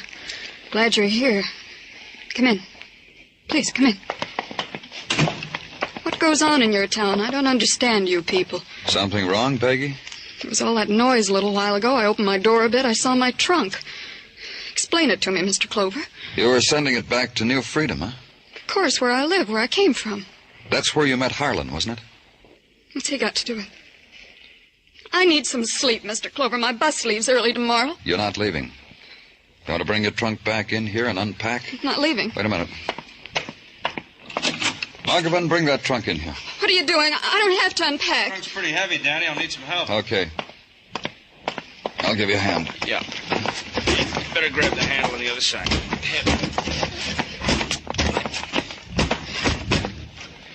Okay, Danny? Uh-huh. Wait outside. Yeah. I wish you'd tell me what this is all about. How long did you plan to stay in New York, Peggy? 4 days. You needed a trunk that big for a 4-day trip? It's a brand new trunk, Peggy. Yes, I just bought it. It's for things I want to take home. Books, lamps. Books, huh? I like books. Let's see what you bought. Don't open that! Don't! Why not, Peggy? Leave me alone. What's the girl have to do? I come here for a good time. I'd say you had quite a busy trip. Running down the street at night in a negligee. I had something to drink. I didn't know what I was doing. Then creating a stir with this trunk with a cab driver. It wasn't my fault. People here aren't helpful. Peggy, we're looking for a man, Ray Brewer. We want him for 2 murders. Brewer? You know him, Peggy. You took his picture, brought it to me. Oh, that's right. I remember his name. I'm sure you do. Let's open the trunk, Peggy. No, don't. Get it out of here. Take it away. Later. You took the picture, Peggy, because you knew the murder was going to be committed. The murder you planned so well with Harlan. Get it out of here. Just get it out. Gave us a picture of the murderer. You figured by the time we found who he was, traced him, he'd be roaming around Mexico. By the time we got to him, he'd be dead. Because Ray Brewer only had a month to live. I didn't do anything. I didn't kill anybody. It was Harlan. One thing is bothering me, Peggy. Why Brewer changed his mind about going to Mexico. He saw me taking his picture. We didn't tell him we were going to do that. You double-crossed him, huh? That's why he killed Harlan. That's why he was going to kill you. I ran from him. It's like a nightmare. Somebody grabbed me by the shoulders and choked me. And I was in the middle of the street. Dressed. When you finally got back here, Ray Brewer was dead. He didn't live his month. His heart gave out. Let's open the trunk, Peggy.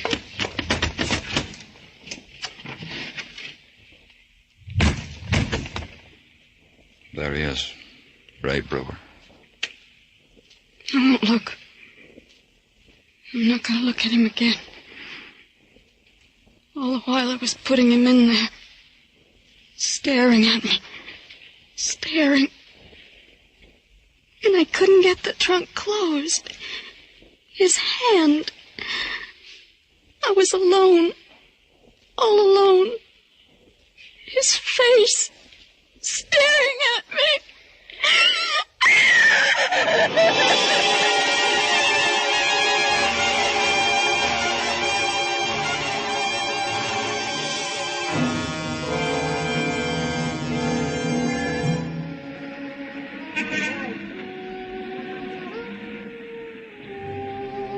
Dawn touches Broadway now. The remnants of the night are driven back into the earth.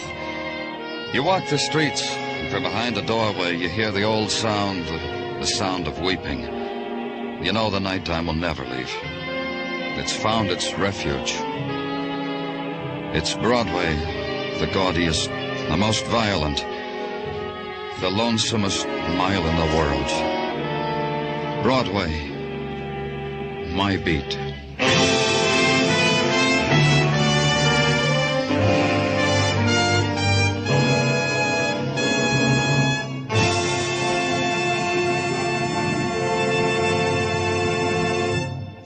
Broadway's My Beat stars Larry Thor as Detective Danny Clover, with Charles Calvert as Tartaglia and Jack Crucian as Muggavan. The program was produced and directed by Elliott Lewis, with musical score composed and conducted by Alexander Courage. In tonight's story, Peggy Weber was heard as Peggy Drake, Ted Osborne as Harlan Lawson, Anthony Barrett as Ray Brewer, and Don Diamond as Milford. For a full hour of outstanding musical entertainment, plus one of radio's biggest cash awards, play Sing It Again every week over most of these same CBS stations. Laugh along, win along with Jan Murray as he picks up his coast-to-coast telephone and invites you to sing it again and land a big batch of loot. It's exciting, it's outstanding radio entertainment. Stay tuned now for Sing It Again, which follows immediately over most of these same CBS stations. Bill Anders speaking. This is CBS, where you meet adventure with Charlie Wilde, Sundays on the Columbia Broadcasting System.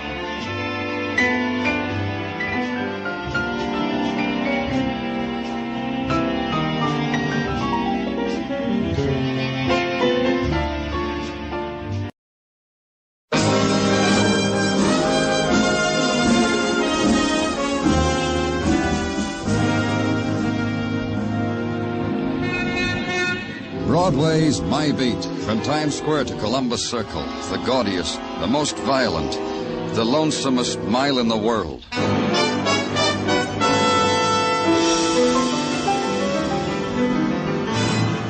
Broadway's My Beat, with Larry Thor as Detective Danny Clover.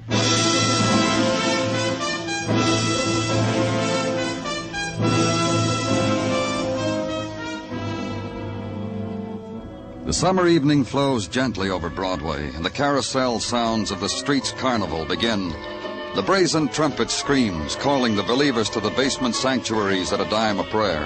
The barkers of the night shout their spiels into passing ears, and the rustle of perfumed silk rides the June wind. You're shoved and pushed and mauled, and there's no bitterness because the taste of night melts in your mouth. You ride the rides, walk the midway, toss the hoop to win the Cupid. You try not to notice the plucking at your sleeve, but finally you turn. Your palm is crossed with violence. You hold on to it until the man in the tweed jacket and the gray flannel slacks takes it away from you, gives death back to the other man, its owner, sprawled across the silk sheets of his bed, the blood from his bullet wound draining the sleep out of him. And because blood like that can stain the reputation of an exclusive apartment hotel, the man in tweed makes a suggestion. I offer it in all modesty, Mr. Clover. A mere suggestion. This can be... What, Mr. Tracy? What can it be? Handled discreetly, of course. You can do that. You have the power, the know-how. Keep it out of the papers. Treat the frightful mess with velvet gloves. Anything else? Nothing more I can think of at the moment. Not that I can bring to mind at the snap of your fingers. That's good. Now you can do something for me. Understand me, Mr. Clover. Managing this place is all-consuming.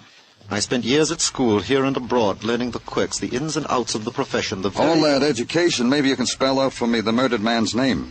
Did I forget to introduce you? Pity. The fellow over there on our bed was once Frank Dunn, a bartender, of all things.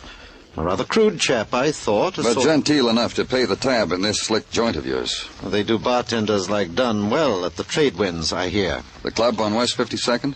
I wouldn't know where the place was. Do you mind? Tell me more about Dunn. Well, he appealed to the female of the species, shall we say. They called on him constantly, at all hours. Tonight? Difficult to say. But do you not detect the faint odor of a lingering perfume? The aura a woman leaves? Pardon, I'll rid us of that. Never mind, I'll get it. Hello? Hello? Frank? Would you put Frank on the line, please? Frank just stepped out. Could I give him a message? Who are you? Why'd you answer for Frank? I know he's there. Does he not wish to speak with me? Who is this? Who shall I say is calling? No, there is something. This is not the way Frank would have it with me. Hello? Hello?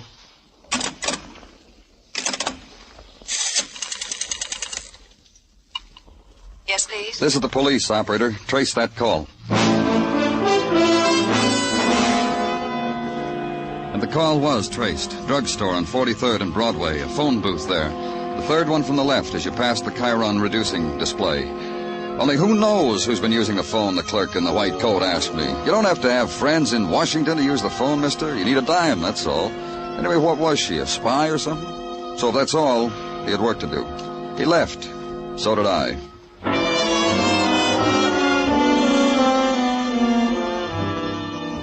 It was a short walk up to 52nd Street and the nightclub that's known as the Trade Winds.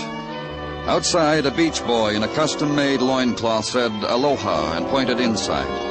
And inside, a beach girl said aloha and offered her nose to be rubbed, which came with a cover charge, the price of admission to tropical paradise. And it was. Even to the tropical birds playing tropical games and singing their sad songs in huge cages of gilded bamboo.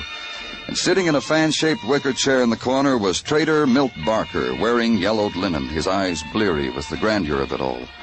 Until he saw me. Hey, Danny. Grab yourself a wicker and take a load off. Yeah. Quite a place you have here, Milt.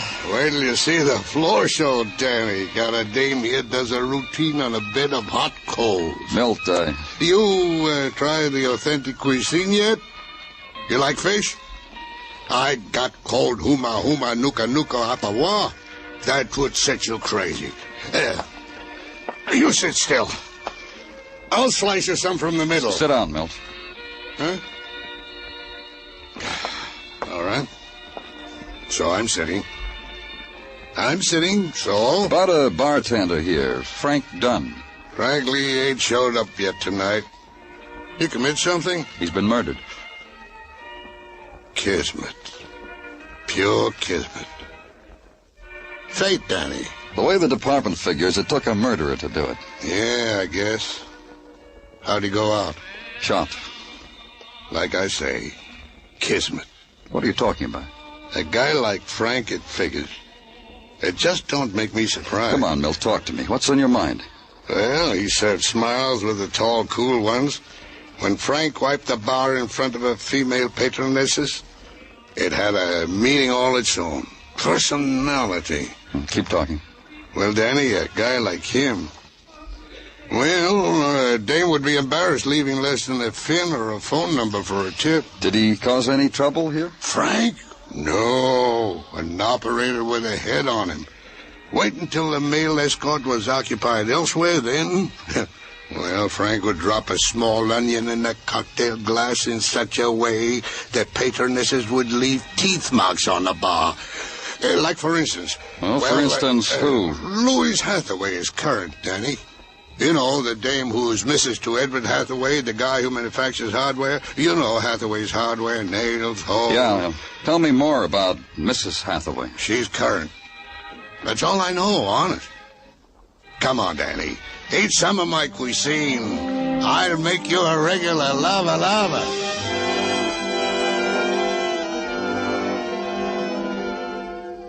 And so, as the surprise pink spotlight dimmed slowly over Trader Milt's paradise, I heaved a sigh for the regular lava that would never touch my lips, and bid a fond farewell to the land of the Huma Huma Kuka Nuka Apawa.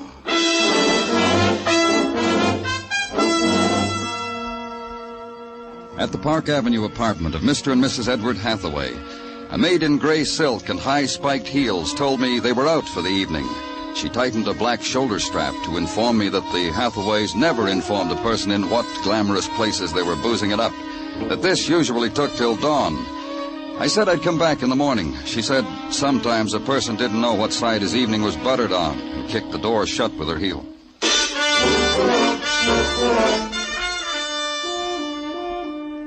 I guess I didn't wait the polite and proper interval after dawn, because the girl who opened the door to me this time was still yawning. Another thing, the long night had left no scar on her kind of beauty. Well, can't it wait? Whatever you want, can't it wait? You're Louise Hathaway?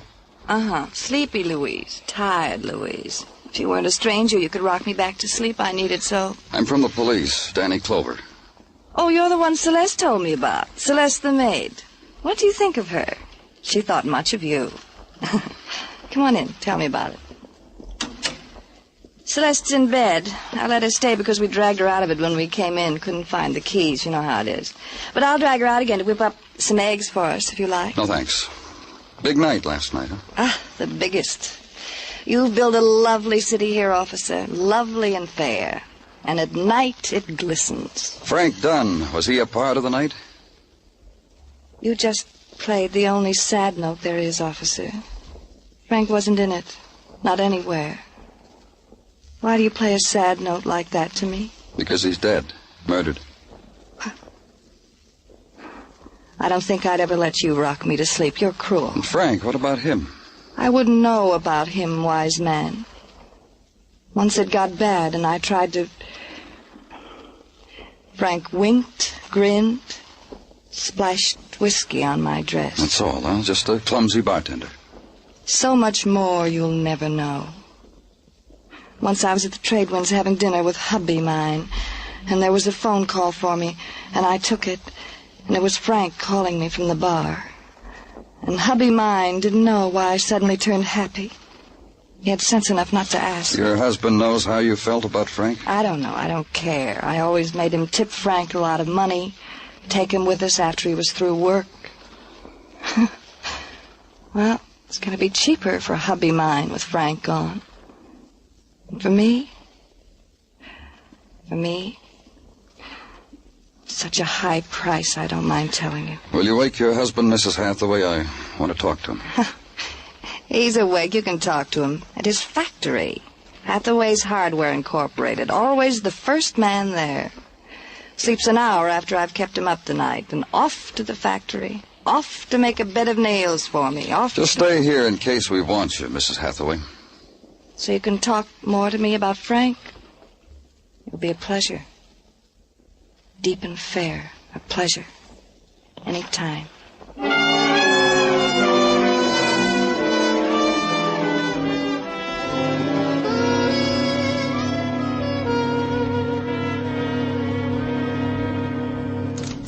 That'll be all, Miss Garvey.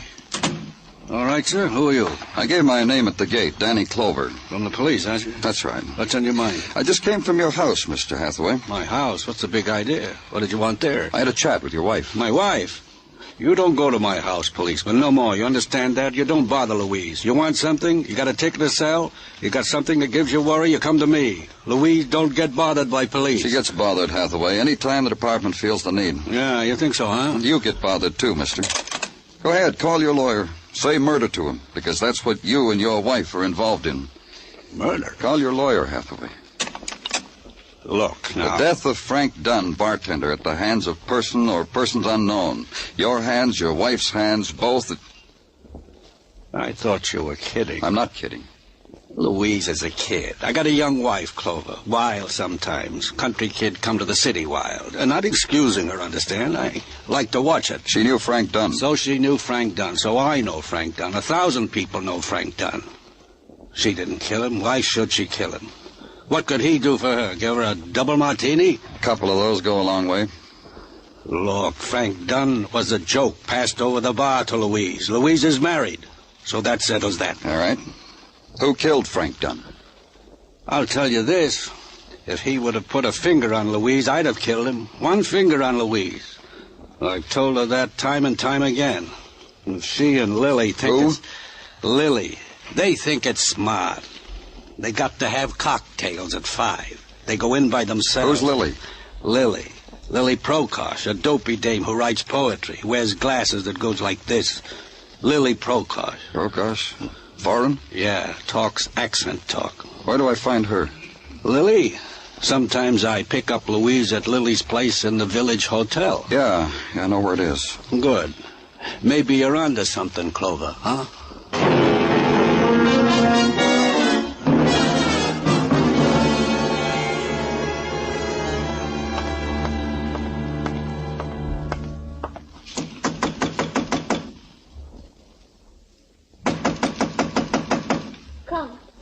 Come, please. Fell asleep here on the couch. I dreamed. Lily? It was painful. I opened my eyes and the knife was in me. Here. I say, open your eyes, Lily. It is still a dream. I can't feel my body. I can't move. Lie here. Look at the Operator, get me the house body. doctor, quick. Help me. Help me. Wait a minute, operator.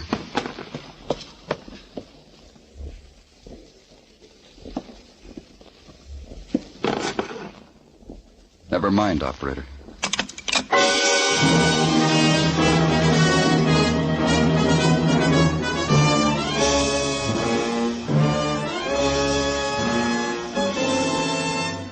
You're listening to Broadway's My Beat, written by Morton Fine and David Friedkin, with Larry Thor as Detective Danny Clover. This combination is your open sesame to Sunday night musical delight. CBS Guy Lombardo time, featuring the sweetest music this side of heaven, and the Mario Lanza Show. Enjoy Guy Lombardo's music. Enjoy vocals, old and new, by Mario Lanza. Mario, singing sensation, called both the new Caruso and the hottest singer in a decade, may be heard Sunday nights on most of these same CBS stations.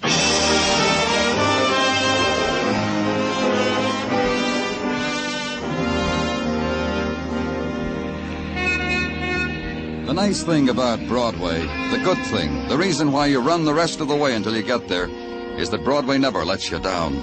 It's all things to everybody. For the gourmet, the foot-long wiener with a seated roll. For the musically inclined, the rosette of loudspeakers over the slightly used record shop. For the art lover, the windy corner. And for those who just like to walk and be amazed, there are people who will be amazed right back at you. Walk it or wait it out. The day's 24 hours long, kid. Take that dream along. It'll happen to you, one way or another. But where I was going, there was no dream. Only the reality of a girl lying there frail against the decor of plump upholstery, the expensive drapes, the built-in silences, the lifeless girl, the stabbed-to-death girl. And talk to a man about it, the practice talk over the telephone, because a policeman speaks of death by formula. Apartment 612, huh? Yeah, I got it, Danny. The door to the suite was open when I got here. The girl's name is Lily Prokosh. Okay. The one who called Frank Dunn when I was in Frank's apartment. I'm pretty sure that, Gino. Anyhow, coroner, lab boys, the works. I'll talk to you later, Gino. Lily? Lily, it's me. Lily. Oh, I didn't... Come on in. Oh, that's all right. I can come back later. I'm from the police. Come on in. Come on. Who are you? Police? Why, I... Lily! What happened to you, Lily? What did they do to you? Are you somebody to her, husband or brother? I live across the hall. It's the first time I've ever seen her this close. The first time I've ever knocked on her door. I had a little speech. I was going to tell her what my name is. What do you know about her? I listen for her every day. Yesterday when she came in, What time was that? About 6 p.m. Did she go out again? No. I know because I spent all that time making up my mind to knock on the door and tell her I was a neighbor and what my name was. And that's all you can tell me about her? Yes. Lily? Lily, listen to me. My name is Harry. Harry Lynn.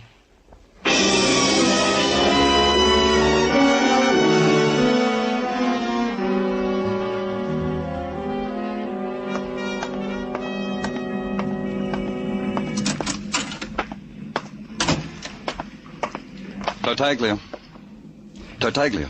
Huh? Oh, it's you, Danny. And the way I was standing here in the corner daydreaming, I'm not surprised I did not hear you come in. Dreaming? Uh-huh. Because of the talent I discovered only last night in our little 6-year-old girl, Aida. Oh, tell me about the talent. Oh, Danny, the way my little Aida plays the piano. Plays good, huh? Well, not only good, Danny, but she plays the piano underhand. What? And by ear. By ear. Gino. Yeah, Danny. Did you run down that stuff I asked for on the phone? Goes without saying.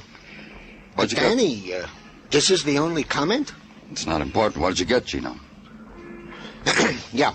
Well, Lily Prokosh, a writer of things that rhyme, gathered material nightly for her rhymes in the trade winds at the bar stool facing the station of the also deceased bartender, Frank Dunn. In the daytime, escorted said Frank Dunn to literary teas. Last night, came home at 6, an hour after the established time of Frank Dunn's murder. Nothing else? Only that the knife handle was wiped clean. I kept after the boys, Danny, but that's all they could dig up. Yeah. Underhand, huh? Yeah, Danny. You should see little Aida. I'd like to. I really would. Be sure to invite me sometime, Gino.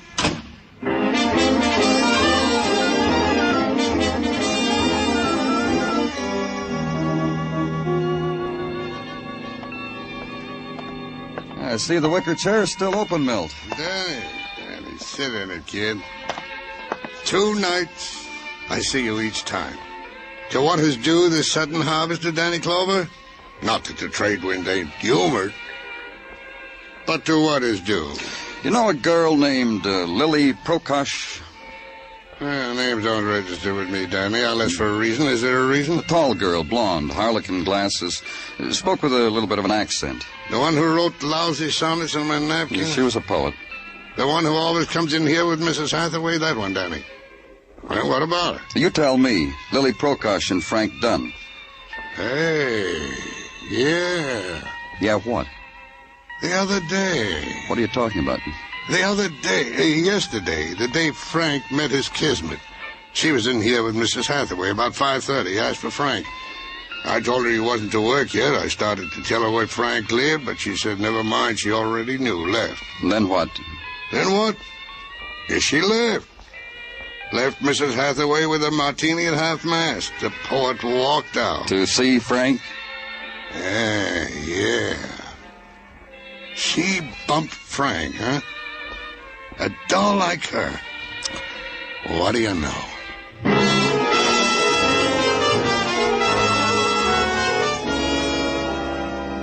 And then start all over again. Back to the room where I'd first seen Frank Dunn with his blood on the monogrammed sheets. Back to the room where this particular set of violence had begun to shape itself. And touch once more the things that had belonged to a man who had been well loved. The gold money clip with his initials written in chipped emerald, the gold cigarette case, the gold keychain, the silk robe that hung in the scented closet. And on none of these things the mark of an identity, the whisper of a killer's name. And all of it with a man in tweed at your elbow, commenting, snickering, fingering the imagined price tag. This little trinket must have cost one of them a good deal of her rainy day savings. Put it down. Dead, don't touch. Is that it, Mr. Clover? Exactly that. There's an etiquette about these things, I've been wondering, Mr. Clover. My brow is furrowed with wonder. I noticed. Hardly touches me, though. Sorry, Tracy. I've been wondering why you asked me to partake with you of this, what shall I say, this chamber of horrors. Because you're a liar, Mr. Tracy. And I indulge myself on the proper occasion. What was the occasion of my doing it to you? Yesterday, when you showed me Frank Dunn. Oh, that. You mean when I didn't reveal to you who had been visiting the bartender at his siesta before death? Now's a good time for revealing. Sorry, but it's slipped my mind. There's nothing the police can do about a mind like mine. Is there, Mr. Clover? Correction, there is. Who was here, Tracy? Who was here? Else you'll beat me? You hardly make it worthwhile defending a dead woman's honor. Who? That foreign thing, with the wind in her hair and the mist on her eyeglasses. Lily Prokosh? I've heard her announce herself that strange way on the house phone. She stayed long enough with the bartender to read him her newest poem. But they had an interruption. You can reveal that, too. It'll cost me a dear little savings plan I had in mind. The interruption, who was it? Lovely, frolicsome thing. Never been here before. Knocked on the bartender's door, was waved away, it seems. Tapped on my office door. Asked if I had a deck of cards. Wanted to play away love's bitterness. Sympathized. Played against her. Won 40 cents. Would have won more, only... Only what? In the midst of a deal, I had a call from the bartender ordering me to whisk the Prokosh thing away by freight elevator. I did. When I got back, my card-playing lady was gone. You won 40 cents from her. That ought to make a girl like that unforgettable. Ever seen Louise Hathaway, Mr. Clover? I have, in society columns. And that evening, she played cards with me. She's precisely what you say. Unforgettable.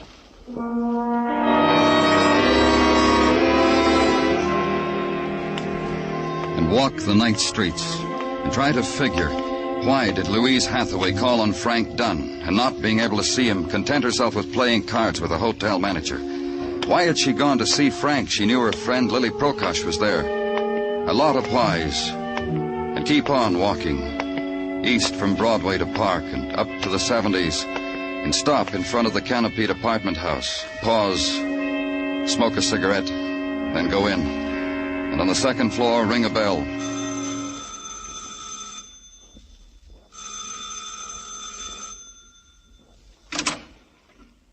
What do you want? Hello, Mr. Hathaway. I told you before. Let's go inside. You can tell me all over again.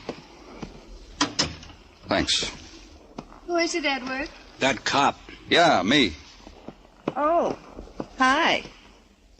See, Mr. Clover, I stayed as put can be. I'm glad you did. That'll make it easier. What are you two talking about? Oh, we've got secrets, Edward. Yeah. About Frank Dunn. Oh, Danny, Edward knows all about that. Look, Louise and I were playing chess. Chess, huh? You know a lot of games, don't you, Louise? All the ones that are fun. Did you have fun losing 40 cents yesterday to that hotel manager? What's he talking about? What am I talking about, Miss Hathaway? Louise. Stop it. Darling, listen to me. Let me handle this. Take your hands off me, Edward. Louise. You knew Lily was with Frank Dunn. Why did you go there, Mrs. Hathaway? Why? That's right. Lily was my friend. I didn't want to see her get into any trouble. I told you to let me handle it, Louise. Stop it. Stop it. You see, like I told you, Mr. Clover, she's wild. Louise, you're in a little trouble now. Let me handle it. Take your hands off me. Can't you understand? Take your hands off. Oh, I'm sorry. I lost my temper. I didn't mean to slap you. Hardware man, fat man, bald man, nothing man. Jump. Jump, Edward. Louise, don't make me lose my temper again. Why don't you jump for the man, Edward? You do everything else I want you to do. Tell the man what you did for me, Edward. Crazy. What are you talking about? About murder. About murder, Edward. You once told me something, Mr. Hathaway. You said you'd kill anybody who laid a finger on your wife. Yes, he told me, too, over and over again. That's why you always followed me, Edward. That's why you followed me to Frank Dunn's apartment house that night. Shut up. And Frank wouldn't even look at me. He sent me away, Edward. And you killed him all because I spent an hour playing cards with a hotel manager. I was never with Frank, Edward. Never. But you killed him for me. Go ahead. Jump for the man. I followed you. I always follow you. I couldn't stand it. You're going to see that man. Take the hardware man away, Mr. Clover. You too. What? For killing Lily. You couldn't have Frank. Lily was luckier. So you killed Lily. Oh, no, Edward did that for me, too. Didn't you, Edward? Didn't you, Edward? No, I didn't. I followed you to Lily's. Her door was open, wasn't it? I saw Lily after what you did to her. Oh, you don't know what you're saying, Edward. Listen to me. You love me, Edward. I'm going to have to sign a confession, Louise. What I just said about following you to Lily's, I don't have to admit that. Sign my name to it. I could deny I ever said it. I don't know whether I will or not. I'll have to think about it. I love you. Honestly. Truly, Edward. I love you. Jump, Louise. Jump. Jump.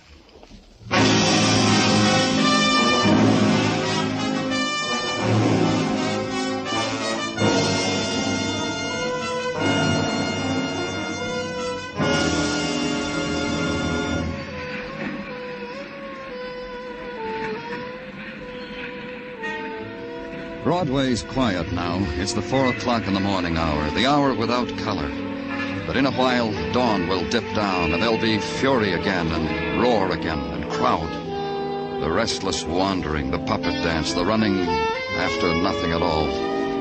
It's Broadway, the gaudiest, the most violent, the lonesomest mile in the world. Broadway, my beat.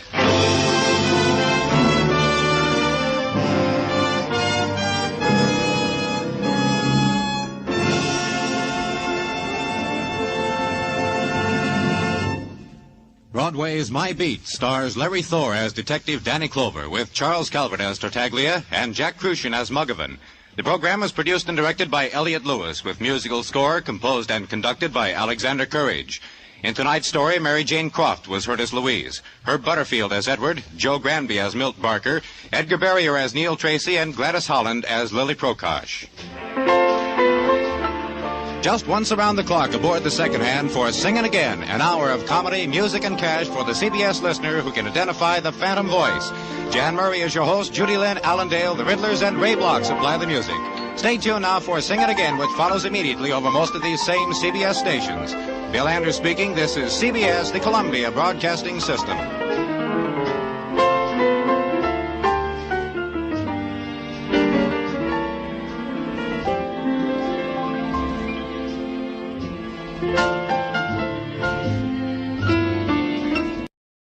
We delay the start of our scheduled program to bring you a bulletin from CBS News. Washington. The State Department has issued a statement in response to the proposal by Jacob Malik, the Soviet delegate to the United Nations, for a ceasefire in Korea. The State Department said that if Malik's proposal is more than propaganda, adequate means for discussion and end to the conflict are available. The State Department said we are ready to play our part. This bulletin has come to you from CBS News. We now resume our regular program.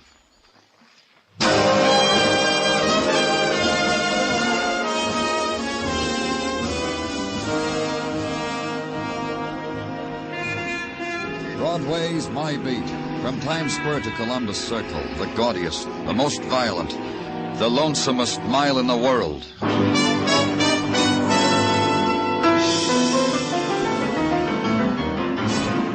Broadway's My Beat, with Larry Thor as Detective Danny Clover.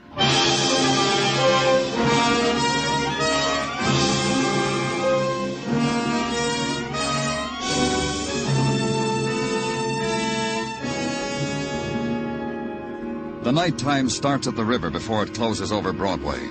A wind drifts in with the moistened shadows, flings them into the street, flattens them against the gutter, picks a man waiting for a bus and wraps darkness around him. And a light comes on, and another, and down the street there where the crowd is gathered against the traffic signal, high above them a neon sputters, flames. The spectaculars dance. Somebody runs into the street and yells, "Come on," and everybody does. Night has come to Broadway.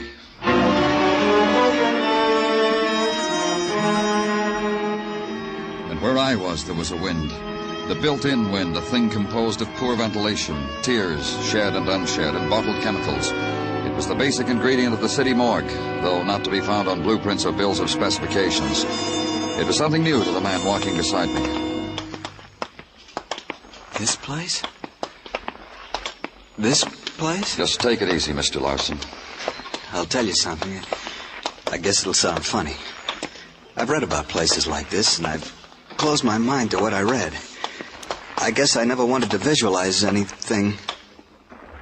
Right here, Mr. Larson. What was your daughter wearing? Mrs. Larson wrote it down for me. You see, I wasn't home when Ruth went to the movies, so Mrs. Larson... Ruth was wearing a skirt and blouse, pink bobby socks and saddle shoes. I guess you want to know this, too. She was 5'1". She was 14 in May. She had brown hair and brown eyes. And I want you to know, Mr. Clover, I guess all fathers feel the same way. My Ruth was... Well, our friend said she was a remarkable child. We're going to send it to... under that sheet. This girl was found in a vacant lot between your home and the theater your wife mentioned when she called. How... I mean... Look, you know what Beaten, fractured skull. I have to look, don't I? Yes. If it's your daughter. Ruth's a nice girl. She started to go to parties with boys, and she always gets home by 11 o'clock. She's going to be a dancer. When people come to the house, she dances for them. Mr. Larson. You see, as I told you before...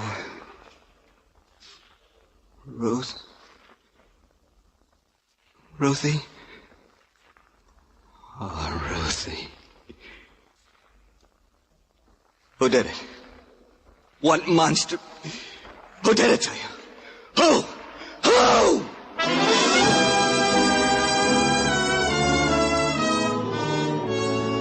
The fury took over. The man, trembling with it, shivering with it, scurried from wall to wall and raged at the wound the death of his child had clawed across his heart, torn inside his throat.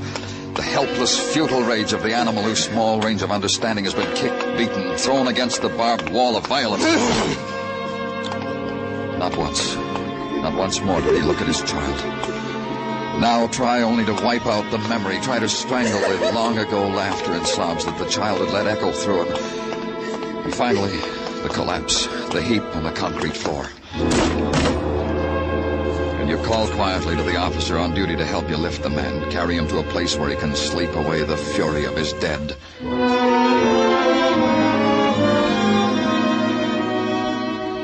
Then back to your office and close the door on it. Stand at the window, watching the squalls of the nighttime wash against it, beat against it, and then stare at the walls. Then hear the door open for it, to let it all in again. Danny? Danny? What do you want? Well, Dr. Sinsky's report.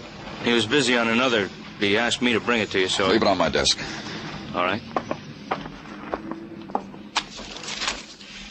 You're not going to look at it, Danny? Why? I know what's in it. Well, I thought I did, too, till I glanced it over on the way to your office. You better take a look at it. You're so eager, I don't want to spoil it for you. Tell me about it, Muggavan. Danny. You tell me, Muggavan. We've had other kids who... And this one's no different. That all, Muggavan? That's what I've been trying to tell you. This one is different. Just what you saw when you first found her. That's what's in the report. Beaten, skull fractured with the butt of a gun. Nothing else. Then give me a motive. Give me another motive why a 14-year-old child should...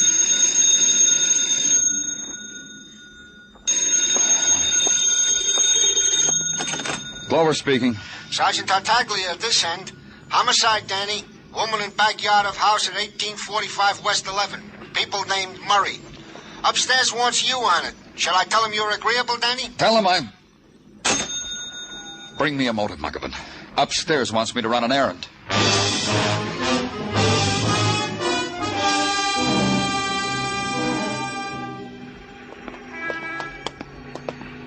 She's over here, Mr. Clover. Right here. Dead. Beaten. I'd say her skull had been fractured, Mr. Murray. Oh, I don't understand it. I just don't understand it. Tell me what happened. We were sitting in the library. A knock came on the back door. I wanted to answer it, but Beatrice said I looked so comfortable. There was just you two in the library. You and your wife. And Sis. Sis? My sister Claudia. She can't hear anything. She's deaf. She never goes out of the house. I take care of her. Well, who's in the house with her now? Who's playing that organ? Oh, Sis plays. I see. Go ahead. Well, there was this knock on the door, and Beatrice went to the door, and I heard her talking to someone. At least I think I did. I want you to know I'm not sure about that. I kept reading, that's all. And Sis was practicing. Didn't your wife scream? Didn't you hear anything? No, I didn't. I happened to look up from my book a little later, after she went to the back door. How much later? Well, I don't know. I looked up, and she still wasn't there. She hadn't come back yet from answering that knock on the door. That's right. So I went out back. The back door was still open, but there wasn't anybody there. I called to her, and then I started toward the alley, and I stumbled. I stumbled over Beatrice lying... Then what did you do? Well, I called the police, and then I told Sis what had happened. You speak sign language? Yes, I learned it when I was very young so that I could speak with Sis. She's been with me all the time. Huh. How long have you been married? 14 years. Why, what's that got to do? Happily? Of course, happily. You have any children? No, that's something Beatrice and I agreed on. Sis needs taking care of, and Beatrice is always so busy. Busy doing what? Clubs and auxiliaries, you know. She was well-liked, got things done. She was admired and well-liked. Then who would want to kill her? Nobody would want to kill Beatrice. Nobody. Mr. Murray. She was a middle-aged woman, Mr. Clover. Everybody she knew was her friend. She did charity work. People came with troubles. Anybody. She'd help them. Why would anybody want to kill her? What motive would he have? What motive, Mr. Clover? It was there again. What motive? A 14-year-old girl, the loved child of a quiet, nameless family, until a killer had taken the butt end of a gun, beaten their name and their dead child's name into the newspapers that choked the trash bins supplied for the purpose by the Department of Sanitation. What motive for that? And for Mrs. Beatrice Murray, admired, liked, charitable, A woman to whom the trouble came, a childless woman who sat in the evening and sewed together the patchwork of her day while her husband read and his sister released the music she couldn't hear. What motive for that brutal death? And because you find no answer, share it with Dr. Sinsky. Ask the question of him, burden the gentle doctor with it. You put me a question, Danny, that is not strictly in my department or in my education. Mind if I bum another cigarette? Oh, here. Help yourself. Thanks. You've been with us a long time, Doctor. Some of it must have rubbed off. Danny, I deal only in known quantities. You boys bring me the wounds you find, I wash them, bandage them. You bring me the dead, I perform autopsies. Known quantities, Danny. Like I know my name, your name, that this Mrs. Murray was murdered by the butt of the same gun that hammered away the life of the child Ruth. Why?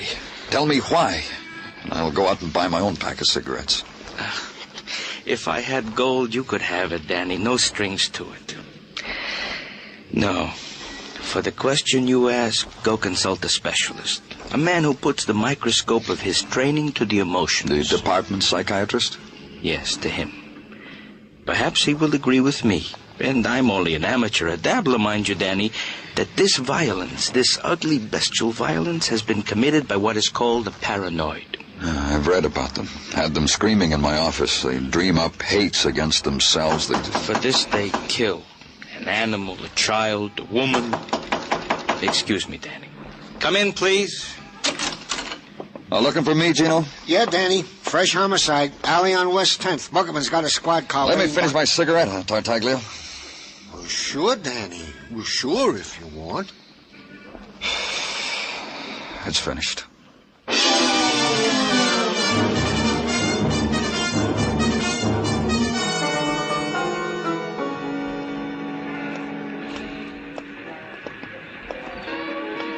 A woman, Danny. Yeah. Put your flash on her. Hold it right there. Where's that music coming from? An apartment upstairs. Danny, the back of her head, it's... Uh-huh. Keep your flash still. We've seen it 2 times already. In a short space. This makes 3. It made 3. The woman staring into the beam of the flashlight Muggerman held close to her face, staring in the final disbelief that this had happened to her in this place, in this time. She lay in awkwardness, her dress disarranged, her hand where it had frozen trying to straighten the wisp of blood-clotted hair under her black straw hat. The alley wind found the white lace at her throat, riffled it, and the murdered woman made 3.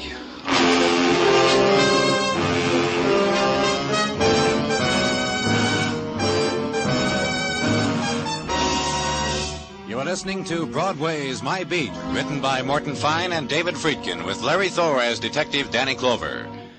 The Peggy Lee Show bowed in over most of these same CBS stations last Sunday night. Folks who heard it will be back tomorrow for more of Peggy's charm, Peggy's vocals, Peggy's previews of coming popular musical events. Enjoy the Peggy Lee Show for lighthearted summer listening at the Star's address.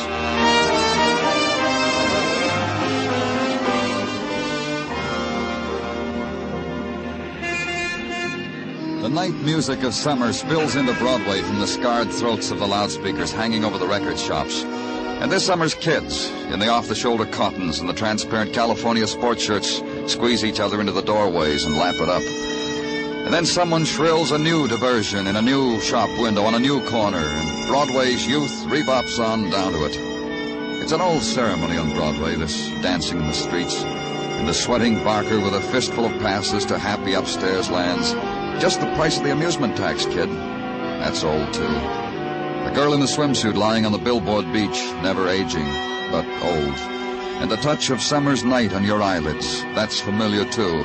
It's all happened to you before.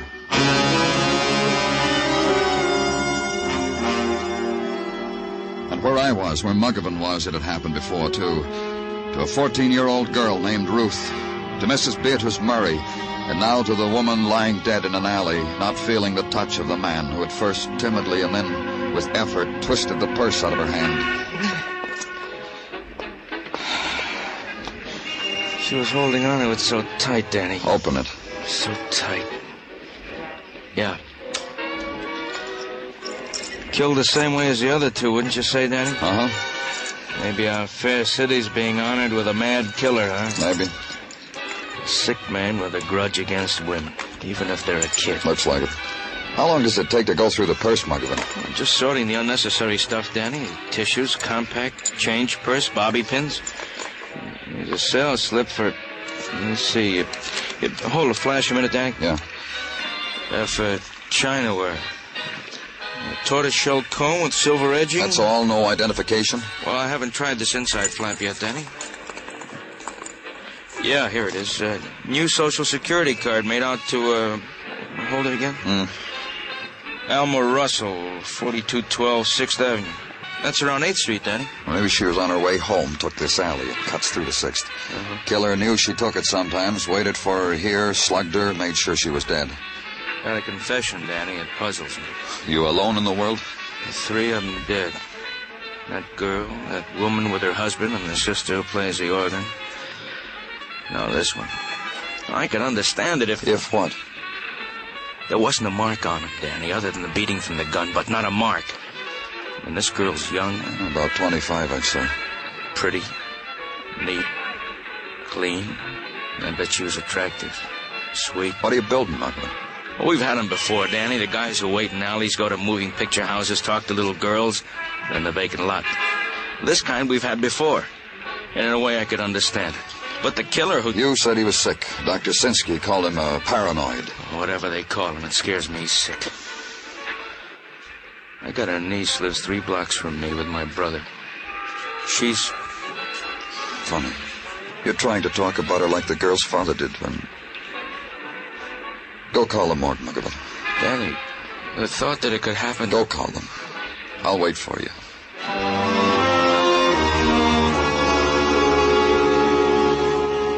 And in a little while, the young woman who had hugged death in an alley was attended to by gentle people, which is the miracle of violent death in a great city. The intern, the stranger in the white jacket, knelt beside her and shook his head and thought a thought that included both of them. And an ambulance driver looked at her and bit his lip when he put her on the stretcher. Then the alley was no longer remarkable. It resolved back unto itself. A play of refuse, mewings, and the shortcut home. It was the end of something or another.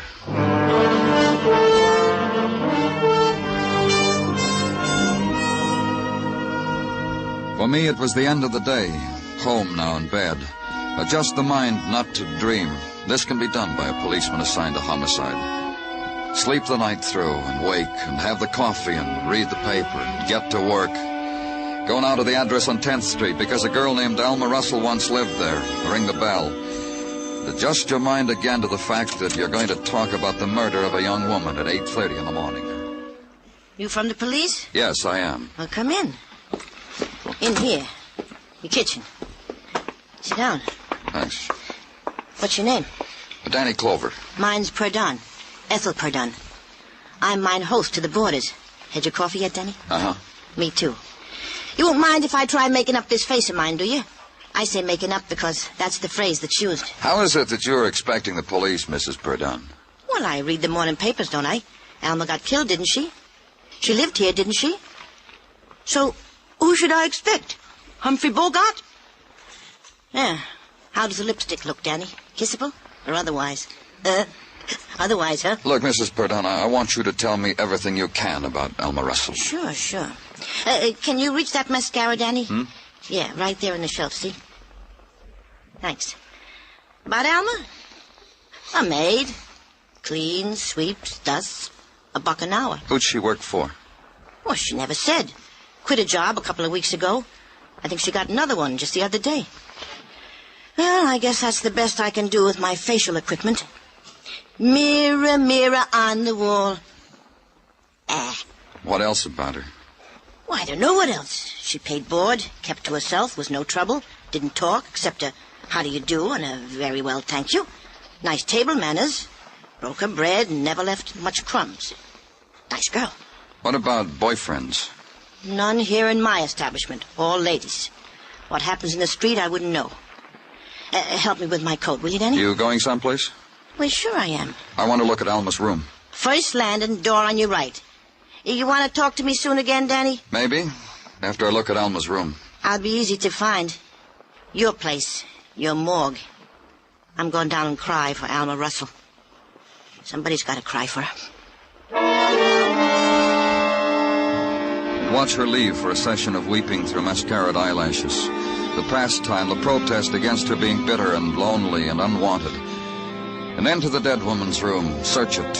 Note its primness. Handle the modest belongings of a girl who had washed, dusted, arranged the belongings of other women in other, richer rooms. The pile of old magazines carefully saved on the closet shelf.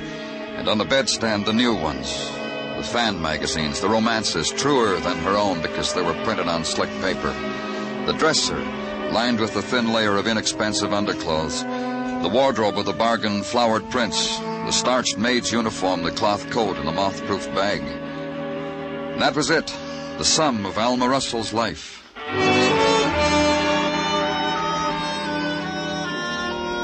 And then back to headquarters and the concern of Sergeant Gino Tartaglia for your tiredness, for your paleness. Danny, not that it is mine to meddle, but, well, you should exhibit yourself to the sunshine more. Loll on Far Rockaway on your day off. Gino. Bring cheeks of tan to your cheeks. Bare your pale feet to the vitamin-filled rays My pale feet bother you? Nothing whatsoever about your personality bothers me, Danny.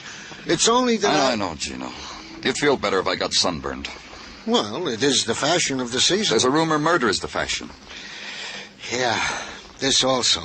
3, the members of the opposite sex. Could be so simple. If only somewhere I could find where their lives had been touched by one man, by one killer. Danny, don't whip yourself. I put the boys working on it like you asked. They can't find it either. All they come up with is a reading on a sales slip. Huh? The sales slip you found in the purse of the deceased Alma Russell. It seems the girl bought a teapot from a place called Ivar's, paid $200 for it. And this makes a mishmash, upsets your colleagues in the department. $200 for a teapot bought by a girl who makes $1 an hour.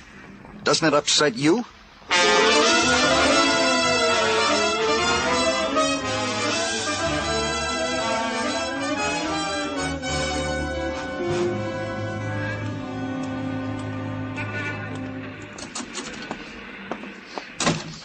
Something we can do for you, sir? Yes, there is. I'm from the police. Good. Are we interested in some Chinaware today? Yes, we are. I want you to take a look at this. This sales slip. What is it? It's for a teapot, one that costs $200. I don't understand why we're lifting our eyebrows, sir. Of course it did. A Stratfordshire teapot on the current market is worth at least that. This sales slip was found on a young lady that's been murdered. I see. The young lady happened to have purchased this teapot here. I see. Her name was Alma Russell. I see. How does $1 an hour maid buy a $200 piece of china? By paying $200 for it. Miss Russell paid exactly that much. Then you remember Miss Russell? Oh, indeed, yes. We sold it to her ourselves about 3 weeks ago. I remember the transaction well. She'd called the day before to price the teapot. The next day she came in with the money about midday on a Thursday. Unless it was her day off, she was in uniform. Didn't it seem strange that a housemaid... Yes, it did. I might as well tell you. Tell me what? The sales slip says $200. She didn't pay that for it. She paid $190 for it, tax included. We paid the difference out of our own pocket. In the trade, we are known as a sucker for hard luck stories about teapots, and Miss Russell had one. You want to tell me about it now or later? Miss Russell was dusting the china at the home of her employer, broke a Stratfordshire teapot, hid the debris, bought another one before the accident was discovered as a replacement. Just one more thing. Did she say who this employer was? She did not. However, there are some regular clients of ours who eat off the stuff. Like who? The Llewellyns, for example, the Crandalls, second and third, the Murrays, the Westfalls. Which Murrays? On West 11th, the Paul Murrays. Are we being helpful? We'll never know how much.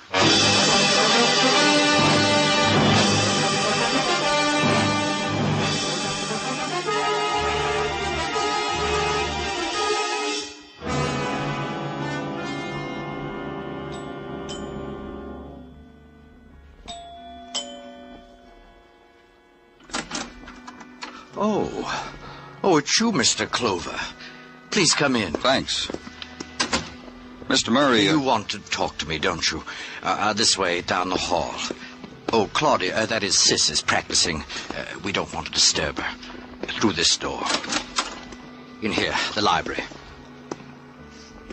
Now, do you know the man who killed my wife? We know the kind of man who killed your wife. Yes? A paranoid.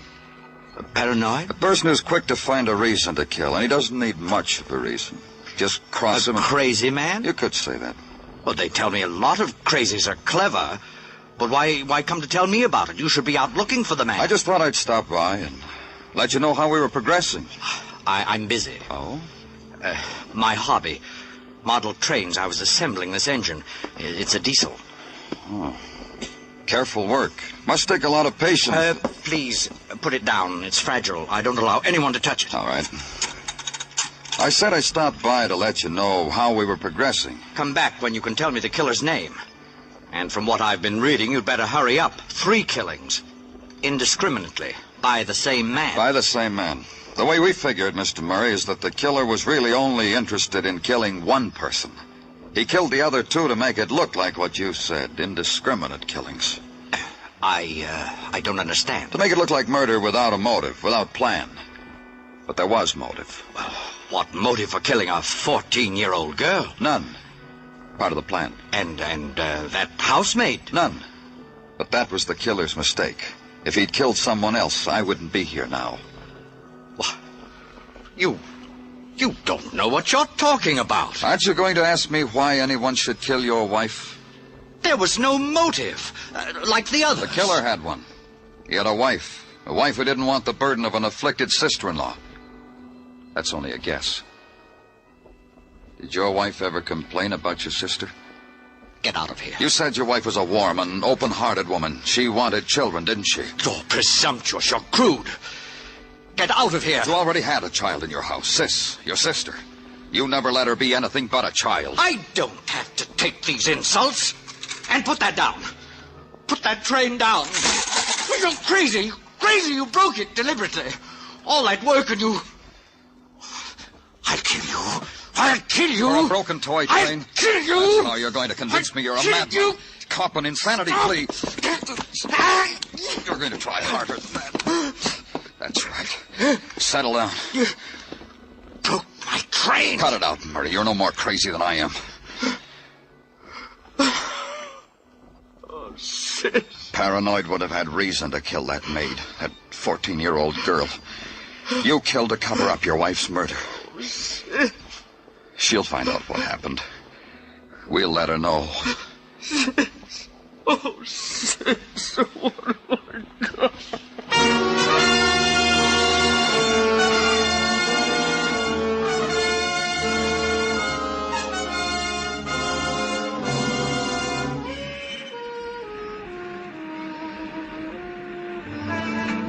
Broadway leaps against the night. The sound it makes is the crash of life deep inside the earth and the hiss of neon, the laugh that screams. They melt together. The sound you get is shock.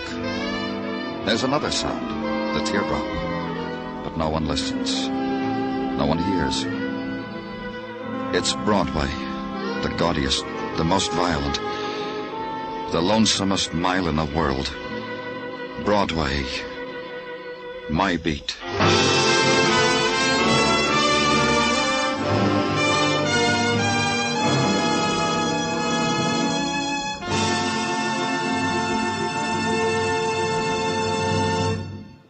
Broadway's My Beat stars Larry Thor as Detective Danny Clover with Charles Calvert as Tartaglia and Jack Crucian as Muggavan. The program was produced and directed by Elliott Lewis with musical score composed and conducted by Alexander Courage. In tonight's story, Joseph Kearns was heard as Paul Murray. Featured in the cast were Charles Davis, Martha Wentworth, and Harry Bartell. Two styles of music, both tops in popularity, are heard every Sunday over most of these same CBS stations. Guy Lombardo's Sweetest Music This Side of Heaven is one. The other's the singing style of Mario Lanza, new vocal sensation of the airwaves. Enjoy Guy Lombardo and his Royal Canadians and the Mario Lanza Show tomorrow night. Stay tuned now for Sing It Again, which follows immediately over most of these same CBS stations. Bill Anders speaking. This is CBS, where you meet Adventure with Charlie Wilde on Sundays on the Columbia Broadcasting System.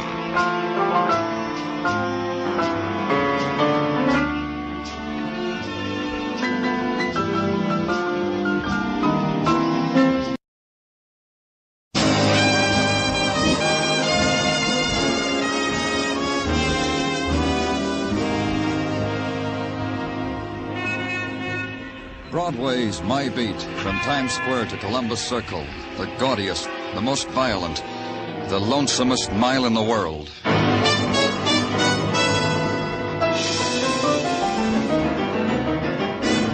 Broadway's My Beat, with Larry Thor as Detective Danny Clover.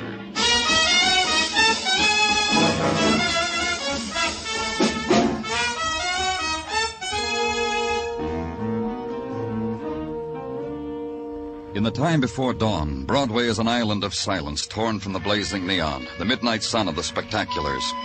The river mists mingle with the vapors rising from manhole covers. Through them move the rejects, the stragglers, the wanderers, the men without sleep. One detaches himself, scavenges in a trash bin choked with the remnants of night, finds nothing, moves on to the next. It's the time of the endless search, the restlessness of an anguish you can't understand, on the street built for the purpose. You walk it, and if shadow whimpers and you hurry on, close your heart to it, because the whimper was yours.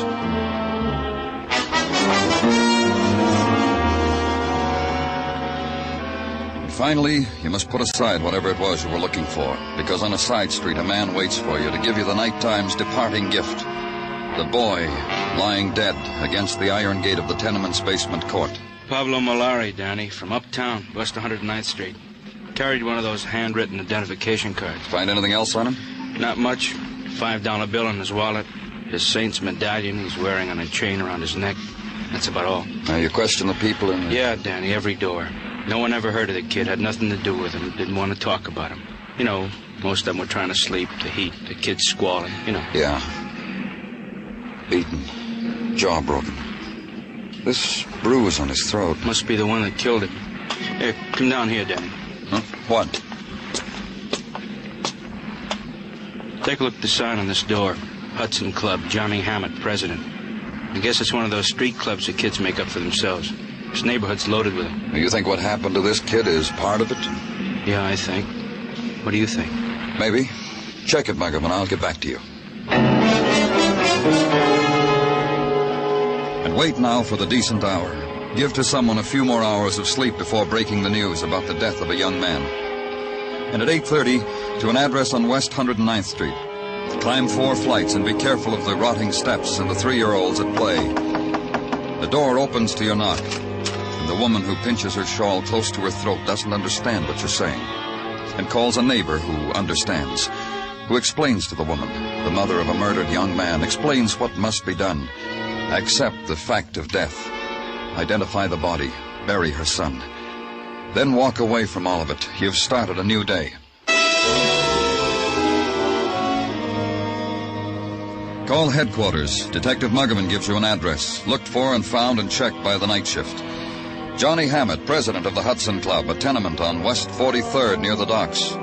Johnny's glad for the company. I dislike having my coffee alone, Mr. Clover. You work, Johnny? Yeah, here and there, mostly on Broadway, sir. People always want things done. You mean you run errands? No, if you think all it is running down to the corner drugstore, no. Broadway, Mr. Clover. It's full of tourists. Anybody else live here with you? Yeah, my father.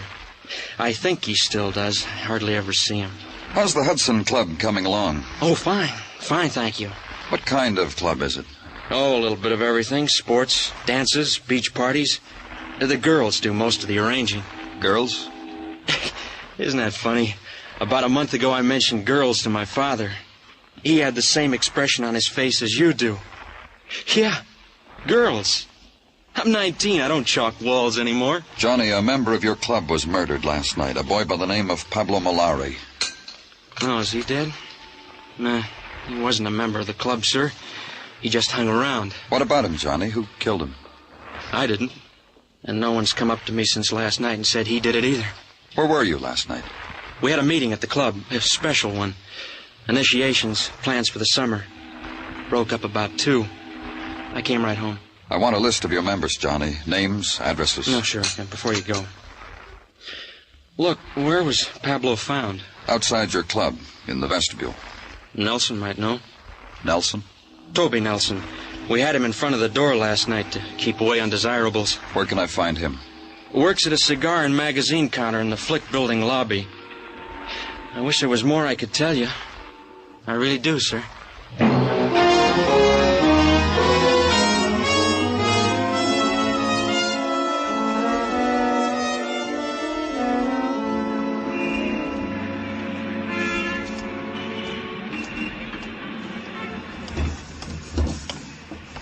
Hey, sis, don't forget your change. There you are, baby. Good luck at the track. What's yours, Buster? Your name, Toby Nelson? Someone send you to ask an important question? Police. That buzzer could stand a little metal polish, mister. Don't worry about it. Oh, sure not. Tell me what I should worry about. About a boy named Pablo Malari. Yeah, I've been reading him in the newspapers. What's he to me? He was found beaten to death in front Hudson of... Club, I know. It says so in the papers. What went on there last night? I'll have to read the minutes of the meeting. I was outside making these two big muscles that Tatsu wanted in and couldn't get in. What happens at these initiations, Toby? Kid stuff. You swear to do this and that and be a nice Hudson. To tell you the truth, I was embarrassed for the kid. Who are you talking about? Paula got taken into us last night. Johnny Hammett wanted it, so I arranged it. Paula Chopak, which makes us fellow members, which makes me happy. This Paula's your girl? Manicures my pinkies. Look. Pretty job, huh? Gives me locks of hair, lets me argyles. Oh, it's a nice thing we got. Tender. Paula Chopak. Uh-huh. I've got her name on my list. She was on top of the grocery store, corner 11th Avenue and 46. Yeah. Thanks a lot, Toby. Anytime. Oh, here, take a scratch sheet, mister. For free. Go ahead, take it. It's last Monday's. And bring to the top of the list Paula Chopak. Climb the stairs, knock on a door with the curtained panels of glass, and hear the furtive scurrying behind it and the slam of another door inside. Then hear a woman's steps approaching, and an instant of silence. Then the fumbling with the catch, and the door opens. And the woman had not finished making herself presentable to the caller. The wrinkled cotton house dress needed another smoothing. The graying hair needed to be pressed back again from the forehead. The tired voice, there was nothing to be done about that. Yes. Something? I'm from the police, Danny Clover. It's good you're here. We not think police come so soon. Please to come in. Please, that chair. I sit by window in it by evening. It's comfortable, clean. You be cool. Please, mister. Thank you, but I'd like to... By my daughter to speak. By Paula. Paula, is she here? Yes. By room, listening to records. But first, please, mister, first. You want to tell me something, Mrs. Chopak? About Paula. You see what I am, mister. But Paula, by Hori's great beauty, by the face, by the rich black hair. Mrs. Chopak. Like crown she wears it, my Paula, my baby. I comb for her, brush, wash, put in braids by night for sleep. My Paula is good, clean, respectful to me, to such as you never trouble, never bring me tears. Will you call her, please? Go to her. She wait for you. She say me, policeman come this afternoon. I have much thing to tell him. My Paula say this to me. What my Paula got to say to policeman, mister? What? In that room? Yes. You see, my Paula tell you her thing. Then you, policeman, go away from us. Mister.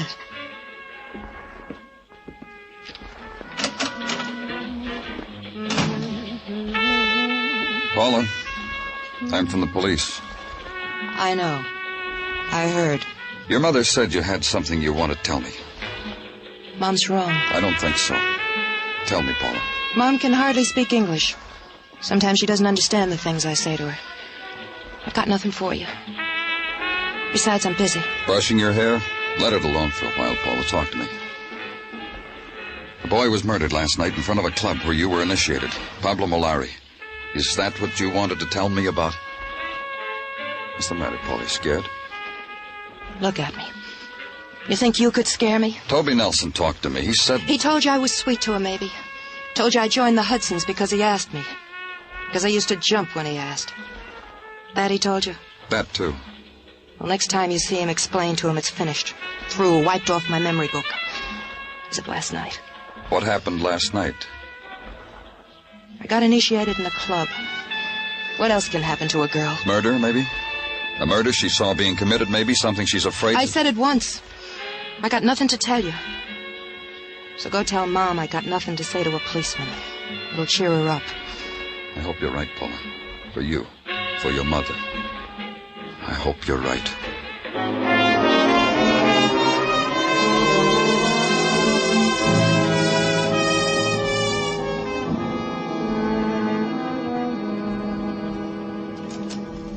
Danny, I give you the evening's greetings. Thanks a lot, Gino. Hey, you're here so late tonight. Why didn't you go home after you saw the Chopak girl? I had some work to do. Uh-huh. Danny, would you mind very much if I regaled you with a tidbit that happened early this evening at the house of Tartaglia? Please do.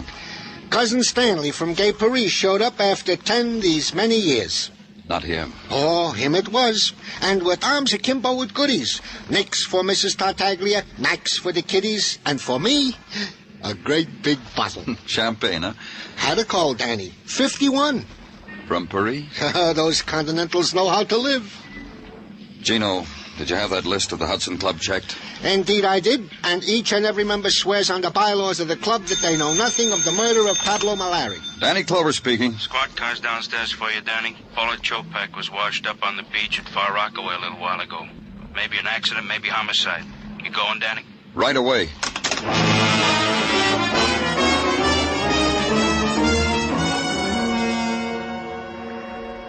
The night wind off the sea was soft, warm. It sighed against the flames of the beach fire strung along the coast, riffled the sand across driftwood, across the litter. It brought close the far-off sounds of a summer beach at night.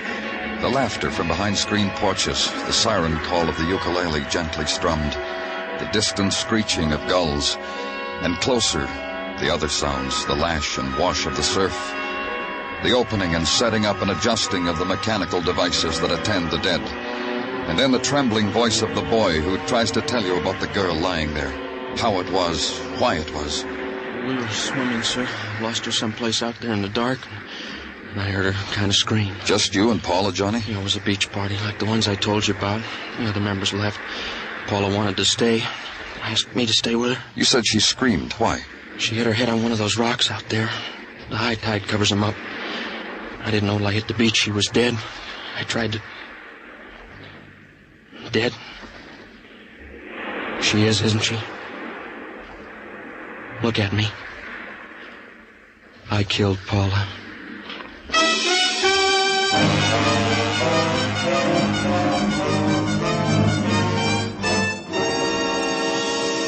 You are listening to Broadway's My Beat, written by Morton Fine and David Friedkin, with Larry Thor as Detective Danny Clover.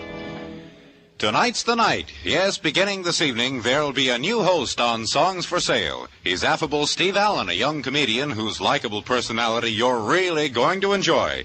Steve Allen becomes head salesman on Songs for Sale, introducing new songwriters and their tunes tonight over most of these same CBS stations.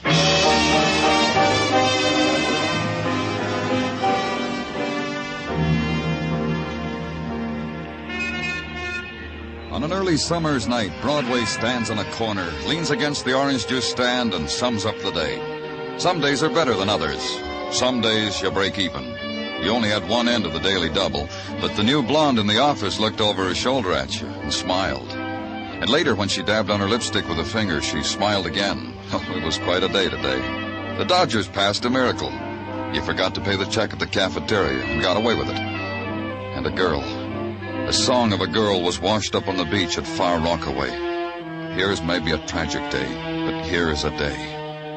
It was 11:30 toward the end of it when we got Johnny Hammett back to headquarters. Sit down there, Johnny. Cigarette, kid? No. No, thank you. Well, maybe you'd rather have one of Danny's. Yeah, here, have one, Johnny. I don't want one. Guess Johnny doesn't like the brands we smoke, Danny. I just don't want to smoke, that's all. Can a man not want to smoke? Take it easy. Sure. Sure, relax, kid. Am I under arrest? You said you killed Paula. It was my fault. I shouldn't have let her swim out that far. Did you kill her or didn't you kill her? It was my fault. Who killed Pablo Malari? You think I did? Did you, Johnny? You think I killed him, don't you, Mr. Clover? There you go again, Johnny. Look, kid. A couple of your friends were killed. We're police. We're asking. I didn't kill anybody. You don't have to explain to Johnny Muggerman. He knows why he's here. He knows we need his help. Yeah, help, Johnny. That's what we want. We're not asking for a confession. Who's kidding who? Were you in love with Paula? She wasn't around long enough. She was around tonight. What happened tonight? You know what happened. What's the matter with you? Look, Johnny, I'm going to tell you something. You're not talking to your little hoodlum friends. You're talking to a policeman. Nobody's trying to intimidate you. Nobody's trying to make you say things you don't want to say. You're talking to a policeman that's trying to do his job. What happened tonight? We had a beach party. The Hudsons? Yes, sir. That's better, Johnny. Paul and I came late. The others were already there. Toby Nelson? Yes, sir. Toby wanted to take Paula home. Paula wanted to stay. So we stayed. Paula and I. We were the last ones there. What made Paula want to stay? She'd never been swimming at night. And she swam out past the breakers and a wave washed her against a rock. Is that what happened? Yes, sir. All right, Johnny. Can I go now? Uh-huh. Good night, Johnny. Thanks. What do you think, Muggerman? You believe him? I don't know. I'm going to check. I'm going to talk to Toby.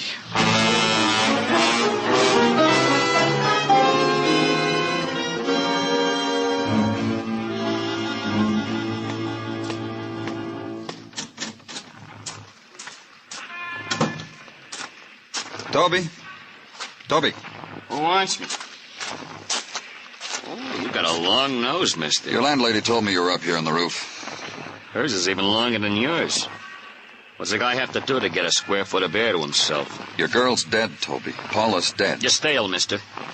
The smooth voices on the radio have been telling me Paula's dead. For an hour now. Up here, I thought I couldn't hear him. I hear him. Johnny Hammett says it was an accident. That makes it an accident. You were at the beach party, Toby? Never miss it. Gives me a chance to show off my muscles to the members. You did that. Then what happened? Well, let me think now. Yeah, after that I roasted the hot dogs for the group. We all ate hearty, then it broke up. I came home. And left Paula alone with Johnny? Yeah, that's the other thing I did. Paula was your girl. How come Johnny took her to the party? If she was alive, you could ask her. I wouldn't know. Johnny says you wanted to take her home. Why didn't you? Because she slapped me across the mouth when I asked her. They all laughed. Johnny, too. Then she laughed harder than anybody. That's how I got the message she didn't want me to take her home. She wanted Johnny. Up to the night of the initiation at the Hudson Club, she was your girl. What happened there to make her turn on you, Toby? She's dead. Paula's dead. What else do you want from me? What else do I have to give you? How much can you... She's dead, mister. That's all I got. All right, Toby.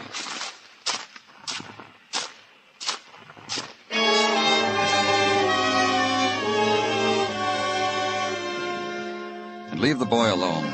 Give him the time and place of his grieving, and the quality of it that's bled out of a tenement rooftop in a city stretching into the hours after midnight. Go away. Resign yourself that another day is over.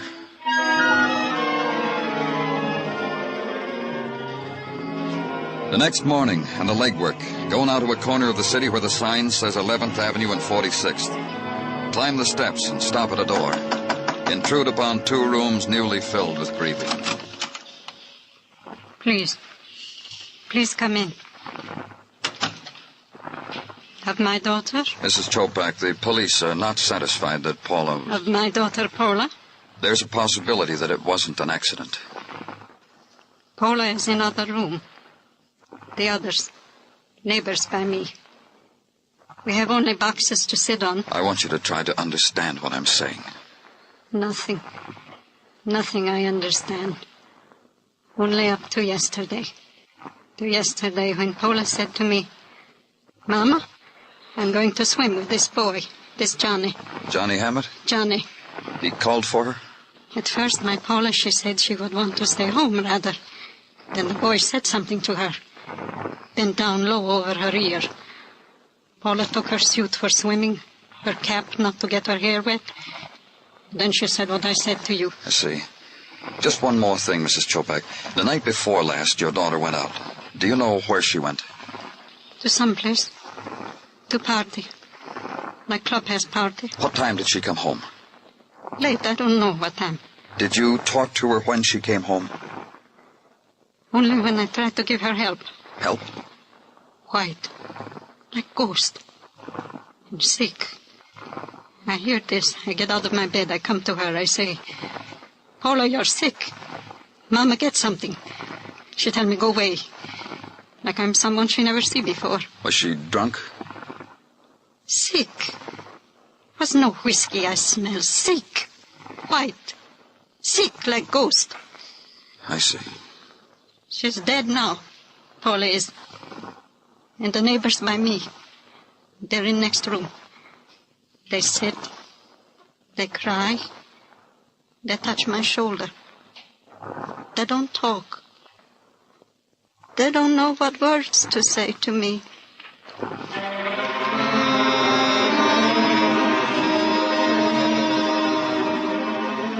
Then walk the tenement street and have your passage greeted by the sudden silences of the yelling kids, the turning of backs after the furtive gesture of insult, because somehow you were guilty of that anguish over the corner grocery store. Once you had been welcomed by a mother, and for that you had left her a dead child. And on that street the guilt was yours. So I got away from it.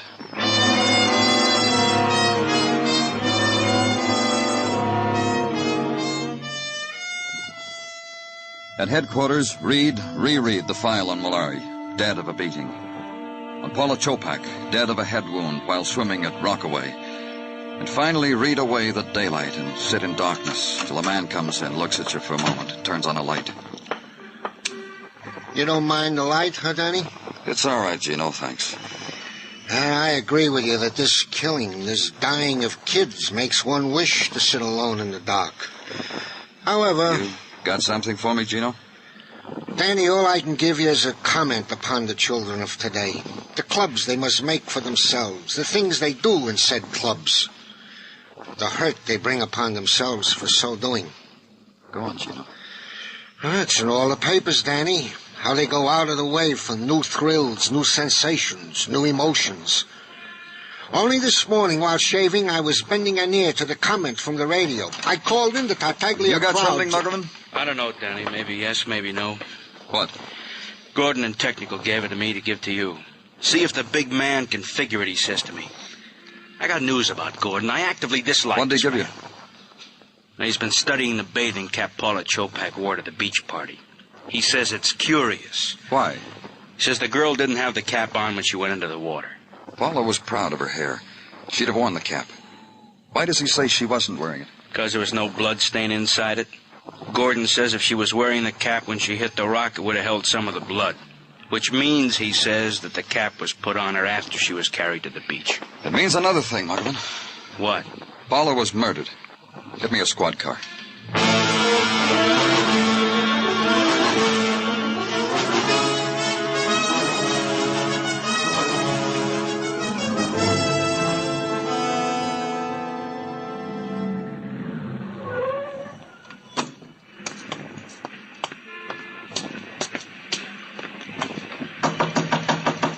Go away, we're not open. It's the police. What do you want? Let's go inside, I'll tell you. Inside, Toby. Are you the only Hudson here? Hey, Johnny, look what's here. We got a caller, Johnny. Good evening, Mr. Clover. Nice clubhouse you've got here. Can I show you around? Where's everybody? I thought you had quite an organization. They'll be around. When you leave, people will start swarming in here. I'm glad you came, Mr. Clover. Thanks. Hey, what's with you, Johnny? You buy a cop for a friend? Don't pay any attention to him, sir. He doesn't know about policemen. He doesn't know they have a job to do. You understand all about that, though, don't you? Hey, what's going on? Too bad about you, Toby. Huh? I said too bad about you. Your muscles, your temper. The mad you had on the other night. Hey, Johnny, what's he... You never saw Toby work over a guy, did you, Mr. Clover? No. Tell me about it. Once, a boy tried to get in here. Tried real hard. Toby was in front of the door. The boy never made it. Pablo Molari? Johnny? It wasn't premeditated, Mr. Clover. Toby didn't mean it. He was just angry about something. You're under arrest, Toby. Put out your hands. Gotta do something first! Don't be a fool. Take him off me! Yeah! Take him off! Thanks. Thanks, Mr. Clover. That's just the way he went after that boy. He would have killed me. Toby will rest a while. What are you doing, Mr. Clover? Frisking him. Nice cigarette case. Cigarette, Johnny? Are you kidding? I don't smoke those. Don't blame you.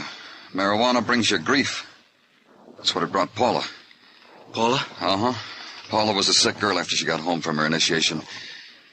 You have to smoke this stuff to become a member of your club? Oh, now look. You look, Johnny. Paula was Toby's girl. You wanted her. That's why you insisted she become a member. Put her on this stuff, she'd lose her sense of values. You think I'd do anything like that? Yes, I do. You know me better than that. I know you killed her. I told you what happened out there on the You beach. forgot to tell me why she went there with you. What were you going to do, Johnny? Tell her mother she was smoking marijuana? Is that why she went with you, stayed at the beach after the others left? I don't know what to say to you, Mr. Clover. You're wrong. And I think you ought to take care of Toby here. Paula had beautiful hair, Johnny. I'd go along with that. She'd have worn her cap into the water. You killed her before she went into the water. How, Johnny? With a rock? Mr. Clover. Then you threw her in the surf so her suit would be wet. Pulled her back, remembered about the cap, put it on her. Why did you murder her? She was so beautiful. She was so beautiful, Mr. Clover. She refused more of your cigarettes? Funny. Worked before. Let's go, Johnny. It always worked. You know, it got so they'd come around here begging for the stuff. A young man like me, connections, is like a king. I'll tell you another funny thing. I wouldn't touch this stuff. Come on. Yes, sir.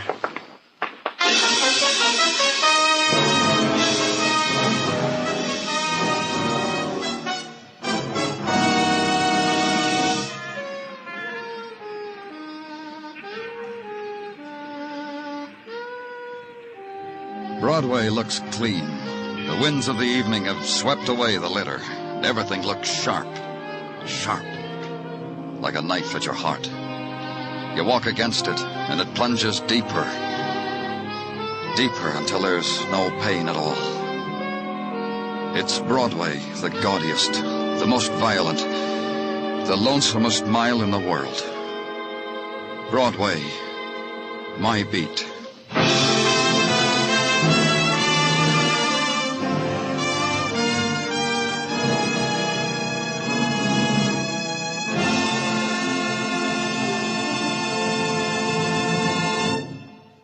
Broadway's My Beat stars Larry Thor as Detective Danny Clover, with Charles Calvert as Tartaglia and Jack Crucian as Muggavan. The program was produced and directed by Elliott Lewis, with musical score composed and conducted by Alexander Courage. In tonight's story, Dick Crenna was heard as Johnny Hammett, Bill Tracy as Toby Nelson, Peggy Weber as Mrs. Chopat, and Michael Ann Barrett as Paula Chopak. On July 8th next week, Broadway's My Beat will be heard on a new day, Sunday. Beginning a week from tomorrow, be sure to listen to Broadway's My Beat and the Adventures of Danny Clover, starring Larry Thor. Bill Anders speaking. This is CBS, where Phil Regan brings you the serviceman's own show every Sunday on the Columbia Broadcasting System. Wrigley's Spearmint Chewing Gum, the refreshing, delicious treat that gives you chewing enjoyment, presents for your listening enjoyment.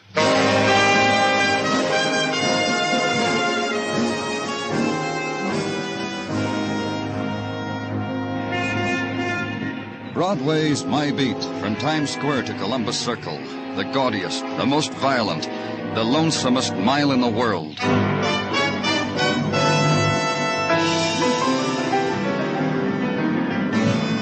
Broadway's My Beat. The thrilling drama of murder and mystery and the people who walk the Great White Way, with Larry Thor as Detective Danny Clover.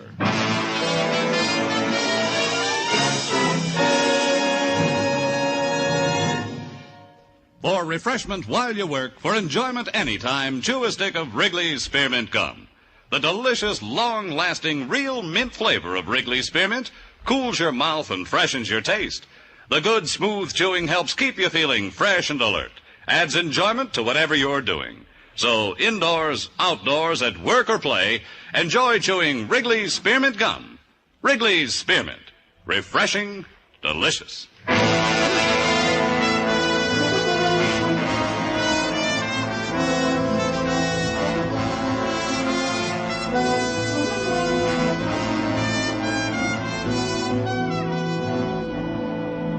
When it's July and the heat puffs up from the river, Broadway's a place of regret. The winter dreams made for the summer are blurred. The Golden Girls fan themselves with newspapers. It's the time of the salt tablet, the fly paper, and the sullen sleep on the fire escape. The mornings are filled with 1,000 hours, the bleary talk, and dead cigarettes in the bottom of paper cups. It's summer, the poet's time, the lover's time. And if you can afford an ocean voyage, it's the most wonderful time of the year.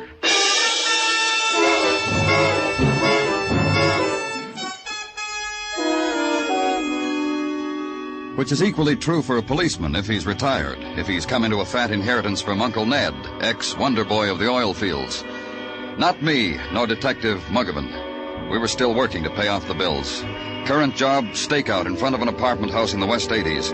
Stakeout for an armed robber who had shot a bystander to death, ran across roofs, down alleys, finally trapped. It's holed up on the second floor, Danny. Empty apartment. Ready? Let's go.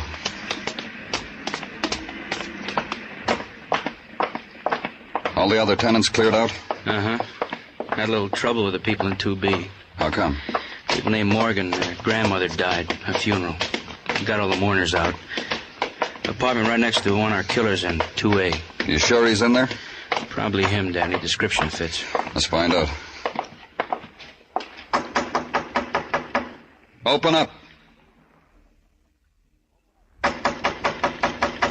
Open up. This is the police. Muggavan? Yeah.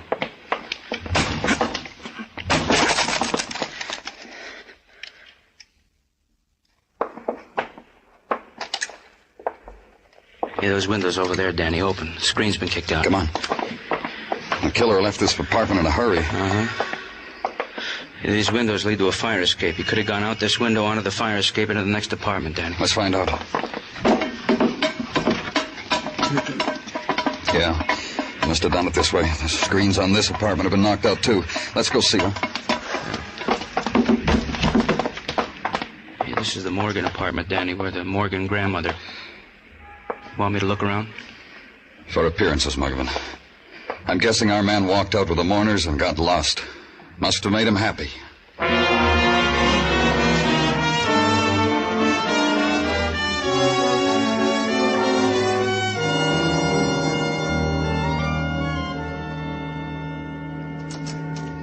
Greetings, Danny. Well, looks like we made a boo-boo. It amuses you, Sergeant? Well, Danny, it is only that I am trying to tickle your funny bone with what otherwise could blossom into a severe headache. You get out the all points on the killer? Goes without saying. The bulletin is out, but the puzzle lingers on. Oh, that Muggavan and I were on him and he got away from us? No puzzle, Gino. We lost it, that's all. Be friendly with yourself, Danny. Such things happen. The puzzle to me is that a burglar in his chosen line of duty should so overstep himself as to enter the ranks of the killers. Overambitious type, huh? Tried to beat his way into Mrs. Conlon's apartment on West 76 with a gun. It bothered a neighbor. The neighbor tried to stop him, tried to beat him off. The neighbor got killed. You got any other troubles, Gino? Oh, nobody's got troubles compared to the way Mrs. Conlon's got troubles. A man with a gun tried to get to her. He didn't make it. If I were Mrs. Conlon, What'd you say? About Mrs. Conlon? Well, when your call came in, Danny, the name Conlon registered on my gray matter. So I nudged it up a notch by referring to a file, and flash. It came to me that like a year ago, a Mr. Hugh Conlon was found shot dead at the side of an unidentified woman, also shot dead. Verdict, murder with suicide. This Conlon was the husband of the said...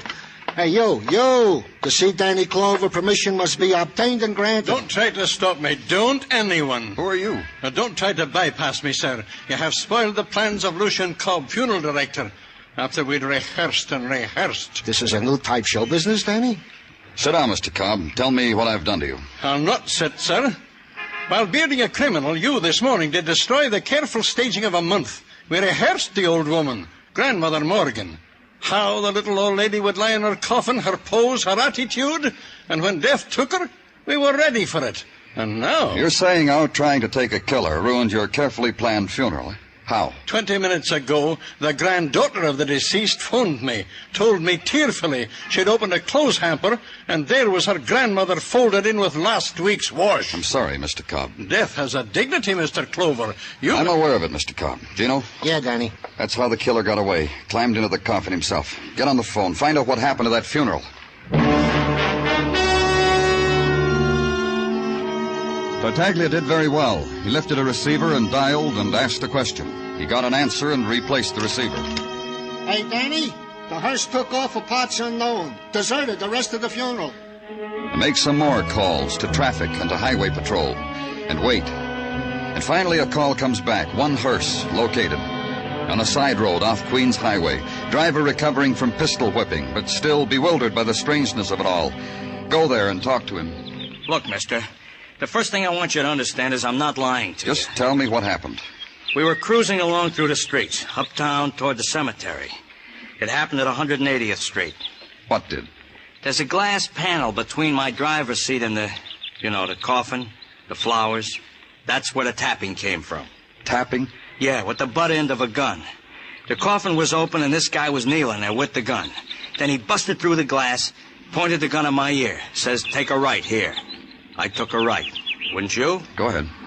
I took a right. I took off from the rest of the funeral. A long nose, a head full of red hair, and a big gun. When we got to where we are now, he tells me to stop this hearse, to get out.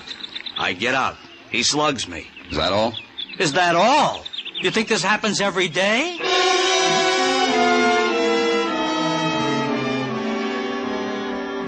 And phone it in and check out for the night. And go home. Find the heat piled high in your room waiting for you. And take the blanket and the pillow to the roof and step carefully past the sleepless child, his eyes wide with reflection of nighttime, and hear the whispered, tired scolding of the man at his side and the rustle of the woman's cotton robe as she pulls it tight to her throat. And find an empty place and consider there the pattern a killer has scarred across the summer's day. Consider it. Then make your way back downstairs to the hall phone. Ask Mrs. Conlon to meet you at your office in the morning. And go back to the sleep you left on a brownstone's roof.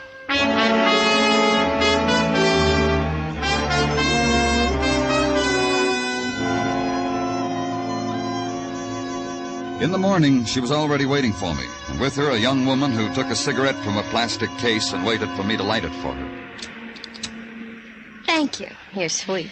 My daughter, Mr. Clover, Myra. Hi and hello. Myra insisted on coming with me. She said she didn't want me to be alone with you. Don't lie, Catherine. Myra. The reason I came, Mr. Clover, it was a chance to meet a new man. I told Catherine that. The poor thing's trying to cover up. She doesn't mean that, Mr. Clover. Myra's a child. All the excitement, that man trying to break in, your call last night, a child's mind. It can be too much for... You through, Catherine? Because if you aren't, Mr. Clover will never have the chance to tell us why we're here. The man who tried to break in, Mrs. Conlon, had you ever seen him before? Why, no, I never... I told you that yesterday.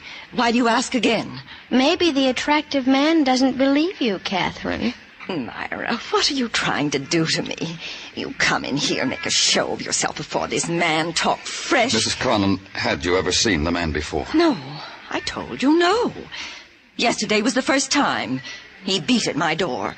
When I wouldn't let him in, he threatened me with a gun. And then that nice neighbor from across the hall.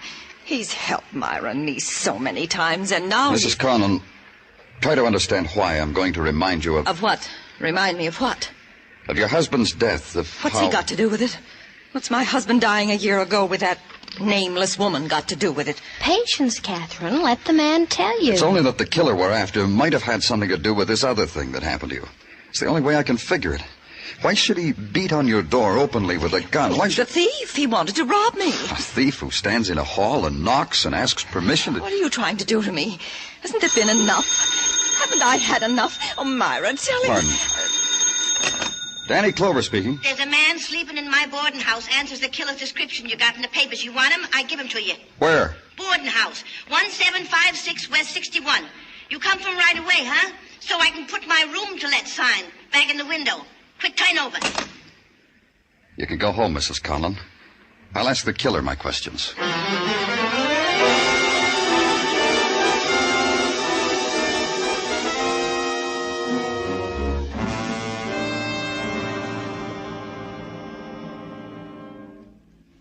I'm telling you, mister, when I give this man a room, I thought there was something funny. Why didn't you call the police then? Just because he was breathing hard? Like he'd been running? Well, that ain't no reason. The reason was this morning. Oh, when you saw his description in the paper? Yeah. The bright red hair, you know, and the nose. He registered last night, and he hasn't gone out since. Is that right? He had a caller late last night, late. Who? Oh, I don't know who. I don't peep. He made a phone call from the hall phone, went back to his room, and later I heard someone go into his room. How long did the caller stay? I went to sleep. I don't know. Where's his room? Down on the right. I'll take you. Here it is, this one. Give me the key and step back. Hey, he's that dangerous? You gotta use a gun? Don't worry about it. Ooh.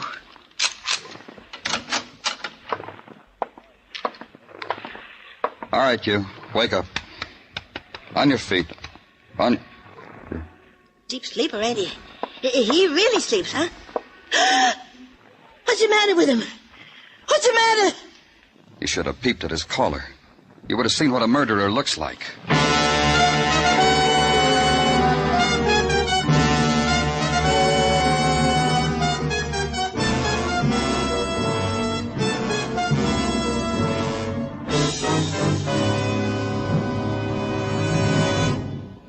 For refreshment while you work, for enjoyment anytime, chew a stick of Wrigley's Spearmint Gum.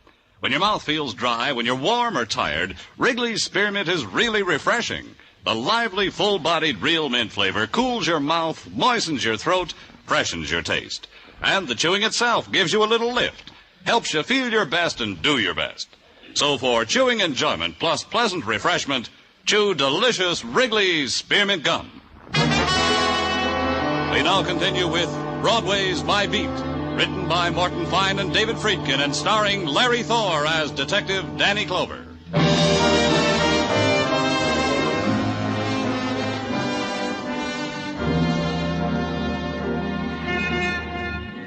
The July twilight bleeds the color out of Broadway's neon, and the street is a summer's sigh done in pastel. The delicate cottons cling to the visitors' shoulders, and their husbands shoo them away from Broadway's kindly folk. And Broadway's forced to other summer delights. The boat ride to Coney, try that, kid. The quick shipboard romance, and at the end of it, the guided tour through the Hall of Mirrors, or the rendezvous at the coffee pump in the automat. Or just stand on the corner and sniff the cool air from the Catskills sent in the open envelope from the wife and kids, and compare its message with the one in the headlines. Fugitive killer found murdered in boarding house. And decide, it's better here, kid. Happiness is where the heart is. It's better here. And at headquarters, feel the twilight slip from your fingers as the door opens, and the nighttime is brought to you in the capable hands of capable Sergeant Gino Tartaglia. I come to sound the hour, Danny. At the sound of the bong, it will be late. And even now, the aroma of the cacciatore that awaits at Tartaglia's house is being wafted from uptown down Center Street to tickle the nostrils. Bong. Give me what you got, Gino, and then you can go home. Thank you, Danny. You are indeed a kindly, generous employer. Did ballistics check the gun that killed Joe Gruber? No, it is the same with which this Joe Gruber murdered an innocent neighbor in the to-do in front of Mrs. Conlon's apartment, which proves to all concerned that this Joe Gruber was indeed the murderer of the innocent neighbor. Anything else? What is else is that Detective Muggavan has compiled for you the criminal record of the aforesaid Joe Gruber, which I will brief. It seems that in his past, Joe Gruber Danny, was... I got the record on Gruber. Detective Muggavan, I'm surprised at you. What's the matter with you, Gino? I was about to parlay the information you have gathered. Efficiently, I grant, but I was about to parlay this info into the ear of Lieutenant Clover with my own mouth. When you were so rude... Oh, you did good anyway, Gino. You can go home now. Mrs. Tartaglia will be waiting for you. She at least appreciates the endeavor I make to... Good night, Lieutenant Clover. Detective Muggavan. Good night to all. Good night, Gino. Tell Mrs. Tartaglia you were fine today. Tell her I... What's eating him? Call him up in a little while. Tell him you're sorry. What for? What'd I do to him? Oh, just do it, Muggavan. Okay. What have you got on Gruber? Oh, Technical's got the knife that killed him. Trying to trace the make, manufacturer, distributor, retail outlets, etc. You said you had a record on him. Yeah, 20 years long. Gave it to us when an officer booked him up for disturbing the Pell Mell Rotisserie and Bar on 3rd. Got in a beef with some woman, mauled her. She yelled police. Happened 5 days ago. Oh, who was the woman? No, we don't know. She didn't show up to make complaints, so we released Gruber. You want the rest of the rundown on it? If it means anything. Well, it's up to you. Gruber began 20 years ago in San Francisco. Car heists, filling station holdups. They finally got him good on a negligent manslaughter charge. 15 years in San Quentin. Released 6 weeks ago. Next heard of it, the Pell Mell Bar. Then released to murder Mrs. Conlon's neighbor. Then dead on arrival. That all of it? Yeah. Anything, Danny? Not much, huh? It wasn't much, but it was all I had. Joe Gruber had been mixed up in a disturbance at the Pell Mell Rotisserie and Bar, which was on 3rd Avenue, which took up 40 front feet of sidewalk, and whoever was thirsty enough to dare what was inside. The inside was all bar and 3 fellas deep. The rotisserie part of it being a cheap hot plate burner that melted things upon occasion. It took a few minutes to get close, but I finally made it. And what's yours? Talk. I'm from the police. Here, badge. Oh, something wrong? No, just talk. Oh, sure. Hey, Ed, come here, take over, will you? I gotta talk to a guy. Yeah, scooch down to the end of the bar, mister, so we won't get our talk mixed up with people. Better, huh? Hey, can I give you something from the shelf? Some Johnny Walker? About a week ago, there was a little trouble in here. At least I keep the trouble inside, off the sidewalks. Take a look at this picture. You ever see this man before? Well, who is he? Name's Joe Gruber. His eyes are closed because you took her while he was on the slab, huh? That's right. Yeah, I seen him. Like you said, about a week ago. Trouble with a dame. What dame? I don't know. I didn't see much what happened. I got told. Had you ever seen Joe before? First time. He was in here, picked up one of my customers. You know, throw the arm around the shoulder, I'll buy you a drink, pick up. Friendly, buys drinks. I ask him to pay. He says, sure, my sister'll be in a minute and pay. He looked serious, so I fed him drinks. Later, I was back in the storeroom, I hear yelling. I get back in time to see a cop off the beat hauls this guy away. Leaves Mal standing there. Drinks unpaid. Mal? Mal who? The arm around the shoulder pickup. Mal. Hey, Mal! Mal, come here! Yeah? Well, what do you want? Yeah, my friend here's a cop. A very nice cop, fellow. out of my way. Hey, come back here. Let me through. Let me through. Let go of me. Let go. If I'm going to have to take you down on the floor to talk to you, that's where you're going. How'd you get here so fast? It ain't been 5 minutes I opened up that payphone. But it was only because the operator got snippy. A man's got a right. Let's go.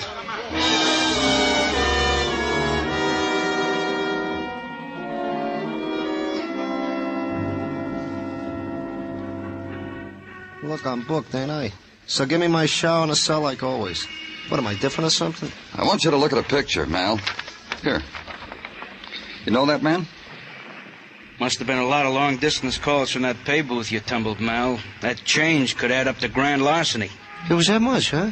I guess I'm just born lucky. It's gonna be a hot summer in that jail yard, Mal.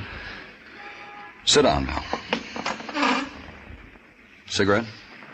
Your friend's got a cigar in his pocket. Muggavan? Yeah. You want a light? Here. My feet are killing me. Put them up on my desk. Comfortable? Well, what's your trouble, fellas? What about the picture? The guy's name is Joe. Bought me drinks. Nice fella. Very nice. My cigar went out. Now let's hear all about it. He buys me a lot of drinks, tells me the story of his life. Now, how he did a lot of time on the coast, you know. A lot about his sister Mildred. He liked his sister Mildred a lot. Go on. You know, he says his sister Mildred ran away to New York, got herself married. This is about 20 years ago when she was a youngster. And by the time Sis Mildred got back to Frisco with her hubby, Joe was in stir. His sister Mildred come to visit once, then he lost track. Ain't seen her since. Well, how'd he happen to find her in New York? Phone book. Looked up her married name on the off chance, and there it was. He called. Did he tell you what her married name was? Might have. Slipped the old mind if he did. He called her, said he'd wear a red posy so she'd recognize him. Well, the dame shows. Guess what happened? Danny. Leave him alone. She walks over to Joe and asks, is he Joe who called? Joe says, I am he, only you ain't my sister Mildred. My sister Mildred had red hair like me, he says, so they walk over in the corner, they start to talk. Then the lady raises a roof about something, starts to hurry up. Joe runs after her right into the arms of the law. What did this lady look like? Frankly, Joe fed me too many drinks to remember clear. That's about it, boys. Light my cigar again, huh?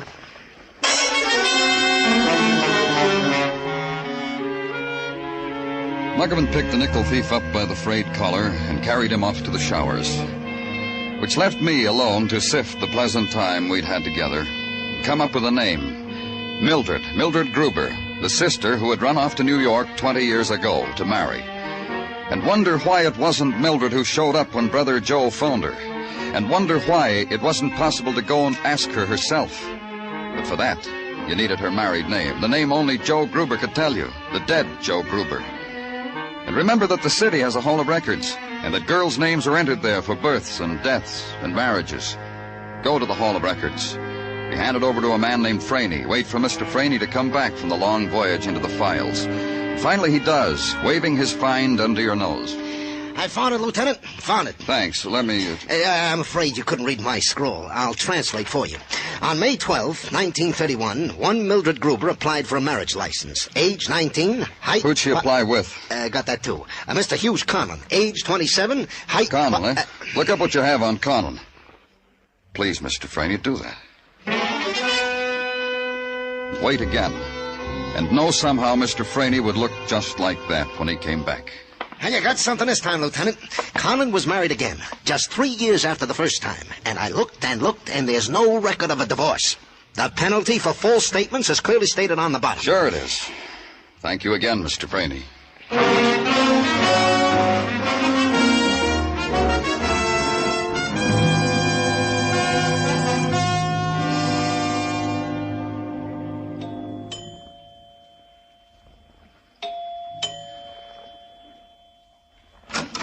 Oh, hi and hello, Mr. Clover. Come on in. In here, the living room. Say, I've been trying to make Alexanders for years. Can I try one on you? How old are you, Myra? 17. And I won't breathe a word of it. Is your mother home? Let's chip in and send her to the movies. Get her. Are you kidding? Get her. Huh, you're a fool. You could have had an Alexander. Did someone come in, Myra? Do you want me to lie to her, Mr. Clover? I most always It's the police, do. Mrs. Conlon. I want to talk to you. Hello. I was about to go to bed. Maybe you won't make it, Catherine. Will she, Mr. Clover? Myra, I'm sure there's nothing here to concern you. Will you please go? No. Myra... You heard me, no. When you were in my office, Mrs. Conlon, there was a question we never got finished with. It concerned your husband and the woman with whom he was found dead a year ago, and a man named Joe Gruber. I don't at all understand what you're talking about. Mother. Mama. Mom. Don't you have a date tonight, Myra? Every night. It'll keep. They always keep. All of them. All the time. You still haven't told me what I want to know, Mrs. Conlon. Well, my husband shot himself. Because of me. Because of my child. He was ashamed of what was going on with that woman. He killed her and then shot himself. That's Daddy. That's my pop. Shut up, Myra. Shut up. I've never laid a hand on you, but I... Mother, dear. You're talking like a mom. Never talked to me like this before. The woman found with your husband was his first wife. Did you know that, Mrs. Conlon? My husband's first wife? That's not true. When did you find out he wasn't divorced? Why, it's not true. When Mildred Gruber showed up? Daddy had such bad taste in women. Myra, You'll hit me? Go ahead. Myra, please. You found them together, your husband and Mildred. Killed them. Made it look like murder and suicide. Why? Listen to me. Then Joe Gruber showed up. A long-lost brother, looking for his sister. Looking for Mildred. Found the name Mrs. Hugh Conlon in the phone book. Thought his sister was you. Please, listen to me. When you met Joe at the bar, and he saw that you weren't Mildred, he began to figure, and it started to build into money. That's what he wanted when he tried to break into your house. Myra, child, try to understand what I wanted for you. Gruber got away from us. Holed up in a room. Called you for money. You came to his room, stabbed him to death. You did all that, Catherine? For me? Just because Daddy was a bigamist? Just because all these years you haven't really been married to him? For you. For you, darling. For your name, darling. Wait. When you're married and have children of your own. Wait. Mother. All for you, darling. Don't you see? I couldn't let that woman destroy what I built for you, or that man, or your father. The years, the good name I wanted for you. Wait till Charles hears this. Myra! Charles will die laughing. Wait till I tell him I'm just nobody. He'll float the evening in champagne. He'll be here any minute. Wait till I tell him. I'll marry him, Mom. His last name is Tobin. Then I'll have a name, Mom. Myra Tobin.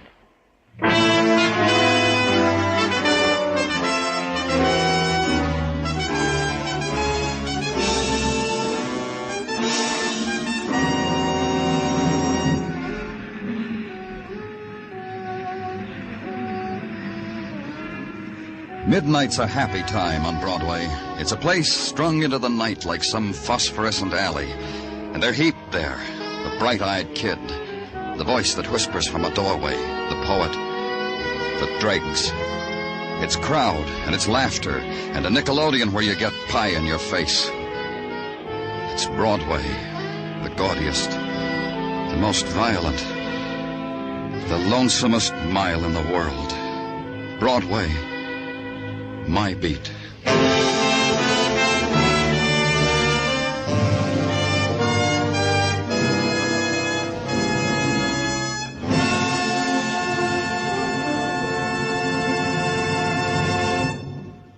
Remember, friends, for refreshment while you work, for enjoyment anytime, chew a stick of Wrigley's Spearmint Gum. There's lots of lively, real mint flavor in it to cool your mouth, freshen your taste, and sweeten your breath. And chewing Wrigley's Spearmint helps keep you fresh and alert. You feel better, work better, get more fun out of doing things. So indoors, outdoors, at work or play, always keep delicious Wrigley's Spearmint Chewing Gum handy.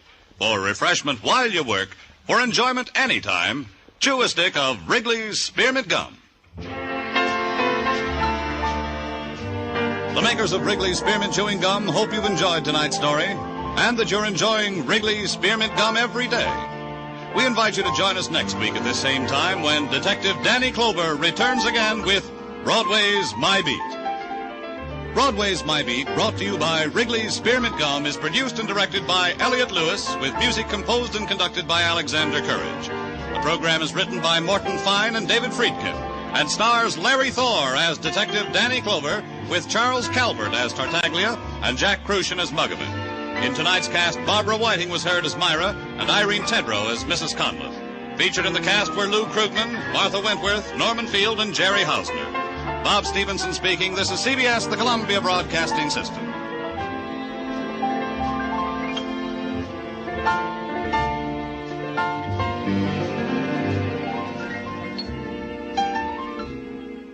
Wrigley's Spearmint Chewing Gum, the refreshing, delicious treat that gives you chewing enjoyment, presents for your listening enjoyment.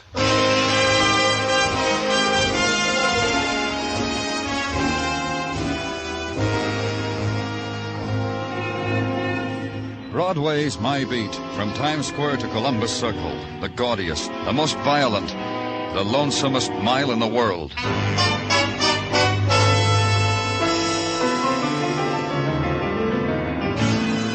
Broadway's My Beat. the thrilling drama of murder and mystery and the people who walk the Great White Way with Larry Thor as Detective Danny Clover.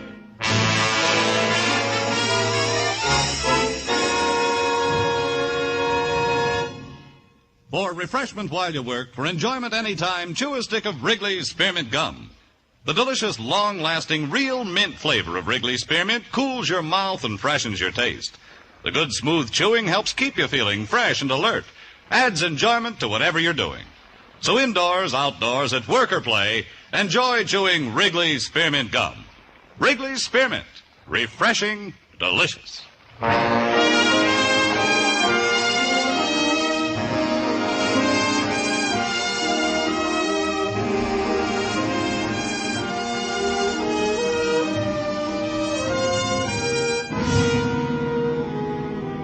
In July, the night slips down over Broadway like a black silk stocking, and you drift to it because the other promises you made to yourself never happen. The part of your life that never counted is left behind.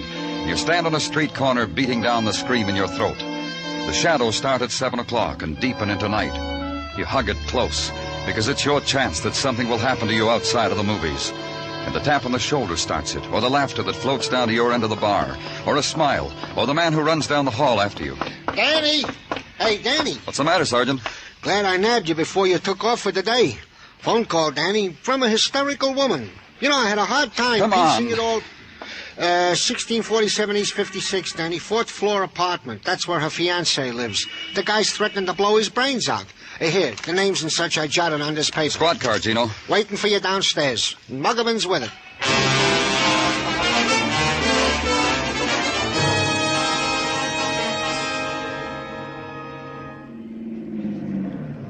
Yeah, that's it, Danny, 1647. Who'd you say was doing all this threatening? A man by the name of Blaine. First name is, let's see, David.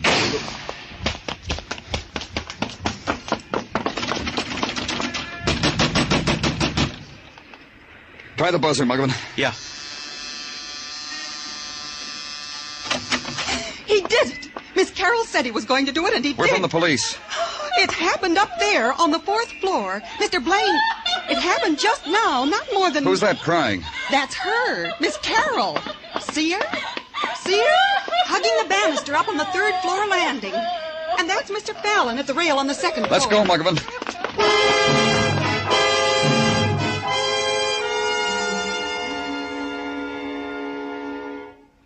Dead. The gun's here, Danny, by his chair. It looks brand new. Looks like Mr. Blaine had his choice. Uh-huh. It's quite a gun collection, from Derringers on up. Complete equipment for a young arsenal. Muggerman. Yeah? Those people we passed on the landing, that boy on the 2nd floor, Mr. Fallon, and Miss Carroll on the 3rd, I'll want to talk to him. Yeah, Miss Carroll's still crying, Danny. You hear her? Poor woman.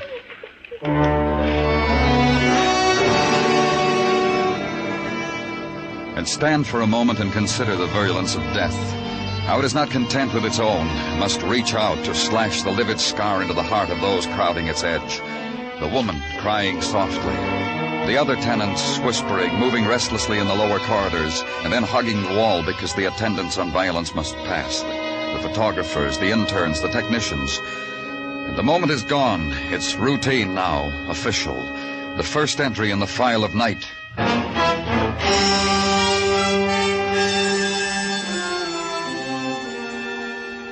The next morning, gather it into a neat stack on your desk and sit down to it. And be surprised at the opening door and the quick presence of the woman you had marked for later interrogation.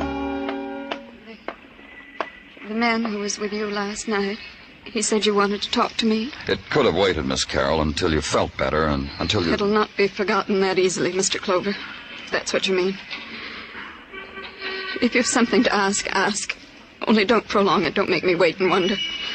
Sorrow's enough by itself, don't you think? Yes, it is. And you, try to understand us, Miss Carroll. A man I loved, who loved me, is dead. By his own hand, by his own will. He could have lifted his burden onto me, whatever it was. But he didn't. And now he's dead. You want more than that? Maybe. Because this is my job. Because I can't rule out the possibility that David Blaine was murdered. Awful. How ugly of you to think a thing like that. That anyone could have wanted my David dead. It's ugly. Tell me about him. He loved me. He was going to marry me. He was polite and gentle. Sometimes he'd forget himself. Then he'd beg my forgiveness. Wept sometimes. Showered me with gifts so I'd be quicker to forgive.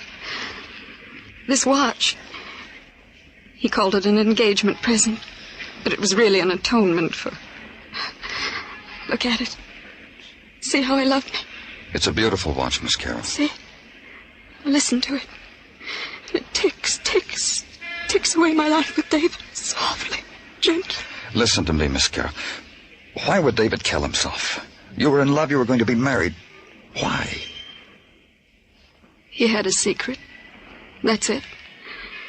He had a secret. He didn't want to stain me with it. Isn't that it, Mr. Clover? Isn't that why a man kills himself for the girl he loves? Oh, I'm sorry, Danny. I thought... But it's important... It's all right, Dr. Sinsky. You can come in. Well, that'll be all for now, Miss Carroll. Thank you. All? You helped a great deal. Thank you. You have nothing more? Nothing. Not now. Then I'll go. If you should want to talk to me again, I promise I'll be... Goodbye. It's not easy, huh, Danny? To pry into grief, to scavenge. You got something, Doctor? Just tell me. Oh, forgive me, Danny. Sometimes my mouth gets the better of me. I studied it, Danny. I put it on your desk for you to study. Read it sideways, upside down, still comes out suicide. Then it's done. Finished, huh? Nothing to bother our brains about. Like you say, Danny, finished. Except when a man who dies as Blaine did in shock spasm, arms rigid at right angles to his body, fingers clenched, how is it the gun was not found in his hand but on the floor? It's just a small question, Danny, to gnaw at the brain of a medical man. Sometimes it happens so, but... Yeah. Go practice medicine, Doctor. Maybe I can bring you back an answer. Maybe where a man died, someone has an answer.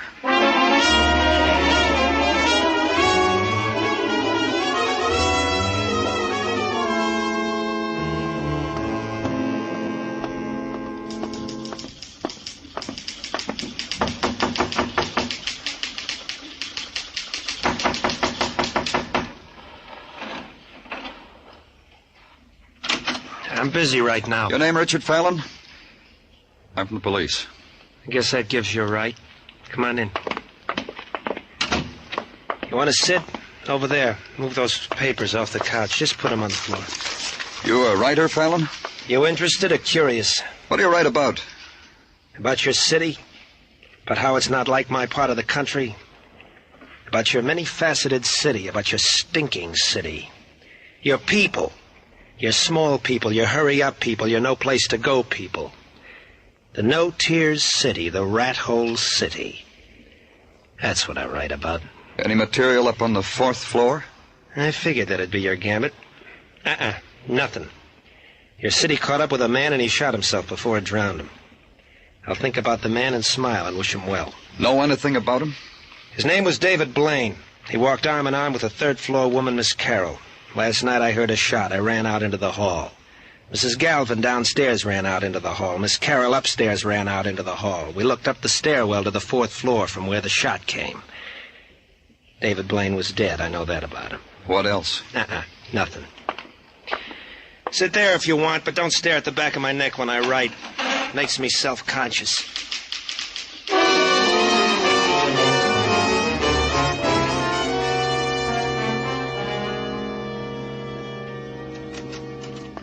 My gratitude for permitting me my 10 minutes at the water cooler, Danny. Feel better, Gino? Goes without saying. And now to the toils of the day. It comes to that part of the rundown in which I proffer you your daily piece of resistance, in 2 parts. To wit, gun found at side of deceased David Blaine is indeed gun with which deceased did do himself in. Now, Gino, that hasn't been... Patience, Danny. Part 2 will settle the question itching in your brain of suicide versus murder. Scratch it for me, Gino. Delighted. Part 2 of report from technical states. Impossible for any tenant to have shot said deceased, make an escape down the fire escape, arrived in the hallways in time to look up and yell, "Man dead on the 4th floor," in your presence. Add to this the double whammy I have held out on you. Give it to me, Tartaglia. Beats you, huh, Danny? The legman assigned to such duty have come up with that David Blaine did indeed lose upwards to 50 grand by sour bets in the stock market. This in the period of the last month. 50 grand in 30 days. For this, guys killed themselves, Danny. For a lot less sometimes. Yeah. All right, close the file on Blaine. There's nothing more. Danny Clover speaking. They switched me to you. You the man on that Blaine thing? Yes, what about it? Who are you? Blanche Hemby, mister. 1834 East 59, room 11. You said Blaine. What have you got? What have I got? I got he was murdered, mister.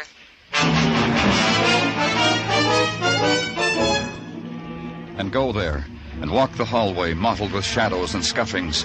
The short corridor that ends in the door with the tin numbers and the pull-down bed and the basin in the corner. Knock on door 11 and get no answer. And go in, because there was urgency in the voice that said, "Come here." The bed was pulled down.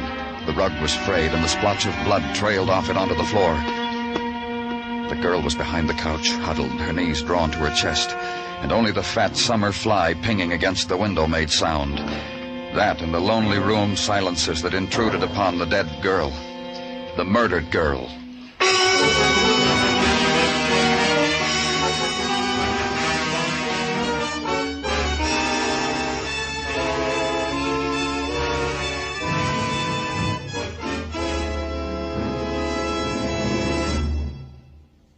For refreshment while you work, for enjoyment anytime, chew a stick of Wrigley's Spearmint Gum. When your mouth feels dry, when you're warm or tired, Wrigley's Spearmint is really refreshing. The lively, full-bodied, real mint flavor cools your mouth, moistens your throat, freshens your taste. And the chewing itself gives you a little lift, helps you feel your best and do your best. So for chewing enjoyment plus pleasant refreshment, chew delicious Wrigley's Spearmint Gum. We now continue with Broadway's My Beat, written by Morton Fine and David Friedkin and starring Larry Thor as Detective Danny Clover.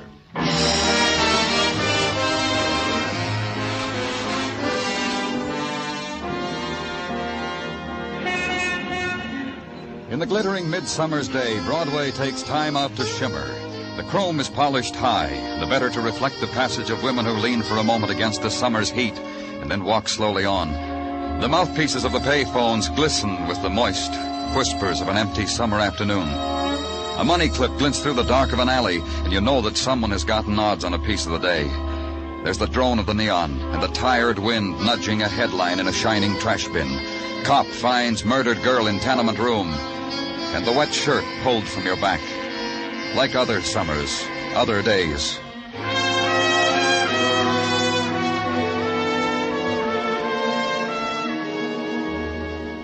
Where I was, in the corridor between my office and the show-up room, that had happened before, too. Only the names of the dead were different. Blanche Hemby. I got the rundown on her you wanted, Danny. What'd you get, Muggerman? Oh, I'll have to slice it off fast, Danny. I'm due at the show-up. A woman there, Mrs. Westfall, real eager to identify a prowler she dreamed last night. I'll walk you down. This girl, Blanche Hemby, frequent visitor. Got her name on her guest book maybe 5 times. For what? Oh, nothing sensational. Brawl over a hairdo with another dame in a bar. Phonograph screaming. Her screaming, disturbing the neighbors. Beat a guy's head open with a bottle because he called her a gimme-gimme girl. Things like that. Any tie-up with David Blaine? I noticed around the bars where she had the trouble. The tenement where she lived, the place she was working at 2 weeks ago. They fired her? No, she gave notice, Danny, 2 weeks ago. Said she was sick and tired working for nickel tips behind the hamburger counter. She had better, she told him, a lot better. Bit a hole in her time card, threw it on the griddle, walked out. Work anywhere else? See anyone else? No, I checked that, too. Blanche slept away the days in her room. 3 times a day she got up to phone for beer, once a day for sandwiches. Here I am. I'll check with you later, Danny. Yeah. How do I know where I got it? Why don't you leave me alone? Muggerman. Stop making a show. That kid up there. What about him, Danny? Some punk, probably. That's the boy who was the tenant on the 2nd floor where Blaine was murdered. Get him, Muggerman. Bring him up to my office. Sure, Danny, right away.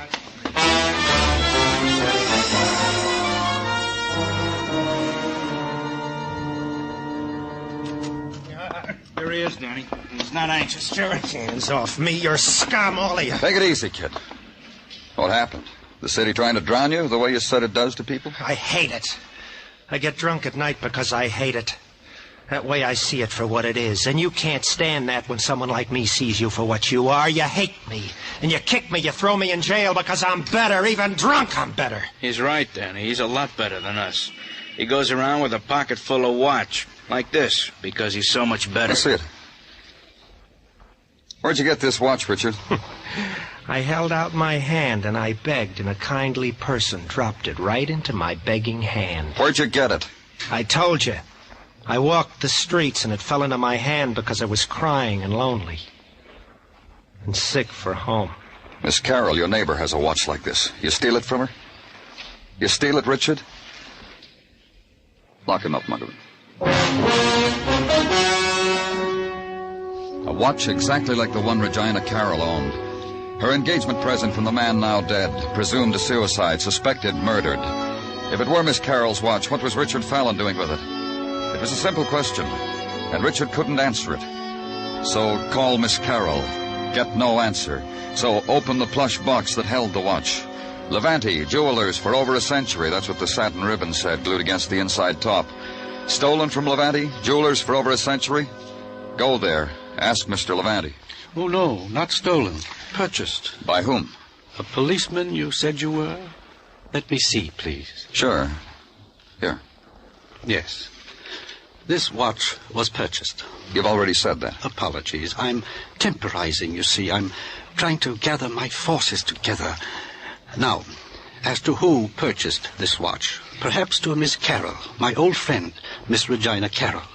Of course, it's impossible to tell. What are you trying to tell me, Mr. Levante? You see, this is quite an unusual watch. We rarely sell more than one a year. Our own design with a foreign mechanism. However, we sold 2 in the last few months.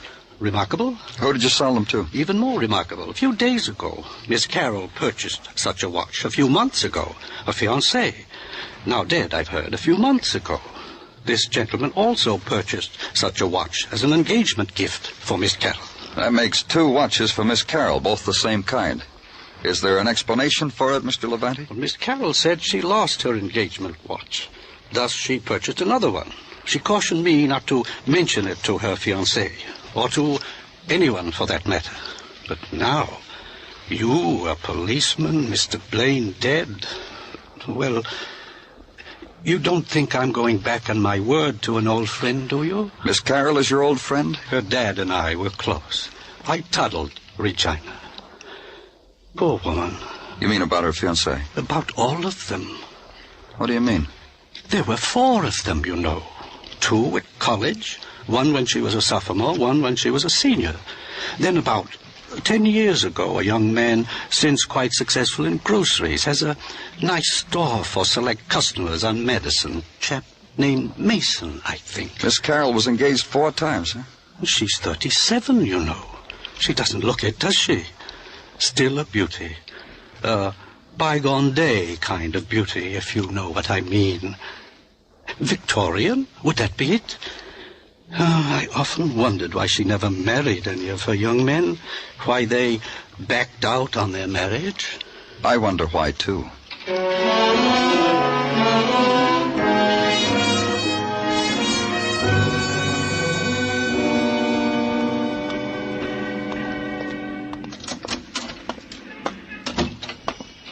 You need some help, sir? I'm looking for a Mr. Mason. All right, I'm Mason. I'm Danny Clover. Police. The first name's Pete, Danny. You got a couple of minutes? Any time for you fellas. I need a couple of minutes to recuperate anyhow. Mrs. Smythe just had me on the floor. Oh? She comes in here with her French poodles, 3 on a leash. Maid and chauffeur trailing in back. Orders a dozen... Well, did you ever hear anybody say bagel with a broad A? She wants a dozen boggles. I don't understand her. Finally, she tells me what she wants is receptacles for a delicacy known as locks. How did she say locks? Locks, the chauffeur said. What can I do for you, Danny? You were once engaged to a Regina Carroll, weren't you? It was an experience. I'm not sorry for it. Who broke the engagement? You've got to ask that because it's important for the police to know, right, Danny? I broke it. Why? Why? That's a question I often ask myself. Sometimes my wife asks me. And I'll tell you what I answer. Go ahead. Regina was a girl just like the girl that married dear old Dad. Close to the wedding, I discovered this is not the type of girl I wanted. Personally, the girl that married my dear old Dad, my mom, nagged my father to an early grave. Mom and Regina, two peas from the same pod. Go on. I'll tell you about Regina. I figure she has a picture in her head of a husband in a smoking jacket with satin lapels and a curved pipe and a fireplace. I don't fit the requirements. Personally, I like poker better than cribbage. Uh-huh. What else? Well, Regina, how she dressed. Pretty, you understand.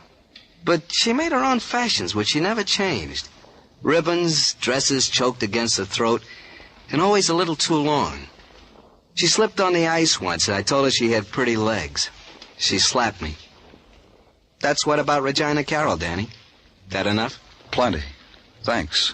Thanks a lot.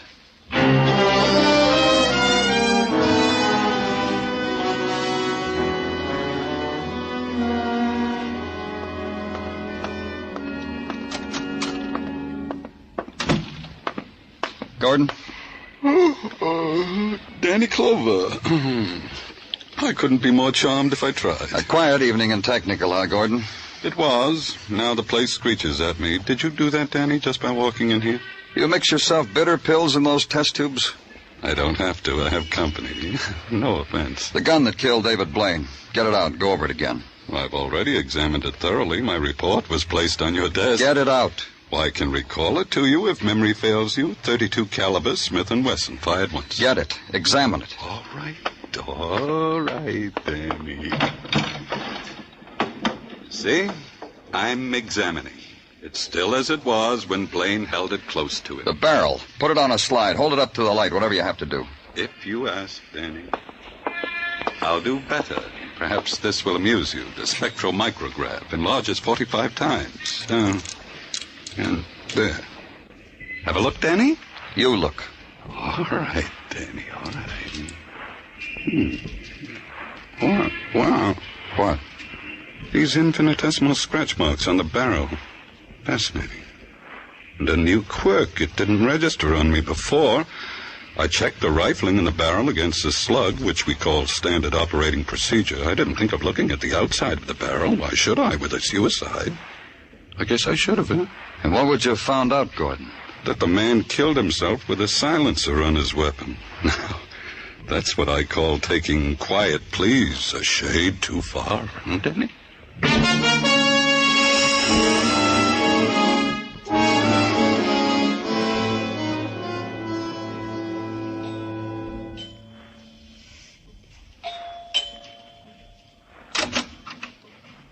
Oh, Mr. Clover. I knew you'd come back. Knew there'd be more things you'd want to know about David. Did you come in? Thanks. You may sit down, that chair. No, thanks. What makes you think I wanted to find out any more about David? I assumed it. Suicide. Files to complete. I realize it's my duty to be cooperative. Miss Carroll... I can tell you so much about him. He was generous. He was a gentleman. Rare thing to find nowadays. He was murdered. You suggested that before, Mr. Clover.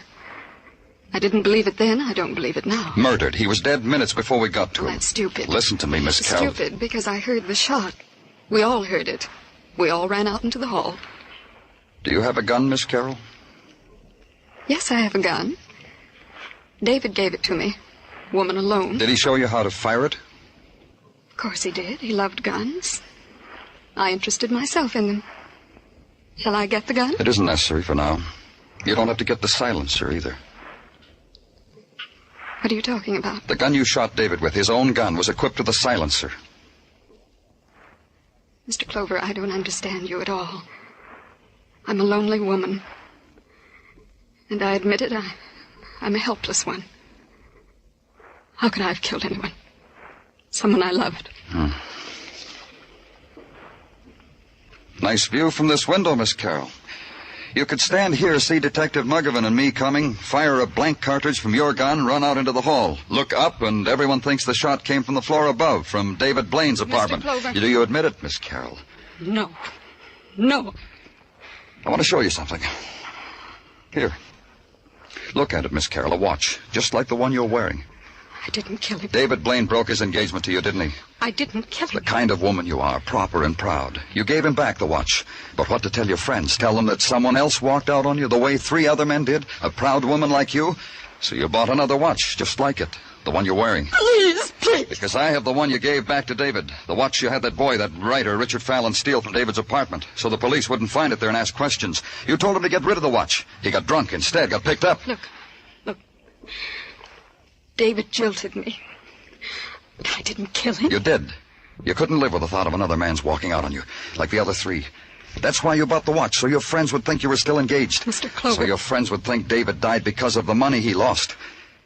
And Blanche Hemby, the reason why David walked out on you. Filth. The woman David loved. Filth! Beat her to death. Beat her! Beat her! Let's go, Miss. Like David, there is filth. Instead of me, her, a woman like that. Miss Carroll. It's not true what you said. Those men didn't turn me down. I turned them down. College boys. A grocer. Not good enough.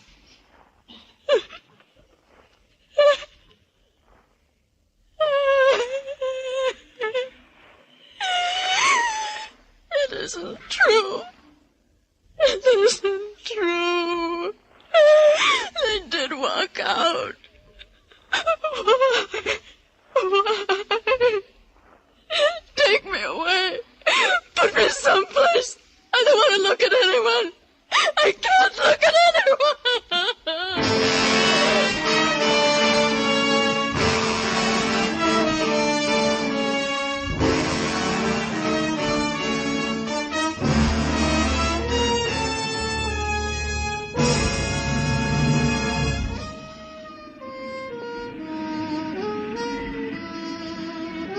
Broadway's deserted now.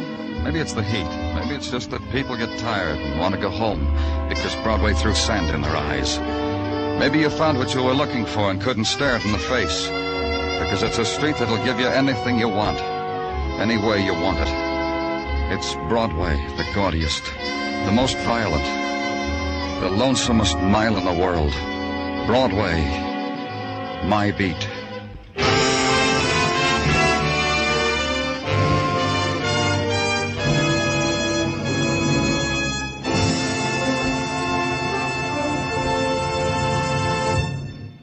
Remember, friends, for refreshment while you work, for enjoyment any time, chew a stick of Wrigley's Spearmint Gum. There's lots of lively, real mint flavor in it to cool your mouth, freshen your taste, and sweeten your breath. And chewing Wrigley Spearmint helps keep you fresh and alert. You feel better, work better, get more fun out of doing things. So indoors, outdoors, at work or play, always keep delicious Wrigley's Spearmint Chewing Gum handy. For refreshment while you work, for chewing anytime, chew a stick of Wrigley's Spearmint Gum. The makers of Wrigley's Spearmint Chewing Gum hope you've enjoyed tonight's story and that you're enjoying Wrigley's Spearmint Gum every day. We invite you to join us next week at this time when Detective Danny Clover returns again with Broadway's My Beat. Broadway's My Beat, brought to you by Wrigley's Spearmint Gum, is produced and directed by Elliott Lewis with music composed and conducted by Alexander Courage. The program is written by Morton Fine and David Friedkin and stars Larry Thor as Detective Danny Clover with Charles Calvert as Tartaglia and Jack Prussian as Muggavan. This is CBS, the Columbia Broadcasting System.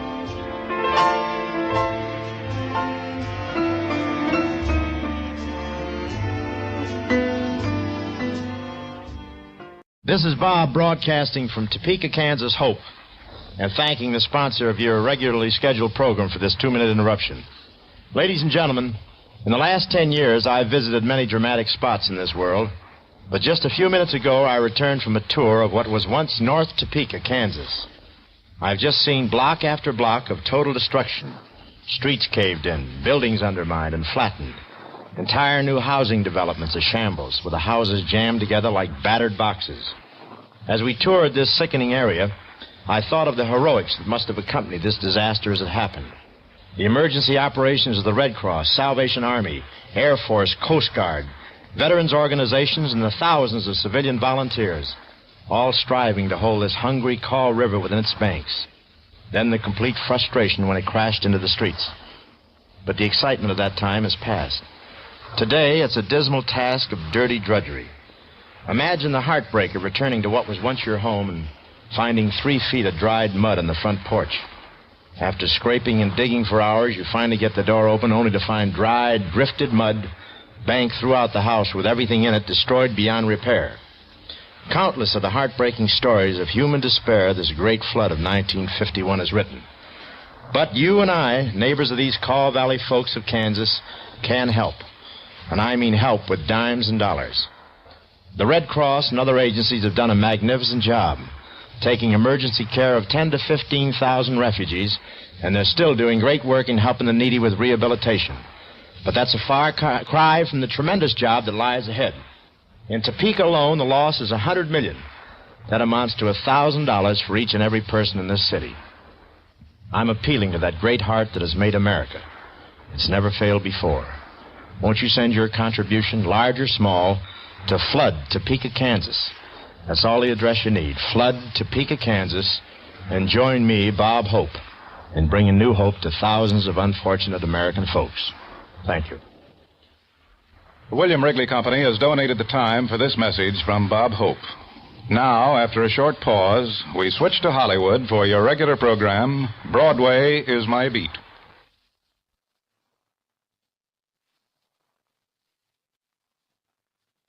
Wrigley's Spearmint Chewing Gum, the refreshing, delicious treat that gives you chewing enjoyment, presents for your listening enjoyment.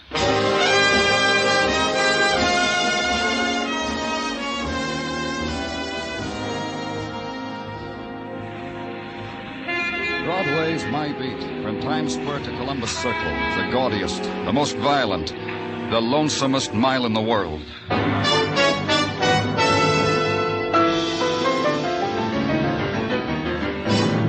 Broadway's My Beat, the exciting drama of mystery and murder and the people who walk the Great White Way, with Larry Thor as Detective Danny Clover.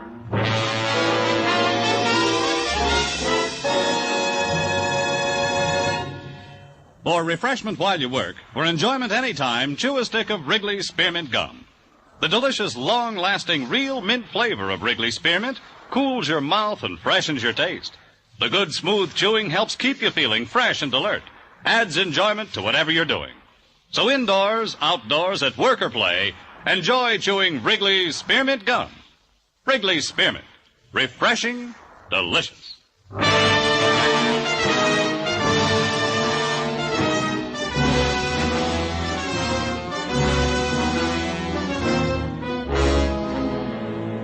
When the summer becomes August, Broadway pauses for a while, considers.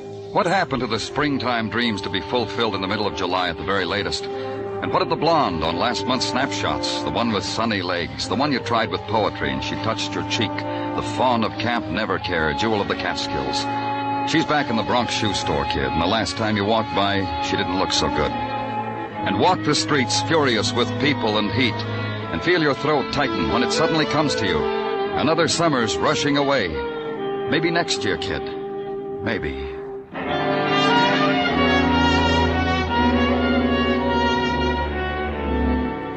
And uptown, east of Broadway, where I was, in the outdoor swimming pool catering also to the seekers after something or other, the crowd was divided into swimmers, non-swimmers, sand-sitters, ukulele players, and miscellaneous. And the man in the swimming trunks lying on the concrete walk, the man who had drowned, and the police emergency crew working over him with a respirator, and the man from headquarters who had gotten there before me. They've been working on him for quite a while, Danny. Why'd you call me to come down, Muggerman? I asked the same question of Patrolman Kenny. It's like this, Danny. Kenny was flagged off his beat when this man was dragged out of the pool. Took off the man's locker check, went to the locker, for identification. The locker was empty. Forced? No, those locks answered with dime store skeleton key. Robbery gets a dozen calls a day from these pools. So you figure that man's drowning and his locker's being robbed had something in it? Maybe a coincidence, Danny. Maybe something else. I don't know. I wanted you to be here in case. Yeah, let's take a look.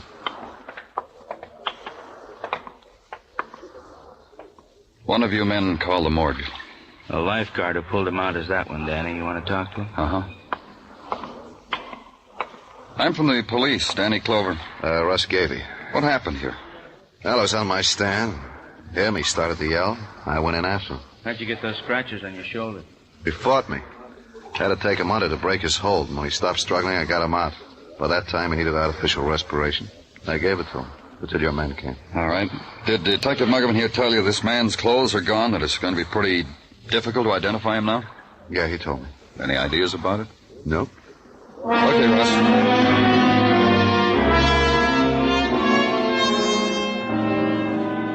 Back to the office at headquarters and sit with it. A man had been drowned in a public pool. From a policeman's point of view, worth only a quarter-page form in triplicate. However, the fact of his lockers being robbed may be something else again. Probably not. More forms. Then a couple of hours later, when the office gathers up its private shadows, a door opens. A man walks in. Danny, you busy? Come in, Dr. Sinsky. Sit down. Thank you. I just came from the autopsy room, Danny. And? Has that man brought in from the swimming pool, the drowned one, has he been identified, Danny? Not yet. What's on your mind? He was murdered. Murdered? How? Whoever administered artificial respiration to that man killed him as surely as if he had driven a knife into his heart. Dr. Sinsky... Gently, Danny, gently. I'll explain.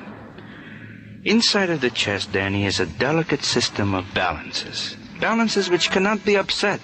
Else a man's heart will be affected and his lungs. What's that got to do with murder? Simply that the autopsy I just performed on the drowned man revealed small internal hemorrhages. Bruises of the muscles and bones of the chest from too active a manipulation. You mean that lifeguard didn't I mean he did a very bad job of artificial respiration. And that's why you call it murder? Not premeditated, of course, Doctor. This is not the question in your mind. You wanted to ask if it was premeditated, didn't you, Danny? And let the question take over the room. Add the weight of its violence to the oppressive night heat, the stifling remembrance of other such questions, posed in the same room, quietly, fearfully. Because a policeman, too, reacts to the touch of death.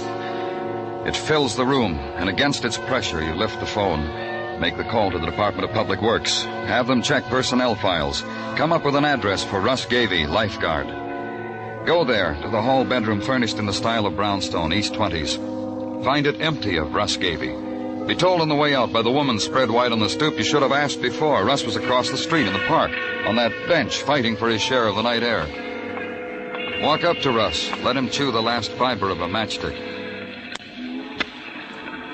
Yeah, I'm taking my well-earned rest. You want to help, Mr. Clover? Sure. Mind if I sit down, Russ? Yeah, sit down. You were almost a hero today, Russ. You're kidding. That's how I make my daily summer bread, $50 a week. Ogle a girl, save a life. How long you been a lifeguard, Russ? Oh, 6, maybe 7 summers. Time out for a frolic on Anzio Beach. Then you've had a lot of experience saving people from drowning. My allotted share. The medical examiner down at headquarters says that man you tried to save... Yeah, I remember. Our medical examiner says he was murdered. Huh? How come? Our man says it was murder because artificial respiration wasn't applied properly. Well, your man is a smart man. But a 4-bill-a-week lifeguard does the best he can. He studies in classes, he follows a first aid manual. You call him a murderer because he didn't make out with one poor slob. You tell me, Russ. You murdered the man? Well, considering the percentage of lives that are saved and not saved by such as we, that's a question you may never be able to answer. How come? I'll keep trying, Russ. You won't mind, huh?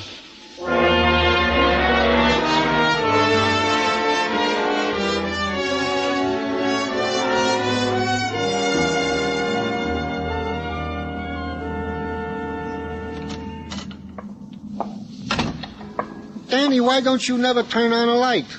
You sit like this in the dark by yourself. I got one of the Tartaglia kids to home does the same thing. You both make me feel the same way. You've got your problems, haven't you, Gina? I could do without them. You in the mood, Danny? Sure, for whatever. What have you got? Nothing.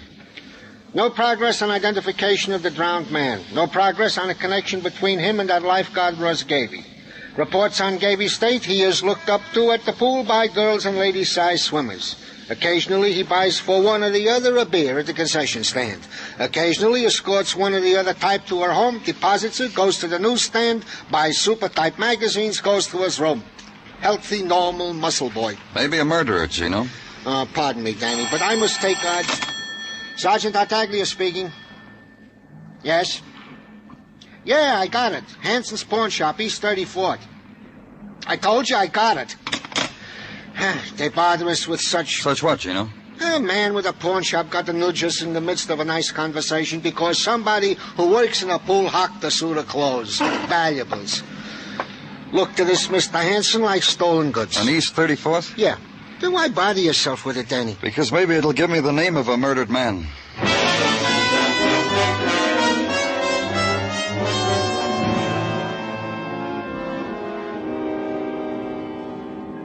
You might ask me why I called the police, Mr. Clover, after so many months of abstemiously staying away from you fellas. All right, Mr. Hanson, why? Because there was something fishy about it this time. This suit, this watch, ring, money clip was brought me by a boy who's an attendant at a public pool. Pool on Upper Broadway? Inevitably, that pool where that unidentified man was drowned, his things stolen. You read about it, of course. Who brought these to you? A boy. Know him well. Had dealings with him intermittently. Who's the boy? Bobby Kent.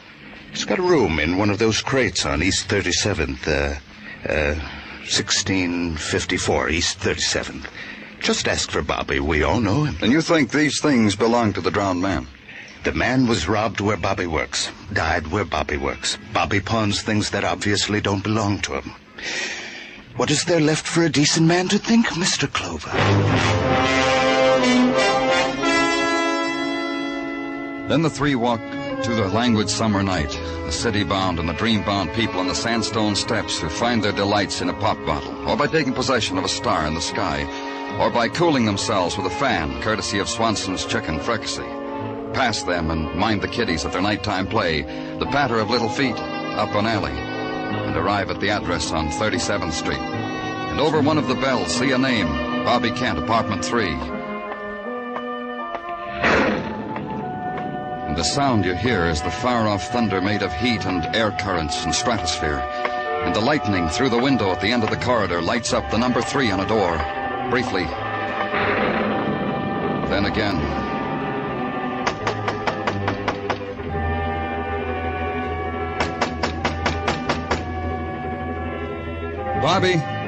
Bobby Kent. This is the police, Bobby. Open up. I'm coming in, Bobby.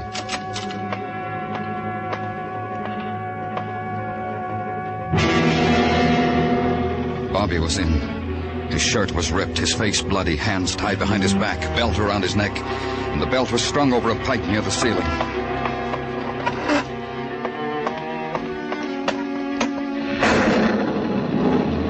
I brought over a chair to stand on. There was lightning again, and the whole room was stark white for an instant. It took a while to get Bobby down, but it didn't matter. Bobby had been dead when I got there. Bobby had been murdered.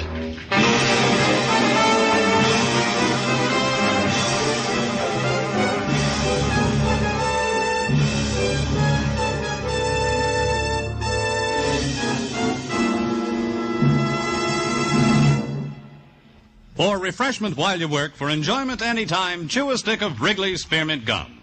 When your mouth feels dry, when you're warm or tired, Wrigley's Spearmint is really refreshing. The lively, full-bodied real mint flavor cools your mouth, moistens your throat, freshens your taste. And the chewing itself gives you a little lift, helps you feel your best and do your best. So for chewing enjoyment plus pleasant refreshment, chew delicious Wrigley's Spearmint Gum. We now continue with Broadway's My Beat, written by Morton Fine and David Friedkin and starring Larry Thor as Detective Danny Clover.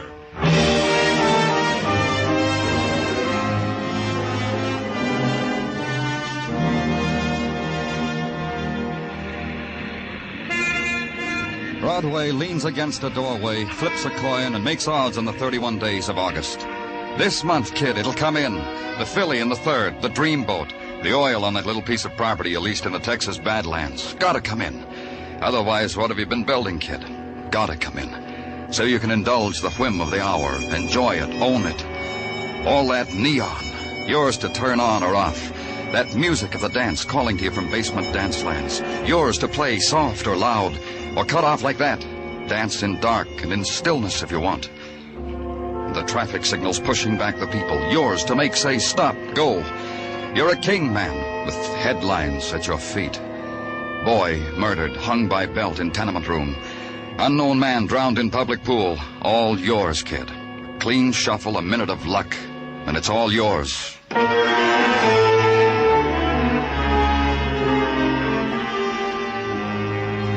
And the next morning at headquarters, consider your share of it. Yours and Detective Muggavan's. You still stick with that, Danny, that the man in the pool was murdered? Yeah. You don't like it? Oh, it's not that, Danny. It's only so many people drowned, so many can't be saved. You're going to go back and call everyone that wasn't a murder victim? Russ Gavey is a trained lifeguard. He told me the man fought him, had to be pushed under. Happens that way sometimes, Danny. Could have been the other way around. It could have been Russ wanted the man dead. It could have been he fought the man, drowned him, finished him with his own brand of artificial respiration. Could have been. But where's the string that knots it, Danny? What connection is there? That kid that was hung, Bobby Kent, the attendant at the pool. That could be a connection. Because he stole a man's clothes out of a crummy locker? We're not even sure they belong to the drowned man. What do we know about them, Muggavan? Well, from the cleaner's marks, they belong to a man named Howard Crawford. Married. I checked his wife. She'll be at the morgue to identify in a half hour. Would have come sooner, wanted to go out and buy a dress first. I let her. I'll go down and meet her. You get whatever you can on Bobby Kent. Friends, people he stole from, whoever wanted him I'm dead. working on it. But put a tail on Gavey. Every breath he breathes, I want to report. Got it. Anything else, Danny? Yeah. Why does a woman need a new dress to look at a dead man? I don't know. Ask her when you see her.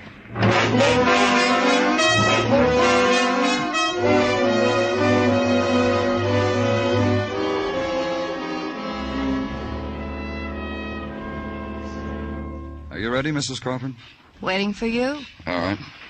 Just look at this man and tell me if he's... Okay. Put him back. He's mine. Can we get out of this place now? Of course. Now through this door. Want to sit down on this bench for a minute? Or else, huh? Sure, I'll sit. What do you think of my husband, Mr. Clover? Can you imagine it? Howard getting himself a piece of marble in a police morgue. When did you see him last? I got out of a warm bed yesterday morning on account of the phone ringing. It was for Howard. He pinched my cheek, said, "Goodbye, honey, I'm going out of town." This happen often, his going out of town? In his line, salesman. And you didn't see him after that? Look, boyfriend, I was in the middle of a beauty exercise, bend-overs for the figure. I was grabbing my ankle, so I looked back. There he was, going out of the house. Doesn't it seem strange to you that he didn't go out of town, that he was It's found? strange to me he's dead. But I'm going to get used to it. Who do you know had a reason for murdering him? Murdered? Thought you said he drowned. Do you like to swim, Mrs. Crawford? You see this sunburn? You think I got it standing under a hot iron? Look at it, see? How you like it? Did you get it at that swimming pool uptown? Coney. I know a part of Coney where they carry a pretty good crowd. That's where this burn came from. There's a lifeguard at that pool. I go to Coney where they carry $1 million on a weekend. I don't confine me to public pools uptown. Did you have anything to do with your husband's death, Mrs. Crawford? Now, I'm a girl who's going to tell you the truth, boyfriend. Every time I've thought of it, I've wished Howard dead every hour on the hour. I'd have wished him dead on the half hour, too, but that's when the race results come over the radio. Howard, things have come true. I've wished for him. That's all, Mrs. Crawford. You can get out of here now. Watch her reapply the lipstick and readjust her clothes, and walk away from her dead to a summer rhythm that no longer held any part of him. A woman starting the new day fresh, the memories she had submitted to now happily dead on a marble slab. And at the end of the corridor, the street sunlight touching her face for an instant, darting away, leaving only pallor and the smear of scarlet on her lips.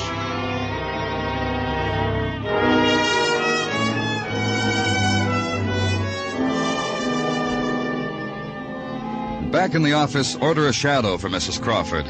Then a telephone report from Muggavan. He had found a girl who was the girlfriend of Bobby Kent, a box office girl at an all-day, all-night movie on East 125th. Lucille Lang, on duty for the rest of the day and night.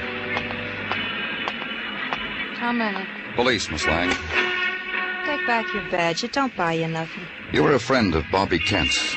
Look, you want to lose me my job? All we want, Miss Lang, All you want is to mark me lousy with the management. The sweaty cops snooping around where I live. I know my girlfriend called me. Told me he had his nose in my affairs, asked questions. She had to tell him I was cozy with Bobby. All we want is something that'll give us Bobby's killer. Search me up and down, you won't find Bobby's killer. Then maybe someone who wanted him dead. All the kid ever did was steal a buck here and there, so he could make an impression on me, on my girlfriend. Boy has to die for that. He was a thief. Ain't everybody, kiddo, one way or another? To sweep out the locker room in a public pool, to empty the footbath, scrub 'em out. You think that's the end of the rainbow for a kid? Did you know about the clothes he stole from the pool? The watch, the ring, the money clip? Sure, I know. He told me. I even know about the $500 that was in the suit. 500.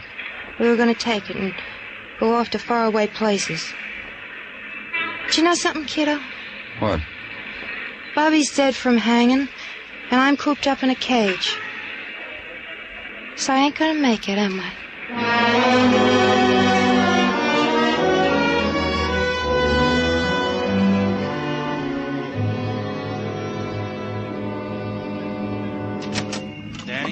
Well, come on in, Margaret. What do you want? An opinion? About what? About how soon we should pick up Russ Gavey for the murder of Crawford and that pool attendant? If we pick him up, how long do you think we can hold him? A killer, Danny. How are you going to prove premeditated murder by artificial respiration? Now, maybe we shouldn't start from there, Danny. Maybe we should start from the attendant. Now, he killed Bobby Kent because Bobby stole the clothes. Because Bobby would learn that the clothes belonged to Howard Crawford. Bobby was a sneak thief. From there to blackmail him, one easy lesson. So we get back to Howard Crawford. You know what we need, Margovan. Yeah, motive. We gotta find out why. Danny? We got something, Gino? Officer Ratchie just called from a gas station on Queens Highway. Mrs. Crawford just registered at the Ritz Lodge Motel about 10 miles out of the city. Thanks, Gino. Margovan. Yeah, Danny. That shadow you got on Russ Gavey, get him off. I don't want him followed. All right. Where are you going? To find out why a widow wanders far from home.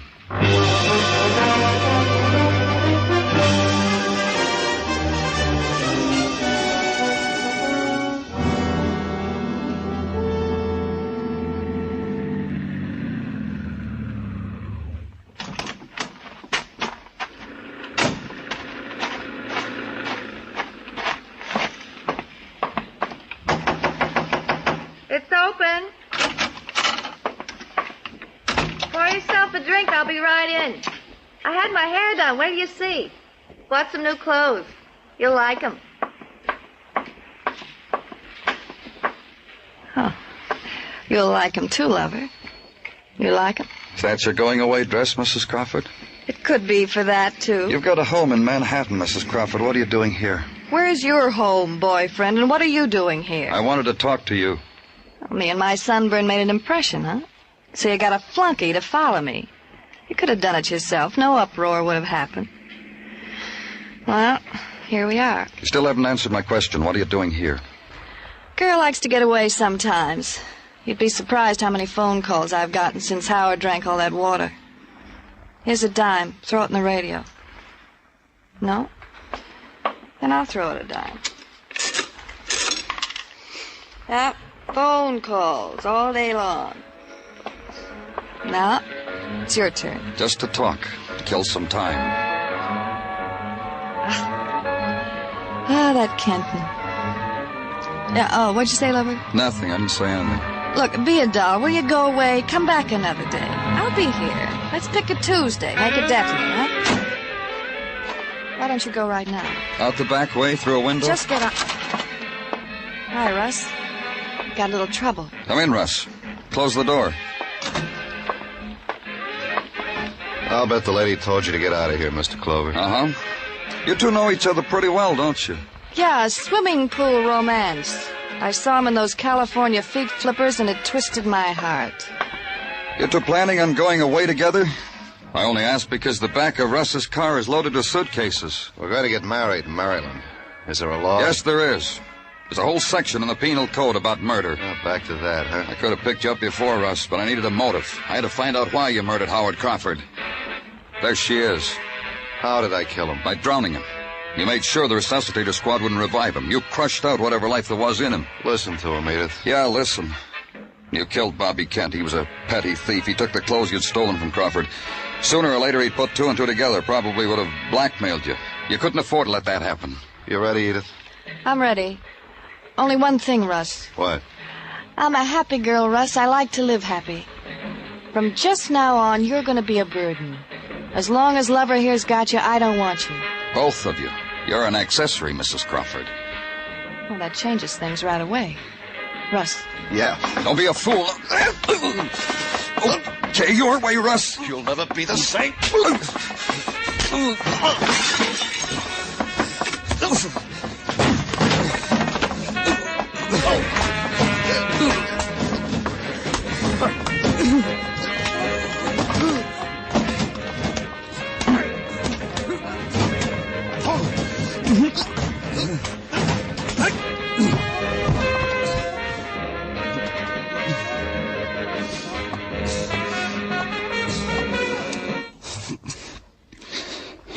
You ready to go back to town, Mrs. Crawford?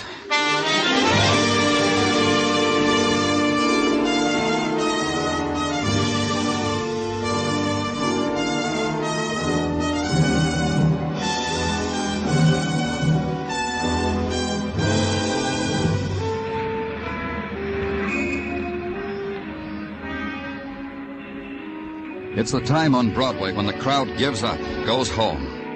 Then it's the street of the dim moonlight and the dark whispers, the wind of the night, the wind that scatters everything.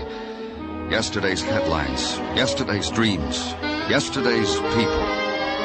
It's Broadway, the gaudiest, the most violent, the lonesomest mile in the world. Broadway, my beat.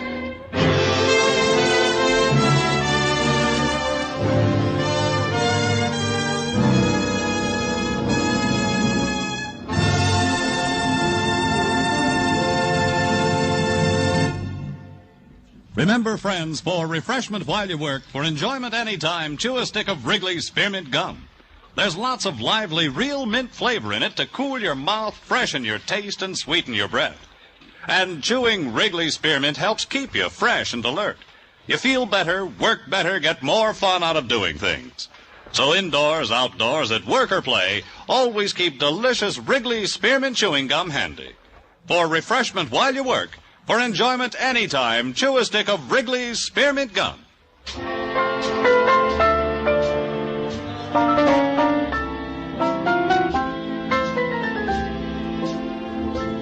The makers of Wrigley's Spearmint Chewing Gum hope you've enjoyed tonight's story and that you're enjoying Wrigley's Spearmint Gum every day. We invite you to join us next week at the same time when Detective Danny Clover returns again with Broadway's My Beat. Broadway's My Beat, brought to you by Wrigley's Spearmint Gum, is produced and directed by Elliott Lewis, with music composed and conducted by Alexander Courage. The program is written by Morton Fine and David Friedkin, and stars Larry Thor as Detective Danny Clover, with Charles Calvert as Tartaglia and Jack Prussian as Muggavan. In tonight's cast, Mary Jane Croft was heard as Edith Crawford, Hy Averback as Russ Gavey, Stan Waxman as Mr. Hanson, and Michael Ann Barrett as Lucille Lang. Bob Stevenson speaking. This is the CBS Radio Network.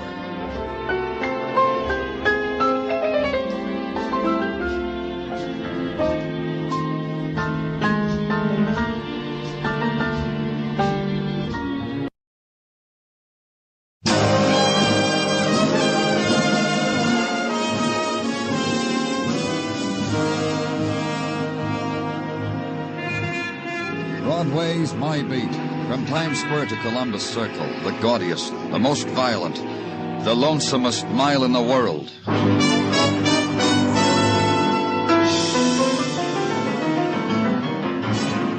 Broadway's My Beat, with Larry Thor as Detective Danny Clover.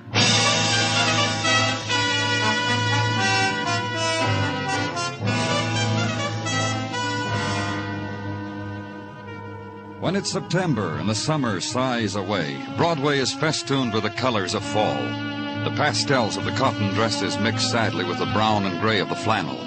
And here and there, Broadway's shapely foliage turns to plaid. It's the time of the quickened step and the crumpled travel folder and coney-dyed beaver.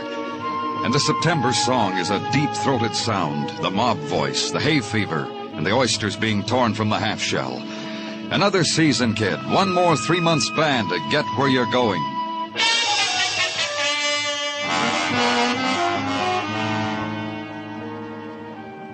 The autumn days have their 6 o'clock in the morning time, the just beginning another daytime.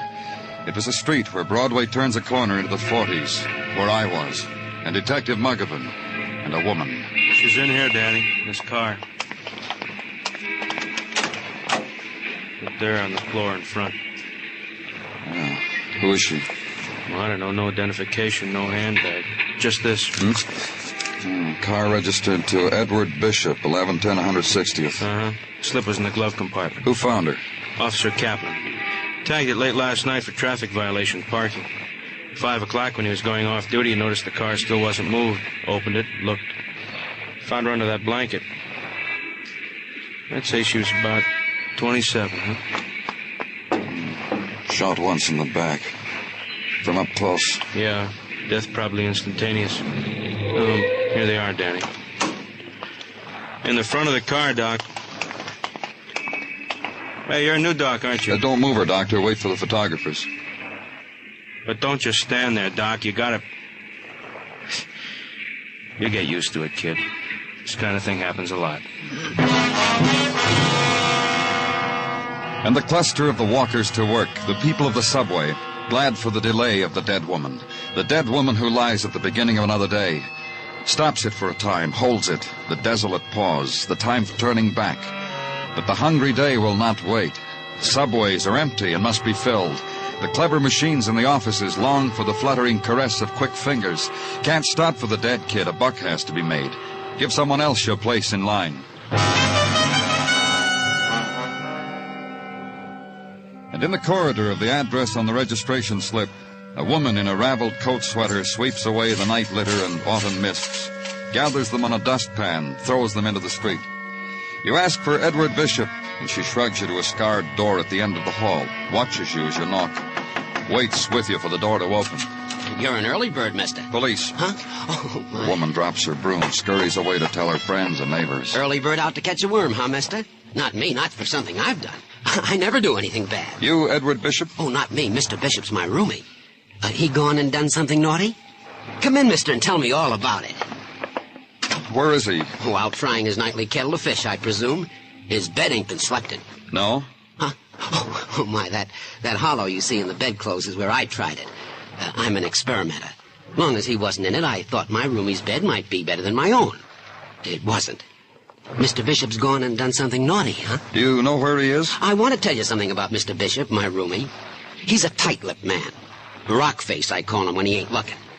That's because he never whispers a secret to me or shares a Coke when I offer him part of mine. He just lets me dab his hanky with cologne sometimes when he's going out for a heavy evening. You had a lot of them, evenings like that? Well, for a man who has to shave twice a day, he has more than his share.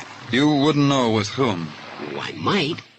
But first you tell me what my roomie did to you. Maybe you'd find it cozier down at headquarters. Maybe that Japanese kimono you wear makes it You're look... getting rough. Hello there, mister. I'll tell you what I know, then you tell me what you know, huh? My roomie's been squiring a lady by the name of Anna Compton. You know her? Oh, just to talk to on the phone. A lovely voice. Haunts you. When'd you talk to her last? Oh, 2 or 3 days ago. I'll tell you just how it was. She kept calling here evenings, asking my roomie to call her back. Just leave her name. Anna Compton. My roomie squiring a married lady. Bishop never shared anything with you, and still I'll tell you about that, too. Her haunting voice made me nervous. I told you I'm an experimenter. So one day I sat down with the phone book and called every Compton there is. Then a man answered and said his wife Anna wasn't home. Who was calling? Of course I hung up. Then you know her address. In the New Rochelle phone book for everyone's eyes to see. And now it's your turn. What did Mr. Bishop do? A woman was found murdered in his car. My, oh my. That's as naughty as you can get, ain't it? Mr. Blackburn said that. Then Mr. Blackburn reached over to my lapel, pinched off a piece hanging from the buttonhole, and dangled it accusingly under my nose. This is the way I left Mr. Blackburn. Then back to headquarters, issue an all-points bulletin for Edward Bishop. Then down one flight to the photo lab, be handed a picture. Tuck it in the black notebook where you've jotted the name of Leo Compton and his address in New Rochelle. Then the ride there to the community where the houses have the built-in attitude that violent death never visits here. In the next street, maybe it happens, or to a friend of a friend, but it never happens here. Anna? Anna, is that you? Lost your key? Anna, where have you been? Oh. Is your name Compton? Leo Compton, that's right. I'm from the police. My name is Danny Clover. Oh, yeah? Mind if I come in? Well, I guess so. All right. Oh, wait a minute. Wait a minute there. Yeah? Police? Mr. Compton. It's about Anna. It's about Anna, isn't it? What's happened to her? Listen to me, Mr. All Compton. right, I'm listening. Is Anna your wife? Yes. This woman, this picture I have here.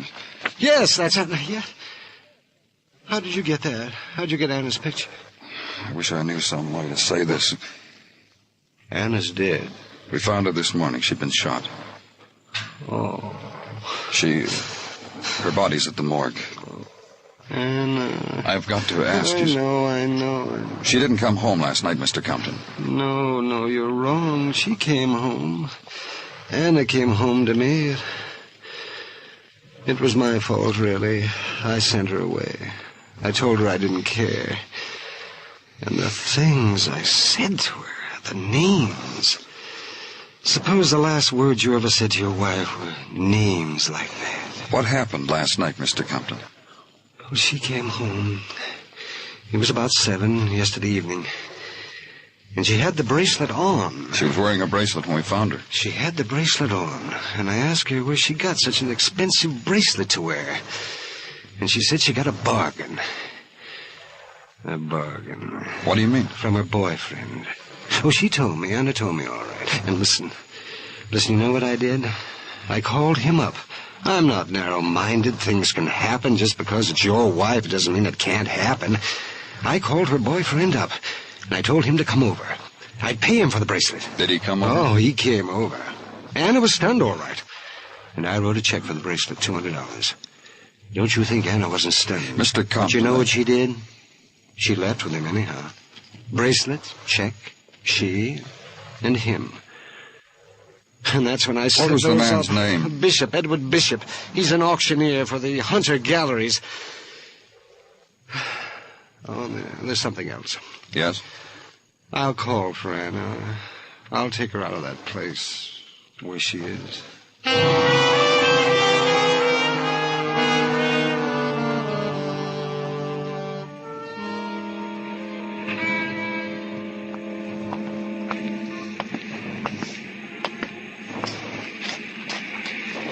Come in off the Avenue of the Americas, mister. Behind these dirty shop windows, there are bargains. Edward Bishop worked here? He did, till he killed himself a woman, ran up a parking ticket. You know all that for sure. I know Eddie. He works for me. The pitchman to end all pitchmen. The spiel that kills, that's Eddie Bishop. He talk you into buying something you don't like, mister? You said he killed her. Why? You're a cop, aren't you? Come inside. I'll brew you something warm. It gets cold for everybody on the avenue. No, leave the door open. A looker might want to come in to browse. That's how it is in the world. Lookers, browsers, handlers, then walk out. Just like my Eddie. You want a sip of the warm brew? Why did you say he killed her? It's in Eddie to do a thing like that. It's what's about him that fascinates a girl. That and the clever way he handles an auctioneer's hammer. I could show you a 3-time bruise. 3 times in your soul on a man like Eddie. You read in the papers a woman is found dead in Bishop's car, and that makes you know he's a murderer. That and the way he spoke my name sometimes after we closed up the shop. Zoe, he'd say to me. Zoe killed a long day for me. You don't argue with a man like Eddie when he talks like that. You knew Mrs. Compton? When the summer began to fade, Eddie started talking to me about her. How she looked when she walked in one day to bid on an object of art. Then how she looked over a cocktail at a corner bar. And then how it was with the lights of Coney on her face and in Eddie's car on the long way to New Rochelle. All this my auctioneer told me. That's how I know the dead Mrs. Compton. I'm glad for her. You never saw her with him? It was last night. I watched from behind the counter. I saw her shove her wrist at Eddie. Eddie put a bracelet on it, one he'd bought from stock. I thought it was for me. Right in front of me, he did it. If it was like that for them, why would he kill her? Who knows? Maybe she rubbed him the wrong way. Maybe she asked him for it. Eddie was a man to oblige a lady. All right. Thank you. Do something for me, mister. What? You find Eddie Bishop, give him my message. Tell him I want an invite to his execution. It's been a dull season. Danny? Over here in the squad car. You got something, Muggavan? Well, maybe not. Guy was found dead in the building excavation over on 3rd. Nobody wants to touch him. Yeah, let's go.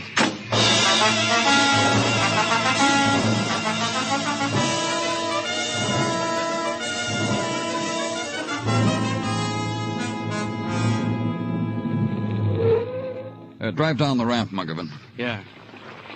Well, this sidewalk superintendent's really got something to stare at now.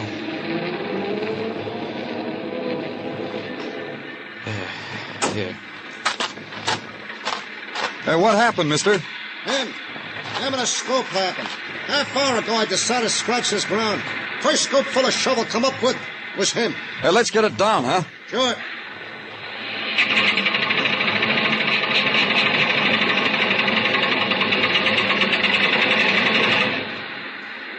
Okay. Yeah, real good. I'll take a look, huh? Shot, Danny. Here's a wallet. Look at this. Check for $200 signed by Leo Compton. Uh-huh. Paid to the order of Edward Bishop. Edward Bishop? He's the man we figured murdered Anna Compton. Yeah, the man we figured murdered Anna Compton. What? Well, what'd you say, Danny? Nothing. I didn't say anything at all.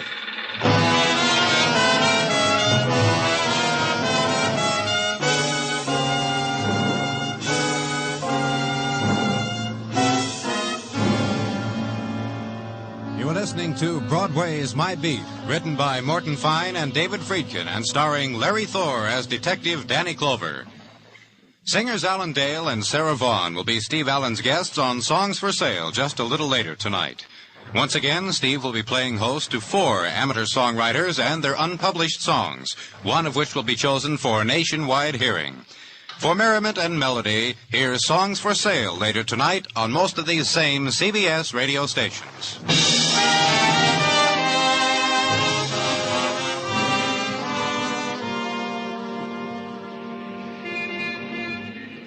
September morn dips a dainty toe into a Broadway billboard and unshivering gazes down upon a street that only yesterday was choked with summer.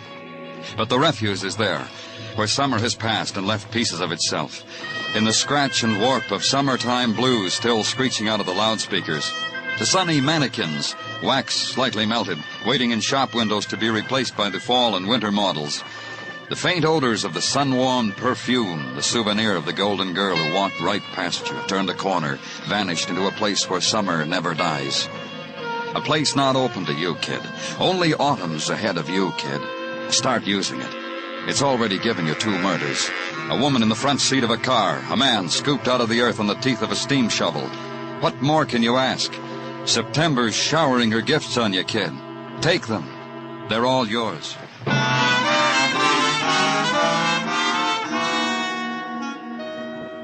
And at headquarters, Sergeant Tartaglia brings you your share of them. Holds them from you with a smile that shows he slept well last night.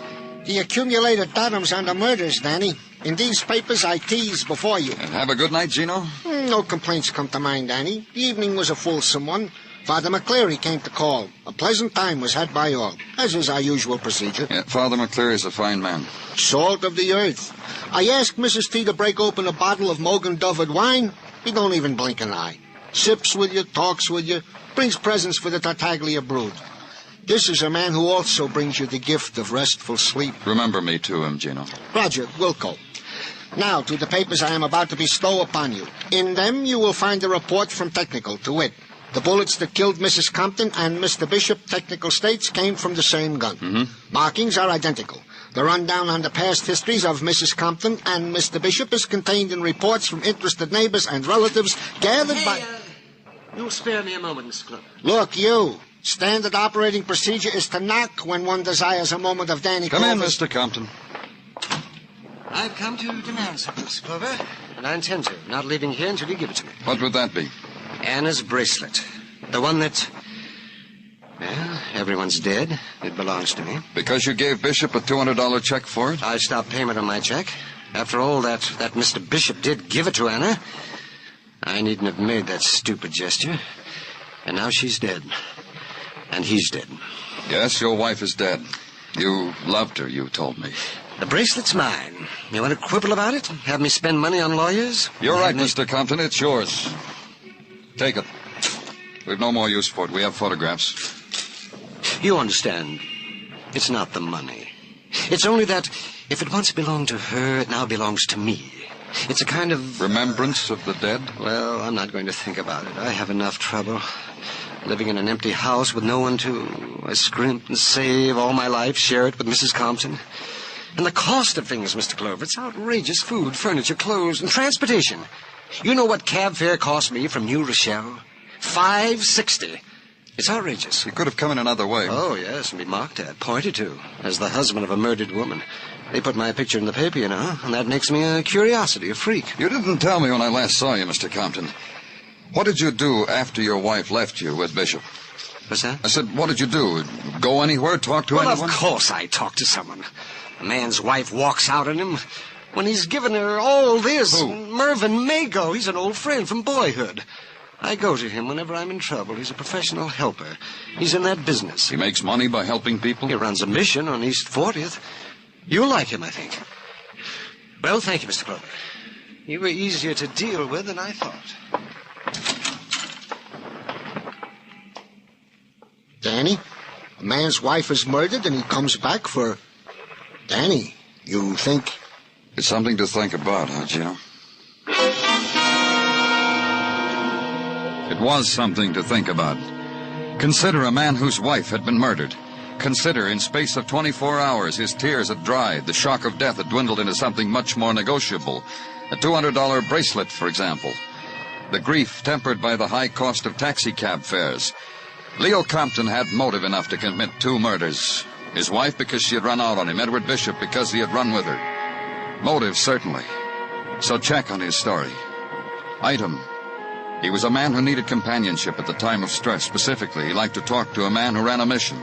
Go to the man who ran a mission and ask questions. I'm glad you came to see me, Mr. Clover. I really am. So am I, Mr. Mago. Now, A dozen checkerboards and a few back-issue magazines. You'll admit that I do the best I can.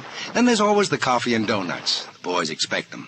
Standard fare for places like this. Sure. Now, Once I got a bright idea. Put in a ping-pong table. Built it myself. You know, ping-pong for the boys. A little physical exercise. What happened? The boys didn't understand about ping-pong. Took down the net. Made a backstop out of the old magazines. Well, I confiscated the dice. Loaded. How often does Leo Compton come down here? Sometimes often. Sometimes not for months at a time. Whenever Leo feels the need. Need of what? Someone to talk to. But why do you? Because he doesn't have to explain himself to me. The embarrassment of bearing himself to someone doesn't have to be done. I know him, Mr. Clover. I know him well. That's what I want you to tell me about, Mr. Mago. I guess it was 20 years ago I met Leo. We went to the same summer camp in the Catskills, a charity camp. I was his big brother assigned by the counselor. You know, the older camper. I showed him how to put a French tuck in a bed. His swimming buddy, you know? Uh-huh. And since then, whenever he got into with trouble... With himself or with the world, he came to me. I like to think I'm necessary to Leo. I can understand. Leo is a product, Mr. Clover. The making of a living, the background of poverty. Even now that he's fairly well-to-do, it still eats him. What does?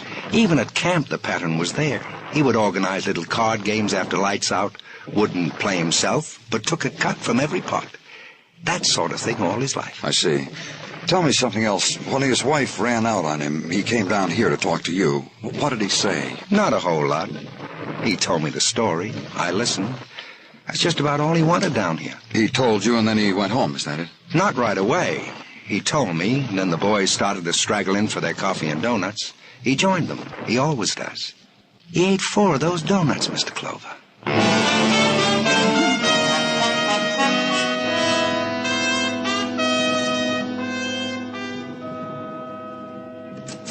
See you for a minute, Danny? Oh, sure, Muggavan. What is it? I want you to talk to a man. Come on in, Mr. Scott. This is Mr. Scott, Danny. Mr. Scott, Lieutenant Clover. I do. Well, sit down, Mr. Scott. Sure, right there will be fine. Go ahead, Mr. Scott. Give the lieutenant the bracelet. Thank you. I thought it was the right thing to do, Lieutenant Clover. I saw the man's picture in the paper mixed up in a murder, and then that he should all of a sudden the come to bracelet me, Mrs. Compton come up was to me wearing. of all Yeah, I people, know. and out of the side of his mouth offered to Where did sell you me- get this bracelet, Mr. Scott? I told you, didn't I? Oh, I'm sorry. Would you mind telling me again? Go ahead, Mr. Scott. Please do. Well, here I was walking toward the subway entrance on 59th Street, and he come up to me. Who did? The man whose picture was in the paper about his wife's being slain, that's who. Means Leo Compton. I mean Leo Compton. He plucked my sleeve. He offered to sell me this bracelet. He said he was making deliveries for a jewelry concern, and the bracelet was left over, and nobody seemed to know where it come from. Uh-huh. How much did you pay for it, Mr. Scott? Ridiculous price. He asked $5.60 for it, and that's what I give him. You might as well know, too, that he kept turning his face from me, but I certainly recognized him. That's why I've come here. Muggavan, write Mr. Scott a voucher for $5.60, and thank you very much, Mr. Scott.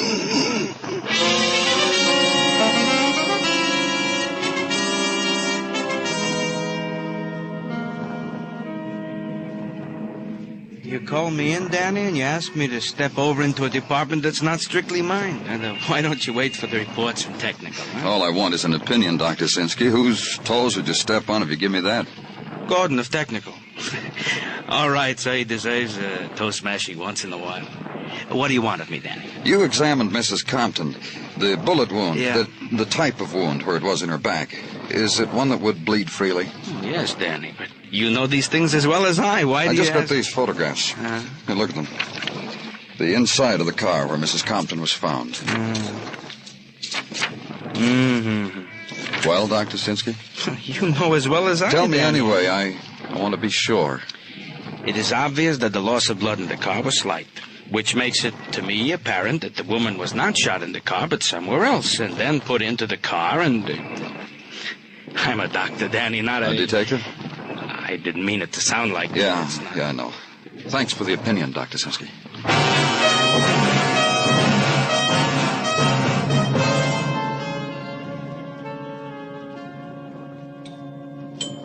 It's all around in the backyard. Go through the gate.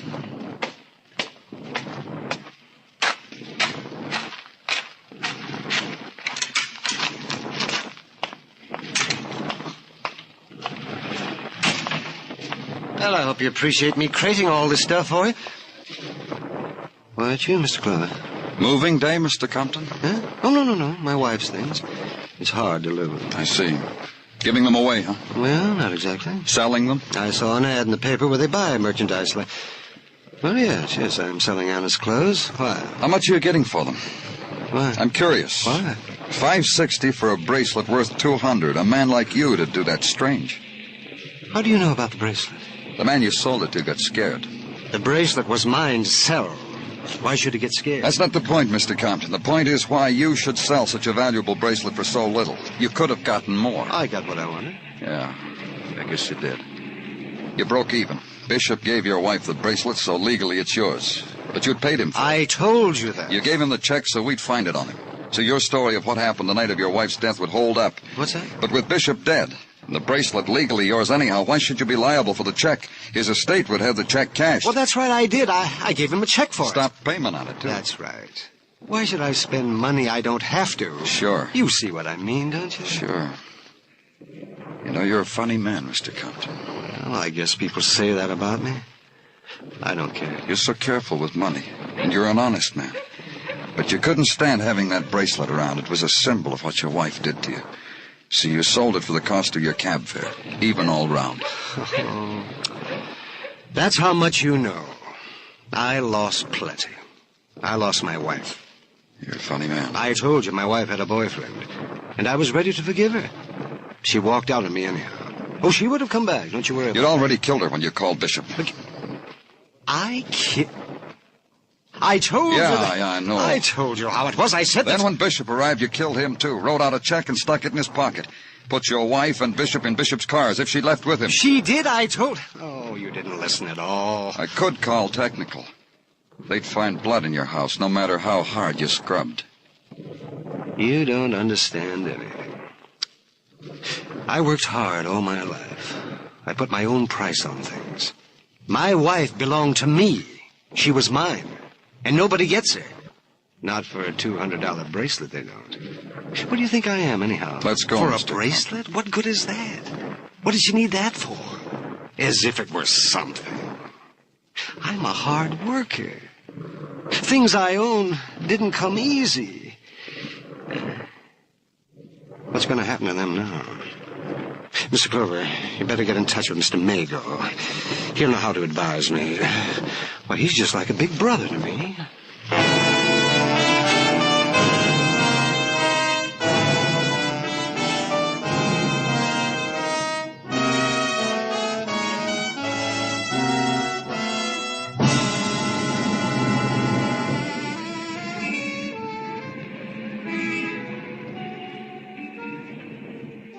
It's the journey to the end of all the other streets in the world, this Broadway.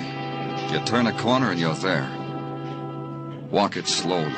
Lean your heart against it. Shop for the kicks, the bargains, the heartbreak, until it all explodes in your face. It's Broadway, the gaudiest, the most violent, the lonesomest mile in the world. Broadway, my beat.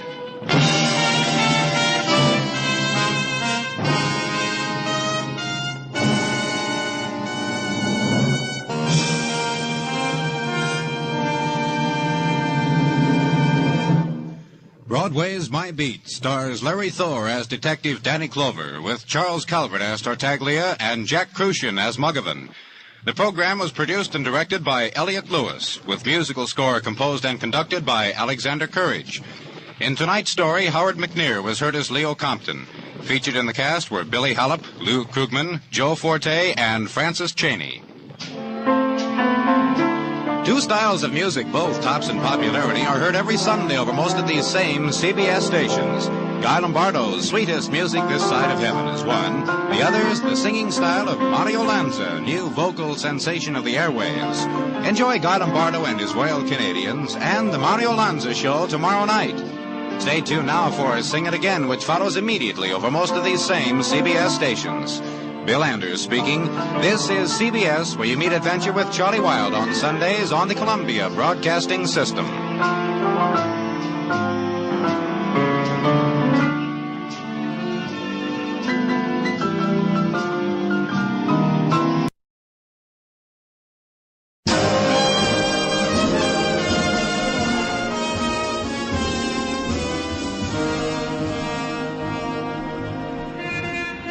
Broadway's My Beat.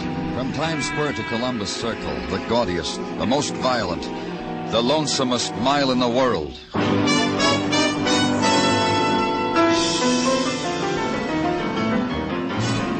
Broadway's My Beat, with Larry Thor as Detective Danny Clover.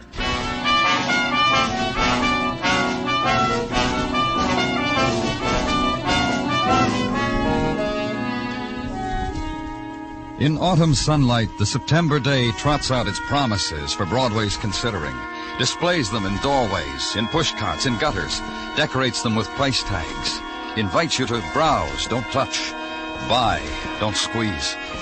And at cut rates are the second-hand delights, the tears slashed down to any man's purse, the bolt ends of dreams. The vendors simper, the hawkers wink. Buy, kid. That's a winter sun on your shoulder, and the day is short, so buy. And that's what you do, kid, because on Broadway, there's no other choice.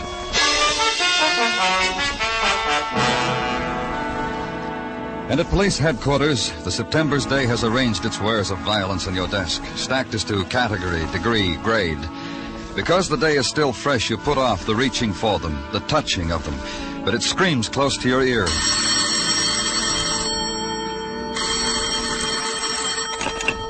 the morgue, Danny. Come down. I got something of interest to you. And walk the corridor to the room of the dead. Through the swinging doors into a place without season, where all nights, all days are of equal length, where temperature is constant, where the wind is conditioned before it's let flow over death. Walk up to the man who waits for you. A nervous twitch, Danny, to juggle things in my right hand. Maybe I'll be remembered for it. What have you got, Dr. Sinsky? The man lying there. They found him in his bed last night, murdered. These that murdered him. 2 bullets. Look. 22 and a 32. Wouldn't you say so, Doctor? That I wouldn't know. What I know is only one of these was needed to kill him. Either one. The man was wanted dead twice, Danny. He was killed twice. 2 bullets, different size, twice dead. You know who he was? When they brought him to me last night, there was a tag on him. A name, Tom Keeler. An address, the Nixon Hotel. Nothing else. No other word to the living about why such things must happen. You're sure, Doctor? You're sure that the... Each wound was a mortal wound, Danny. Each wound could... Yeah, I'm sure. You'll want these, huh? Yeah. Take them. And that's the way my day began. And the ingredients of it were a medical examiner, a murdered man, and 2 bullets. In a room of no value except to the dead, except to those whose business is with death. Consider that briefly, then push it away. Leave, go, get out, and hurry. And in the corridor, find what you're looking for. The breath of air not controlled by a thermostat. Then the walk down the hall. Turn over the 2 bullets to technical. Then outside, in the squad car, and the ride to West 25th Street and to the Nixon Hotel. To the 5-story brownstone that seemed to list from pressure of the insurance housing project next door to it. Go in. Ring a bell. Wait. And be greeted by the man in gray suspenders and no shirt. Morning. Good morning. I'm Danny Clover, police. Randy Quantrill, hi. You had a little trouble here last night, didn't you?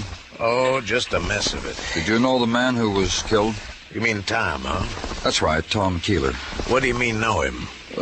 Talk to him, have a beer with him. Said hi to him. That's about the extent of my to-do with him. How about visitors? Did he have any? Look at the sign over my shoulder, Mr. Clover.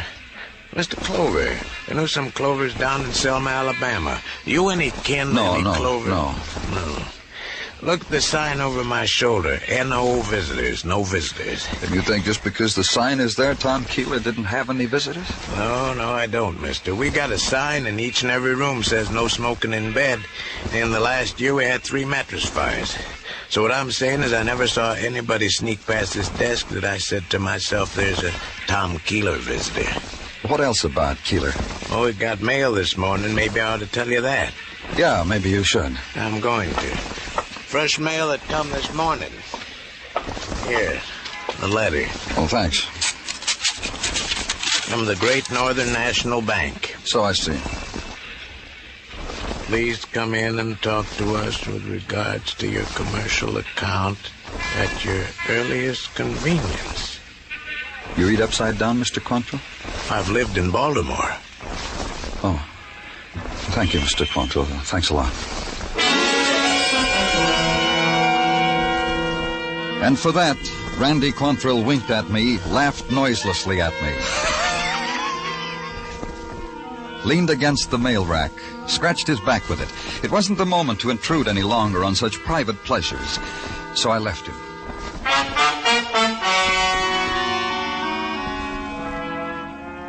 At the Great Northern National Bank, a guard, uniformed in tattletale gray, took my name, my business, walked down a marble aisle with them.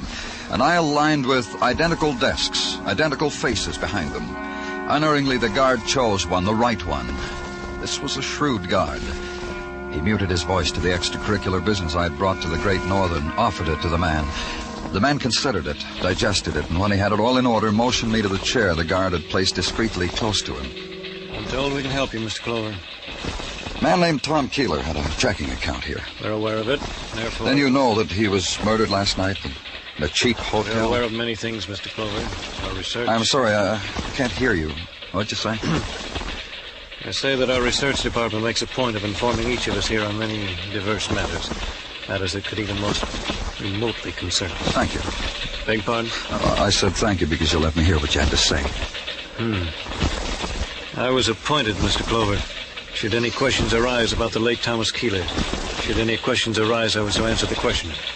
Your interrogation is what, Mr. Clover? We down at headquarters think it's strange Tom Keeler slept in a flop house when he had a checking account with us? Uh-huh. Philosophical question, Mr. Clover.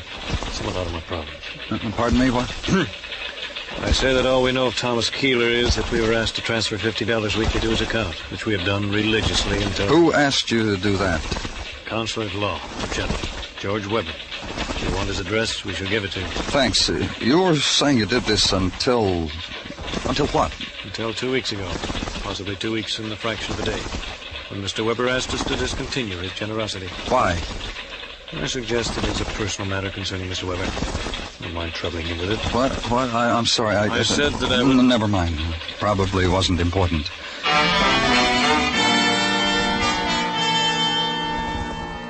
And go to the Park Avenue apartments of George Weber. Be told by the person at the desk that Mr. Weber is not at home. Perhaps at his office, the person suggested. And be handed a slip of paper with the office address in a handwriting with the I's dotted with small circles. Weber and Marley, the slip said. Attorneys, Finance Building, Suite 12. Go there. Go through a door and past the beam of an electric eye. Wade through a carpet to a desk and an olive-skinned girl with tight black hair. Offer your name, show your credentials, and be told Mr. Weber is out. Would you see his partner, Mr. Paul Marley? You would. You nodded past another door and another beam, and to a slender young man who was waiting for you in front of a wall lined with every law book ever written. Be chaperoned by him through yet another door. And there he was, Paul Marley, partner to George Weber, impeccable in morning coat, striped pants, and an army discharge button in his lapel. That'll be all, Roberts. Now, sit down, please, Mr... Clover. Clover. Please sit down. Thank you.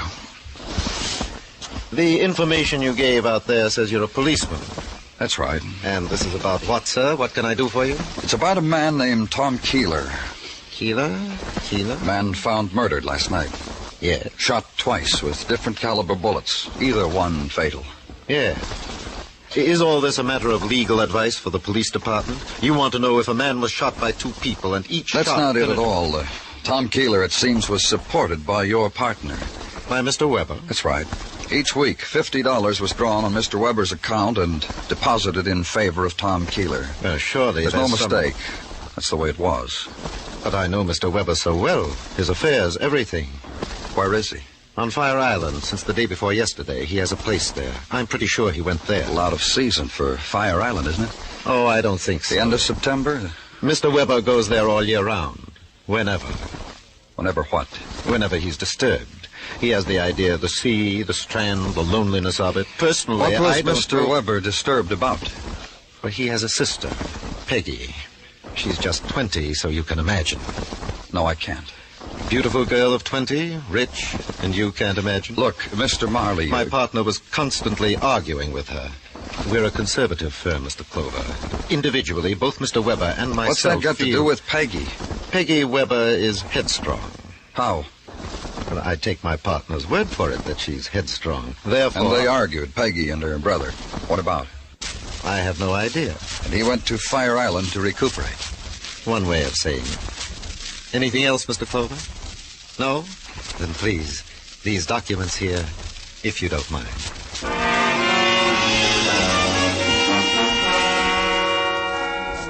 And get in touch with the authorities at Fire Island. Check on the whereabouts of Mr. George Weber and wait. And an hour later, a phone call. Mr. Weber is not on Fire Island. Mr. Weber's place there is deserted. From the looks of it, hasn't been inhabited for over a month. So come up with a conclusion. Mr. George Weber was missing. Put out an all-points bulletin on him. And go back to his Park Avenue apartment. Make a request of the management. We're always glad to accommodate the police. Then let's go, shall we? Of course. Mr. Weber's apartment, right this way, down the hall. Yes, sir. Although, I'd like to know why we should intrude. Don't worry about it. Yes, sir? Open the door. Of course. And here we are. Yeah. We are, aren't we? What? What did you say? What did you say, Mr. Clover? I didn't... Oh. It stopped both of us. The management and myself. It was a sight that needed only one glance, and the details were there forever. The free-shaped coffee table and the grotesquerie of the man spread beside it. The tracery of blood that stopped abruptly. Mr. Weber, that's Mr. Weber. The penknife, bone-handled and cheap in his heart, to be remembered. Details in the death of George Weber.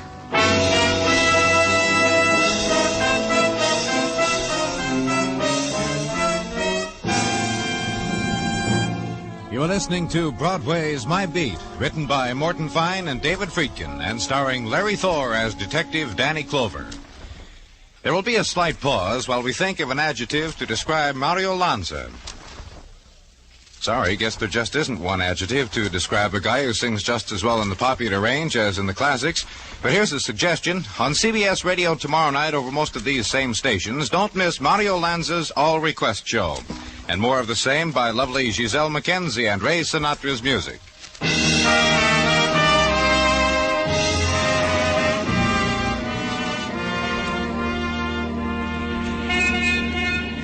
When the night slips out of Broadway's fingers and the false dawn blurs the shadows, Broadway stands bewildered. The carnival is run down. Only the stragglers walk it, with their step without pattern, like their dreams. And the color of their loneliness is the darkened neon, the last sparks of a cigarette butt, and pavement gray. And they walk it. They never know. Broadway's closed for the night.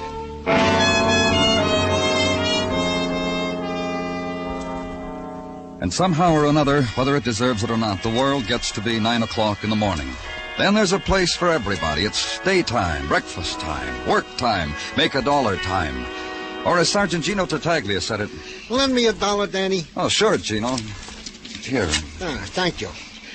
The reason for this transaction, Danny, No, is... you don't have to explain. I want to. Go right ahead. Thank you. Mrs. Tartaglia forgot to tuck my $1 into my lunchbox today, as is her wont, for the little things a man needs during the day. She just phoned me and confessed her dereliction of duty in this matter. Gino... She said ask Danny for it. And tomorrow she will tuck in $2 so that you will not go hungry. Tell Mrs. T not to worry. Roger, Wilco. And now, Danny, to the chores of the day. Knife which did George Weber in was of the variety which can be purchased at our leading hardware stores for the nominal sum of $1.98. Practically untraceable. Prints? Wiped clean. Go on. Well, that's about the sum and substance of the intelligence which has been shunted from the downstairs to the here, Danny. As of now. However... Yes? A young lady is in the anteroom and wants to see you. Who is she? A Miss Peggy Weber, sister of the most latterly deceased. Get her. This way to see Danny Clover. Now, sit down, Miss Weber. That'll be all, Gino. I'm glad you came, Miss Weber. Your name's right here on my calendar to see today. I knew you'd want to question me about George. How did you hear about his death? I was home. The late news on the radio. You see, I didn't live with my brother. We didn't get along. Oh? It's going to be a lot simpler now with him gone. I'll wear a black dress like this one for a month and call it a decent interval of mourning. It's not any concern of mine, Miss Weber, It's entirely your concern, Mr. Clover. Your position demands that you locate people who would have motives for murdering my brother. I would. Did you kill him? A few of my friends and I got together some time ago. For kicks. We were going to try things together, you know. Just for kicks. Black magic. Well, I spent the first 10 days of my membership sticking pins into my brother's picture. And all that happened is that he got a sty on his eye. Outside of that, I never harmed a hair on his head. Why all this hate, Miss Weber? Simply this. I love a boy. I told George about him. George got red, then blue, red again, and then a lovely color I never saw before. He found out who the boy was. Ruined him. Who is the boy? Ralph Clay. Now runs a bowling alley on 3rd. One more thing. Do you know a man named Tom Keeler? Not offhand. Why? Oh, never mind. Well, leave your address with Sergeant Tartaglia, Miss Weber, and thank you very much.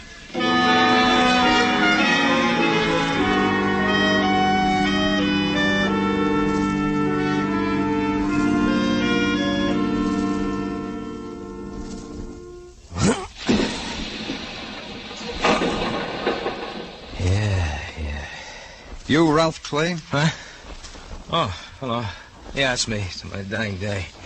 You walked into an empty hall, mister. Feel real sorry about it. Oh, don't be. This way we can have a long talk. Shall we? Don't let it get away from us, mister. I want to take care of this thing coming up. Kingpin, 7-pin. Challenge. What do you think? Go ahead. Watch me.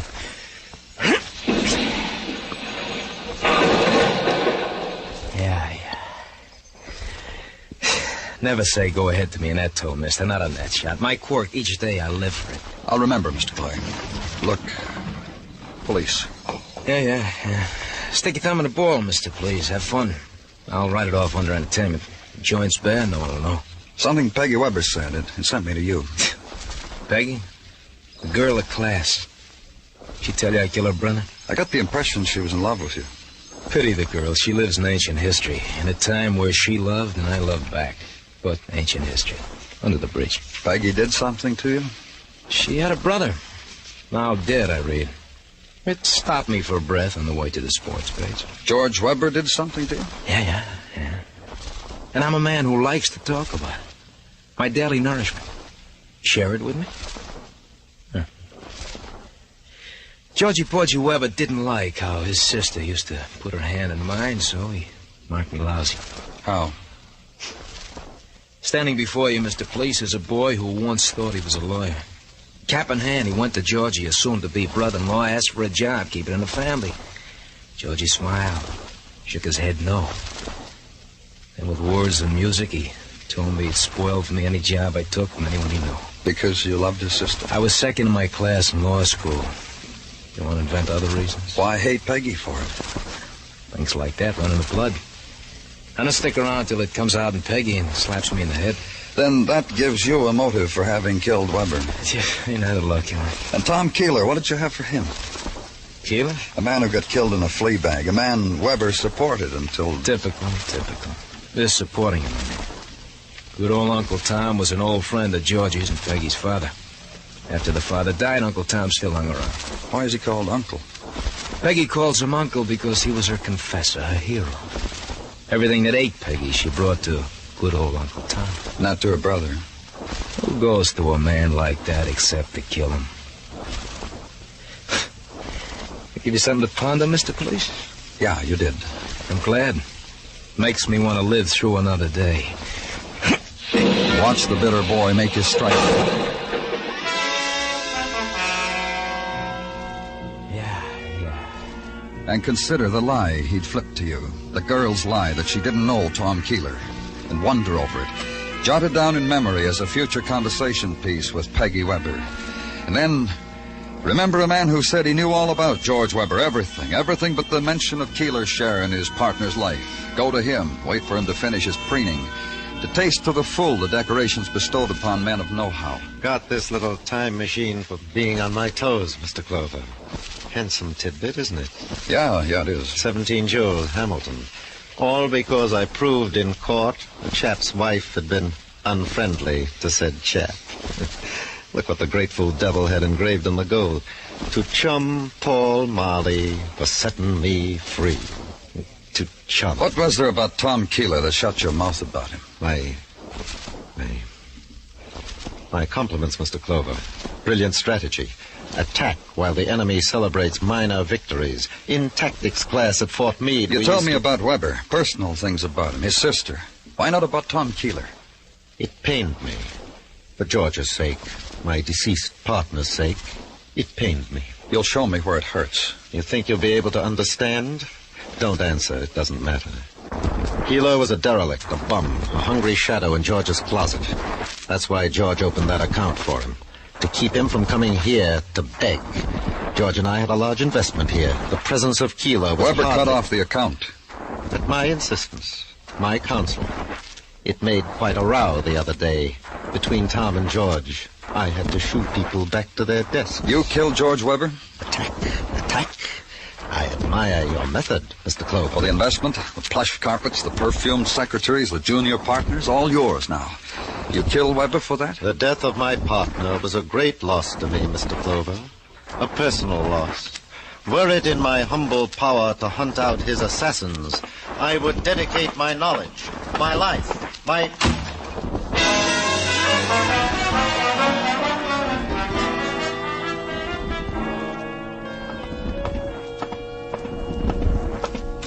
Yes? Danny, something I can do for you? Dr. Sinsky, I have an idea about something. I want you to check it for me. Gladly. Get out the medical examiner's report on Tom Keeler. Gladly. Wait a sec.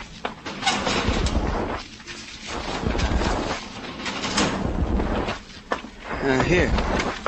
What do you want it for? I want to put it side by side with this one I got on George Weber. So? Here, look. It says Weber died day before yesterday at approximately 6 p.m. Uh-huh. And it says on this report that Keeler died about midnight on the same day. You know what that means, Doctor? No, what? There's a pencil on your desk. Figure it out.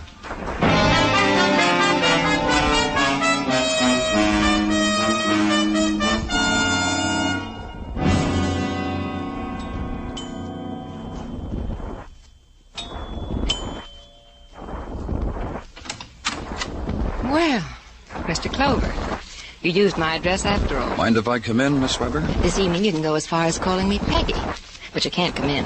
I'm afraid I'll have to... You'll have to force your way in? Well, I could relish that. Peggy. But a friend's visiting with me. Ralph Clay. You said the password. If you know that, you might as well come in. Ralph! Come out wherever you are. Say hello to Mr. Clover, Ralph. I told you a big fib, didn't I, Mr. Clover? Well, now you know. I didn't know whether you'd broken off with Peggy or not. It doesn't matter anymore. You want to ask Peggy questions, huh? You too. Goody, goody. You lied to me too, Peggy. Because I'm a liar. I give Ralph a lot of trouble that way, don't I, Ralph? Let's just listen to what the man has to say. Your lie about Keeler, Peggy. You said you didn't know who he was. I explained it to you. I'm a liar. I found out who killed your brother, Peggy. I said We heard you. There were a lot of motives floating around, Peggy. Yours... Leave her alone. She didn't kill her brother. I did. Oh, cut it out, Ralph. Peggy. Ralph had nothing to do with it. I did it. What's the matter with you, Peggy? You're crazy. You're a liar. You lie. That's why you're saying you killed your brother. Ralph. Neither one of you killed him. You thought Ralph did, Peggy, and Ralph... What are you trying to do to us, Clover? What are you doing? Police methods trying to get us to play against each other? Take it easy, Ralph. Go on, take it easy, Ralph. Take it easy, Ralph. What are you trying to say? Talk. Tom Keeler killed Peggy's brother. What? Clover, so help me out. Listen to me, both of you. Clover! Let him talk, Ralph. Keeler killed him because his source of income was cut off. A man like Keeler could kill. A desperate man, a man without livelihood. A tramp who made a habit of living off someone else's generosity. Ralph, it was all my fault. You found your brother dead, didn't you, Peggy? Yes, and you thought Ralph did it. Yes, I thought... Oh, Ralph. It's gonna be all right, baby. And Peggy went to her Uncle Tom like she always did when she was in trouble. Told him Ralph had killed her brother. What did Tom Keeler say to you, Peggy? He said not to worry. Just not to worry. Then he got in touch with you, huh, Ralph? Yeah, he did. You know what he told me? I think so. He told me Peggy killed her brother. And he was the killer all the time. And I'm supposed to be a bright boy. So he had each of you believing the other had killed George Weber. How much money did he want from each of you to protect the other? Oh, what difference does it make? Doesn't matter anymore. Blackmail. That's why Tom Keeler's dead, too. Murdered. Yeah. You slapped the cuffs on me for that one, Clover. No, Ralph. No more. You don't have to anymore. Mr. Clover, my uncle said he wanted everything I had to keep quiet about Ralph. So I went up to his hotel room while he was sleeping. And I shot him. No, Peggy, that's what I did. That's what you both did, to protect the other. You both shot Tom Keeler.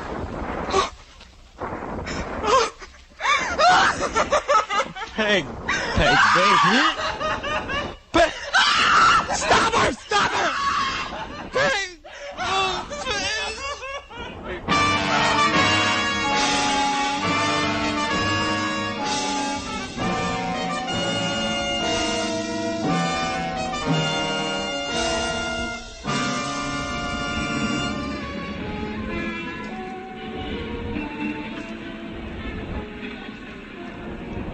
There's a time on Broadway when the crowd gives up, goes home.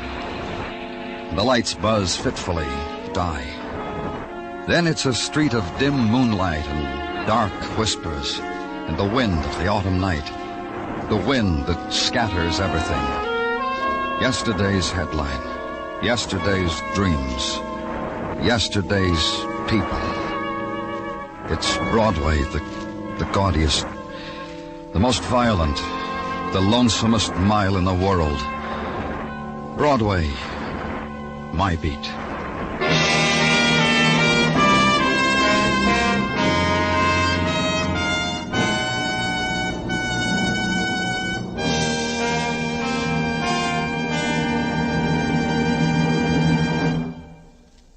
Broadway's My Beat stars Larry Thor as Detective Danny Clover, with Charles Calvert as Tartaglia and Jack Prussian as Muggavan.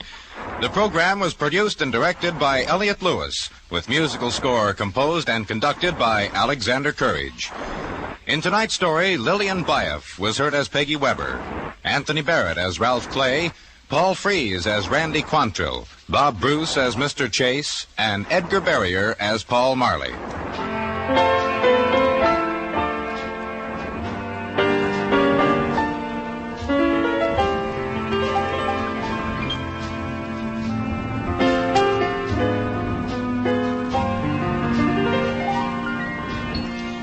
Here are two Sunday features that have captured America's fancy year in and year out. On Sunday afternoon, the distinguished music of the Symphonette, directed by Michel Piastro. On Sunday evening, the outstanding vocals of the Choraleers. Listen for both these musical treats every Sunday on most of these same CBS radio stations. The Symphonette in the afternoon, in the evening, the Choraleers. Stay tuned now for Songs for Sale, which follows immediately over most of these same stations.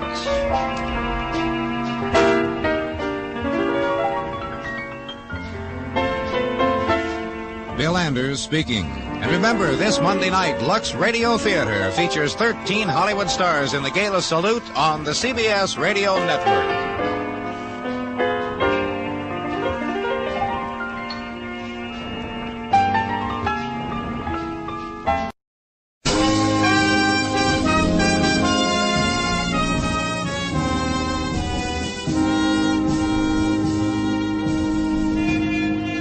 Broadway's My Beat, from Times Square to Columbus Circle, the gaudiest, the most violent, the lonesomest mile in the world. Broadway's My Beat, with Larry Thor as Detective Danny Clover.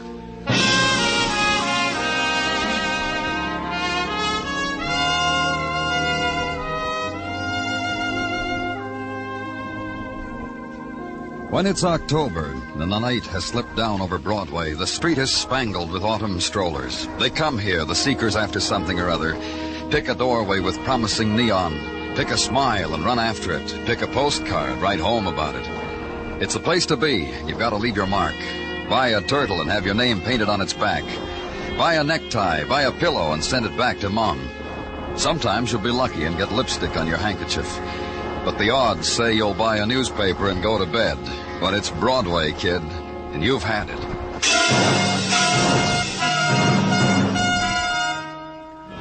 And where Broadway ebbs off into the side streets downtown, where I was, close to where 18th Street touches the river, the shock was a thing composed of crowd and a nighttime sky lit by flame. The elements, later to be noted in police and fire department records: fire at Russell's Chemical Company, time 4:15 a.m. They're bringing somebody out now, Danny. That's strange. What? What'd you say? I said it's strange, Muggavan. After 4 in the morning, why should anybody be... Come on, let's see. Put the stretchers down here. Somebody better... How are they? Huh? Oh, hello, Danny. These two, I think that's all was in there. I just started to say, somebody better get a priest. They're both dead? This one is. The other one... Danny, look at him. Ed Coster. Huh? Do something for him. Don't hey, let... Doc, over here. Ed Coster. Hurry up, Doc. You know him, Danny? Yeah, he's a policeman. Policeman? What was he doing in there? Doc, do something for him. And the flames beating against the night sky, burning an opening for dawn. In the street, their reflected glow darts across the face of death, holds for an instant, then scurries at the breath of the October wind. This is the time of shadows, the brief time, the time for shrouding of the charred body of a man, the time for quick gentleness, and the other man still in anguish, and the lifting of them into the vehicle reserved for the dead and the dying, the closing of a door upon them, the hushed ride that puts an end to night.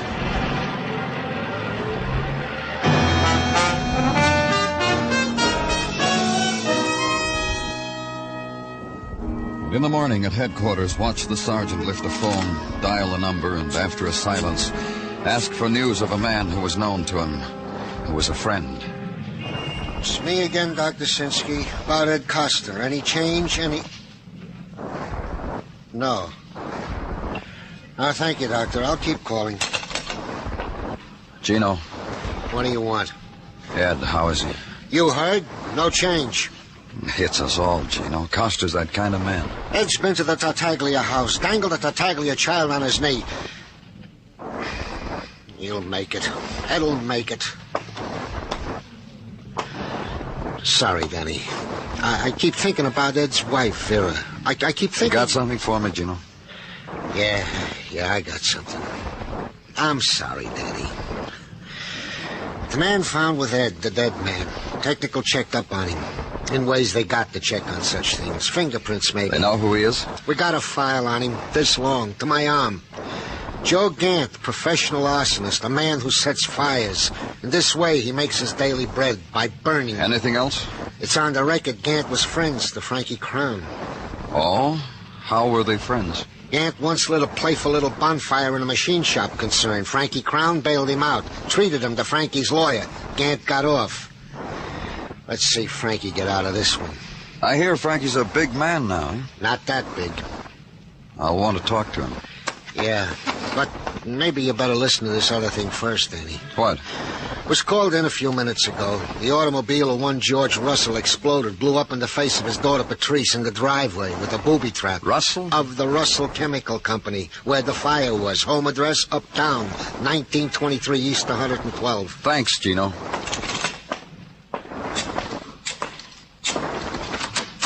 Dr. Sinsky? Me again. About Ed. Any change? No. I'll call again in a little while.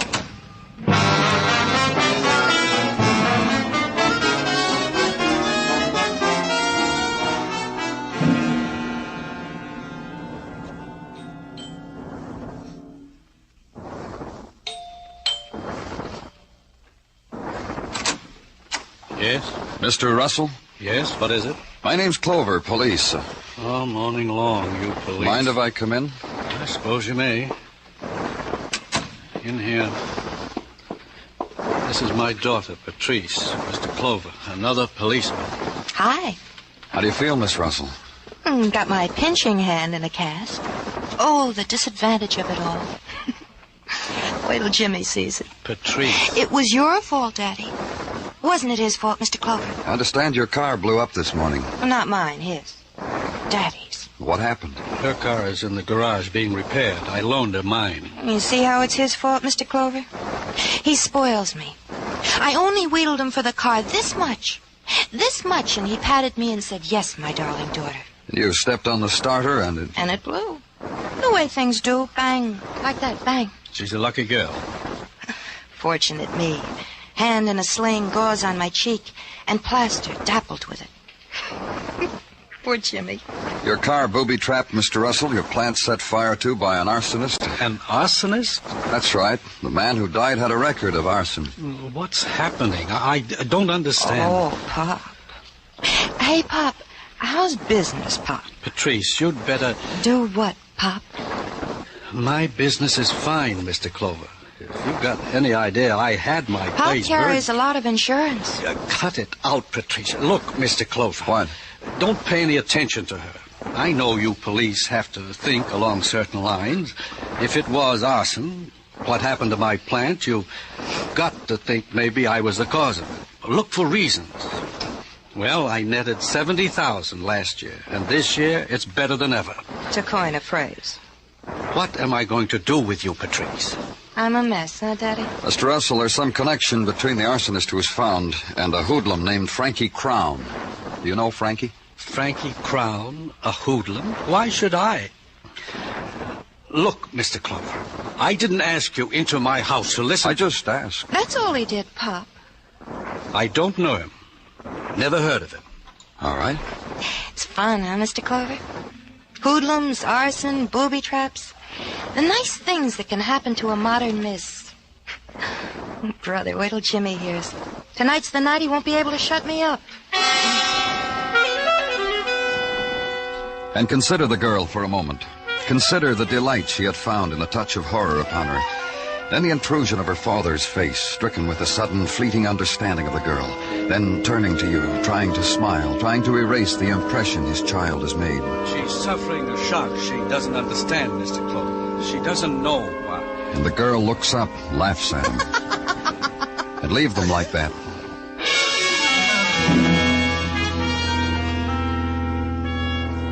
Then to the discreet office of Frankie Crown in a discreet downtown building dedicated to the deep understanding of stocks and bonds and the affairs of commerce. The shiny new setting for Frankie Crown, hoodlum, alley boy, friend of dead arsonists. And Frankie holds out a discreetly manicured hand to have it shaken, only it doesn't happen to him. Have it your own way, Danny. I thought it would spark something between us if you shook my hand. You're a long way from home, Frankie. Blessed, that's me. I've been blessed. Wipe your hands of the old life and a new world shivers on the horizon waiting just for you. Gotta try it, Dan. Been to any good fires lately, Frankie? Oh, busy. Frankie Crown has been so busy you couldn't conceive. No fires, no street dances, no fun anywhere. The penalties of the new life, Dan. A friend of yours was at a fire, though.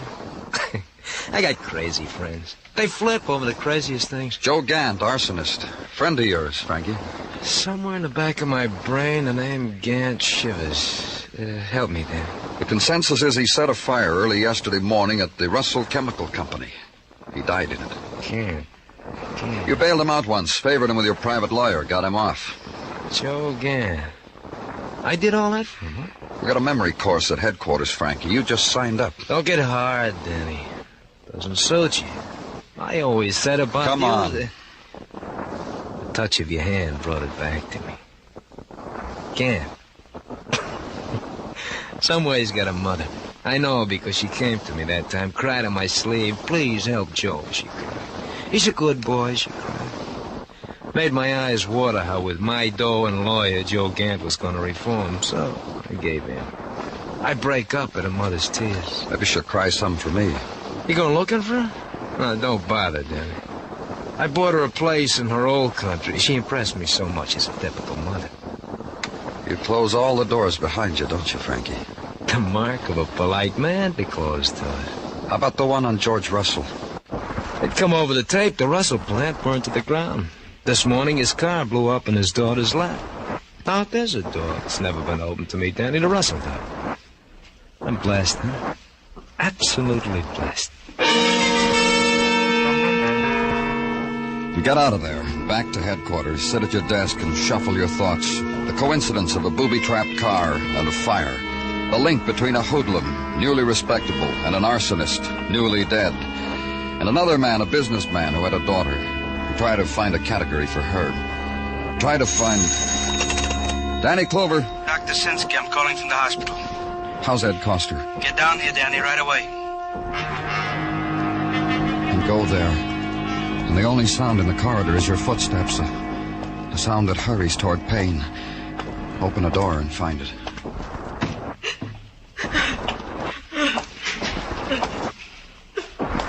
Doctor.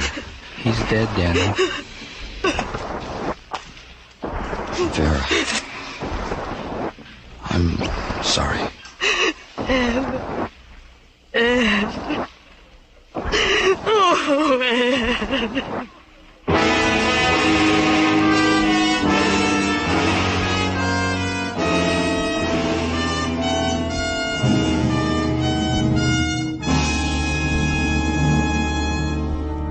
You are listening to Broadway's My Beat, written by Morton Fine and David Friedkin, and starring Larry Thor as Detective Danny Clover.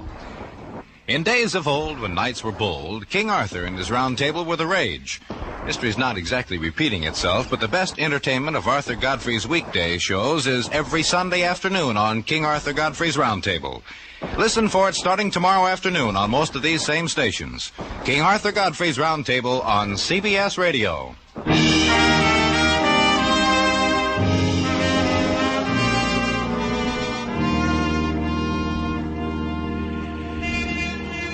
The October wind shrills through Broadway's corridors, sets in motion the light bulbs dangling from twisted, frayed cords, grates the new autumn soot against scarred window panes.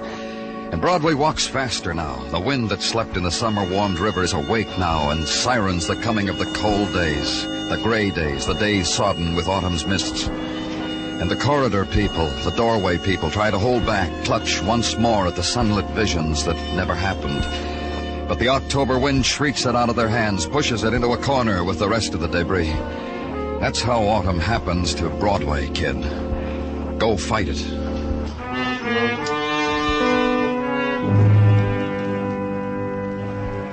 And autumn has other sounds. The lingering overtones that float in from a hospital corridor. A woman's call to a dead husband, and... Ed. Ed. Vera, let me give you something. Let me give... Don't talk to me. Just for a minute. Don't talk to me.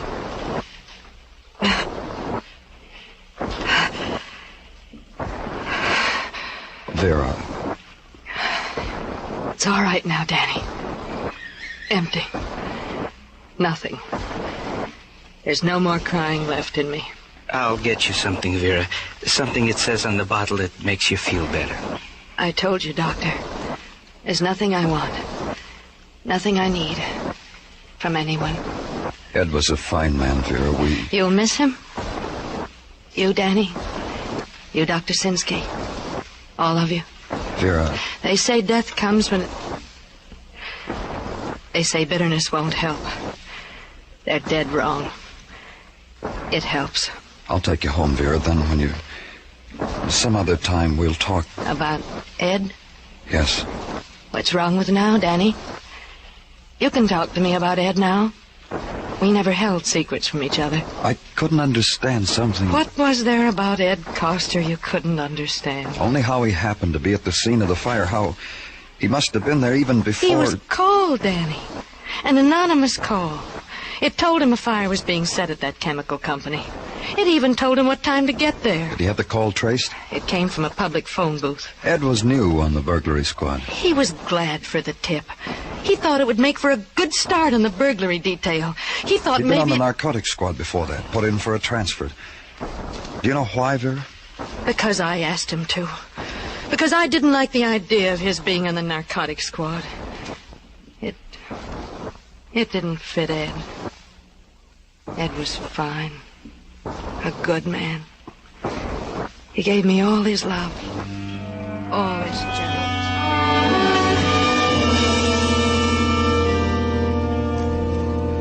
And listen to her until the time comes when your only answer is silence. And not silence quite, because the screaming questions intrude themselves. What is the word to give to a woman whose husband is dead? How do you fill in reports? How do you make a statistic out of it and file it in a ledger? How do you write heartbreak as a number? You don't know how. So you turn your back on it. Leave.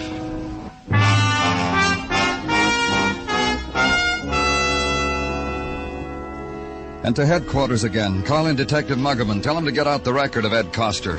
And wait. And a while later, a door opens and Detective Muggerman walks in. I got it, Danny. Okay, put it down. Aren't you going to look at it? What's the matter, Muggerman? You restless? I'll look at it. I know you will, but I think you ought to look at it right away. Look, Muggerman, you... All right, then I'll show you. Hey, you see it? Here. This arrest, June 12th this year. Patrice Russell. Uh-huh. Ed arrested her for the possession of narcotics. Now you know why I wanted you... Take it, Muggerman. Lieutenant Clover's office, Muggerman speak. What? Bad? Oh, sure, right away. Danny. Huh? A bomb was thrown into the home of George Russell. When? A few minutes ago into the living room. The fire department... Let's go.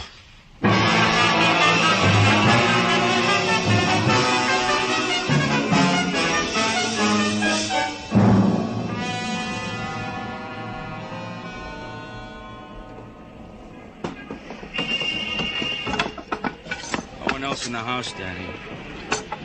I checked with the boys from the fire department. You looked yourself? Yeah, Danny, I did. There's no one else in the house. Just him, you and me. You ask about his daughter? Woman in the crowd outside told me she saw her go out a couple of hours ago. Described her wearing apparel right up to her hat. The woman in the crowd leans out her window and notices things like that about her neighbors. You make a note of what the girl was wearing? It happens to me like a reflex now, Dan. They tried to kill Russell once before. This time they made it. Can't we go into another room and talk, Danny? The way it hit him... In a minute. He must have been sitting at this window. The force of the explosion threw him... Yeah, like that. They sure wanted him dead, didn't they?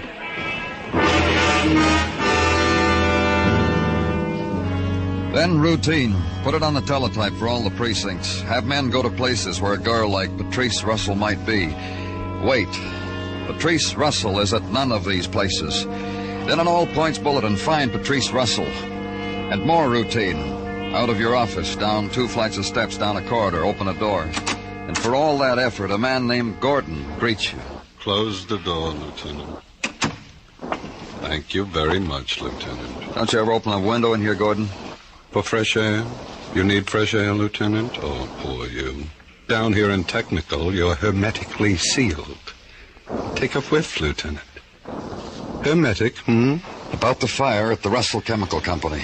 I've been sitting here for 2 hours watching the door, waiting for you to scrape in here, Lieutenant.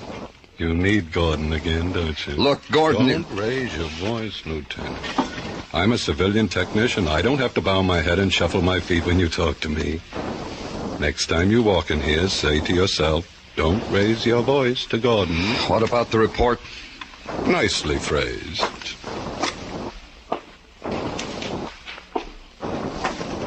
Here. In case the 3-syllable type words make you scratch your head in utter dismay, I'd better tell you. The fire was not only set by an arsonist, but there was an explosion. Explosive neatly placed to explode at a comparatively low heat. It was a... Danny, I got a morsel for you. You close the door. Close it yourself. Let's get out of here, Gino. I said... I heard what you said. Come on, Gino. What have you got?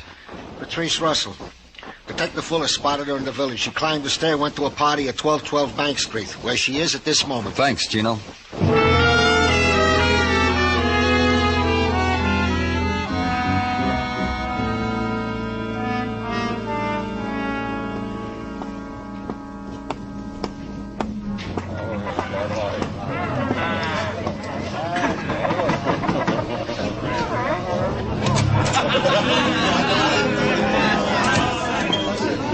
Where's Patrice Russell? Thanks. Patrice. Cut in, Danny, cut in. Come on, dance with me. Come to me, Danny. Come to me. Come on, we're getting out of here, Patrice. Honey, where'll we go? Just away from here. I've got to talk to you.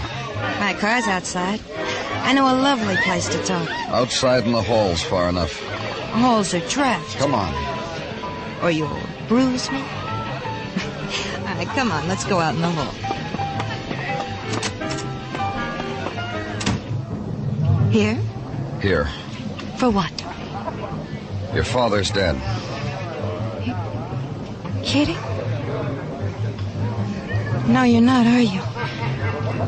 How? Someone tossed a bomb in your living room. Poor Dad. Poor Daddy. Who did it, Patrice? Honest, I don't know. Poor Daddy. I loved him, you know. I really did. He loved you. I know. I know he did. Patrice, you... I wasn't very nice to him, Daddy. You know something? Every morning I'd wake up and say to myself, this is a day that I'm not going to hurt Daddy. And it never worked out. I want to ask you something, Patrice. Because I never tried. Around breakfast time, I'd think of something to do, and during the day, I'd find out a way to do it. What about the narcotics? Huh? The narcotics. Oh, no more, Danny. I promised him that. And I kept my promise. I took the cure, and it worked. I haven't touched it since. Not since that detective picked me up for it. His name is Ed Coster, Patrice. He died because of that fire at your father's place. I'm sorry. Listen, Danny, about the narcotics. I want you to know it's all over. He lost me everything. I had a boy. We were going to get married. And he's gone. So, you know what I do now? I go to parties. Like this. Goodbye, Danny.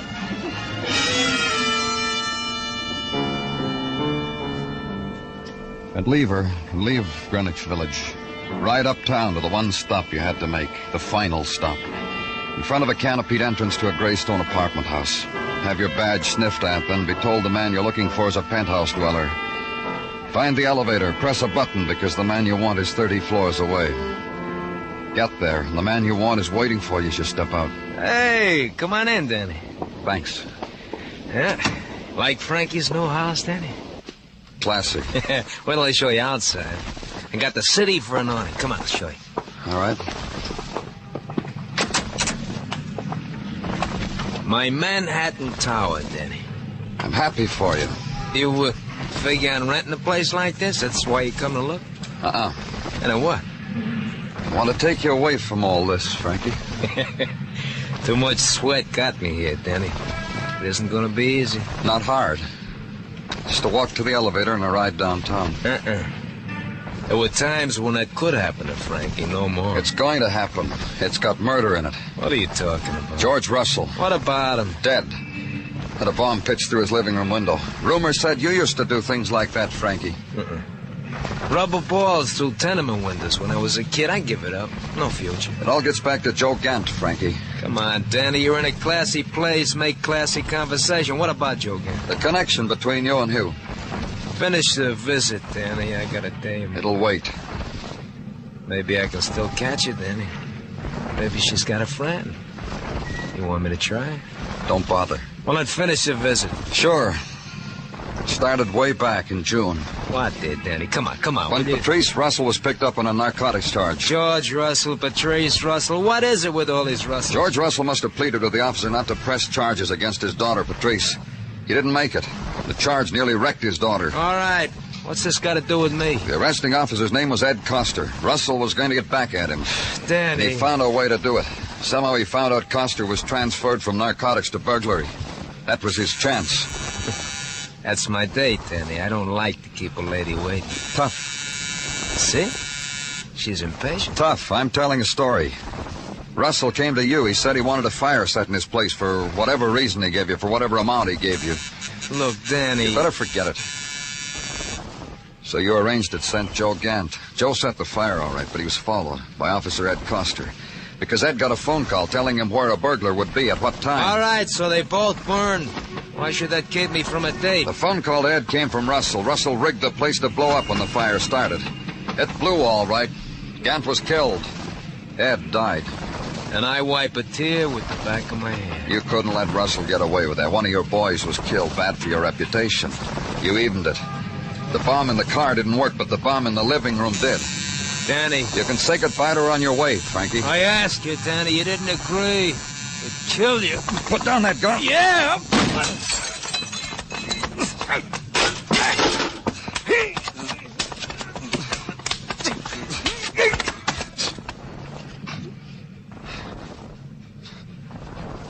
You're not going to get to say goodbye to her, Frankie. She went away.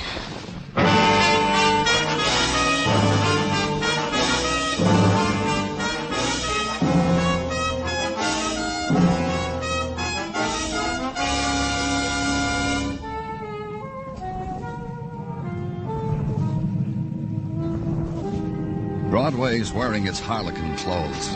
It winks an eye and beckons. And in the press of crowd there, a pale girl walks like a queen because Broadway's a dream street. And there, that man with begging eyes, hungry for a new dream. It's a laugh or a cry, with nothing in between. It's Broadway, the gaudiest, the most violent, the lonesomest mile in the world. Broadway, my beat.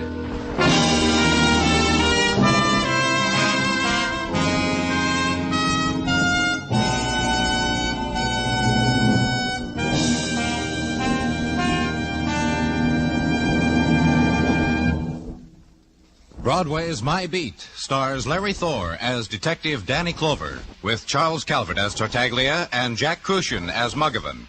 The program was produced and directed by Elliott Lewis, with musical score composed and conducted by Alexander Courage. In tonight's story, Anthony Barrett was heard as Frankie Crown. Featured in the cast were Michael Ann Barrett, Paula Winslow, Herb Butterfield, and Ed Max.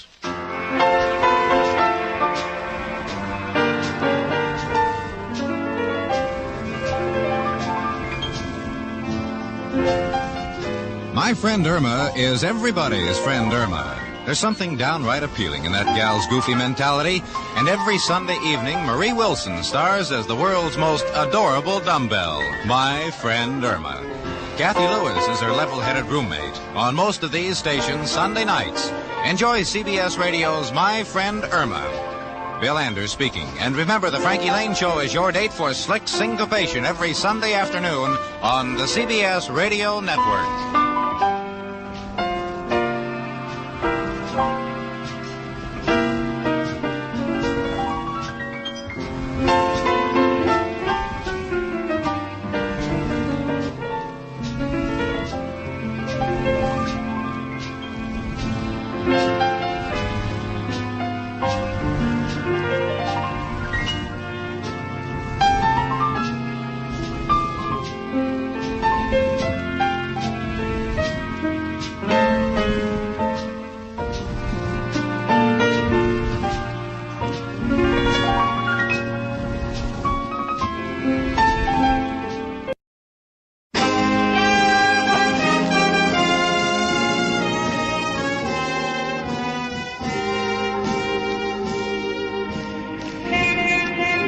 Broadway's My Beat, from Times Square to Columbus Circle, the gaudiest, the most violent, the lonesomest mile in the world.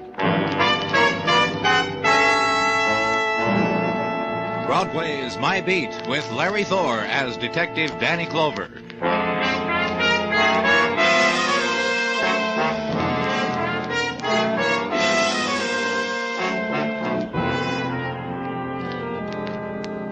In the sunlight of an October morning, Broadway stands on its street corner and breathes deep of the autumn-filtered air, presses out of its lungs the taste of the night past.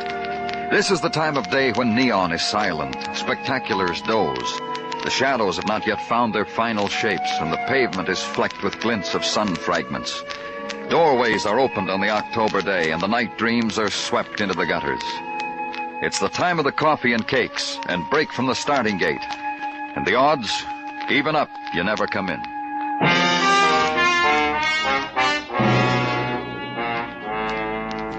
And where I was, the sunlight filtered through Italian damask, swiftly caressed Grecian fragments. A torso in black marble, a head in stone, pocked with antiquity. A glass case with golden coins hermetically sealed against corrosion and desire.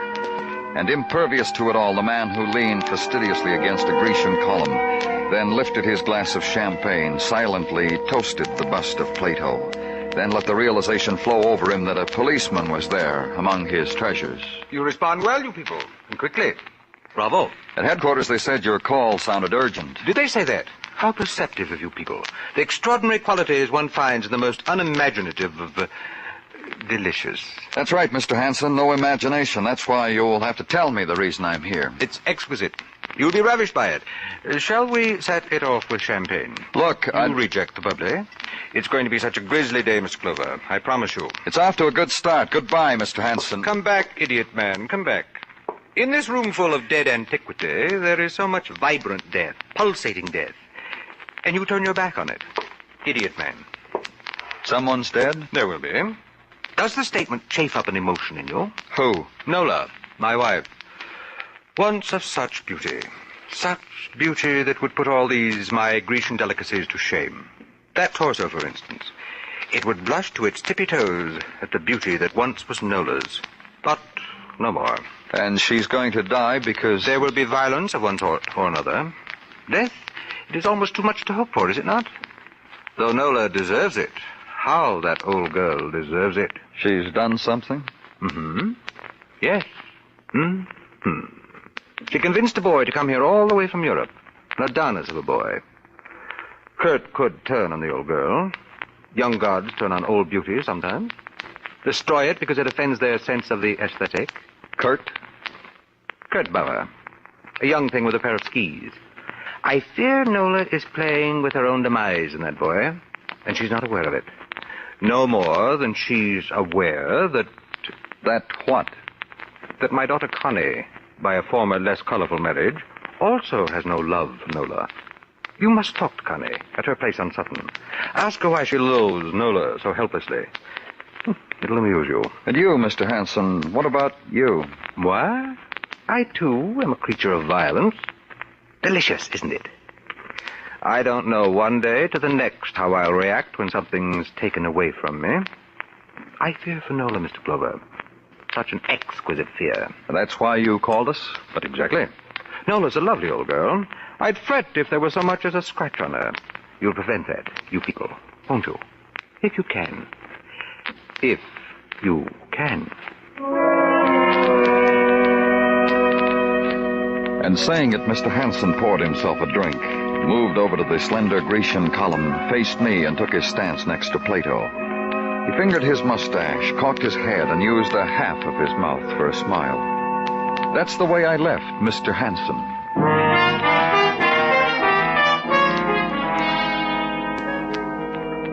Then call his daughter, be told that Miss Hanson was not at home momentarily. Momentarily, she had an appointment elsewhere, at Rockefeller Plaza, the ice skating rink.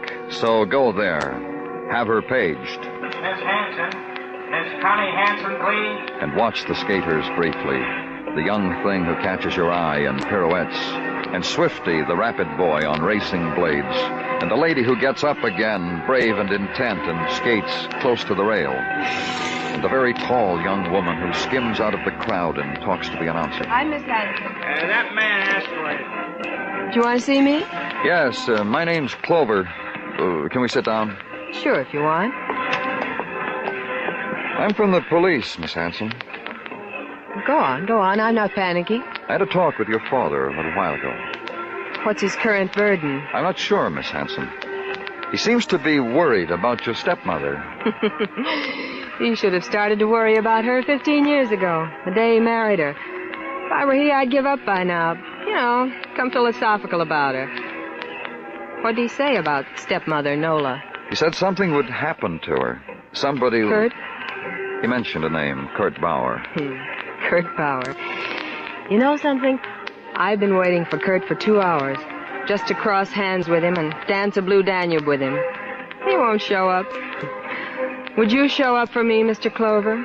For a girl who's 6 feet tall? I want her. My complexion's not so bad, but look at this hair. Ever see hair like this on a girl? I chuckle to myself when I put lipstick on my face.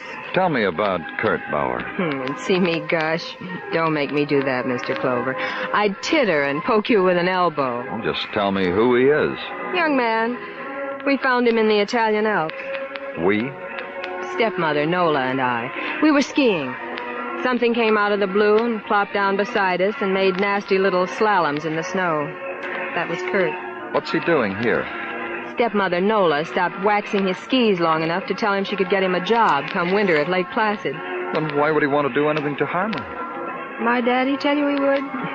Dad was ribbing. He's a ribber. Great sense of humor. He reads Plato and hits passers-by over the head with folded newspapers. How about you? You don't like Mrs. Hanson, do you? I don't like any woman who's lovely. You blame me? Now, pardon me, Mr. Clover. There's a tall man skating over there. He's alone. I never saw him before, but maybe he's looking for me. I'll give him something to look at.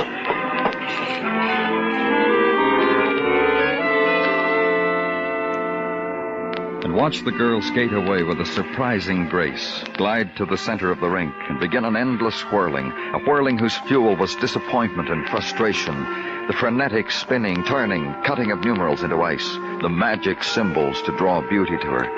And it doesn't happen until the awkward crash against the spectator's railing, the clumsy fall that sparked only a laugh, and no one helps her to her feet.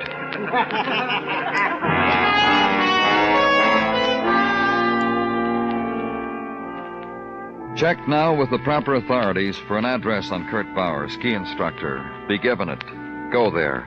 to an apartment whose odors are of wax, of oiled wood and steel, and blended with it the perfume of the woman who runs her fingers across the boy's mouth as he speaks. Please, Nola, please. The man frightened you, Kurt. You've met his type before. Don't be frightened, darling. You will understand, Mr. Clover, that Mrs. Hanson... Nola, darling, Kurt, Nola. Please take your hand from me. In the presence of this gentleman, it is not... You realize what you're doing to this boy, Mr. Clover? You frighten him. Because he's been harassed by men like you before. By police? You're all alike, whatever they call you. Police, authority, men on horseback, men in uniform.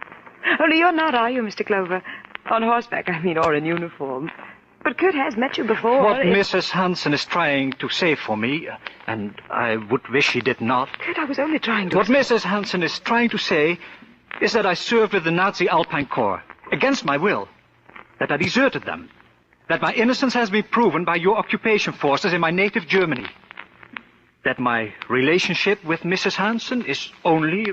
Only that, Mr. Clover. I'm a sort of fading employment agency for young men who fly beautifully through the air. Your husband said he was afraid for you, Mrs. Hanson, that something was going to happen to you. Something bad? By whose hand? Your stepdaughters, maybe. Kurt's, maybe. Your husband's, maybe. Shall I give you my reaction? Mrs. Hanson, I'll give it to you, my reaction. Connie, my stepdaughter, pathetic girl, she's so in love with Kurt. She might hurt me. Even try to kill me. Yes, she might. And I could understand it, believe me, I could. And my husband, you've met him. He's vicious, no? But if he stooped to soil his hands that much, it would astonish me. And Kurt, my Kurt, could you hurt me? Why? I want you to go away from here, Nola. Someplace where you will be safe, where you... You're frightened for me, Kurt? You don't want anything to happen to me, your nice American friend?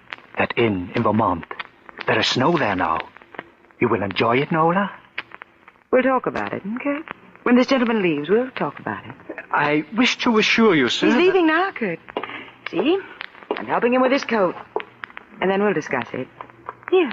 A tug on your jacket, Mr. Clover, and you're ready for the street. Goodbye, Mr. Clover.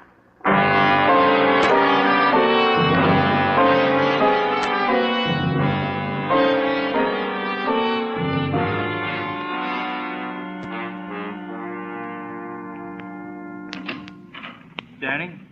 Come on in, Muggerman. What's on your mind? Nothing. Just going home, Danny. How about you? Yeah, a few minutes. You bowling tonight? Yeah, I guess so. Well, don't do me any favors. You don't feel like bowling? Say you don't feel like bowling. Yeah. What's the matter with you?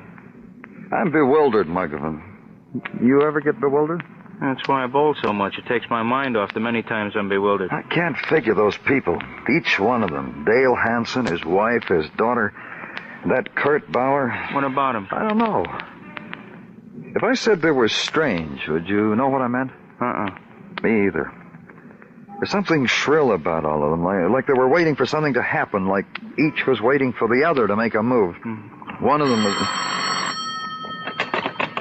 Danny Clover speaking. Dale Hanson, Mr. Clover. Yes, what is it, Mr. Hanson? Have you been inside Kurt's apartment recently? About 3 hours ago. Why? I suggest a revisit. I strongly suggest it, Mr. Clover. Goodbye. Who was it, Danny? I'll tell you on the way. Come on.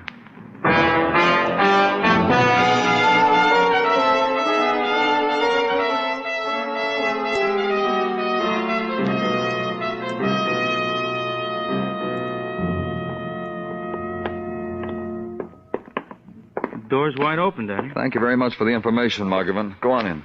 Right, all right. What's supposed to be here in Kurt's apartment? I don't know. Look in that room. Yeah. Danny, look. Look, Danny. He stood there in the doorway, Muggerman did, pointing at Kurt Bauer, lying there on the bed, arms outstretched like the beginning of an embrace, like the end of one. And beneath the white silk scarf around his throat was the shaft of a ski pole, steel-tipped, impaling him. It was the thing that killed him, the thing that had murdered Kurt Bauer.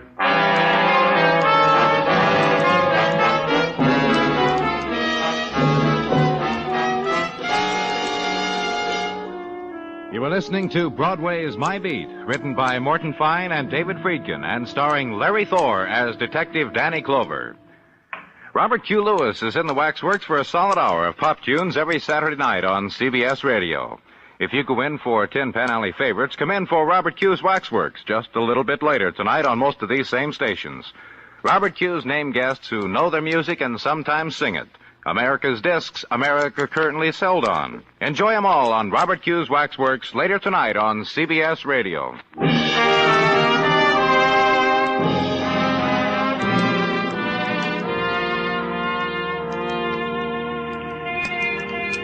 It's the time that we're saved up for, Saturday night on Broadway. The time when the great explosion flings itself out over the city, and the lights climb in columns against the wall of night like licking serpents. Crowd gathers to give it voice. The hawkers, the gawkers, the hurry-up boys, the take-it-easy girls, the laughers, the weepers, the footsteps, the sigh of silk, the whispers.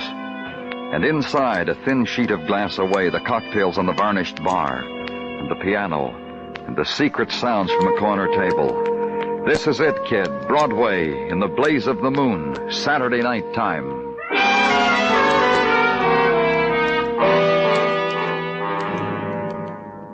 And the night had an hour in it to find a man murdered, to consider him, to watch the police technical department attend him, to talk to the men, then to leave. And to make a call to Dale Hanson, summon him to headquarters. For the first time in my life, Mr. Clover, I feel, well, municipal, like a citizen. It has the shade of a sensation about it. You knew we'd find Kurt Bauer dead, didn't you? Of course. I called you from the phone next to his deathbed. I've been complimented before on my presence of mind, so you needn't bother. Did you kill him, Mr. Hanson? You are Mr. Clover's, I suppose you people would say, sidekick? Did you kill him? Certainly not. I went to give him his fee for making my dear ones proficient on ice. Let's see that medical examiner's report, Muggavan. Thanks.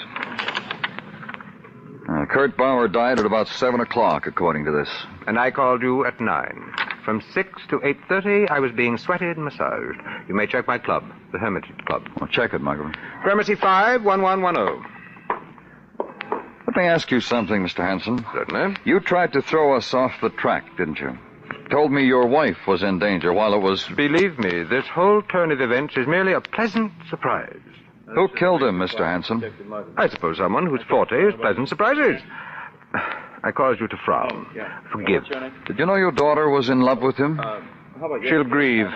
And your wife? My wife is a foolish woman. And harmless.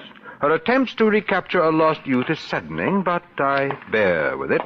I just spoke to a master named Bill, Danny. Yeah? Yeah, he baked him and massaged him from 6 to 8. Give him a half hour to get dressed. You're in the clear, Mr. Hanson. You can get out of here.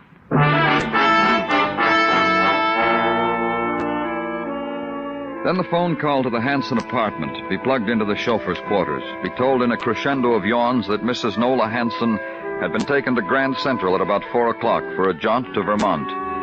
That she packed 3 custom-made bags, stopped off at Brooks Brothers for an undersuit of Woolies. Then to your room to watch the October night die out of your reach. Then the morning and the quick searing coffee against the call to be made. The call on Connie Hanson, stepdaughter of Nola, hater of Nola, unloved by Kurt.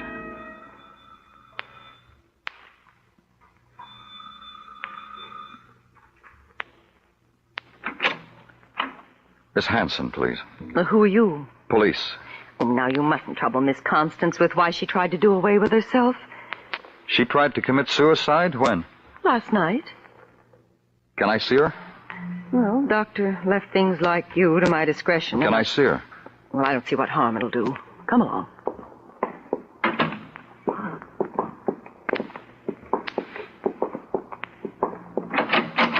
Miss Constance?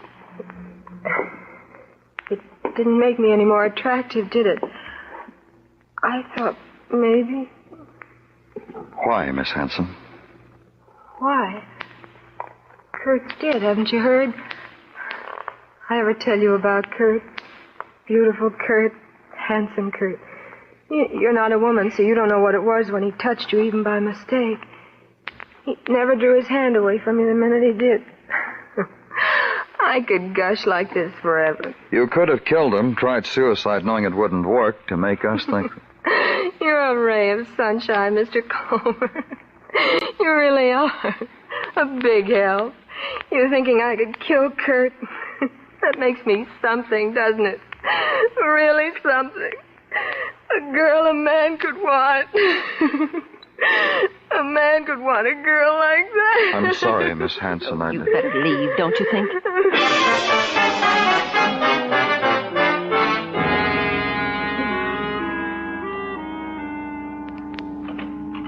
Danny?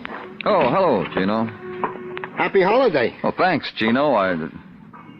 Holiday? What holiday? You kidding? No, I'm not. What holiday? Why, Danny, on this date in 1774, Samuel Adams did call together the Continental Congress. Oh, I guess it slipped my mind. Don't let it bother you. Last year I forgot too. And Danny, to celebrate this auspicious occasion, I gave my oldest, Emilio, a new Columbia bicycle. Why, what a happy, laughing lad he was upon receiving it. I'm sure he was. Well, Danny, let us not twaddle. To work. If you insist. As indeed I do. However, the news I have to give you is pause. It's what? Pause. Not much of it. I put in a phone call to Vermont and the inn where Mrs. Hanson is staying. She was out walking the hills, so I left a message to get down here post-haste. What else, Gino? Well, I already told you, Danny, that the news was... hello, Muggerman. Hi, Gino. Danny. Yeah? I've been over the immigration department most of the morning checking on Kurt Bauer. What'd you find out? Oh, not much we don't know already. He was in the German army, deserted. You know what Kurt told you. Just one thing, though. Yeah? Bauer came over here with his mother. Set her up in a little house out in Flushing. Here's the address. Oh. Thanks, Muggerman.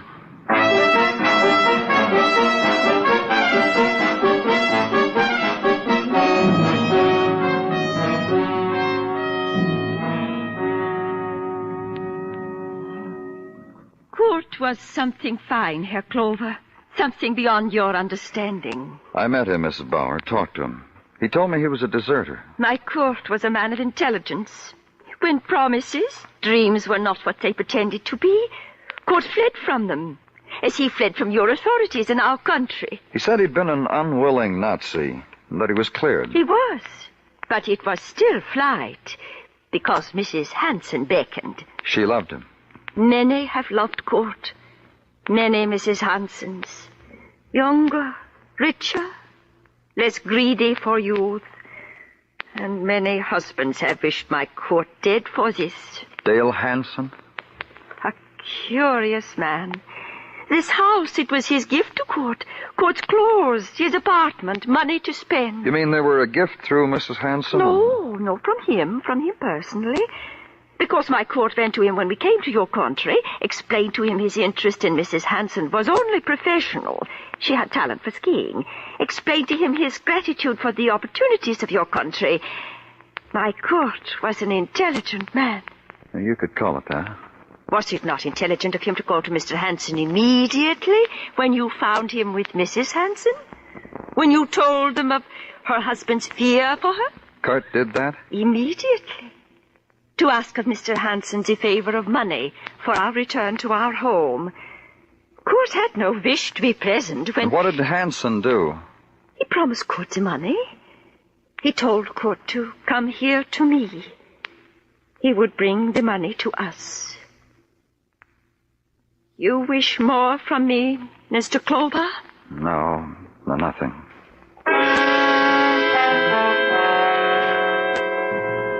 And leave there, get back to Manhattan and back to headquarters. Check in and make another phone call. Call Vermont and talk to a desk clerk and be given answers. Then to a Park Avenue apartment where you'd been once before. Mr. Clover, come in. And watch Mr. Hanson as he took up his post again next to Plato. And then notice that to the room another treasure had been added. His wife, Nola Hanson. This is a delight. I'm glad you're back in town, Mrs. Hanson. We're all glad. You've heard about Kurt, haven't you? I cried for him on the train, all the way to Boston. Then she met a Harvard professor. He took a clinical interest in her. How'd you find out about Kurt while you were in Vermont, Mrs. Hanson? Your sergeant left word about what happened. The desk clerk at the inn gave me quite a detailed report. I forgot to tell you something, Nola. What? I saw Kurt a little before the police. I went to his chambers to speak with him about you. There he was, that tool of his trade right through his chest. I cried. I really did. Have either one of you heard about your daughter, about Connie? Yes, she tried to commit suicide. Well, she does that frequently, Mr. Clover. However, she's very careful not to succeed. By now, she knows precisely to the pill her limit. She never exceeds it. Poor, desperate girl.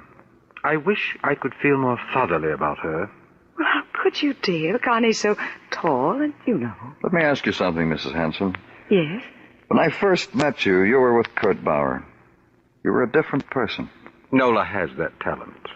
Thank you, dear. When I first met you, Mrs. Hanson, you seemed so concerned about Kurt, so warm toward him. Well, he was alive then. That's your talent, huh?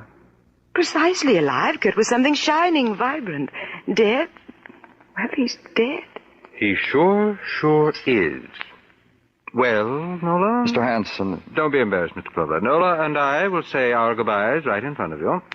You planned it all, didn't you, Mr. Hanson? Exceedingly well, don't you think? Well, let a girl in on it, will you, boys? What are you two talking about? About something exquisite, Nola. I had a man murdered, and Mr. Clover can't touch me. You murdered Kurt? I didn't say that, my dear. What time did you catch the train for Vermont, Mrs. Hanson? Oh, well, let me see now. The chauffeur drove me to the station a little before 4, and the train left soon after that. The train left, but you didn't. What do you mean? There was a train at 4 and another one at 8. You took the one at 8. I called the inn at Vermont. You arrived too late to have taken the 4 o'clock train. You mean I stayed around that dismal station all that time? You don't pay attention, Nola. He didn't say that either. That's right, I didn't. You didn't stay at the station. You used that time to murder Kurt Bauer. Me? This is very important, Nola. You really should make an effort to concentrate. He said, you. Your husband said he had a murder committed. And he was right. He had you commit the murder, Mrs. Hanson. Dale, you expect me to listen to that? I do. Indeed I do. Your husband's a clever man. He understands people. He knows how people close to him will react. Right. He set something in motion, Mrs. Hanson, through me. He used me to frighten Kurt away from you. I told Kurt that something might happen to you. Kurt didn't want to be mixed up in it, so he ran. Like he always ran from everything, whenever there was trouble. Kurt didn't run, I ran. Kurt told you to go. And while you were away, he planned to leave the country. I found that out, too. I drew a diagram about what was going to happen. It has. So, congratulate me, Nola. Dale, help me. That's more emotion than you've shown to me for years. Truly, Nola, I've missed it. That's why I did what I did. I grew bored about being embarrassed among my friends about you. Dale, help me. So you killed Kurt, Mrs. Hanson, because he was walking out on you. He told you that when you were waiting for the train, when you went to see him. Listen to me, Dale. You've got to help me. I was foolish. I was foolish before. You stopped me before. All you had to do this time was to tell me to stop. And it was innocent, Dale. You know that. Listen, Dale. I was doing it for Connie, for your daughter. She's so unattractive. I was trying to convince Kurt to be kind to her, to love her. Don't you see? Don't you see, Dale? And when you do have an emotion for me, my dear, it's so distasteful. Goodbye, Nola.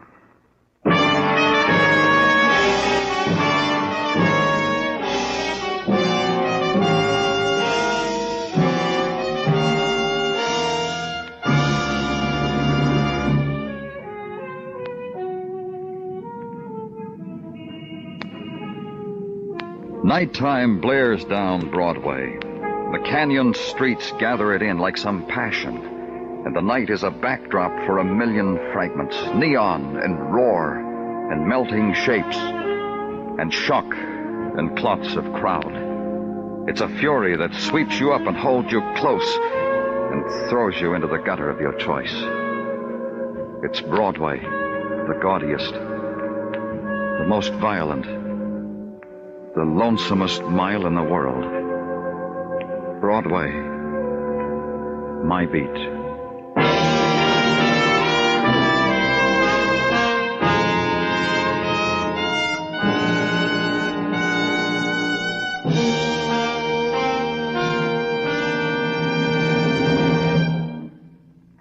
Broadway's My Beat stars Larry Thor as Detective Danny Clover, with Charles Calvert as Tartaglia and Jack Crucian as Muggavan. The program was produced and directed by Elliott Lewis, with musical score composed and conducted by Alexander Courage. In tonight's story, Betty Lou Gerson was heard as Nola Hanson and Ted Osborne as Dale Hanson. Featured in the cast were Mary Shipp, Irene Tedrow, and Robert Boone.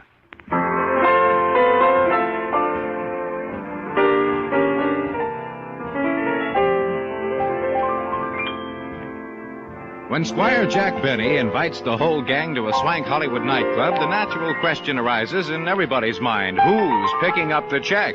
They'll find out, and so will you, tomorrow night when CBS Radio brings you Jack Benny Time. Bill Anders speaking. And remember, the Frankie Lane Show is your date with slick syncopation every Sunday afternoon on the CBS Radio Network.